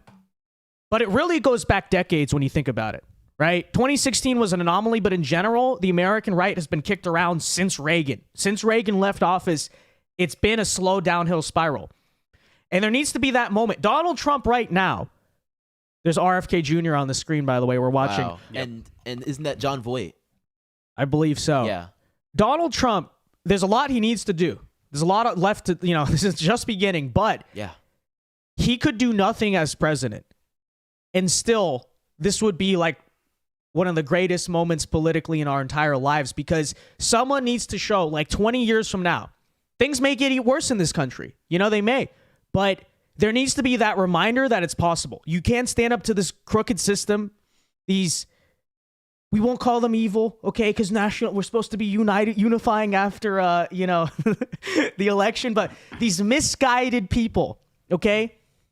They're not invincible. The system is not invincible, okay? They want you to believe that you are alone, that nothing can be done about it, right? That is the greatest tactic they have, is demoralization. And I really thought if you had 2018, 2020, 2022, and then 2024, we all go down, that is almost permanent demoralization for the American right. But now that moment will always go down in history, that like this man, this hero literally came down the escalator and beat the whole system single-handedly. In 2040, that's something I want to tell my kids about, like as an inspiration, like this is what is possible in your personal life, but that's also what's possible in this country. This is what's going into the history books. Absolutely. This is what's going into the history books. He came down that escalator and he fought for America, and they taunted him, they laughed at him, they didn't take him seriously. He won, and he changed things in this country, genuinely changed things in this country in a way we hadn't seen, like you said, since the Reagan era. Even just the paradigm shift. Even just, you know, policies obviously are important, but the paradigm shift of this moment, like literally, again, guys, remember where you are in this moment, because you're not going to see it again, at least for several decades. Yeah. You know, and for sure. Everything that happened in 2020 was kind of just like a revenge of everything that we had come to know for the last few decades come back. Empire Strikes Back. The Empire right? Strikes Back. But this is the return of the Jedi. This is the return of the Jedi. This is how we come back and we say, no, we want to make our economy great again. We want to free the political prisoners. We want to get them out of jail. We want to say, yeah, no more indictments, no more arrests, no more mugshots, no more assassination attempts. No more saying, oh, well, he did this to women and he's going to do that. He's going to put us back in chains. No more lies. No more cap. It's time to take America back. They said, we're not going to go back. You want to know what I want to go back to? I want to go back to cheap gas. I want to go back to cheap groceries. I want to go back to the time when North Korea was too scared to test their little missiles. I want to go back to the time when we had Trump on Twitter saying, my button is bigger and it works. I want to go back to the time when Russia wasn't about to start saying, oh, well, I'm going to march up in Ukraine. They were too scared to march up in Ukraine when Trump was in office. He says he's going to end that war on day one. We'll see if it happens.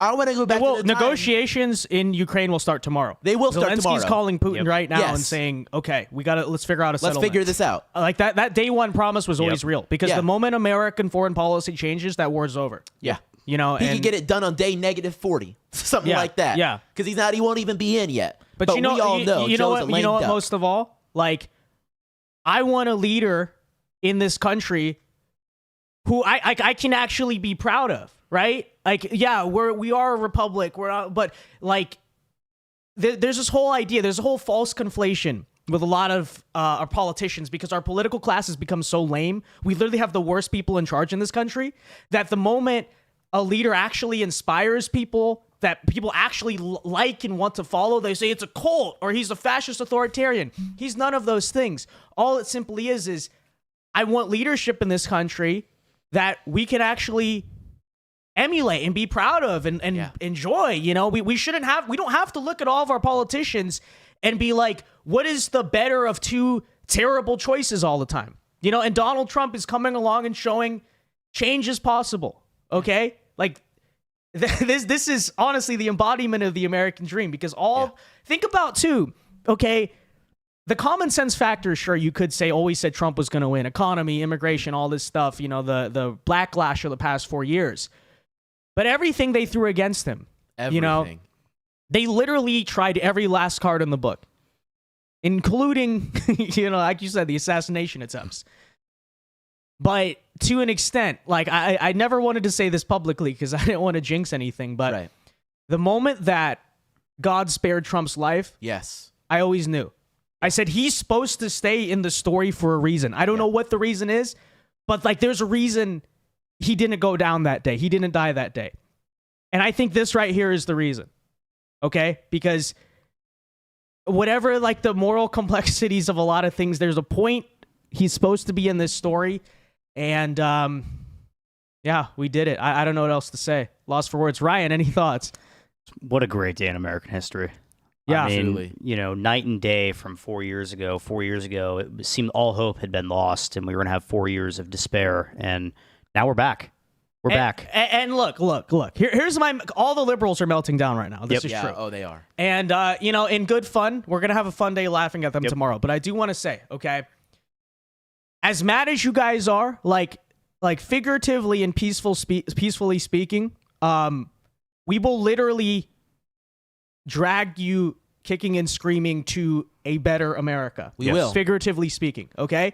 One day you're going to thank us for this. You really are. It's just true. It's just true. And there's a lot of liberals out there that are probably scared or worried, people that buy into the stuff that Trump's a racist, Trump's going to, you know, end, you know, women's rights and things like that. He's sending trucks through your neighborhoods to put you in the back and shoot you back to a country you never knew. Yeah, I'm sure there are people that are legitimately maybe scared right now, especially, you know, liberals that buy into it. And there is nothing to be afraid of. This is going to be a great American comeback. It's going to be the best 4 years of your life, even the liberals, okay? 4 years. And like, you know, you guys, like from an objective standpoint, maybe don't deserve the prosperity that's about to come, but you're going to get it. Okay? You're going to get it. Because we're just that nice. It's the truth. We're just that nice of people. Make America great again is for everybody. It's for everyone. It's even if you hate it. Even if you hate it. It's for everyone. What did Trump say to the woman that was so controversial? Like, I'm going to do it anyway. He's going to do it anyway. He's going to make your life better anyway. Yes. You may be a miserable person who is constantly, you know, like enacting self-destructive behavior, and he's going to make your life better anyway. Yeah. Okay? We are that compassionate. It's so true. It's so true. And he's going to make it so great, you're going to get tired of winning. You're going to get tired of winning. We're going to have that low unemployment again. We're going to have it. We're going to have these changes actually coming to benefit communities. Tangible benefits. Not just empty words. Not just an opportunity economy. Nobody knows what that means. But everybody knows what it means when you go up there and you post the image where groceries, eggs, gas, milk, bread, up in the double digits, not to mention inflation. If you hadn't gotten a raise at your job in years, you've actually been getting a pay cut because of the Biden-Harris economy. Trump is going to stop that. Trump is going to make it so great that these companies will say, oh, we can give you a raise, or oh, you'll start being able to move to another company that'll give you a higher pay. These are the tangible benefits you'll be able to see with a strong economy, with a secure border, and with a nation that is respected on the national scale, that is making other countries pay their fair share to us. That's what he's going to do. We did it, guys. Yep. 4 years led to this. We did it. Gosh. We did it. And now we get to enjoy we worked hard we survived, dude. We did. We survived We did survive. 4 years of the Biden economy, of the Biden dictatorship, because they were throwing homies away in jail for some crazy stuff. Yeah. They were just plucking them off the streets. And I don't know if this is controversial to say, but I sure hope that on day one, Trump has a lot of pardons. I want him to throw a lot of pardons out there. People need to be freed. There's my boy Joey Manorino. I'm seeing so many people I know. It's great. It's awesome. It truly is. We need to start freeing people. We need to make this country free again. We did it, boys. We did it. We did it. All right, let's go now. Ryan, you had some election news before we went and did all that. Yeah, no, Mark Cuban has issued a congratulations to Donald Trump. Is he on suicide watch yet? That's a joke. That's Somebody a joke. check on him. Somebody check on him. No, I'm sure Mark Cuban's doing great. He, like many liberals, is actually worth a lot of money and doesn't really have to care about how good or bad the economy is. This election doesn't affect him at all. No, not quite. And then also Harry the margins. Sisson says American decency was destroyed tonight. No, it was restored tonight. Read his full tweet. Read his full tweet. All right, well, I'll get there in a second. We actually have an election alert from the decision desk. They are now, we'll drop it. Decision Desk HQ has officially projected Donald J. Trump to win the presidential election in Wisconsin as of 2:04 a.m. Eastern Time. Also have another election alert right here from the decision desk. Ooh. Decision 6 will pass in Nevada, which is the right to the abortion. Very well. That is their choice. Yep. Keeping with that, Sam Brown is continuing to do quite well in Nevada at 47.9 to 47.6. I'm leaning more and more to that. Did you guys know, actually, I believe by polls, Nevada is the most pro-choice state in the country? Is it really? That doesn't surprise me. Yeah, Las Vegas. I wonder where the margins this passed by. Probably like 98, something ridiculous. To finish Harry Sisson's The one tweet, Christian in the state voted no. American decency was destroyed tonight. We used to be a nation that expected our representatives to be mature, professional, experienced leaders who made us proud. Now we're a nation that permits someone like Trump, who bullies, mocks, to thrive. Harry, look, don't worry, okay? Because the Trump tax cut that's coming, all that millions of dollars or hundreds of thousands that the DNC pays you indirectly, you're getting the tax cut too. That's the best part about this, okay? One day you will realize. One day you will understand, Harry. One day you'll get it, okay? All right? And you don't even have to admit it publicly.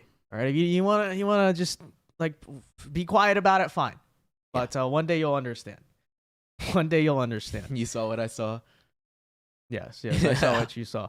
Okay, let's get to our super chats here as while we're waiting. Let's just go fully and switch to the live feed of the Trump victory party right here. Moritus R donates 159,000 Indonesian, whatever your guys' currency is, saying Indonesia for Trump. Thank you very much. Moritus, Cars and Sports for $5 says we need to rub it in their faces when we have democracy in 2026 and 2028. We're going to truly rub it in their faces when we make their lives better. I know, like literally, these people are so self-destructive, but it's fine. It's fine, okay? Like I said, like we will give them prosperity they don't even deserve upon themselves, okay? And this is just so true. This is what we're going to do. This is what we're going to do. Trapper Scout for 2 says, Semo, I don't even know how to pronounce that, frankly, but thank you for the 2, Trapper Scout. Zachary for 5 says, good night, everyone. Starting my shift in 4 minutes. Praise the Lord. This is so true. Praise the... lot of prayers were answered tonight. A lot of prayers were answered tonight, including ours. Awesome Human for $5 says, I'm an academic in PDX and a DOS contractor. The flow of liberal white woman tears on my Facebook right now is delicious. Thank you for the 5. They should have voted. They should. Oh, what's that? You didn't vote? Too bad. Womp womp. Praying for $2 says, I hit the like button before you bounce. We did it. Yes. We did it. Yes. We're not bouncing, though. We're still on the stream. We want to see Trump's victory speech. Rocking. We want to see some final margins out of the Rust Belt, those final calls, Michigan. Because why not? Why not? I mean, we don't have anything to do tomorrow besides celebrate. So this is true. Trapper Scout for $2 says, God smiled down on Trump that day in Butler. Literally the case. Literally the case. Carson Sports 123 says we beat the machine. Very true. We escaped the Matrix. Power Vote for $2 says apparently they're recounting 30,000 votes in Wisconsin. That doesn't matter when you're up 100,000. Isn't that like, what is the margin right now in Wisconsin? Wisconsin. Oh my goodness. Yeah, we're up 130,000. He's up 130,000. So if they recount, okay? it'll only that's the reduce it. thing. Okay. People are going to say this election was close. Yes, by historical standards, but in modern American polarization, this really was not that close. It was a Wikipedia will call it a close election. Yeah, but by historical standards, yeah. yes, it's close. But this is probably the most convincing election since, like, when you weigh it, right? Like, since probably goodness. Obama 08. Oh my goodness. Yeah. Sam and Brown largest Republican victory probably since Bush 04. Sam Brown is now leading Jackie Rosen by almost a full percentage point. We're getting 56. We are going to have 56 Republicans in the Senate. Wow. When was the last time we had that many? I don't even know if my lifetime. I don't think so either. What was I don't know if in like maybe the what modern was the history, honestly. midterms? Well, Democrats I think had 58 at one point in 08. Goodness. That explains a lot. Yeah. And I think Republicans had a big majority just post 9/11 in 2002 midterms. Nash the Neat for 5 says, before I go to sleep here in Nebraska, we voted to prohibit abortions past the first trimester. A win for life. Yeah, this is big, guys, because this is the first time also for the pro-life movement that any pro-life referendums have either won or in the reverse, like pro-choice ones lost. So that's also a turning point, I guess, too, in that regard. So thank you for the 5, Nash the Neat. I appreciate it very much. Same here in Florida, by the way. Our abortion amendment, I was shocked by it, actually did not pass, and neither did marijuana. Yep. So actually good night overall for the social conservatives, I would say, for sure. So our people came out tonight, and that made the difference. Turn out. We said it for so long. This is what happens when you turn out. Literally what happens when you turn out. CNN is hilarious. Guys, we're going to have plenty of content on that tomorrow, okay? Stay tuned tomorrow morning because we will be laughing at, like, everything. Yeah, I'm just watching Jake Tapper on my phone right now getting showed the Pennsylvania county map and being absolutely shocked that Kamala didn't outperform Biden in one county. As things sit. Did they think that was going to happen? I don't understand. I mean, Tapper, oh my goodness. Realistically, guys, the signs were always there, okay? Yeah. That this was going to happen. But it was, like I said, I always believed that we had the votes to do it. It was all about turnout. Are they going to show up to vote? Clearly they did. That's it. That's the election, you know? So there it is. Chandler, how you feeling right now? Feeling good. Twitter is going absolutely buck wild.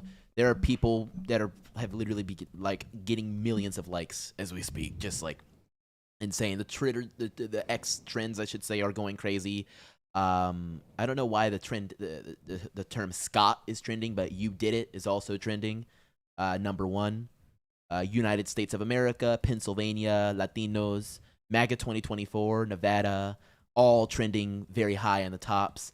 Praise God is trending at 11. That's really fire. Yeah, true. Praise God. Yep. Yeah. People are coming out of the woodwork right now, and this is... People came out of the woodworks today. They said the polls were close, you know? Yeah. In the end, they really weren't. You know, the election was not as close as the polls were saying, and all these people coping saying it was really close. Yes, by historical standards, true. Okay, by modern standards, I would not call this that close of an election. Honest take there. You know, that's just the truth. That's just the truth. So, rumors are now circulating, guys, that Kamala Harris has conceded the election. I'm looking into this in a private phone call. Yeah, I'm checking about this. Not getting any solid reports about that, but I am seeing rumblings on Twitter, and that's kind of where some things start. I mean, I'd have to believe it at this point. Well, Mark Cuban posted, "Congrats, real Donald Trump. You won fair and square. Congrats to Elon as well. #Godspeed." And he, at some point, appeared to speak for the campaign. So Well, in the final days, he really was literally just like the actual spokesperson for Kamala Harris because and then he dropped the garbage thing. She would not. She couldn't defend her own economic plan or really explain that she had one. So they were sending out. They were literally trotting out Mark Cuban to do it for her. Yeah. So very funny to see that they had to pull him off, and then Kamala Harris had no campaign ambassador. They couldn't explain policy, couldn't do anything. Let's turn on the audio, by the way, for the actual. Drive somewhere in the middle of the night. I wonder if she'll go to the inauguration. Probably not. Yeah, I hope. Biden will be like, hey! About to give him a big hug. Yeah, Biden's gonna give Trump a gigantic hug, guys. That'd be great. He's the happiest man in America right now. Even happier than us. Be. He's laughing so hard. He's laughing at the liberal meltdowns right now. He's looking at his former employee Harry Sisson saying, "You dumb fool." Wait, you dumb fool! Have You threw me under the bus. Have you ever seen this meme map? Because now that I think about it, I think it's right. Other than like all of Maine, but this meme map of the frog is like right. That's true. This is like a spot on prediction. He's still up. That's hilarious. Could finish up. And part of it is because he did run up the totals in places I was looking at, even the rural counties in Pennsylvania. He was going to win them by significant double digits, but he won them that much more. I think running up the totals in Florida, which was a swing state not that long ago, over 1.1 million votes or so. Haley, right, your home state. And this is, look, I think that when the Democrats take a look at this candidacy, it's not going to be that and there's she had Vivek too much Ramaswamy, time, I believe. not enough time. She's just a flawed candidate. She doesn't speak well. She doesn't work hard. I'm not being mean or partisan. I don't Very know why awesome. the country would have rewarded this candidate. What is this administration going to look like? It's going to be way different from the first one. I'm telling you, very different. And that's the big upside of this too. Is I would say really like the traditional Republican Party is not what got Trump elected this time around. No. And I think that was the strategy back in 2020. It's kind of just run as the Republican. Yep. 2016, it was just him. But now it's sort of back to being him plus a coalition of Republicans, but also people like that, right? People like RFK, Tulsi Gabbard, Joe Rogan, Vivek. This sort of like libertarian / populist coalition on top of that. Just the kind of all the anti-establishment forces in this country sort of came together and coalesced around Trump. And that, by the way, big person who needs thanks right now is RFK Jr. Yeah, just about to say that. Because really big, huge. When he dropped out and endorsed Trump, I mean, we could look back. We got to do the math and all that. We could look back. We could say that's probably what handed him the presidency. I would say that to a large degree, part of it. Very well could be. Yeah, you could definitely credit that to some of the gains he made in very blue states like Illinois, New York, New Jersey. It could definitely be attributed to RFK. And also, I mean, there's just so many voters out there that may not have voted had RFK either not run or had dropped out and not endorsed anybody. This is truly something. What a great night. It's funny, as of now, the Associated Press has still yet to call Pennsylvania or Wisconsin. they can hold out as long as they want. Everyone knows. Everyone knows. Mathematically impossible. It is Jover. It is Jover. It's finally Jover. It's finally Jover. Finally Jover. Wow. Wow, guys. At his inauguration, and my mind automatically went to the unity speech that Biden gave, and he mentioned unity a half dozen times. I need to see that man on stage. Bring me the Donald. We're gonna take as long as it needs. Neanderthal was one of the first words he used to describe those who opposed his COVID edicts. The Mark Cuban comment. Anyways, while we're waiting on Trump, do we want to check out TYT here? Yes.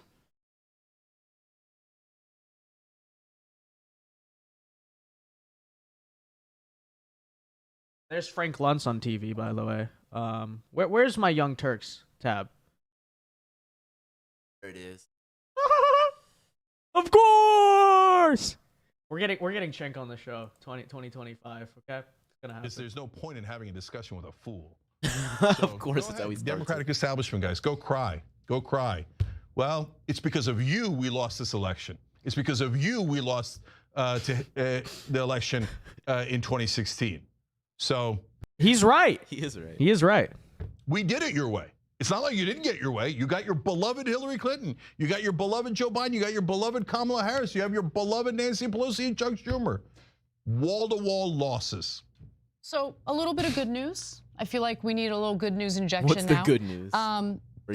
According to More Perfect Union, Missourians have voted to increase their statewide minimum wage to $15 an hour by 2026. The big win of the year. Big win. Which, the Democrat win of the but year. It's still an increase in minimum wage in the state, clearly showing that they can really carry that voters in momentum state into have their hearts and minds 2026. By the way, Alan Lichtman, you smug boy. I already told you what was going to happen, and it happened. What are you going to do now? What are you going to... Oh, my models actually changed because I did predict Trump to win. Can't do it now. Retire, okay? You have no place teaching academics in this country. You fraud. You fraud. His career is The dead. polls were more right than you. Yep. Yeah. That's hard. That's hard to do. And you go, polls are not accurate. Oh, no, they're not. But you know who's less accurate? You. Delusional. The keys were right in front of you. They all pointed to a Trump victory because the economy sucks. There's foreign policy disaster. He just didn't want to admit it. He didn't want to admit it. You fool. You said that them replacing Joe Biden was not a serious primary contest. On what planet do you live on? We got to go to his Twitter. This election buried his career. Yeah. Buried it. Yeah, I mean, what a way to send him off. You know, honestly though, I think he always he knows he's going to retire soon. Like that's probably what it's really. This was about, probably his last honestly. election. Yeah. So that's probably like the truth. What a way to send him off. But there it is. Stream's already over. He ended his stream. He ended his stream. Yeah, he streamed it. But all the states aren't called. Clown. Yeah, Michigan hasn't been called. Yeah, they're still up for grabs. Wait, Shank doesn't have Trump at 270 yet. He hasn't admitted it. He knows. Well, it says Donald Trump projected winner at the bottom there. Ballot measure. It did pass the first time. Oh, good. Okay. Yeah, it crushed actually. It got like 62%, right? Nice. In Missouri, a very red state. Claire McCaskill They're just reaching for everything. lost by 6 points. Oh, wow. I didn't see that coming. Because they're idiots. It's not that complicated. People want higher wages. They want health care for their family. They want affordable houses. Wow. What a genius plan. So it's super easy. The only reason you wouldn't do that is if you don't want to do that. It's not like Claire McCaskill couldn't run on minimum wage. It was on the ballot with her. And it's not like it wasn't popular. Wow. It's not like it didn't win. It did about 30 points better than her. Yeah. So we still have an eye on the Trump campaign that headquarters would win because their donors tell them to. Okay, so where's the optimism and what's our plan forward? Look, before the election, on tyt.com, I put up a petition for basically a populist revolt. And I said we should populist revolt. Populist revolt votes for Kamala Harris. It's just so ironic. Yeah, I don't really. It's almost entertaining, kind of. I don't really understand the logic in that, but you know. No, I'm not even going to begin to understand it. This is a movement right here. This is a movement truly being reborn. So, guys, let's read some of our super chats here. Datalist says now Trump has to spend these 4 years to set up this new right for victory long term and ideally groom a true heir apparent. Cough, cough. Barron. He's coming. If he doesn't do this, the victory will be short lived. That's completely true. That's very important. But like I said, I think even just memory of this victory is going to be inspiration for decades.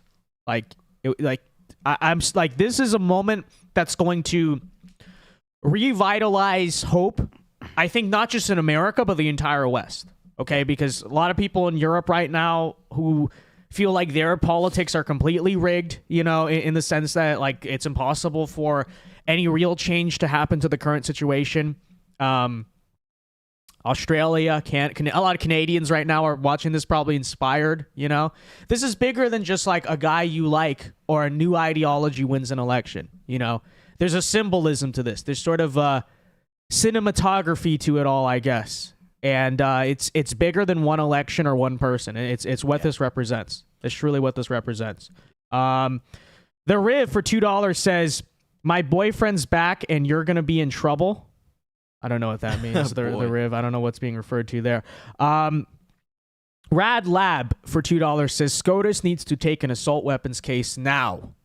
Well, someone needs to file one. It needs to go to SCOTUS, right? Nash the Neat for $5 says, okay, I already read that one. So, yeah, guys. Yeah, and then I have a 5 from Pro Moron Rank 1, who says W, too big, too rig. I think that might actually be the statement. I was very cautious and wondering, like, oh man, too big to rig. You know, are we really gonna do it? But I think that might be it now. I think that Trump's might be going it. on. Up here it is, ladies and gentlemen. The moment. Yeah, is this we've live? all been waiting for. Might need to refresh because don't fail us now, internet. I think everyone. Oh my goodness! There you go. Hold on, come on. It had it for a second. Uh-oh. Oh, here. Oh my goodness. All right, ladies and gentlemen. Here it is. Donald Trump has just won the presidency. He's now taking the stage to deliver his victory speech. Take it all in, guys, because you're never going to see anything. Look at that. Look at that. A lot of people on stage for sure, to say the least. So look how, wow. Yep, we have Eric Trump, Dana White. That's way bigger than the cast of characters in 16, huh? Yeah. Yeah, for sure. A lot of people played an effort into making this happen. All right, once the music cuts off, we will cut to the live feed. Don Jr. But yeah, guys, here it is again. If you're just joining us for some reason and haven't heard, Donald Trump has officially won the presidency. That's Speaker of the House, Mike Johnson. Yes, he will be the 47th president of the U.S. And the stream is just crashing. Everything's crashing because the internet's going so crazy right now, I presume. That's the excuse I'm going to use. Everyone's so excited about Trump, they forgot to manage a functioning internet. There you got J.D. Vance. J.D. Vance. Huge cast of people. There's even some Asian guy in the back. I don't even know who that is. I don't know who that is. I didn't get a good look at him. Oh my gosh, he's letting it play all the way. Oh, of course he will. You guys got it. When is it going to end? Wow. Thank you very much. Okay. Wow.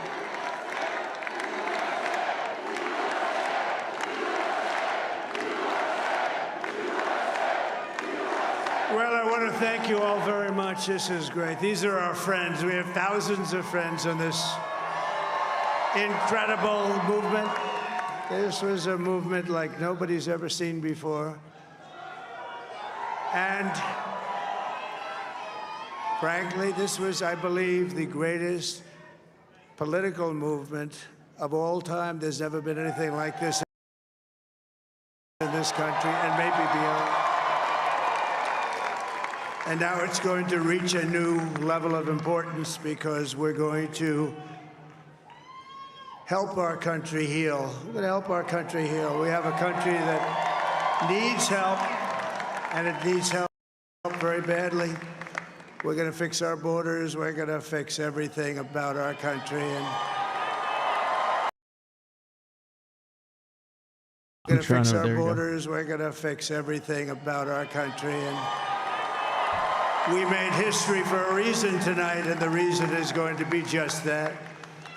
We overcame obstacles that nobody thought possible, and it is now clear that we've achieved the most incredible political thing. Look what happened. Is this crazy?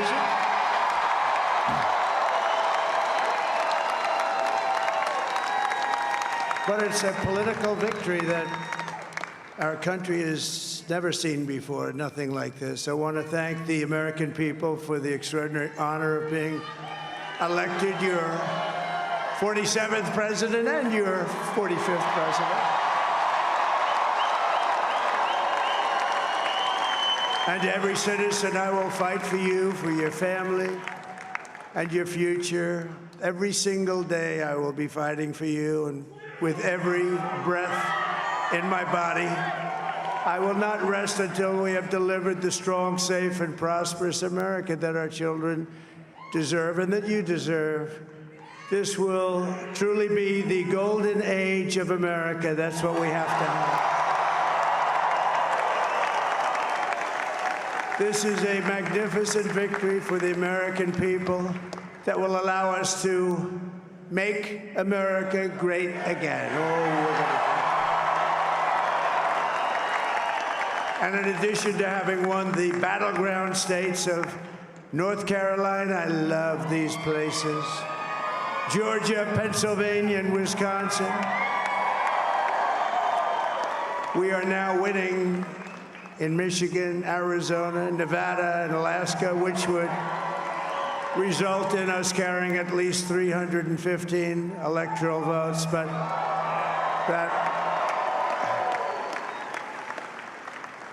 it's much easier doing what the networks did or whoever called it, because there was no other path.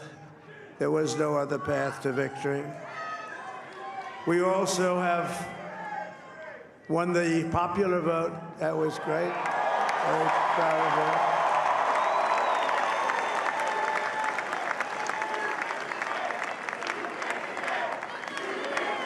Thank you.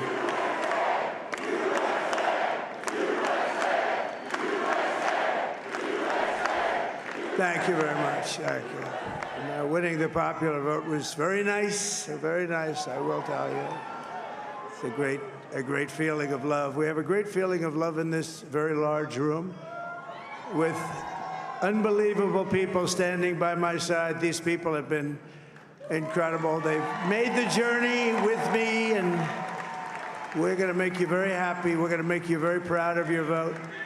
I hope that you're going to be looking back someday and say that was one of the truly important moments of my life when I voted for this group of people beyond the president, this group of great people. America has given us an unprecedented and powerful mandate. We have taken back control of the Senate. Wow, that's good.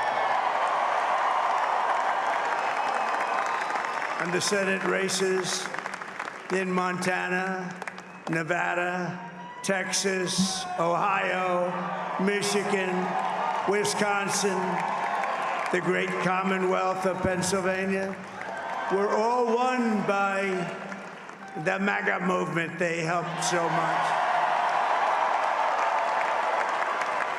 And in those cases, every one of them, we worked with the senators. They were tough races, and I mean, the number of victories in the Senate was absolutely incredible. And we did tele-rallies. We did tele-rallies with each one of them. And sometimes we did 2 or 3 and it was amazing to look at all of those victories. Nobody expected that, nobody. So I just wanted to thank you very much for that. And you have some great senators and some great new senators. And it also looks like we'll be keeping control of the House of Representatives. Does it? We are in the lead still. And I want to thank Mike Johnson. I think he's doing a terrific job. Terrific job. I want to also thank my beautiful wife, Melania, First Lady. First Lady.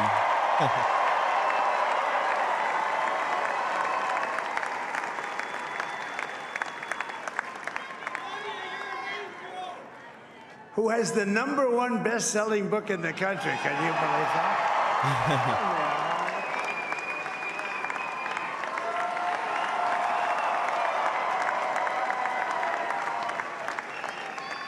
Oh, no, she's done a great job, works very hard to help people. So I just want to thank her. But I want to thank my whole family, my amazing children, and they are amazing children. Now, we all think our children are amazing. Everybody here thinks their children are amazing, but that's a good thing when you think they are. But Don, Eric, Ivanka, Tiffany, Barron, Laura, Jared, Kimberly, Michael, thank you all. What a help. What a great.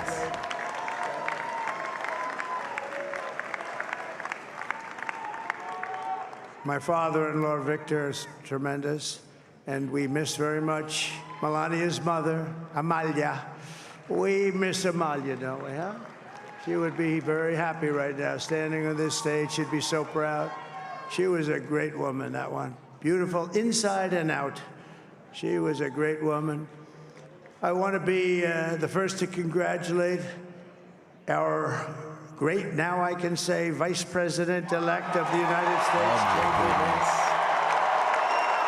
At 40 years old. Very impressive.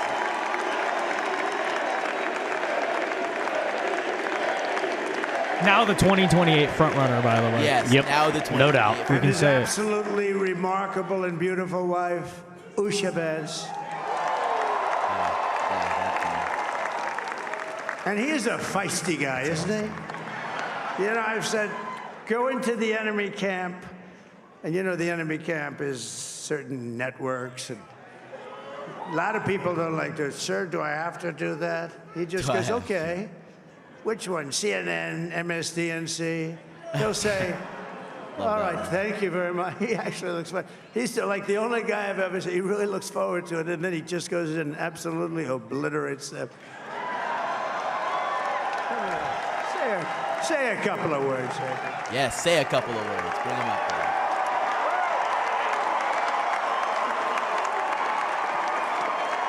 Wow.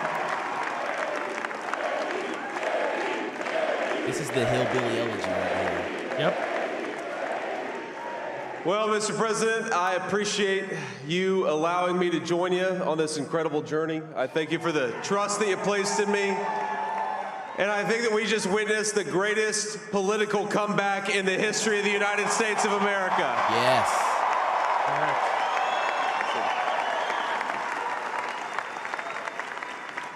And under President Trump's leadership, we're never going to stop fighting for you, for your dreams, for the future of your children. And after the greatest political comeback in American history, we're going to lead the greatest economic comeback in American history under Donald Trump's leadership.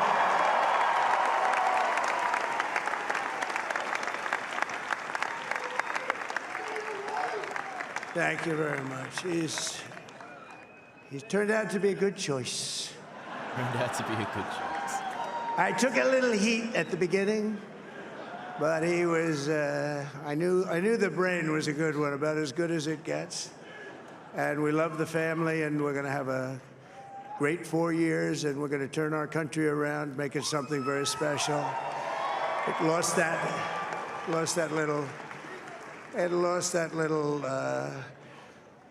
thing called special. We have to make it so. We're going to make this so great. It's the greatest country and potentially the greatest country in the world by far. And right now, we're going to just work very hard to get all of that back. We're going to make it the best it's ever been. We can do that. If we had to wait longer, I don't know. It was going bad, and it was going bad fast. We're going to have to seal up those borders, and we're going to have to let people come into our country. We want people to come back in, but we have to let them come back in, but they have to come in legally. They have to come in legally. Let me also express my tremendous appreciation for Susie and Chris, the job you did. Susie, come here. Come here, Susie. Chris, come here, Chris. Susie likes to stay sort of in the back, let me tell you. The Ice Maiden, we call her the Ice Maiden. Come here, Chris. Come here, Chris.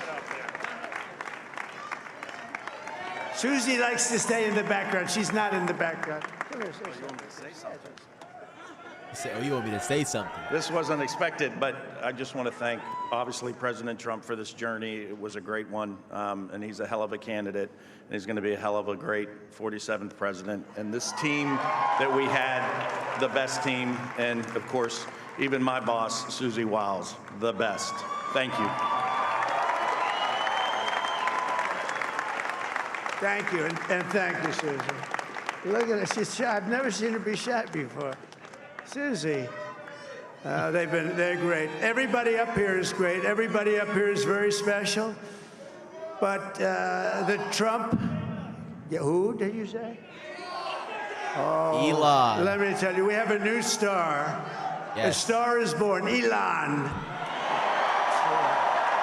Look at that. He's listening to the people, even in his victory speech. Now he's an amazing guy. He's We a were man of sitting the people. together tonight. You know, he spent 2 weeks in Philadelphia and different parts of Pennsylvania campaigning.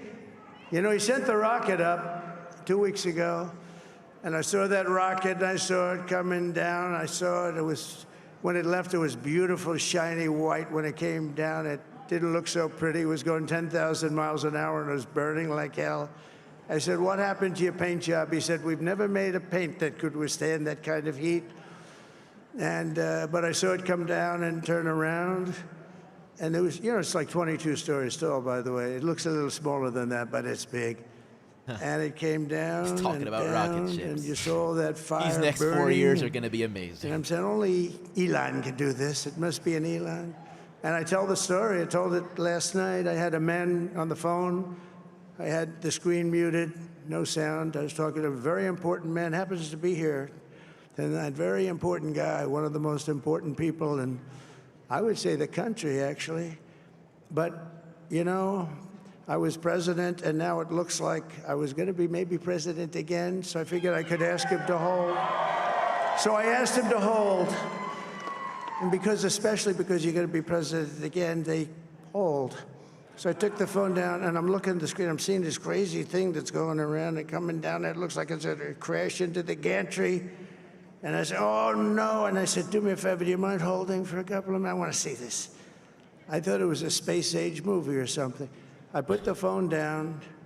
Bad part, I didn't pick it up for 45 minutes, and he was holding. But this spaceship came down, and I saw those engines firing, and it looked like it was over. It was going to smash. This is the president that's going to take us to Mars. I saw the fire pour out from the left side, and I put it straight. And it came down so gently, and then it wrapped those arms around it, and it held it. And just like you hold your baby at night, your little baby. And it was a beautiful thing to see. And I called Elon. I said, Elon, was that you? He said, yes, it was. I said, who else can do that? Can Russia do it? No. Can China do it? No. Can the United States do it other than you? No. Nobody can do that. I said, that's why I love you, Elon. That's great. And you know, when we had the tragic Hurricane Helene, and it hit North Carolina, they were really devastated, the water. This was a big water, as big as we've ever seen, water hurricane. It built lakes out of nothing. Fields became lakes, and the danger was unbelievable. And the people from North Carolina came to me and they said, would it be possible, at all possible, for you to speak to Elon Musk? We need Starlink. I said, what's Starlink? It's a form of communication. So I called Elon, and I'll tell you what, he had, and it was very dangerous. People would die. They had no communication. All the wires were down. I called Elon Musk. I said, Elon, you have something called Starlink. Is that right? Yes, I do. What the hell is it? He said, it's a communication system that's very good. I said, Elon, they need it really, really badly in North Carolina. Can you get it? He had that there so fast. It was incredible. So, and it was great. It saved a lot of lives. He saved a lot of lives. But he's a character. He's a special guy. He's a super genius. We have to protect our geniuses. We don't have that many of them. We have to protect our super geniuses. I want to thank some of the guys. You know, we have up here today the U.S. Open champion. He's a fantastic golfer. He's slightly longer than me. It's a ball a little bit longer than me. Just a little bit. Bryson DeChambeau is up here someplace. What happened to Bryson? Where is he? Bryson. Oh, he was shot. He's hitting balls. Oh, he's on the way. He's hitting balls. Bryson. What is he? Oh, look at him.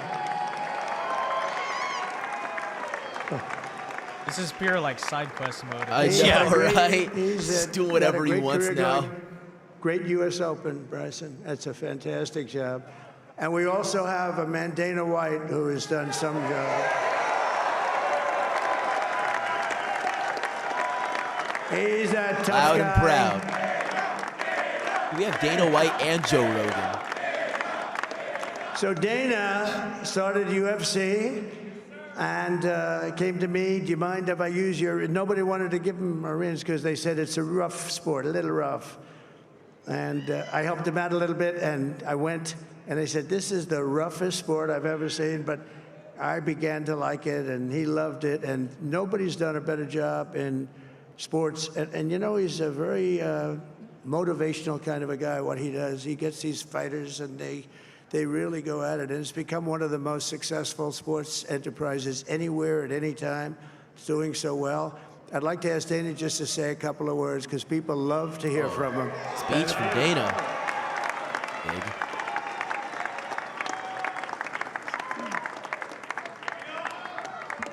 Nobody deserves this more than him, and nobody deserves this more than his family does. This is what happens when the machine comes after you. What you've seen over the last several years, this is what it looks like. Couldn't stop him. He keeps going forward. He doesn't quit. He's the most resilient, hard-working man I've ever met in my life. His family are incredible people. This is karma, ladies and gentlemen. He deserves this. They deserve it as a family. I want to thank some people real quick. I want to thank the Nelk boys, Aiden Ross. Yeah. Whoa. Let's go. Theo Vaughn. Theo Vaughn. Theo Vaughn. And last but not least, the mighty and powerful Joe Rogan. Yeah. And thank you, America. Thank you. Have a good night. Let's go, dude. You remember that is Trump going on Aiden Ross's stream? I memory hold that for a minute. He's really an amazing guy. Well, but he's most crazy. of all, I want to did thank so many the of them. millions He did so many African things. Americans across the nation who have always been the heart and soul of this really great movement. Dude. We've been through so much together, and today you showed up in record numbers to deliver a victory like really, probably like no other. This was something special, and we're gonna pay you back. We're gonna do the best job. We're gonna turn it around. It's got to be turned around. It's got to be turned around fast, and we're gonna turn it around. We're gonna do it in every way, with so many ways, but we're gonna do it in every way. This will forever be remembered as the day the American people regained control of their country.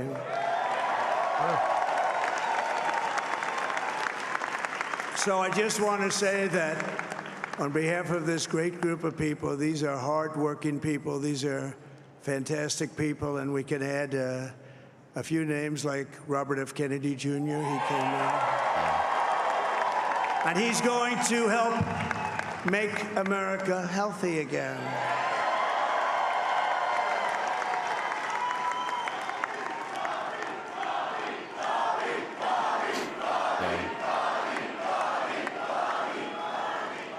And now he's a great guy, and he really means it. He wants to do some things, and we're going to let him go to it.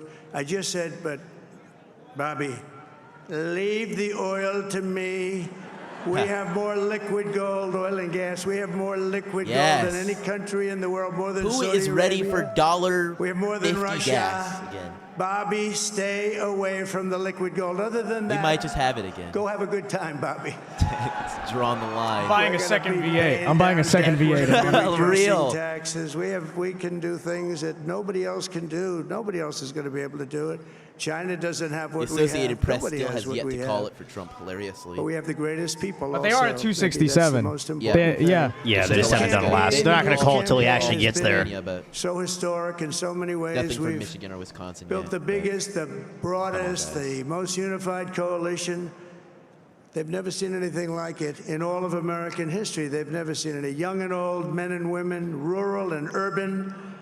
And we had them all helping us tonight. When you think, I mean, I was looking at it, I was watching it. They had some great analysis of the people that voted for us. Nobody's ever seen anything like that. They came from all corners, union, non-union, African American, Hispanic American, Asian American, Arab American, Muslim American. We had everybody, and it was beautiful. It was a historic realignment, uniting citizens of all backgrounds around a common core of common sense. You know, we're the party of common sense. We want to have borders. We want to have security. We want to have things be good, safe. We want great education. We want a strong and powerful military, and ideally, we don't have to use it. You know, we had no wars. 4 years, we had no wars, except we defeated ISIS. We defeated ISIS in record time. Now he's just campaigning But we had no again. wars. They said, he will This is start just a war. this I'm is not just gonna a start Trump war. rally We'll now. stop wars. He's going through the same But motions. this is We're great, also a massive but we do not need to victory hear for about him talking, democracy saying and no for new freedom. wars. Together No, we're going he's to unlock proving. America's He's like, listen. glorious destiny. We're going to achieve rubbing the it in, most you know? incredible Yeah. future for our people. Yesterday, as I stood at my last stop on the campaign trail, I'll never be doing a rally again. Can you believe it? Oh, don't say I think that. we've done 900 rallies I need approximately. him to from rally Can you during imagine? midterms. Come on, man. You know Yeah, you but it's won't. not for him. It's not for him. It's the last Trump rally. 901 something. A lot of rallies. He said 901. And it was sad. Everybody was sad. Many people, I said, this is our last rally. But now we're going on to something that's far more important, because the rallies were used for us to be put in this position where we can really help our country. That's what we're going to do. We're going to make our country better than it ever has been. And I said that many people have told me that God spared my life for a reason. True. And that reason was to save our country and to restore America to greatness. Yes. And now we are going to fulfill that mission together. We're going to fulfill that mission. The task before us will not be easy, but I will bring every ounce of energy, spirit, and fight that I have in my soul to the job That's so that you've funny. entrusted to me. This is a great job. There's no job like this. This is the most important job in the world. Just as I did in my first term, we had a great first term, a great first term. I will govern by a simple motto: promises made, promises kept. We're going to keep our promises. Promises made, Nothing will promises stop me kept. from keeping my word to you, the people. We will make America safe, strong, prosperous, powerful, and free again. And I'm asking every citizen all across our land to join me in this noble and righteous endeavor. That's what it is. It's time to put the divisions of the past 4 years behind us. It's time to unite. And we're going to try. We're going to try. We have to try. And it's going to happen. Success will bring us together. I've seen that. I've seen that. I saw that in the first term when we became more and more successful. People started coming together. Success is going to bring us together, and we are going to start by all putting America first. We have to put our country first for at least a period of time. We have to fix it.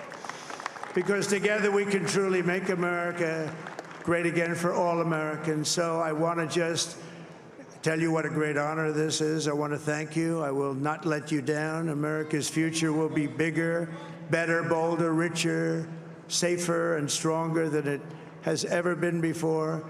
God bless you, and God bless America. Thank you very much. Thank you. Thank you very much. Wow. That is it.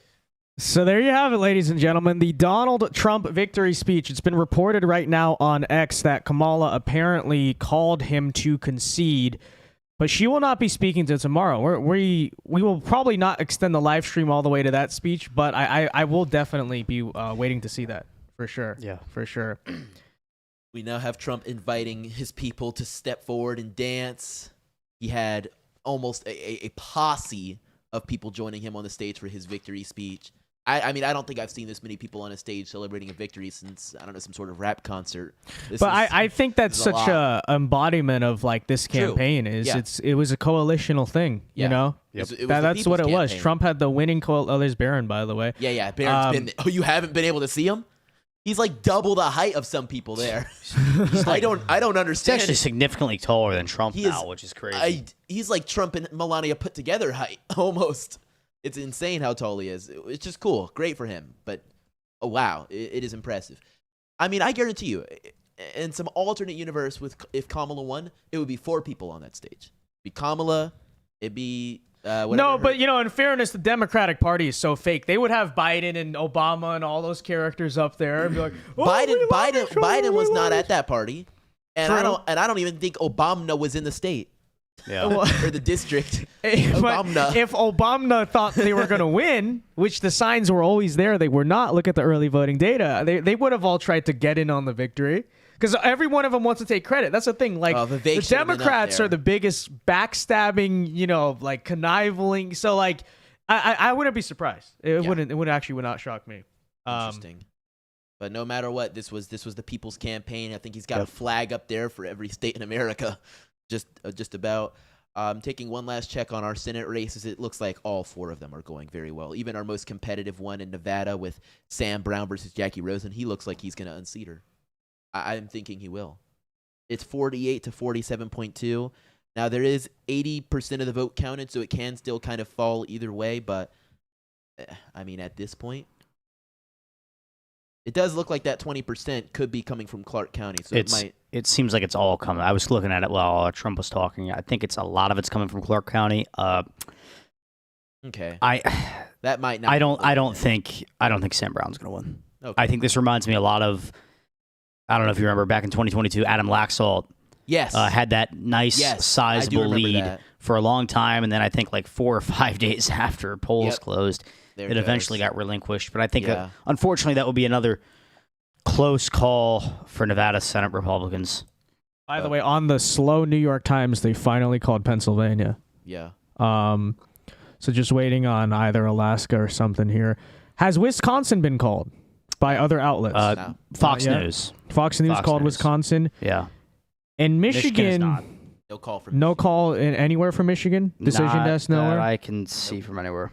So right now we can basically piece together that electoral. So Arizona, very likely. Yep. Yeah, Trump Wisconsin is going to win. And Michigan probably very likely at this point. Even though they still are like their vote in Arizona has not moved. Increased a little bit, but not by much. They basically didn't count any votes all night. Like I don't straight know up, what they they're didn't doing. do What are they anything. doing They in had their Arizona? first What are drop they and then doing? left it alone. I don't know.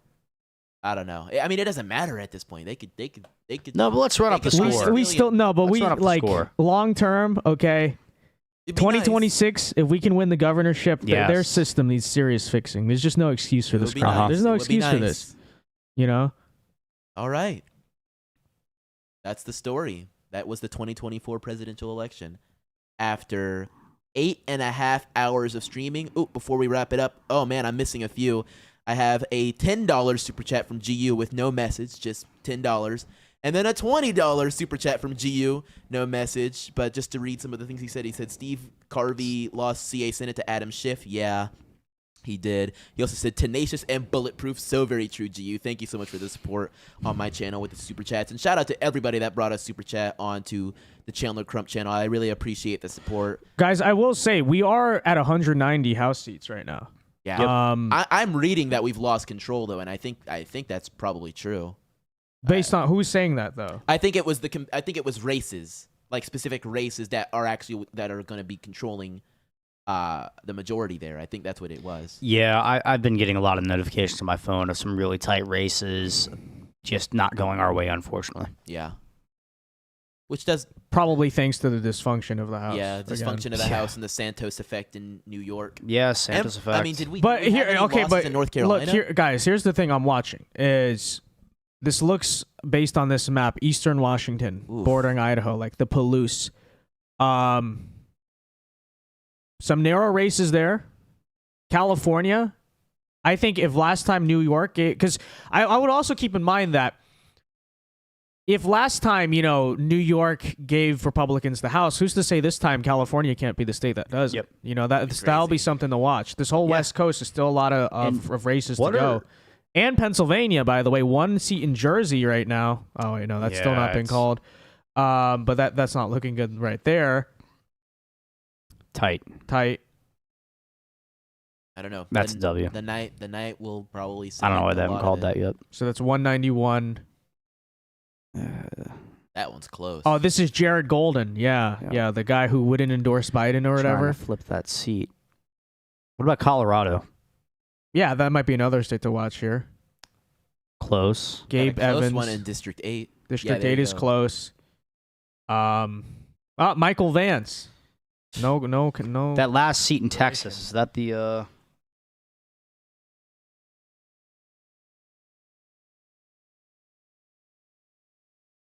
I think that's Myra Flores is right. Yeah. Wow. Very close. Wow, that could really come down to it. I don't know if it'll go her direction, but that is impressive to be that close there. Truly. Mayra Flores is an impressive candidate. Oh yeah. That's something. I think she screwed herself over last time when she embraced amnesty, though, because she thought that was going to work, basically. She thought that was going to, okay, I'm in a Hispanic area, this will work. And then she actually ends up losing. And I think it's because, you know, it's kind of a misunderstanding of the voters in that state. If they're most affected by the border, you think they want soft on border policies or tough? Like, you win on that immigration issue, you know? But yeah, overall, someone who has generally run a pretty good campaign. Yeah. In her history, I guess, as a candidate there. But yeah. All right. Anything else from the House? Any last election alerts? And then I'll go to Super Chats, guys. How about I say we should do Super Chats for 15 minutes and then call it a night, right? I think it's all good. I like to open the floor for Super Chats. So guys, that is where we currently are right now in the stream. Final thoughts. Feel free to join us. And then I'll like briefly give my final thoughts, but want to hear from you guys. So we're now open for Super Chats. But Dedalius, who has been coming through for us all night. I'm probably not saying his name right at all. Mark my words, Daedalus. Barron will be Octavian to Trump's Caesar. Be fire. Thank you for the 5. Thank you for the 5. B Victor, by Victor for $5 says, if we win the House and Senate, we have majority in both. That's what that means. Yes, Yeah. we would have the majority. Senate is in our hands. House is still up for grabs. Still up for grabs. I'm not ready to say we lost because, like I said, that New York section didn't go well, but it's possible that California and the West Coast, the competitive races there, do a similar thing to New York in 2022. That'll be the thing to watch. How do the California House races flip? That might be what actually decides the election itself. Kurt Pro for $2 says, thank God. I don't know if that's like a high praise thing or it's like a relief thing, but either way it works. Either way it works because we are both relieved and very happy right now. Yeah. Tree for $10, thank you very much, says, thank you to you and your peers. America's future is looking better. Keep the faith. Happy tears? Maybe later. Maybe later. Daedalus, is that how you said his name is pronounced? Okay, Daedalus says, actually, no, I did read that one. Okay, so we're all caught up here. Let's look at the live chat to see what's going on in this. I am so tired. Imagine how tired Trump is, lol. Yeah. He's got to be feeling all the adrenaline, though. Yeah. You know? I bet. And I'll be honest, I kind of hate how long they dragged out the call because we knew it was going to happen. We got excited, and then by the time, it was like a formality at that point. Yeah. You know, it really was a formality. But yeah, guys, if you're curious looking right now, that is the swing map right there. Yeah. So in other words, the whole country rejected Democrats. That's it. You know, but somehow the House, that's a big mystery. That's how they voted presidentially, but the House, what? It doesn't make sense. I don't know. I don't know. But we'll see what the margin is tomorrow. I don't know. Trump said they think they're going to win the House. Of course, he's going to say, he always says he's winning, you know, but we'll see what happens tomorrow. The Beat Farmer for $5 says, live in Maricopa County, Arizona. Do you think Schweikert holds? Thanks for the stream. Ryan, is that, I assume she's referring to a House race, right? Oh. In Maricopa County. Let's go to the House real quick. Let's take a look at it. Thank you for the 5 there. Is Kamala going to do her laugh during her last speech, lol? I mean, look. There's always one thing they can do. Okay? 2028, a man will come to save the Democrat Party. I think so. His name is Joe Biden. Joe Biden. Yeah. Schweikert's looking really tight there. I mean, only 55% of the votes in out of Maricopa. It's going to be probably a long couple days. Well, maybe not a couple days, but a long 24 hours for Schweikert and anyone rooting for him because it is tight. It is really tight. And he's outperforming Donald Trump in that county right now. How's Abe Then that's good news, though. Yeah, that's very good news. If we think Trump's going to win Arizona, then that should be absolutely doable. I think Schweikert wins. It's going to be razor thin, though, and you're going to be waiting a while. Mm-hmm. How's Abe Hamid doing? What district? I think that was District 2. Or, yeah, 8. There you go, right there. Up. 8. Right? There you go. Yeah. Yeah, doing looks good. Like he's going to take doing it. Doing good. It's solid. Well done. I know he ran, was it unsuccessfully for Attorney General, right? So. Yeah. Good to see yeah, some of our it's either Attorney General or Secretary of State, one of those. Yeah, I think so. Yeah. All right. But that was basically the one empty, free kind of House seat for Republicans in Arizona, right? I think the last guy retired or something like that. Okay. Yeah. Okay. Ohio 9's looking close to flipping if they can find a way to make up some ground there. I think a lot's up in the air with the House, honestly. Scott Perry. Still a lot to be I wish we knew more, but we spent These most of the PA time races, studying the these Senate toss and up. the I mean, this may be presidency. two flips here. Mm-hmm. The part of Pennsylvania that borders New York. With Trump winning Pennsylvania, I think it'd be very surprising to me that somehow they don't also. They should pull out at least one of those flips. Yeah, yeah. That's going to be retained. That's still just New York, though, just a disaster on the congressional. You know, it's just so odd because a state that outperformed its 2020 numbers by, what is it now, like 15%, 10%, something like that. Yeah. I mean, it's just unbelievable. And yet we actually lost a seat out there. It's the George Santos effect. Yeah. That's exactly what. That's all it is. That's all it is. Little knuckleheads ruined our by winning one seat for 2 years. Screwed over the entire New York congressional caucus.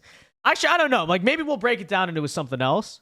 But I don't see what else it really could be. Yeah, because other than maybe the New York candidates were underfunded, but Trump gave New York a lot of attention on purpose because he was banking on this. I mean, Madison Square Garden could be the Madison Square Garden thing. You know, maybe that New York is a big local story for Republicans. That's a possibility.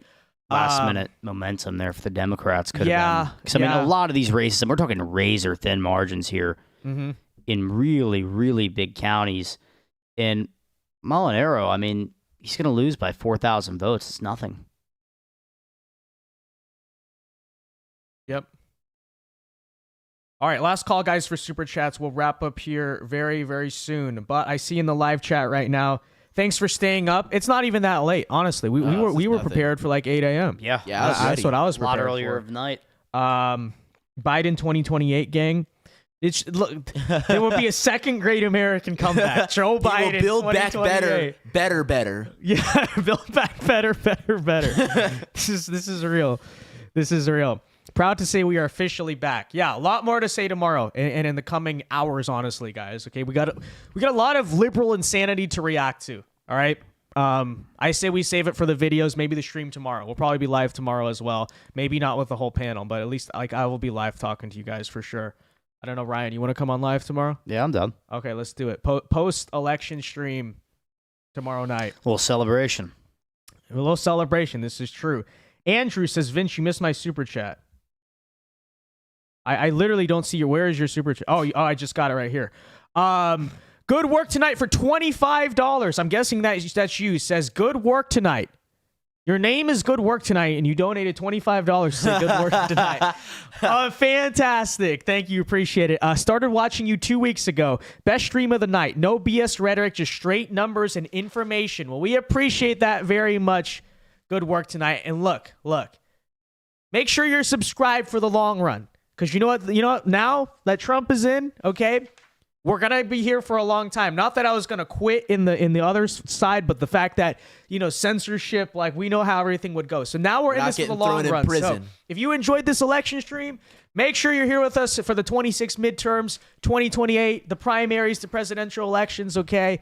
Because the future looks bright. To quote Patrick Bet-David there. So true. Last super chats here pouring in. Robin says, congratulations from Switzerland. Good to see you, man. Yeah, I appreciate that very much. We love Swiss. We love Swiss banks, Swiss cheese, Swiss privacy laws. A lot of great things about Switzerland. Those are the only things I know about Switzerland. I know the Wolf of Wall Street and that they wanted to hide their money in Switzerland. But you know what? Maybe if Kamala won, we'd have to look into fleeing. I don't know. Maybe. Just kidding. But Ryan, what are you looking at on the decision desk over here? I think we're like maybe hours, if not within an hour of calling this race for Dave McCormick. Yeah. Wow. I mean, looking where the votes are, Cambria County, Republican County, Bob Casey has the lead there. That's not staying, in my opinion. Where else is the outstanding vote out here in, was it not Northampton? Bucks County, another county Trump narrowly won. once and narrowly lost once. McCormick's doing very well in this county. 10% of the votes still out. But if you go to like Philadelphia County here, almost all the votes in. Allegheny County, the vote's been in for a while now. It just really the Democratic strongholds, they're done counting votes. They're done. It's all these little rural counties like Center County that Trump had lost, flipped. McCormick's looking to flip it as well. I mean, maybe Casey catches up, but I don't think it's going to be enough to overcome the deficit when you still have a lot of votes to be counted in rural counties. Cambria is going to flip. I would be shocked to see if Bob Casey won it. That's the place where they had the election voting machine problems earlier today, and they started counting votes. I think polls closed at 10 tonight in Cambria. Yeah, something around then. Yeah. Yeah. So I mean, just looking around, like I'd be shocked if I woke up tomorrow morning and Has saw Decision Bob Desk Casey. called this race? Nobody has called the it yet. bullish. Okay, nobody's called it yet. Not that I've seen. I haven't checked my phone in a minute though. I'm gonna check their feed real quick. No one has called it. And he's only underperforming Trump by what, 0.5%? Yeah, it's About not that? much. Less than 1. I really do think he wins this race. Unless I'm missing, maybe I don't think I'm missing a big county up here. And look, Trump won Pennsylvania because of ground game. That's what it really came down to. Yep. And if you're saying Dave McCormick had a very strong ground game, then I like his chances to pull through here. I knew people, I've worked with people, and I know people that was working on the McCormick campaign. They talked about how it was one of the better ground games they'd ever been a part of. Mm-hmm. And they really worked their ass off these past 6 months, starting back in, March, April, really trying to get a head start on this general election because they knew they're going to have a lot of work to do to flip this state. This is a hard seat to flip. Looks like they're going to do it. Yeah. No, we're coming. What about Wisconsin? Let's look at the Wisconsin Senate race. Yeah. I believe in Hovde, however you freaking say it. Yeah, 2%. Yeah. NPA getting 1 right now. Door County. That's basically pretty a much lock. done counting. I think we got this seat. Yeah. Milwaukee's got a lot of votes to count. Still almost 40% of the vote out. Let's see, Madison. Madison's done counting. Okay, then I don't know if we got this seat. Yeah, this can be razor thin. I mean, let's see. I believe in his must. Listen. Politically incorrect, but what's happening tonight? The men are beating the women. Eric Hoffman's going to defeat Tammy Baldwin. This is true. That's just an observation. It's just an observation. I really don't. The patriarchy's winning tonight. Patriarchy strikes back. Brown County. We talked about this being a big swing county. Yeah. Really important, biggest Latino populous county in the state of Wisconsin. Trump did very well there tonight. Outperformed 2016-2020 margins by a mile. And Eric Hovde's doing a really good job there right now. Still 15% of the vote out. Is that going to be Baldwin votes or is that going to be Hovde votes? I don't know if he can expand his margin. It's really going to be about holding on to it in that county. Right. And then those are really the only county. Here too, but that's a Republican stronghold. We're good. I love how we said we were going to wrap up the stream and Ryan just keeps going. I'm down. Let's talk about the Senate then. Let's talk about the Senate. I don't mind. This guy clearly wants to wrap it up, but I'm vibing. Okay. Don't throw that on me. All right, more super chats here right now. Ruben Rodriguez for $5 says, "I am Mexican and I believe in God and this new opportunity." So Let's true. go. So true. Me too. Opportunity. Robin, member for 33 months, says we love our we love our Second Amendment here. Thank you for the member chat, Robin. And John for 500 Canadian dollars. Oh my gosh. Says y'all earned it. Thank you very much, super donor John, flexing that Canadian money. Let's go. I appreciate it so much, John. So much. Okay. You are helping to fund the new studio next year. We're going to start fundraising for that. So we're going to send a super chat goal. That's the Vince Dow Fund. Yeah, the Vince Dow Fund. And the new content studio. Okay. It's coming. Thank you so much, John. Unbelievable support tonight, guys. Okay. This is true. If we I think now we know that more money's gonna be in our pockets. Okay, we're gonna do something nice for someone. You know what we should do as active charity? Okay, we should buy something nice for every liberal we know and be like courtesy of the Trump tax cut. Yeah, that's what I'm gonna do. No, unironically, I'll tell you a true story. I did this yesterday. I I bought something for a liberal I know. I did like a financial favor. And I literally wrote, I wrote on the note, I said like courtesy of Donald Trump's tax cuts. And it proves a point. This is how we win. This is how we change hearts and minds. It's real. It's real. Thank you so much for the super chat, though. Deja vu of the 2020 elections from what deja vu? It's the exact opposite. That could not be more opposite from the 2020 elections. I guess he means deja vu for the Senate races. That's true. That's true. Yeah. This is going to take forever to figure out. Okay? Yeah, I mean, right now, Michigan's looking really tight, too. I know we have a nice lead there right now, but looking where the outstanding vote is a little concerning. Saginaw County is a little odd, too. We're on an absolute tie right in there, pretty much. And that's Obama 08 county, Romney 12, Trump 2016, Biden 20 county. Very swingy there. And that's going to be tight. There's still a lot of the vote out there. We're going to put a poll out in chat, guys. Do you want us to keep streaming or end it here? What are we thinking Ton of of Nevada votes out right in now? Wayne still. What? What are we thinking of Nevada right now? In the Senate, I don't like it. Yeah.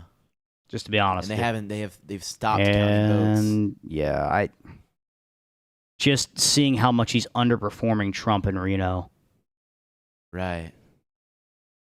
I mean, this may be even underperforming Trump 2020 numbers. Oh boy, actually, I could be wrong. You can look at that. Yeah, I forget. He's definitely underperforming now because Trump won this count or was winning the county last time I looked. I never thought this guy had a chance. No, I like him. I wanted Jackie him to win, Rosen's but, a tough out. Yeah, yeah. Yeah, Trump had 46.3% in 2020, and Sam Brown's performing at about 46. So. Yeah, you can't do that. Yeah, and expect to win. You can't do that. You can't do that. You can't do that. Yeah. And then all that outstanding vote in Clark County. It's gonna be all right. He's not doing awful in Clark though. It's gonna be a majority. That's what matters. Yeah, it's gonna be a majority. Unfortunately, I don't think Nevada is gonna be a part of that. But Montana, a little closer than I'd like, but yeah, I think we'll be fine there. I think we should be good there. I think we're solid for Montana and possibly more than likely Wisconsin. Yeah, I think Pennsylvania is going to flip. And Pennsylvania. And then one of these will. I don't know. Maybe somebody gets left behind. You think Pennsylvania goes blue for the Senate? No. I think it flips red. Right. Yeah. Okay. Yeah. I think we flip that seat. Who do you think gets left behind? Top choice. Rogers? That's the one I was least confident about all cycle. Guys, by the way, Right Wing Cope, you know that account on Twitter, just tweeted out, this is unironically worse than 9/11. Interesting. So this is such a historic day that we have Right Wing Cope from Right Wing Cope. Mark Cuban just put out, congratulations, real Donald Trump. You won fair and square. Congratulations to Elon as well. I think you talked about that. Yeah. This is for you, Joe. So true. This is for you. Yeah. I posted on Twitter, they had Mark Cuban, we had Elon Musk. They never stood a chance. Real. Very true. Very true. People are retweeting the 2020 tweet that says, I won this election by a lot. Love to see it. Love to see it. Oh, man. Yeah, that is worth noting, too. Trump did not congratulate Kamala in his victory. No, he didn't say her name once. He did? He mentioned Aiden Ross and did not mention Kamala Harris. That's so based. It's so hilarious. He spent 10 minutes talking about SpaceX, Elon Musk, and rocket ships and did not say the word Kamala Harris, Joe Biden, or Democrats in the entire acceptance speech, I believe. Did not even mention them. Not even worth the mention. It's amazing. No, people are going to criticize that. I like that. Oh, who cares? I really do like that. Those people are the people that belong to because people say it's divisive. He didn't trash her, but like the way they treated him this campaign cycle and arguably the whole time, but especially 2024, you're supposed to like congratulate the people who try to throw him in jail. No, like they tried to destroy. They wanted him to. He was that was literally the meaning of like turn the other cheek. Like he didn't even mention them. Love to see it. Crazy. I am so excited for Kamala Harris to no longer be involved in our public policy at all. She will not have an office of any sort. Like it's too late. She's done. Her career is over. Unless she, I don't know, runs for president again. You know, Josh Shapiro's happy right now. Oh, I'm sure he is. He's like, my future. Yeah. Tim Walz, the only knucklehead willing to, tie his political career to this sinking ship. It's over. It's over for both of them. I guess he does get to stay governor, though, right? I think so, yeah. Yeah, no, but he does. he's not going to be able to run for. I don't think Democrat voters will want to choose him for a lot of things after this. Probably politically dead. You think so? I mean, Tim Kaine still has that Senate seat, but he's not. He does anything at a national level anymore. That's not happening. No, yeah, no, definitely not anything national. You're just talking about at the state level? No, yeah. Oh, yeah. I mean, I'm sure he's got a place at the state level. Even though I heard he got shellacked in the state house. What do you mean? Like, I heard the Minnesota State House just completely, was a red wave. The state house, the state. I'll have to look at that. Yeah. It's definitely something to consider, though. I don't even. When is the next Minnesota gubernatorial election? Maybe the midterms. I don't think they're an off-year state like New Jersey and Virginia. They're at 2022, so 2026 when they have their next one. Yep. Well, we got 2 big gubernatorial races next year, and then, of course, the midterms. Will be interesting. 2026, boys. Can you even imagine it? It'll come quick. It will. I mean, 2018 felt so far away after 2016. 2022 felt so far away after 2020, but there's always another election. There are already people preparing their 2022 elections right now. Oh, absolutely. Campaigns. Well, the congressmen that just won tonight got to start campaigning tomorrow. Already. Yeah. They got to get that started. Get that fundraising. That's just so interesting. I mean, this is how we are now. Literally just a couple weeks ago, Trump was in a McDonald's. And then like a week after that, he was in a garbage truck. And now in a few months, he's going to be standing at the Capitol building and then getting in the motorcade to go to the White House for his first day back.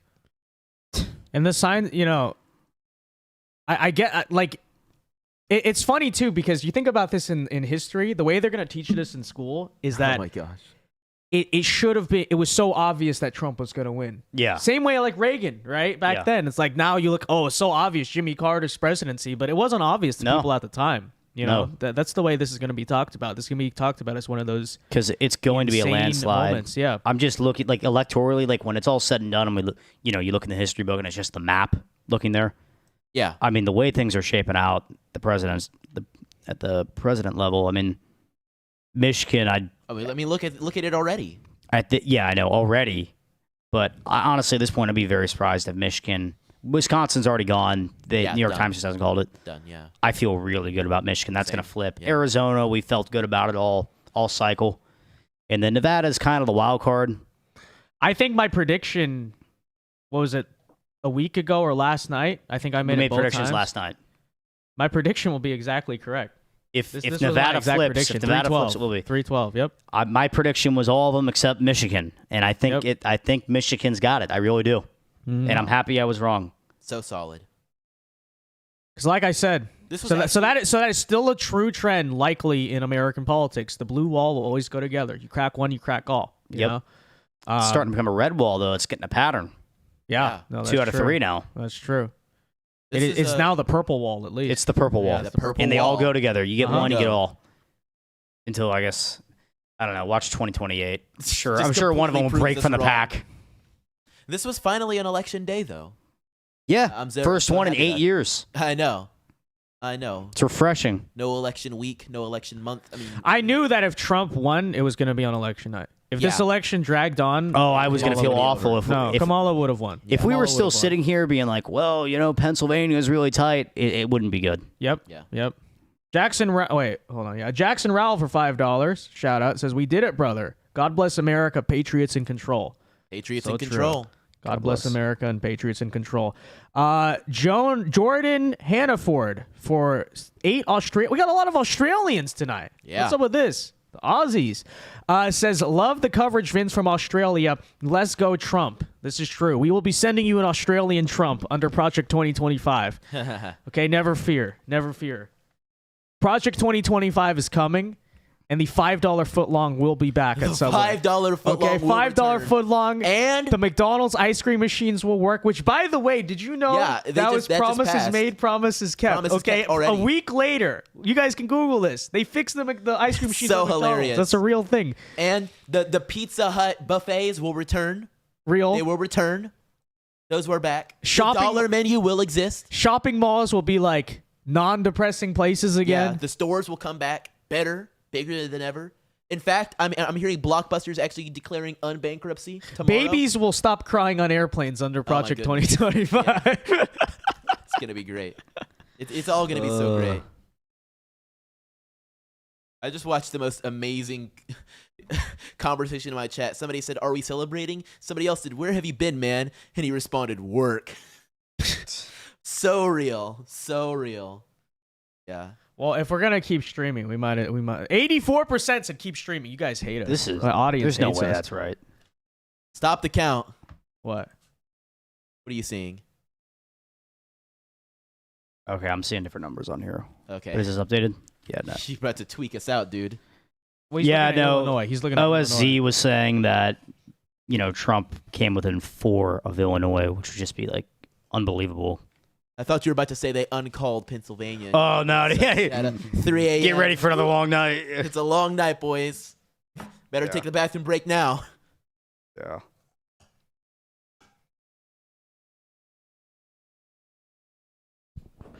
Anything else on the election front? New York Times is still waiting to call it. Yeah, they're clowns. They're so stubborn. They want people to keep They don't want to refreshing admit it. Refresh. Get the ads.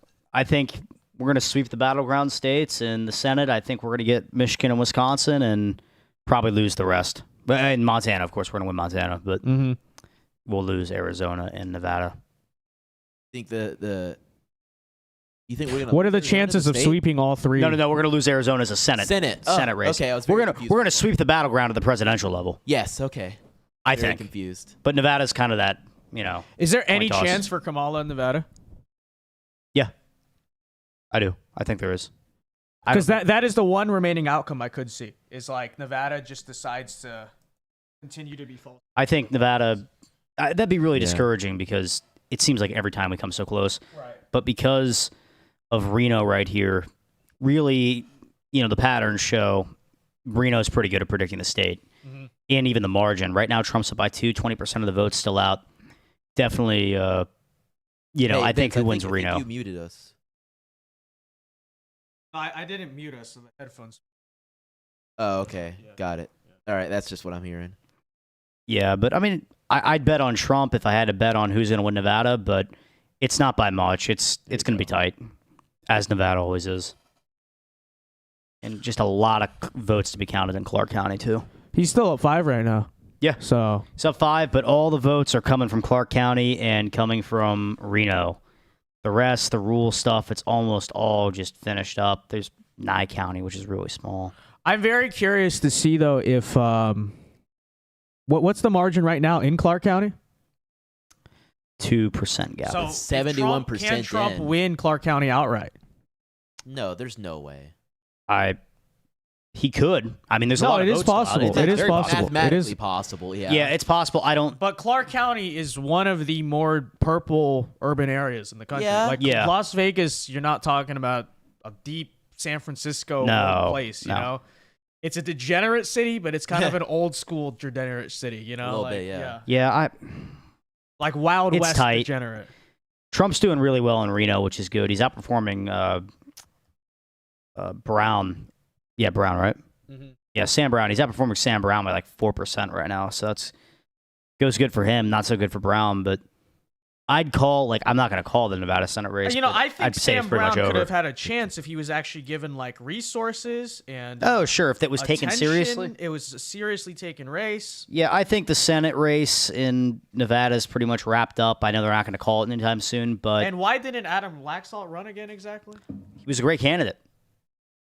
Literally, if he ran with the Trump boost of he the would have won. presidential year, he would He have won. It'd be because easy. Adam Laxalt was a phenomenal candidate. I thought I felt so confident about him flipping Nevada in 2022. Unfortunately, he didn't do it. But I don't know why they didn't put him to run again. Honestly, if the Republican Party was gonna put forth Carrie Lake, who lost at the statewide level just 2 years ago, why not put forth Adam Laxalt again? I think from what I understand, he didn't want to. Like, why didn't Scott Walker run for Senate in Wisconsin? And that's that frustrating might be a too. mute point because Havdi is in a strong position, but Ron Johnson, like, you have to ask why these things didn't happen. 100%. Like, And Ron Johnson just got his seat back for another 6 years 2 years ago. He's got 4 years left. I feel like Ron Johnson's done after this term. So Scott Walker definitely be somebody to look for there. Let's hope, because Scott Walker's a great candidate for Wisconsin, and I think he would win with ease. Mason says, will you be going to the inauguration? Probably. I think so. Chandler, what do you think? Because, like, be a good idea. I kind of have this FOMO where I've missed so many of these events because I've been streaming them. Yeah. I didn't go to the RNC. I didn't really see any of this stuff. Obviously, we were not there in the building tonight for Trump.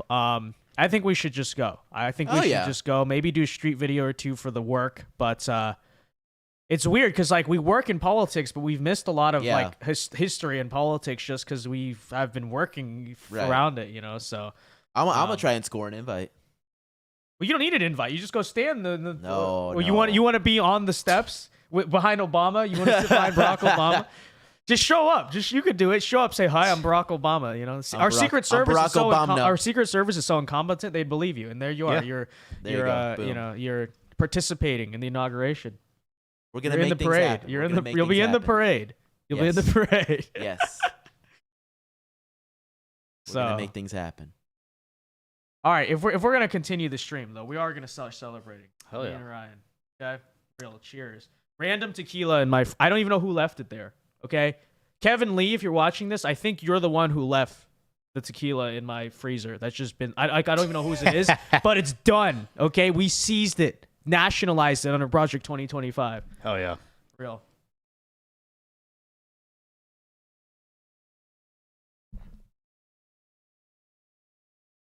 So true. Wasn't as bad as I thought it was gonna be. No, it's good. It's good. It's not. I don't know who. I don't know whose it is. It's not. I don't know who. Actually, someone that came over decent. and left it in there. That did not need a chaser. No, that was good. It was smooth. That was good. So let's see. Def need to go, Vince. You think I should go to the inauguration? Yeah, all right. You know what? So. We're just book the flight, bro. Book the flight. Guys, we're gonna milk it. We're gonna milk it. The new super chat goal is. Wait, how do you do that? You can do it. Hold on. Trip to the inauguration. I'm getting good at this. I just discovered what this is, and I was like, this is perfect. This is perfect. I just got out of YouTube jail and just got monetization back after like 2 years. They've added so much stuff. I just discovered it like today. I didn't even know it was a thing. Hold on, now I want to see how to do it. Yeah, we're gonna set it up. I have to hit the little 3 dots? Well done, Vincent team. You helped save America. So true. Is this something you have to set up, or do you just hit it? I don't know. Like I think it's a feature that they unroll for some channels. Bro, they got my channel on the blacklist. It's over. I'm not sure. We'd have to figure it out. Book the airplane. Jack Smith is crying. A lot of people. In fact, oh my goodness. While Ryan, our election guy, is leaving to go to the bathroom real quick, let me. I'm honestly very curious to see what the reactions are right now on the app known as X.com, formerly known as Twitter. So favorite. Here we go. Here's some of the takes so far. Let's just scroll. Democrat. This is from Cenk Uyghur.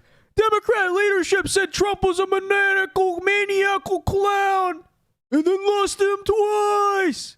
Democrat voters, for God's sake, stop listening to establishment Democrats. All they've ever done is bring you loss after loss. We have to deliver for the average American, not the donors. Donor class. The funny thing is, I agree with parts of what Cenk says about this, right? It is true. It is true. I would much prefer for, at least ideologically, Democrats to be more like Cenk, at least be anti-establishment and principled about certain things. But Cenk, here's the thing. Here's the problem. You vastly, first of all, overestimate how much the Democrat base actually cares about populism, because you still have this like 2004 idea that Democrats are the party of working class and unions and all this. That's just not true. It is so out of touch with reality. Your primary electorate is wealthier, affluent suburbanites. You know, like that's you, and you know you don't. The majority of, it seems like, honestly, probably coastal millionaires are Democrats. Like, that's your party now. That's the problem. So you're basically screaming this into a void, saying like, oh, we need populism back in the Democrat Party. We need the old Democrat Party back. Well, you're under the assumption that the electorate is still like that, you know? And like I said, a lot of the people who would agree with this are now Republicans, or at least Trump supporters. So that's a problem, Chen. Ready Go Politics puts out, Trump even outperformed in the suburbs tonight. He flipped back states Republicans thought they'd never win after 2020. He won the popular vote, won a record total of Hispanics. By the way, that is all true. Arizona, Georgia, we thought were gone. Let's keep that in mind. Did. How much paranoia was there about that stuff? A lot of paranoia. He won the popular vote, won a record total of Hispanics. He won Texas by more than Mitt Romney. Wow. So all this talk, Trump was ruining the GOP long-term electorally. There is no GOP long-term electorally without Trump. Yeah, because he actually the reversed difference. a lot of these trends, right? And outperforms them at almost every turn. And even, you know, I mean, some of it probably, like, he didn't do actively or intentional, but just by being there, it's true. Republicans against Trump says, it's hard to believe, but the reality is that Trump is going to be the next president. Dark days lie ahead for all of us. Womp womp. Yes. Should have kept Biden. I'm retweeting that. Dean Withers, America, you have failed us all. They are so turned. Look at that. 200,000 don't you likes. ever be sad. So true. Hold on, I'm coming. Insane. We're listening to YMCA. You know, listen. You know the videos of like Trump dancing the YMCA, guys? That's the new reply, okay? They're going to be seething on the timeline. Just be like, it's all going to be okay. Here's Trump dancing the YMCA. I think that's really the best response at this point. Election's over. They're like, he's a fascist. The country's over. Democracy's destroyed. Our response, it's fun to stay at the YMCA. Dear woman, I'm really sorry about the men. I can't too bad, so sad. Really amazing. The boys did it, okay? The boys are back in town. The boys are back in town. It's so true, so true. Okay, deal with it. Oh yeah, Obama level excitement. Yeah, what happened to that? What happened to the Obama level excitement for Kamala Harris? They really thought it would be there. Yeah, and it just wasn't. Yeah, because Kamala Harris is not black. I'm saying it right now. Kamala Harris is not black, was not black, will never be black, and that is exactly why it would not add up. That was somebody that was adopting whatever race that they could cling to for purposes. This didn't age well. Trump knows he's losing Pennsylvania. Guys, now till January, it's just like full victory lap mode. Okay, we're just honestly the next 4 years, we're just gonna be nonstop partying. It's just gonna be hilarious. Okay, and there's a lot of serious priorities. I don't want to downplay that, but like to a degree. I mean, this is just a celebration. Like this is a high that is never coming down. The Kamala HQ has gone radio silent. Breaking down. Where's Kamala's wins, guys? Says it appears Kamala HQ staffers have already been fired. R.I.P. Come on, Kamala's wins. We gotta tune into their feed. What happened to them? Where they at though? The other team has more electoral votes. At least they're saying something. They're actually. Well, this is run by Victor Shi, like very obviously. Like I think he just independently runs this account. Kamala's losses. There you go. Kamala's losses. What's this account gonna rebrand to? Democrat wins? I don't know. Trump's losses. Like, what are they gonna do? I don't know. This didn't age well. 5 hours ago. I love how every single tweet they ended it with is This is huge. That's why I'm saying Victor Shi runs this account because this is how he tweets. This is monumental. This is huge. Oh, retweet so everyone can see this. This is literally just his burner account. That's why it's so freaking cringe.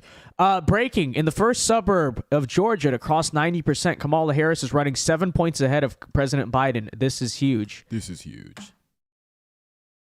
Okay, Decision Desk has called it. It was indeed not huge. Decision Desk has called Nevada for Trump. Oh, well, in that case, I guess we do have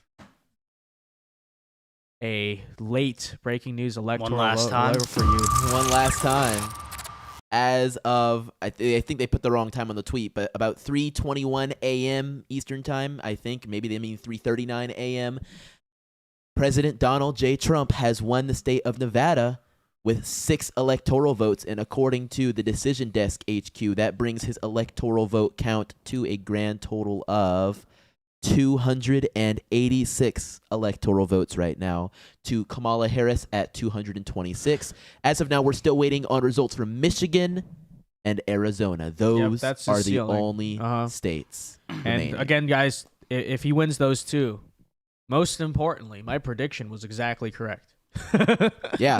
I said he was gonna. Yeah, take that, Lickman. Couldn't do that. I didn't really put out an official prediction in 2020, so I'm 1-0. Okay, I have a better track record than Alan Lickman. In fact, okay, we got to do that. Look, I got to tune into his stream and see what this he doesn't guy have a has. stream. He's done. He ended it like 3 hours ago. No, I know, but I want to see the Oh, end. like how it all went down. I want to see what the. He final... cried as his political career died. He will never be seen again. Nope, this is it for him. Only 5 hours. We've been going for like 9. Dude, we're almost at 10. No endurance. No endurance. We're at 9.5. Low stamina. Low energy. stamina. Okay. Low energy Al. Low energy Al. So true. Oh, so true. Okay, here we are. Guys, the Alan Lickman stream. Where are my 13 keys now? The keys. What up? I got the keys. The Harris. Dead silence. They're struggling. Campaign co-chair is talking and speaking right now. They're going through it. Come on, boys. They're saying we still believe we have votes to count. We still have states that They were still coping. They were still coping at the end of the. They weren't understanding it yet. They hadn't processed it. Can't process it. We didn't even really get to watch him accept the political results. science professor in America. Yeah, we didn't even get to watch him accept the results. Oh my goodness. Like he probably is crying himself to sleep right now. Reassuring speech. No, to say the least. She's. All right, here you go. Yeah, how does it end? Look at him. Point should we talk it in? Like, Whenever you want. Well, I'll go to 1 anyway. That'll be what, 5 hours. what a coward! Yeah. Take the L like a Hours. man. Stream while you're losing like a man. Come on. That's pretty good for an old man, huh? I just can't I'm not believe it. worried for myself. Pretty good for an old man. You're a fucking twat. Oh, But, excuse me. you know, all these young people. I just can't believe it. It is hard to believe. I just can't believe after this guy has They're accepting it though. essentially attempted to take down our he doesn't even democracy know, man. already. He doesn't even That know people want to which get, talking point he he's doesn't know what give to him think. another chance. Where are your keys, buddy? He had to load his Where are your programming. keys? He's never been wrong. Look at guys. that. I've Look at that never little, been wrong. I've never little been shot wrong. right there. Oh, that's great. That's actually how amazing the Orange Man is. He made Alan Lickman wrong. Now, in fairness, Alan Lickman has been wrong before. That's a lie that he's never been wrong, but still. Oh, the democracy's gone. Democracy's gone. That's I your. just don't It get- was I just rigged, guys. It's coming tomorrow. Russia helped. I just know. can't I'm waiting wrap my for mind it. around It is gonna happen. Once democracy's I already gone, saw it on Twitter. it's almost impossible Oh yeah, to Russian recover. interference. I mean, I don't. I'm holding out hope. I'm hoping Recovered that is by losing the dictators losing wars. I'm holding out hope. I'm hoping that he serves his term and he leaves and we never have to deal with him again. But I just can't wrap my mind around how that many people can just ignore all the shit he did in 2020. I just can't wrap my All mind the around things it. he said. They're still crying about it. Yeah, They not really even- are. Oh yeah. Meltdown They in the can't last get 2 weeks. over it. It's not even. That's not even it. It's not about the things that he said. Nobody gives a shit about that, obviously, or else he would have lost. Big. He would have lost big. And that's why I got upset last week. 'Cause Womp womp womp womp. I just feel like it's this constant over and over again. Trump said this, and not enough on what he actually did. I agree. To improve the economy, secure the border, stop foreign wars. Everything Biden did not do. Yeah. The man tried to send a fake slate of electors to overturn the 2020 election. Such a clown. That should instantly, in the minds and hearts of Americans, be disqualifying. This is literally what they're about to do, by the way. This is literally what they're about to do.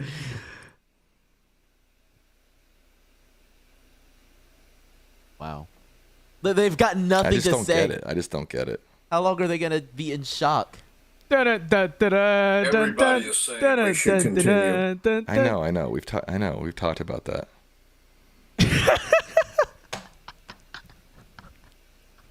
I got about 20 emails. This is comedy. I feel like the Kino Casino right now or something. Like, you know those like roast YouTubers? No. Like, I feel like Leafy is here right now. Yeah. Like, I'm just watching this, like making fun of them. Like, dude, we just got to put up like CS:GO surfing with the knife right now. It'd be hilarious. I mean, what did he do economically? Even if all you care about is the economy, what did he do economically that made you think he is the right man for the job? By $8 trillion and crash the economy. Right, I don't get it. I don't get it. Wild. It seems like people's are voting for Trump purely out of his bravado and the perception of him. I'm moving rather so than you the can see reality of Alan him. Lichtman's And I just smug don't face. get that. Look at this. I just don't get it. They will never understand it. You know he's going to be a figurehead for the billionaires and Vance. The figurehead. The $1 billion campaign. Like Kamala wasn't going to? He's too lazy to actually govern.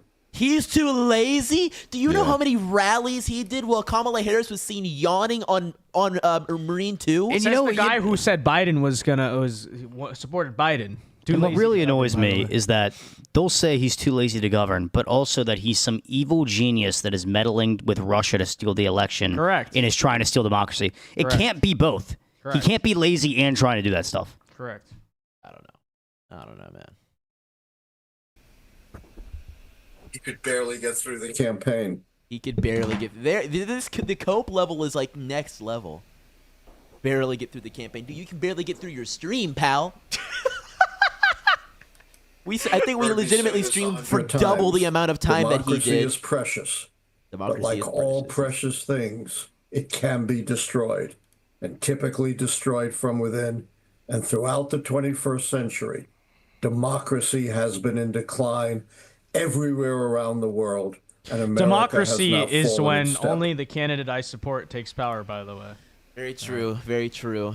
And if there's ever any question of that, that is a Never dictatorship. give up hope. Never stop striving. And they need to be thrown Never in stop prison. trying. Especially you young people. He's trying to be like encouraging. He just sounds like a sad old man. I just don't get it. This dude's just, oh man. It's unfathomable. Unfathomable. So let's get this straight. You have a 13 keys that, if you interpret them correctly, Trump would win this election. It actually makes perfect sense. See, that's the thing. I don't think the 13 keys in themselves are a bad model. I think this guy's so insanely biased, he doesn't know how to interpret them. Because the economy's bad. Short term, long term. There's a bad perception of the economy. So, yes. Okay? That does not favor the incumbent party. Foreign policy disaster. Biden and Harris have had multiple of them. A serious primary, like a third-party challenger. Okay, the fact that literally you replace your candidate does imply a serious primary. I think that alone, I'm sure I'm forgetting some others here, maybe domestic scandal, whatever. That all points to a Trump victory. If this guy just read his keys correctly, he would still have his credibility on the line. It's true. But, he's just, I'm just so I can't believe this. I can't believe this. I'll have Here they are right now. Ramp up again.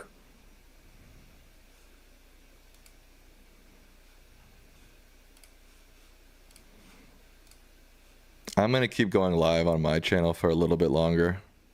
Okay. It's only 10 p.m. here. Okay. And I don't know. I don't want to. I don't know. I don't know. I don't know. I don't know if I have anything to say, but I don't know. I just don't get it. I just can't wrap my mind around it. YMCA. It's fun to He might win the popular vote. Yes, he will. It's possible. It's possible. That would be incredible. Yeah, I thought you guys were really big on democracy. Whatever happened? Democracy is when you win when you lose the popular vote and be mad about it. Democracy is when you vote. But only when they vote. Yeah, only when they vote. And sometimes even not, because they installed their candidate. You know. They did not. They didn't even elect their candidate. Kamala. Yeah. Like, they shouldn't be so mad. Like, in my opinion, they dodged a bullet. An unelected nominee. When I was watching things in 2016 in these same 3 states, and I could see the math running out for Clinton. Yeah. The math just wasn't there. And it's just not there tonight. It's not there. It's not there tonight. Saving. And it will only be saved if we all fight for it. There are still, more than 100 million of us who still believe in democracy. What does that mean? Even if it didn't go the way you expected tonight. Don't despair. Keep up the fight, especially you young people. The future is still in your hands. Is that inciting an Make insurrection? America great again. Good night, Sam. Good night. Enjoy retirement, Alan Lichtman.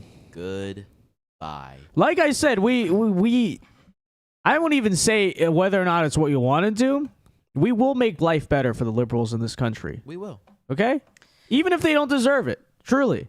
Even if they don't deserve it. Looking at these numbers roll in of, kind of we're seeing the demographics shape out across the country. I know a lot of big states have yet to finish counting, but, some of the exit polls, too, interesting to look at.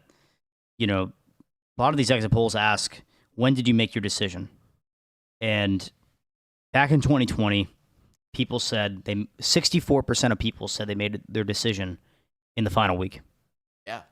A lot of people made their decision in the final week. 64% of the people that made their decision in the final week were Republican.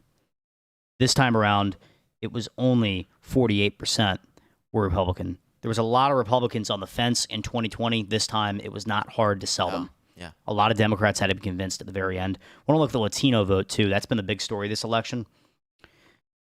Donald Trump won 32% in 2020.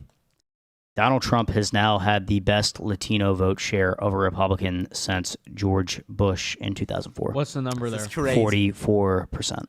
44%? Almost right, like literally almost right down the middle. Very close to it. It literally mimics George Bush in 2004, which was record. Is that a national exit poll? That is a national exit poll from NBC News. So that means in Arizona, Nevada, it might literally be 50-50. Like Absolutely. a little closer, because you're counting California. When you look at, I broke it down into Wisconsin, too. I mean, the Latino vote in Wisconsin just was totally in Trump's favor. It was pretty astonishing. Wow. I got something for you. I wonder is there any metrics so far on how that Puerto Rican vote in Pennsylvania actually So split? they don't. Because I'm curious. At least this one doesn't break it down into the... Is it copyrighted? It shouldn't be, no. I can't say I'm sure. Is it under Creative Commons? No, I do see it popping up here, so I think they might ping it if you try it. Maybe you're right. You can sing it yourself. No, I already did. Also, another thing Trump pushed really hard for, and this has to do with the Hispanic vote as well. Catholics in 2020, 56% went with Donald Trump. This time around, 56% as well, which is definitely interesting, but Harris lost margins.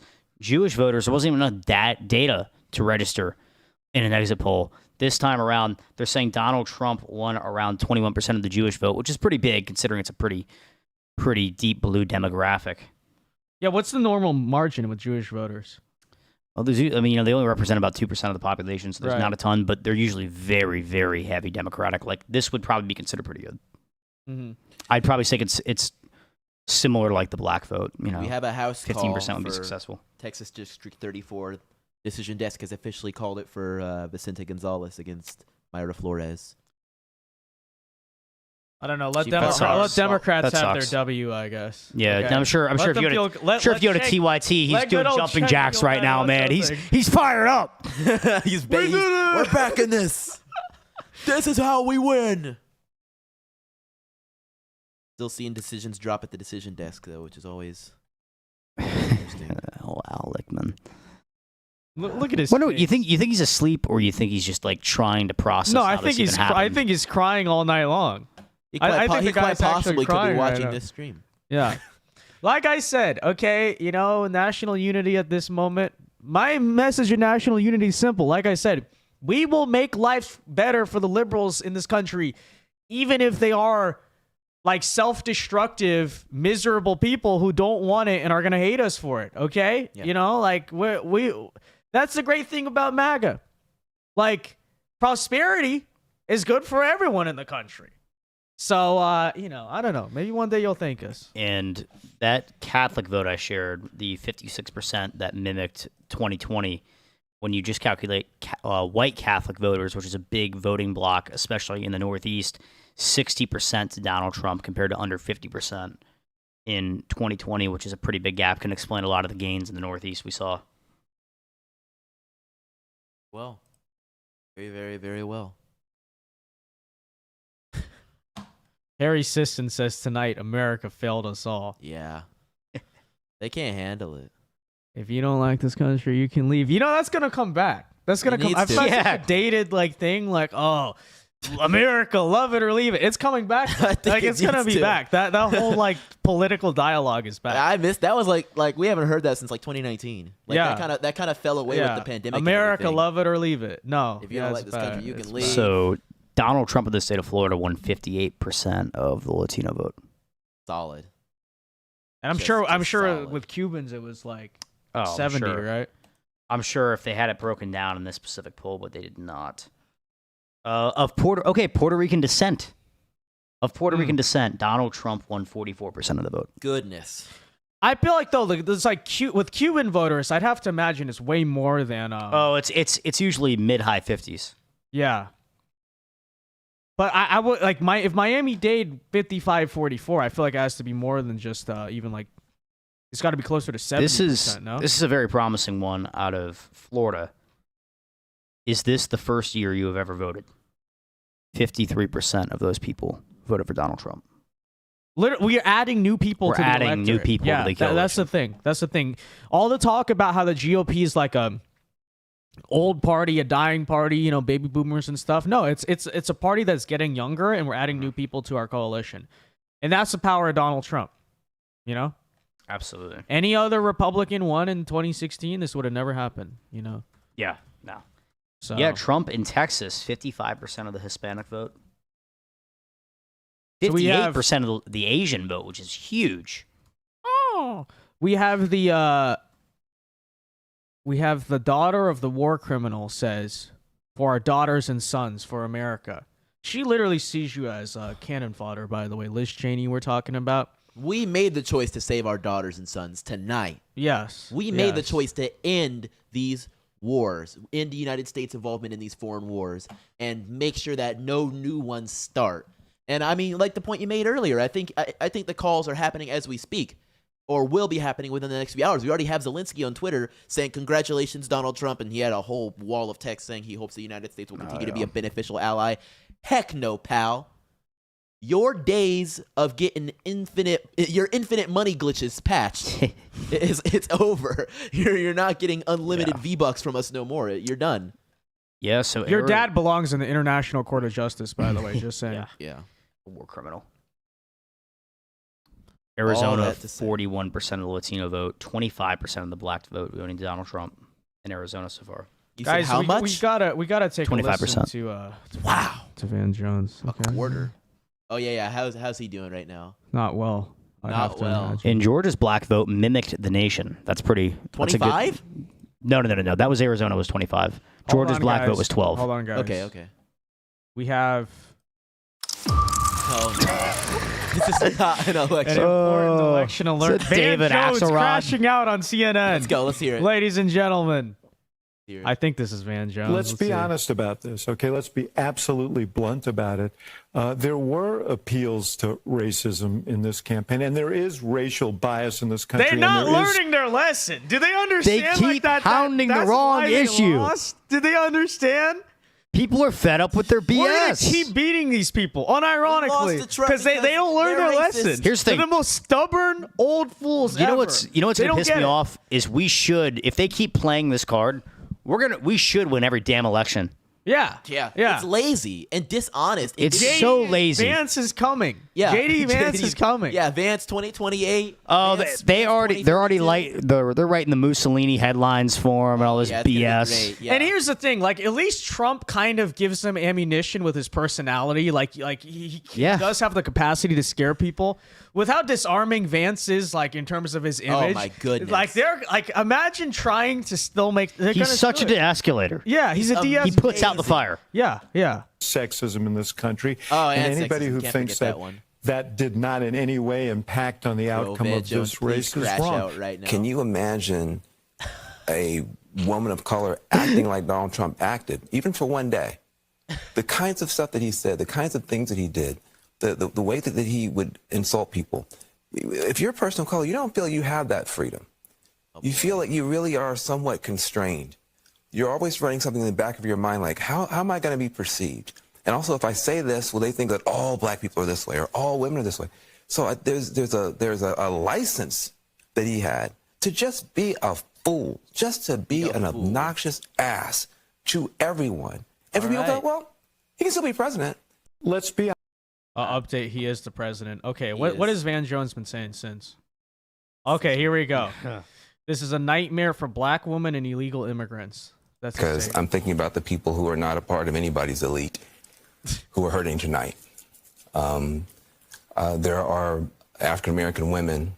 You guys are the elite, by the way, just for the record. Yeah. Who know a little bit about being talked down to and know a little bit about having their economic dreams crushed, who tried to dream a big dream over the past couple of months. And tonight they're trading in a lot of hope for a lot of hurt. And they were hoping that maybe this time, one of their own could be seen as worthy. One of their own. She's from She grew up in Canada. She grew up in Canada. It's just ridiculous. She's not African American. Yeah. Okay. And once again, no black ancestry. They're really. facing rejection. And that hurts. And it's even worse when they try thought tomorrow morning they're going to walk out with their shoulders back a little bit. Maybe able to breathe for the first time and feel like they belong someplace. They did everything that they knew how to do. And it's going to be harder than it should be tomorrow for them to hold their heads up. And they're not the only people who are hurting tonight. Oh my God. If you're a parent of a trans kid. Oh, here we are with this. Your child's face was used as a springboard to power for somebody. That doesn't feel good. There are going to be people tomorrow, we're going to be handing clothes at the dry cleaners to people who don't have papers. There are going to be people who are going to be cleaning your teeth tomorrow who don't have papers. And they're terrified tonight.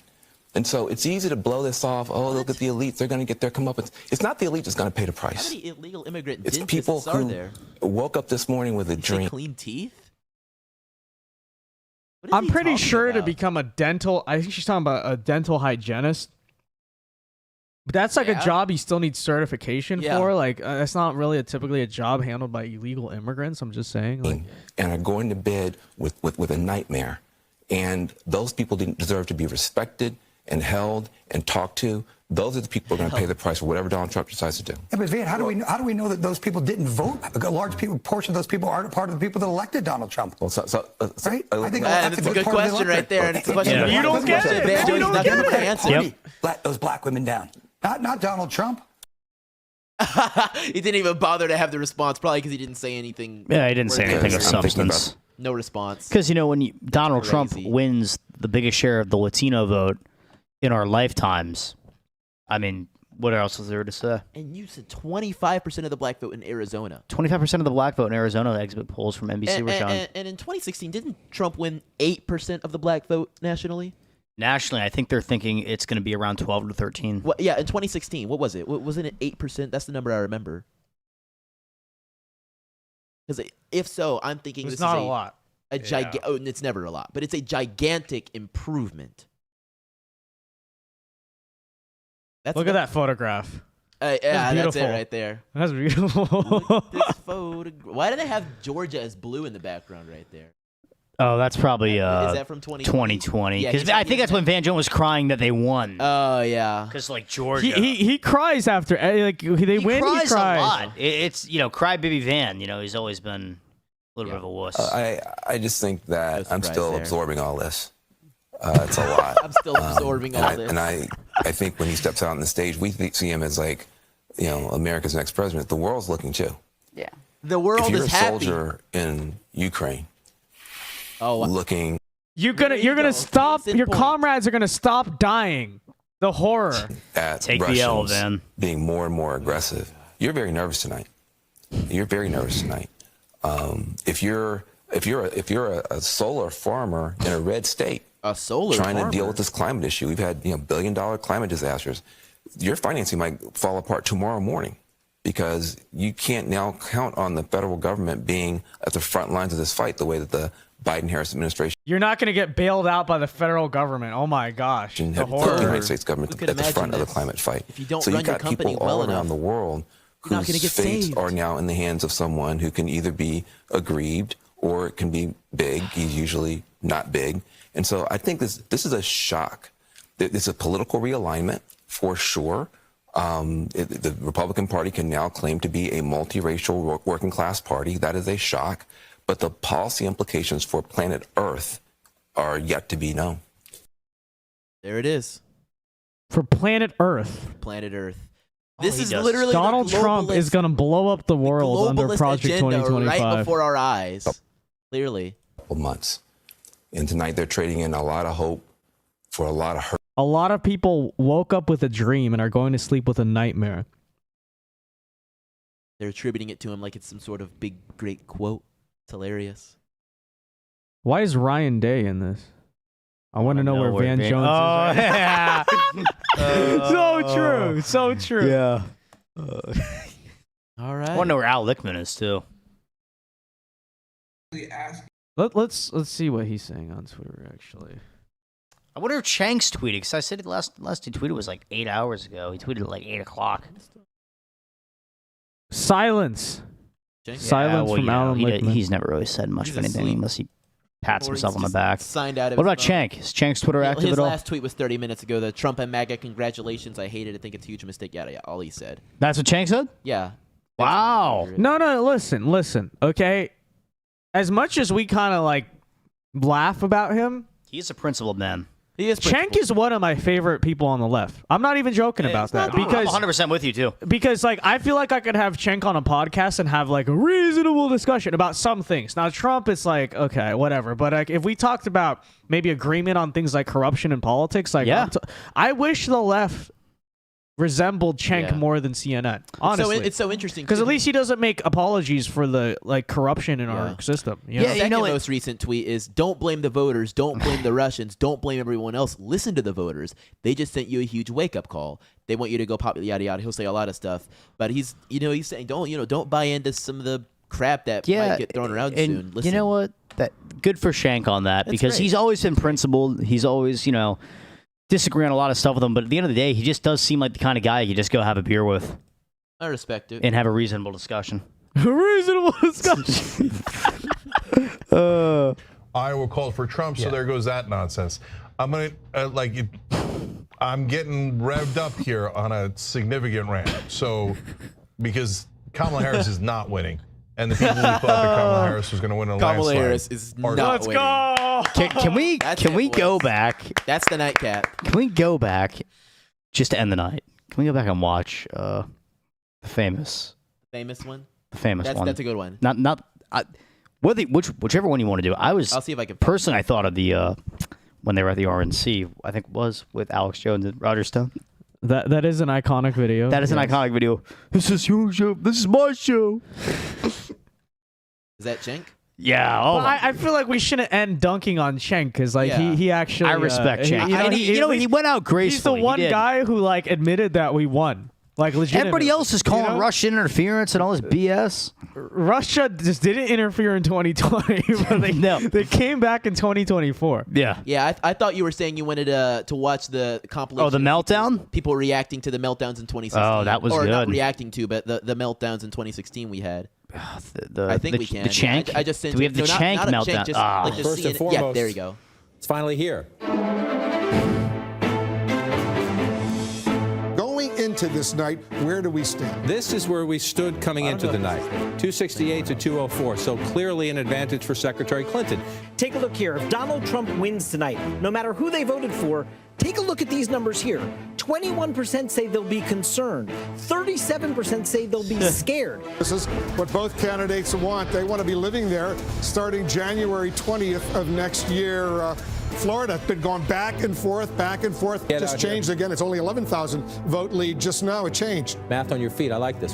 The Empire State Building in New York City. Take a look at our running tally, the electoral vote. Anderson, this night is turning out to be a real nail biter. All along, the Trump campaign has been saying that Florida's a must-win for them. Absolutely. And I mean, they can't win without it. Donald Trump will carry the state of Florida. You know, I'm guessing that the people in Brooklyn, I can see their fingers. You know what's crazy is like, I don't know what they were saying on mainstream media most of this night. Like we tuned in a little bit like afterward, but it's going to be interesting. It's going to be fun to go watch. I want to see how this was actually covered on mainstream media.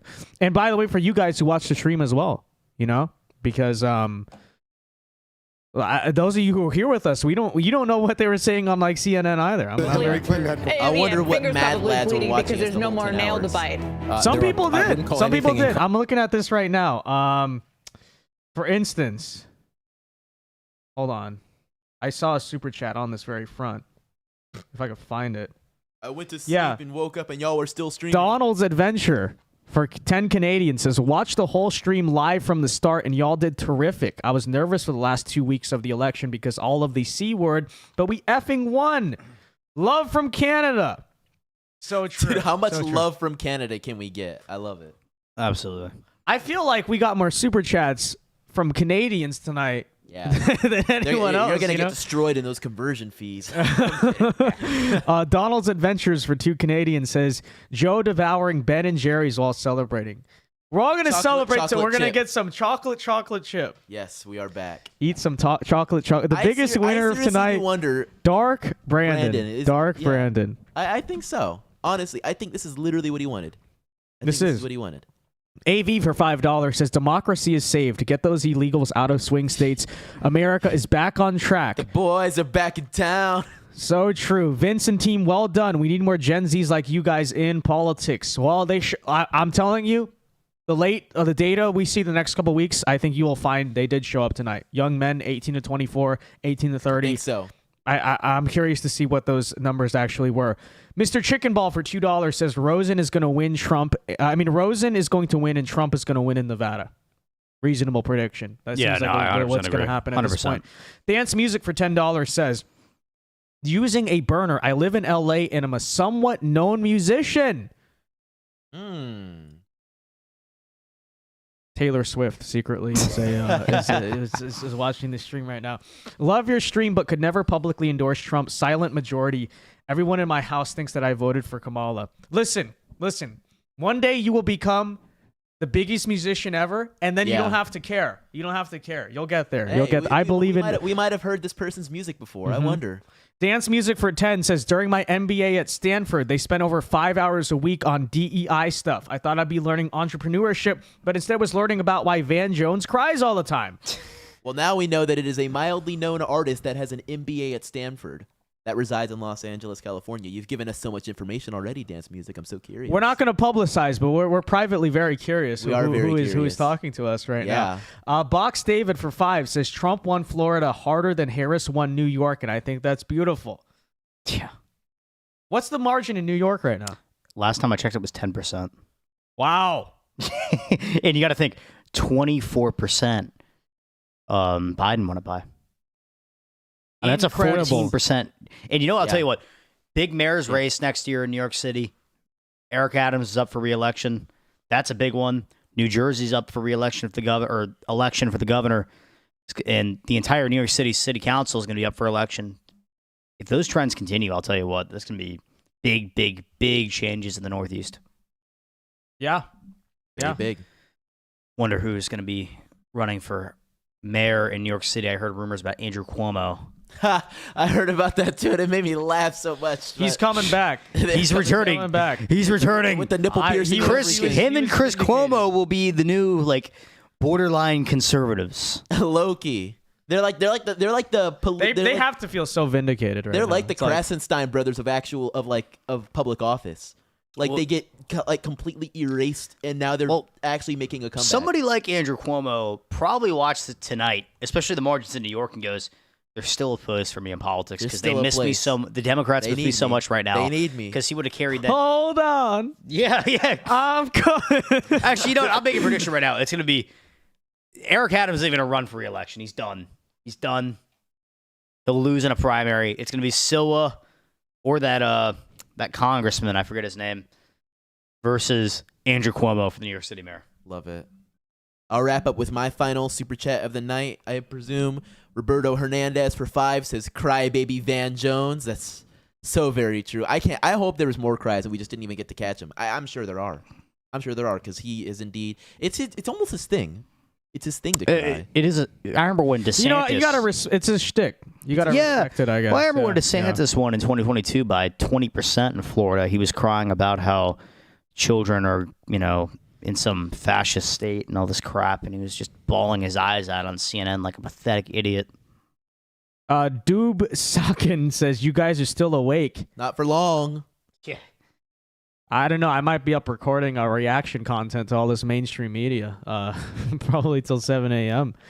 Yeah, we've been live, guys, for 10 hours and 14 minutes. So yeah, those 794 of you. Wait, hold on. Let me refresh this here to actually look at it.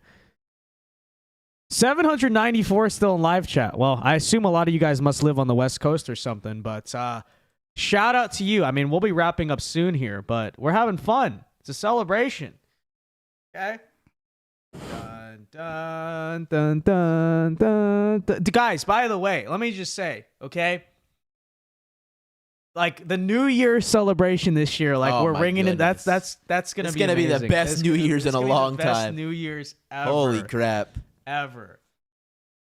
Dude, I might have to. We might have to plan something, man. I'm telling you, we gotta make like an extravaganza. I want to go back and watch Chank's. Yeah, let's do it. Prediction. Let's do it. Why not? My official prediction for this race is I don't know.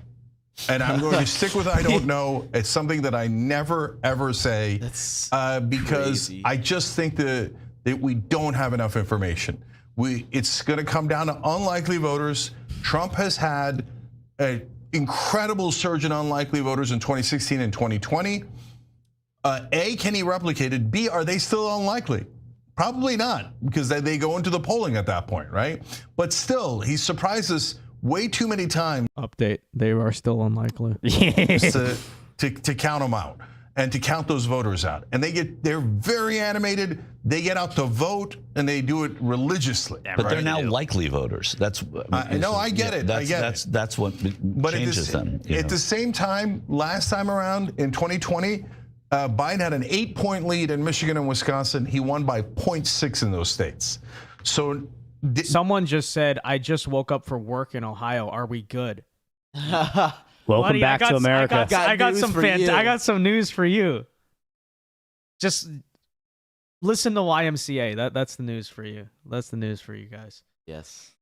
If you need it, if you need it in another language. Someone says, "Watching from China. Let's go." Wow. This stream is allowed in China? I don't know. I didn't even know that. Wow. Maybe Hong Kong. I don't know. I didn't even know you guys have unrestricted YouTube in China. But I was watching on VPN. He's watching on VPN. Nice. Better be careful, dude. Big shout out. But I'm not certain about that one either. Okay. So then I go to Michigan and Wisconsin and I say she holds that part of the blue wall. So the numbers lately from there look pretty good.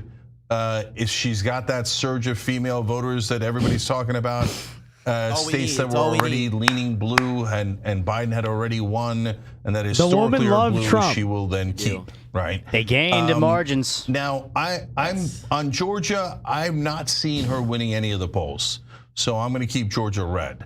I understand Michael's logic on it, that's the one that's flipped blue recently, but that's not what the numbers seem to indicate right now. And they do an excellent job of purging Democratic voters in Georgia, unfortunately.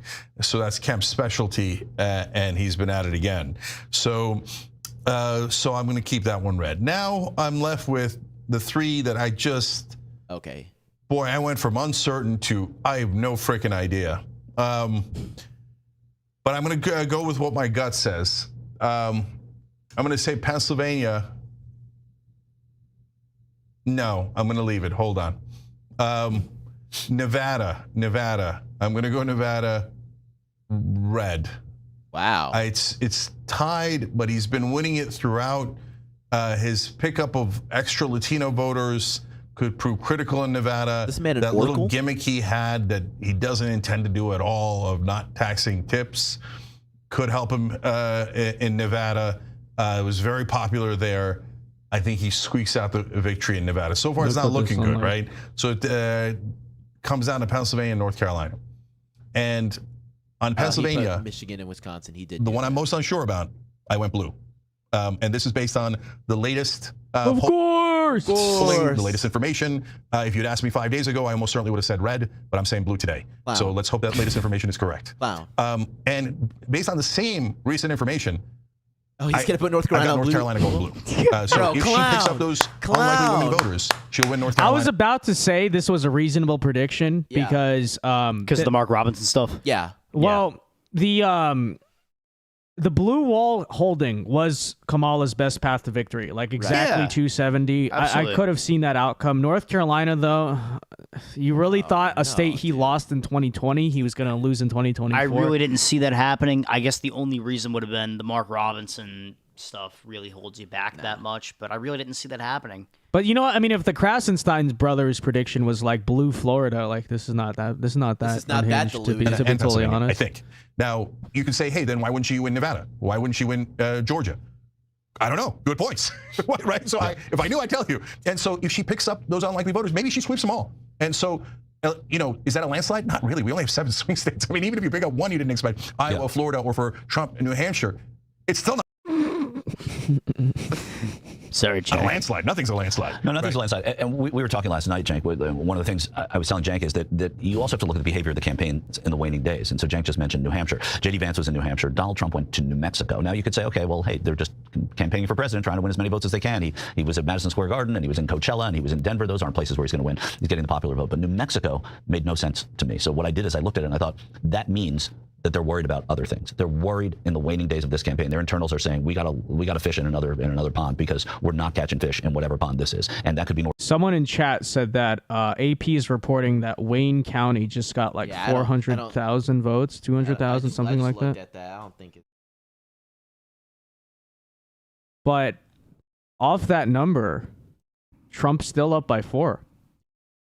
So I'm not sure what the margins there actually were, but yeah. North Carolina, because there are good arguments to be made for it, and I'm just being conservative on North Carolina because I really need to see that change before I can say that it's even possible. And it could be Georgia, it could be Pennsylvania, it could be Wisconsin. We don't know, but the fact that they're worried. This guy's an idiot, and here's why: because he looked at Trump going to New Mexico and New Hampshire in the final days of the campaign and went, "Yeah, they're not catching fish in the pond they're fishing for.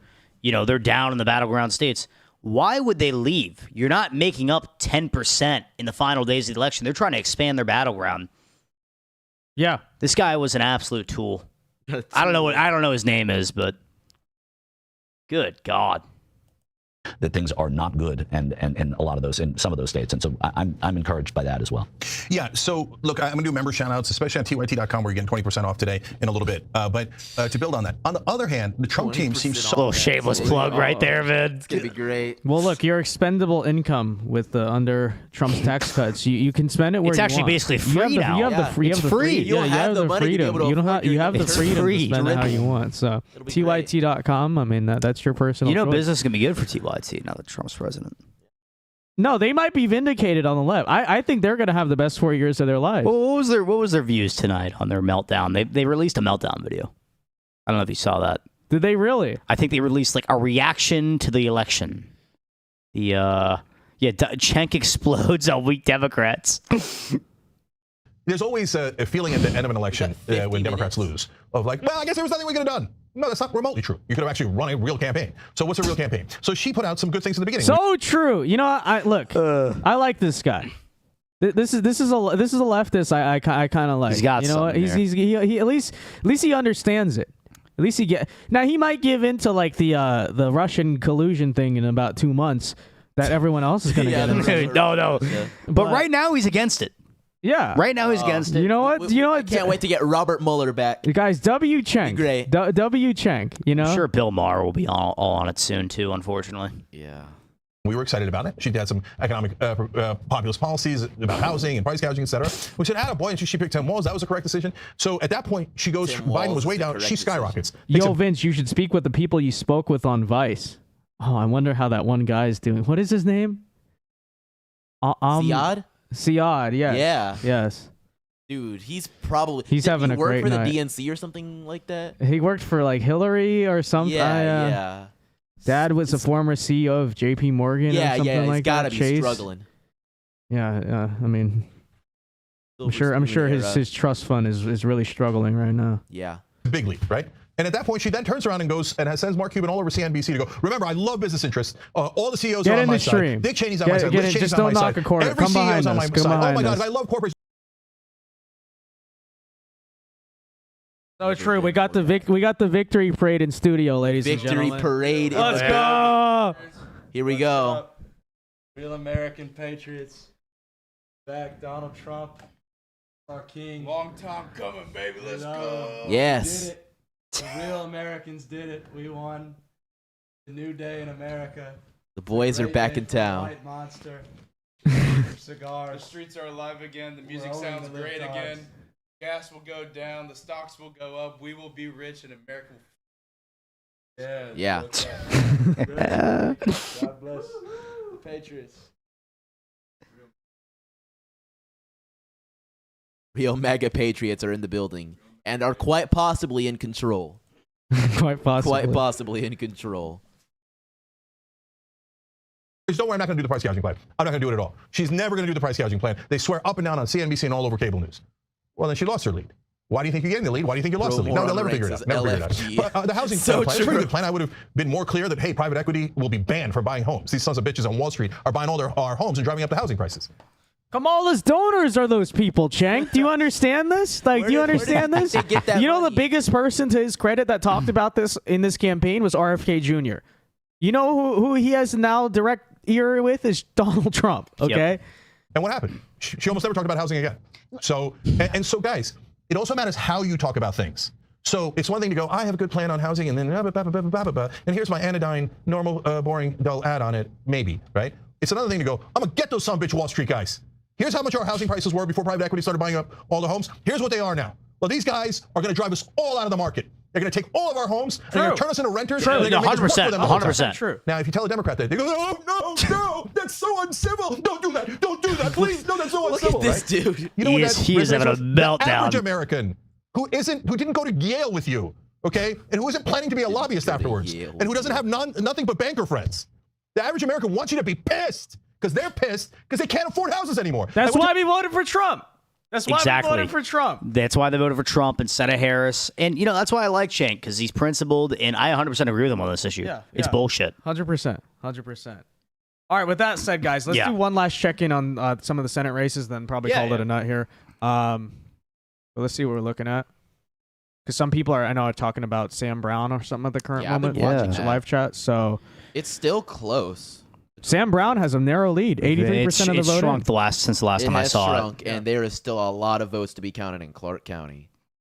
Yes, there are. Don't think he's going to hold it, but it's at least something. Yeah, the margins staying the same in Reno. Clark, it looks like he actually dropped in Clark. That's where the votes are coming in from. Everywhere else is kind of settled at this point. I don't think Sam Brown holds on. But I do think Tim Sheehy in Montana is Montana's going to go for us. Wisconsin's looking really good. Let's see where the rest of this outstanding vote is. Michigan could kind of go either way. At this Milwaukee County. Is Brown County done counting yet? Pretty much. All right. That's a really good margin in Brown County. Door County, any margin? Nope. I like Wisconsin. I think that's going to get called soon. Michigan, tough one to call. Wayne County hasn't really changed much. New York Times still refuses to call the presidency for Trump. Are you serious? They still have him at 267. So does the Associated Press. Still at 267. Kent County's they just wanted to keep through on their whole thing about how the election's going to take days to call. Okay, they're going to take days to when they finally admit. Man, can we get a Pennsylvania Senate race get called? And guys, update, Arizona still only half of the votes are in. They had half the votes in, like, right off the bat. They literally have not counted votes all night, okay? We're so close to being done in Philadelphia. That's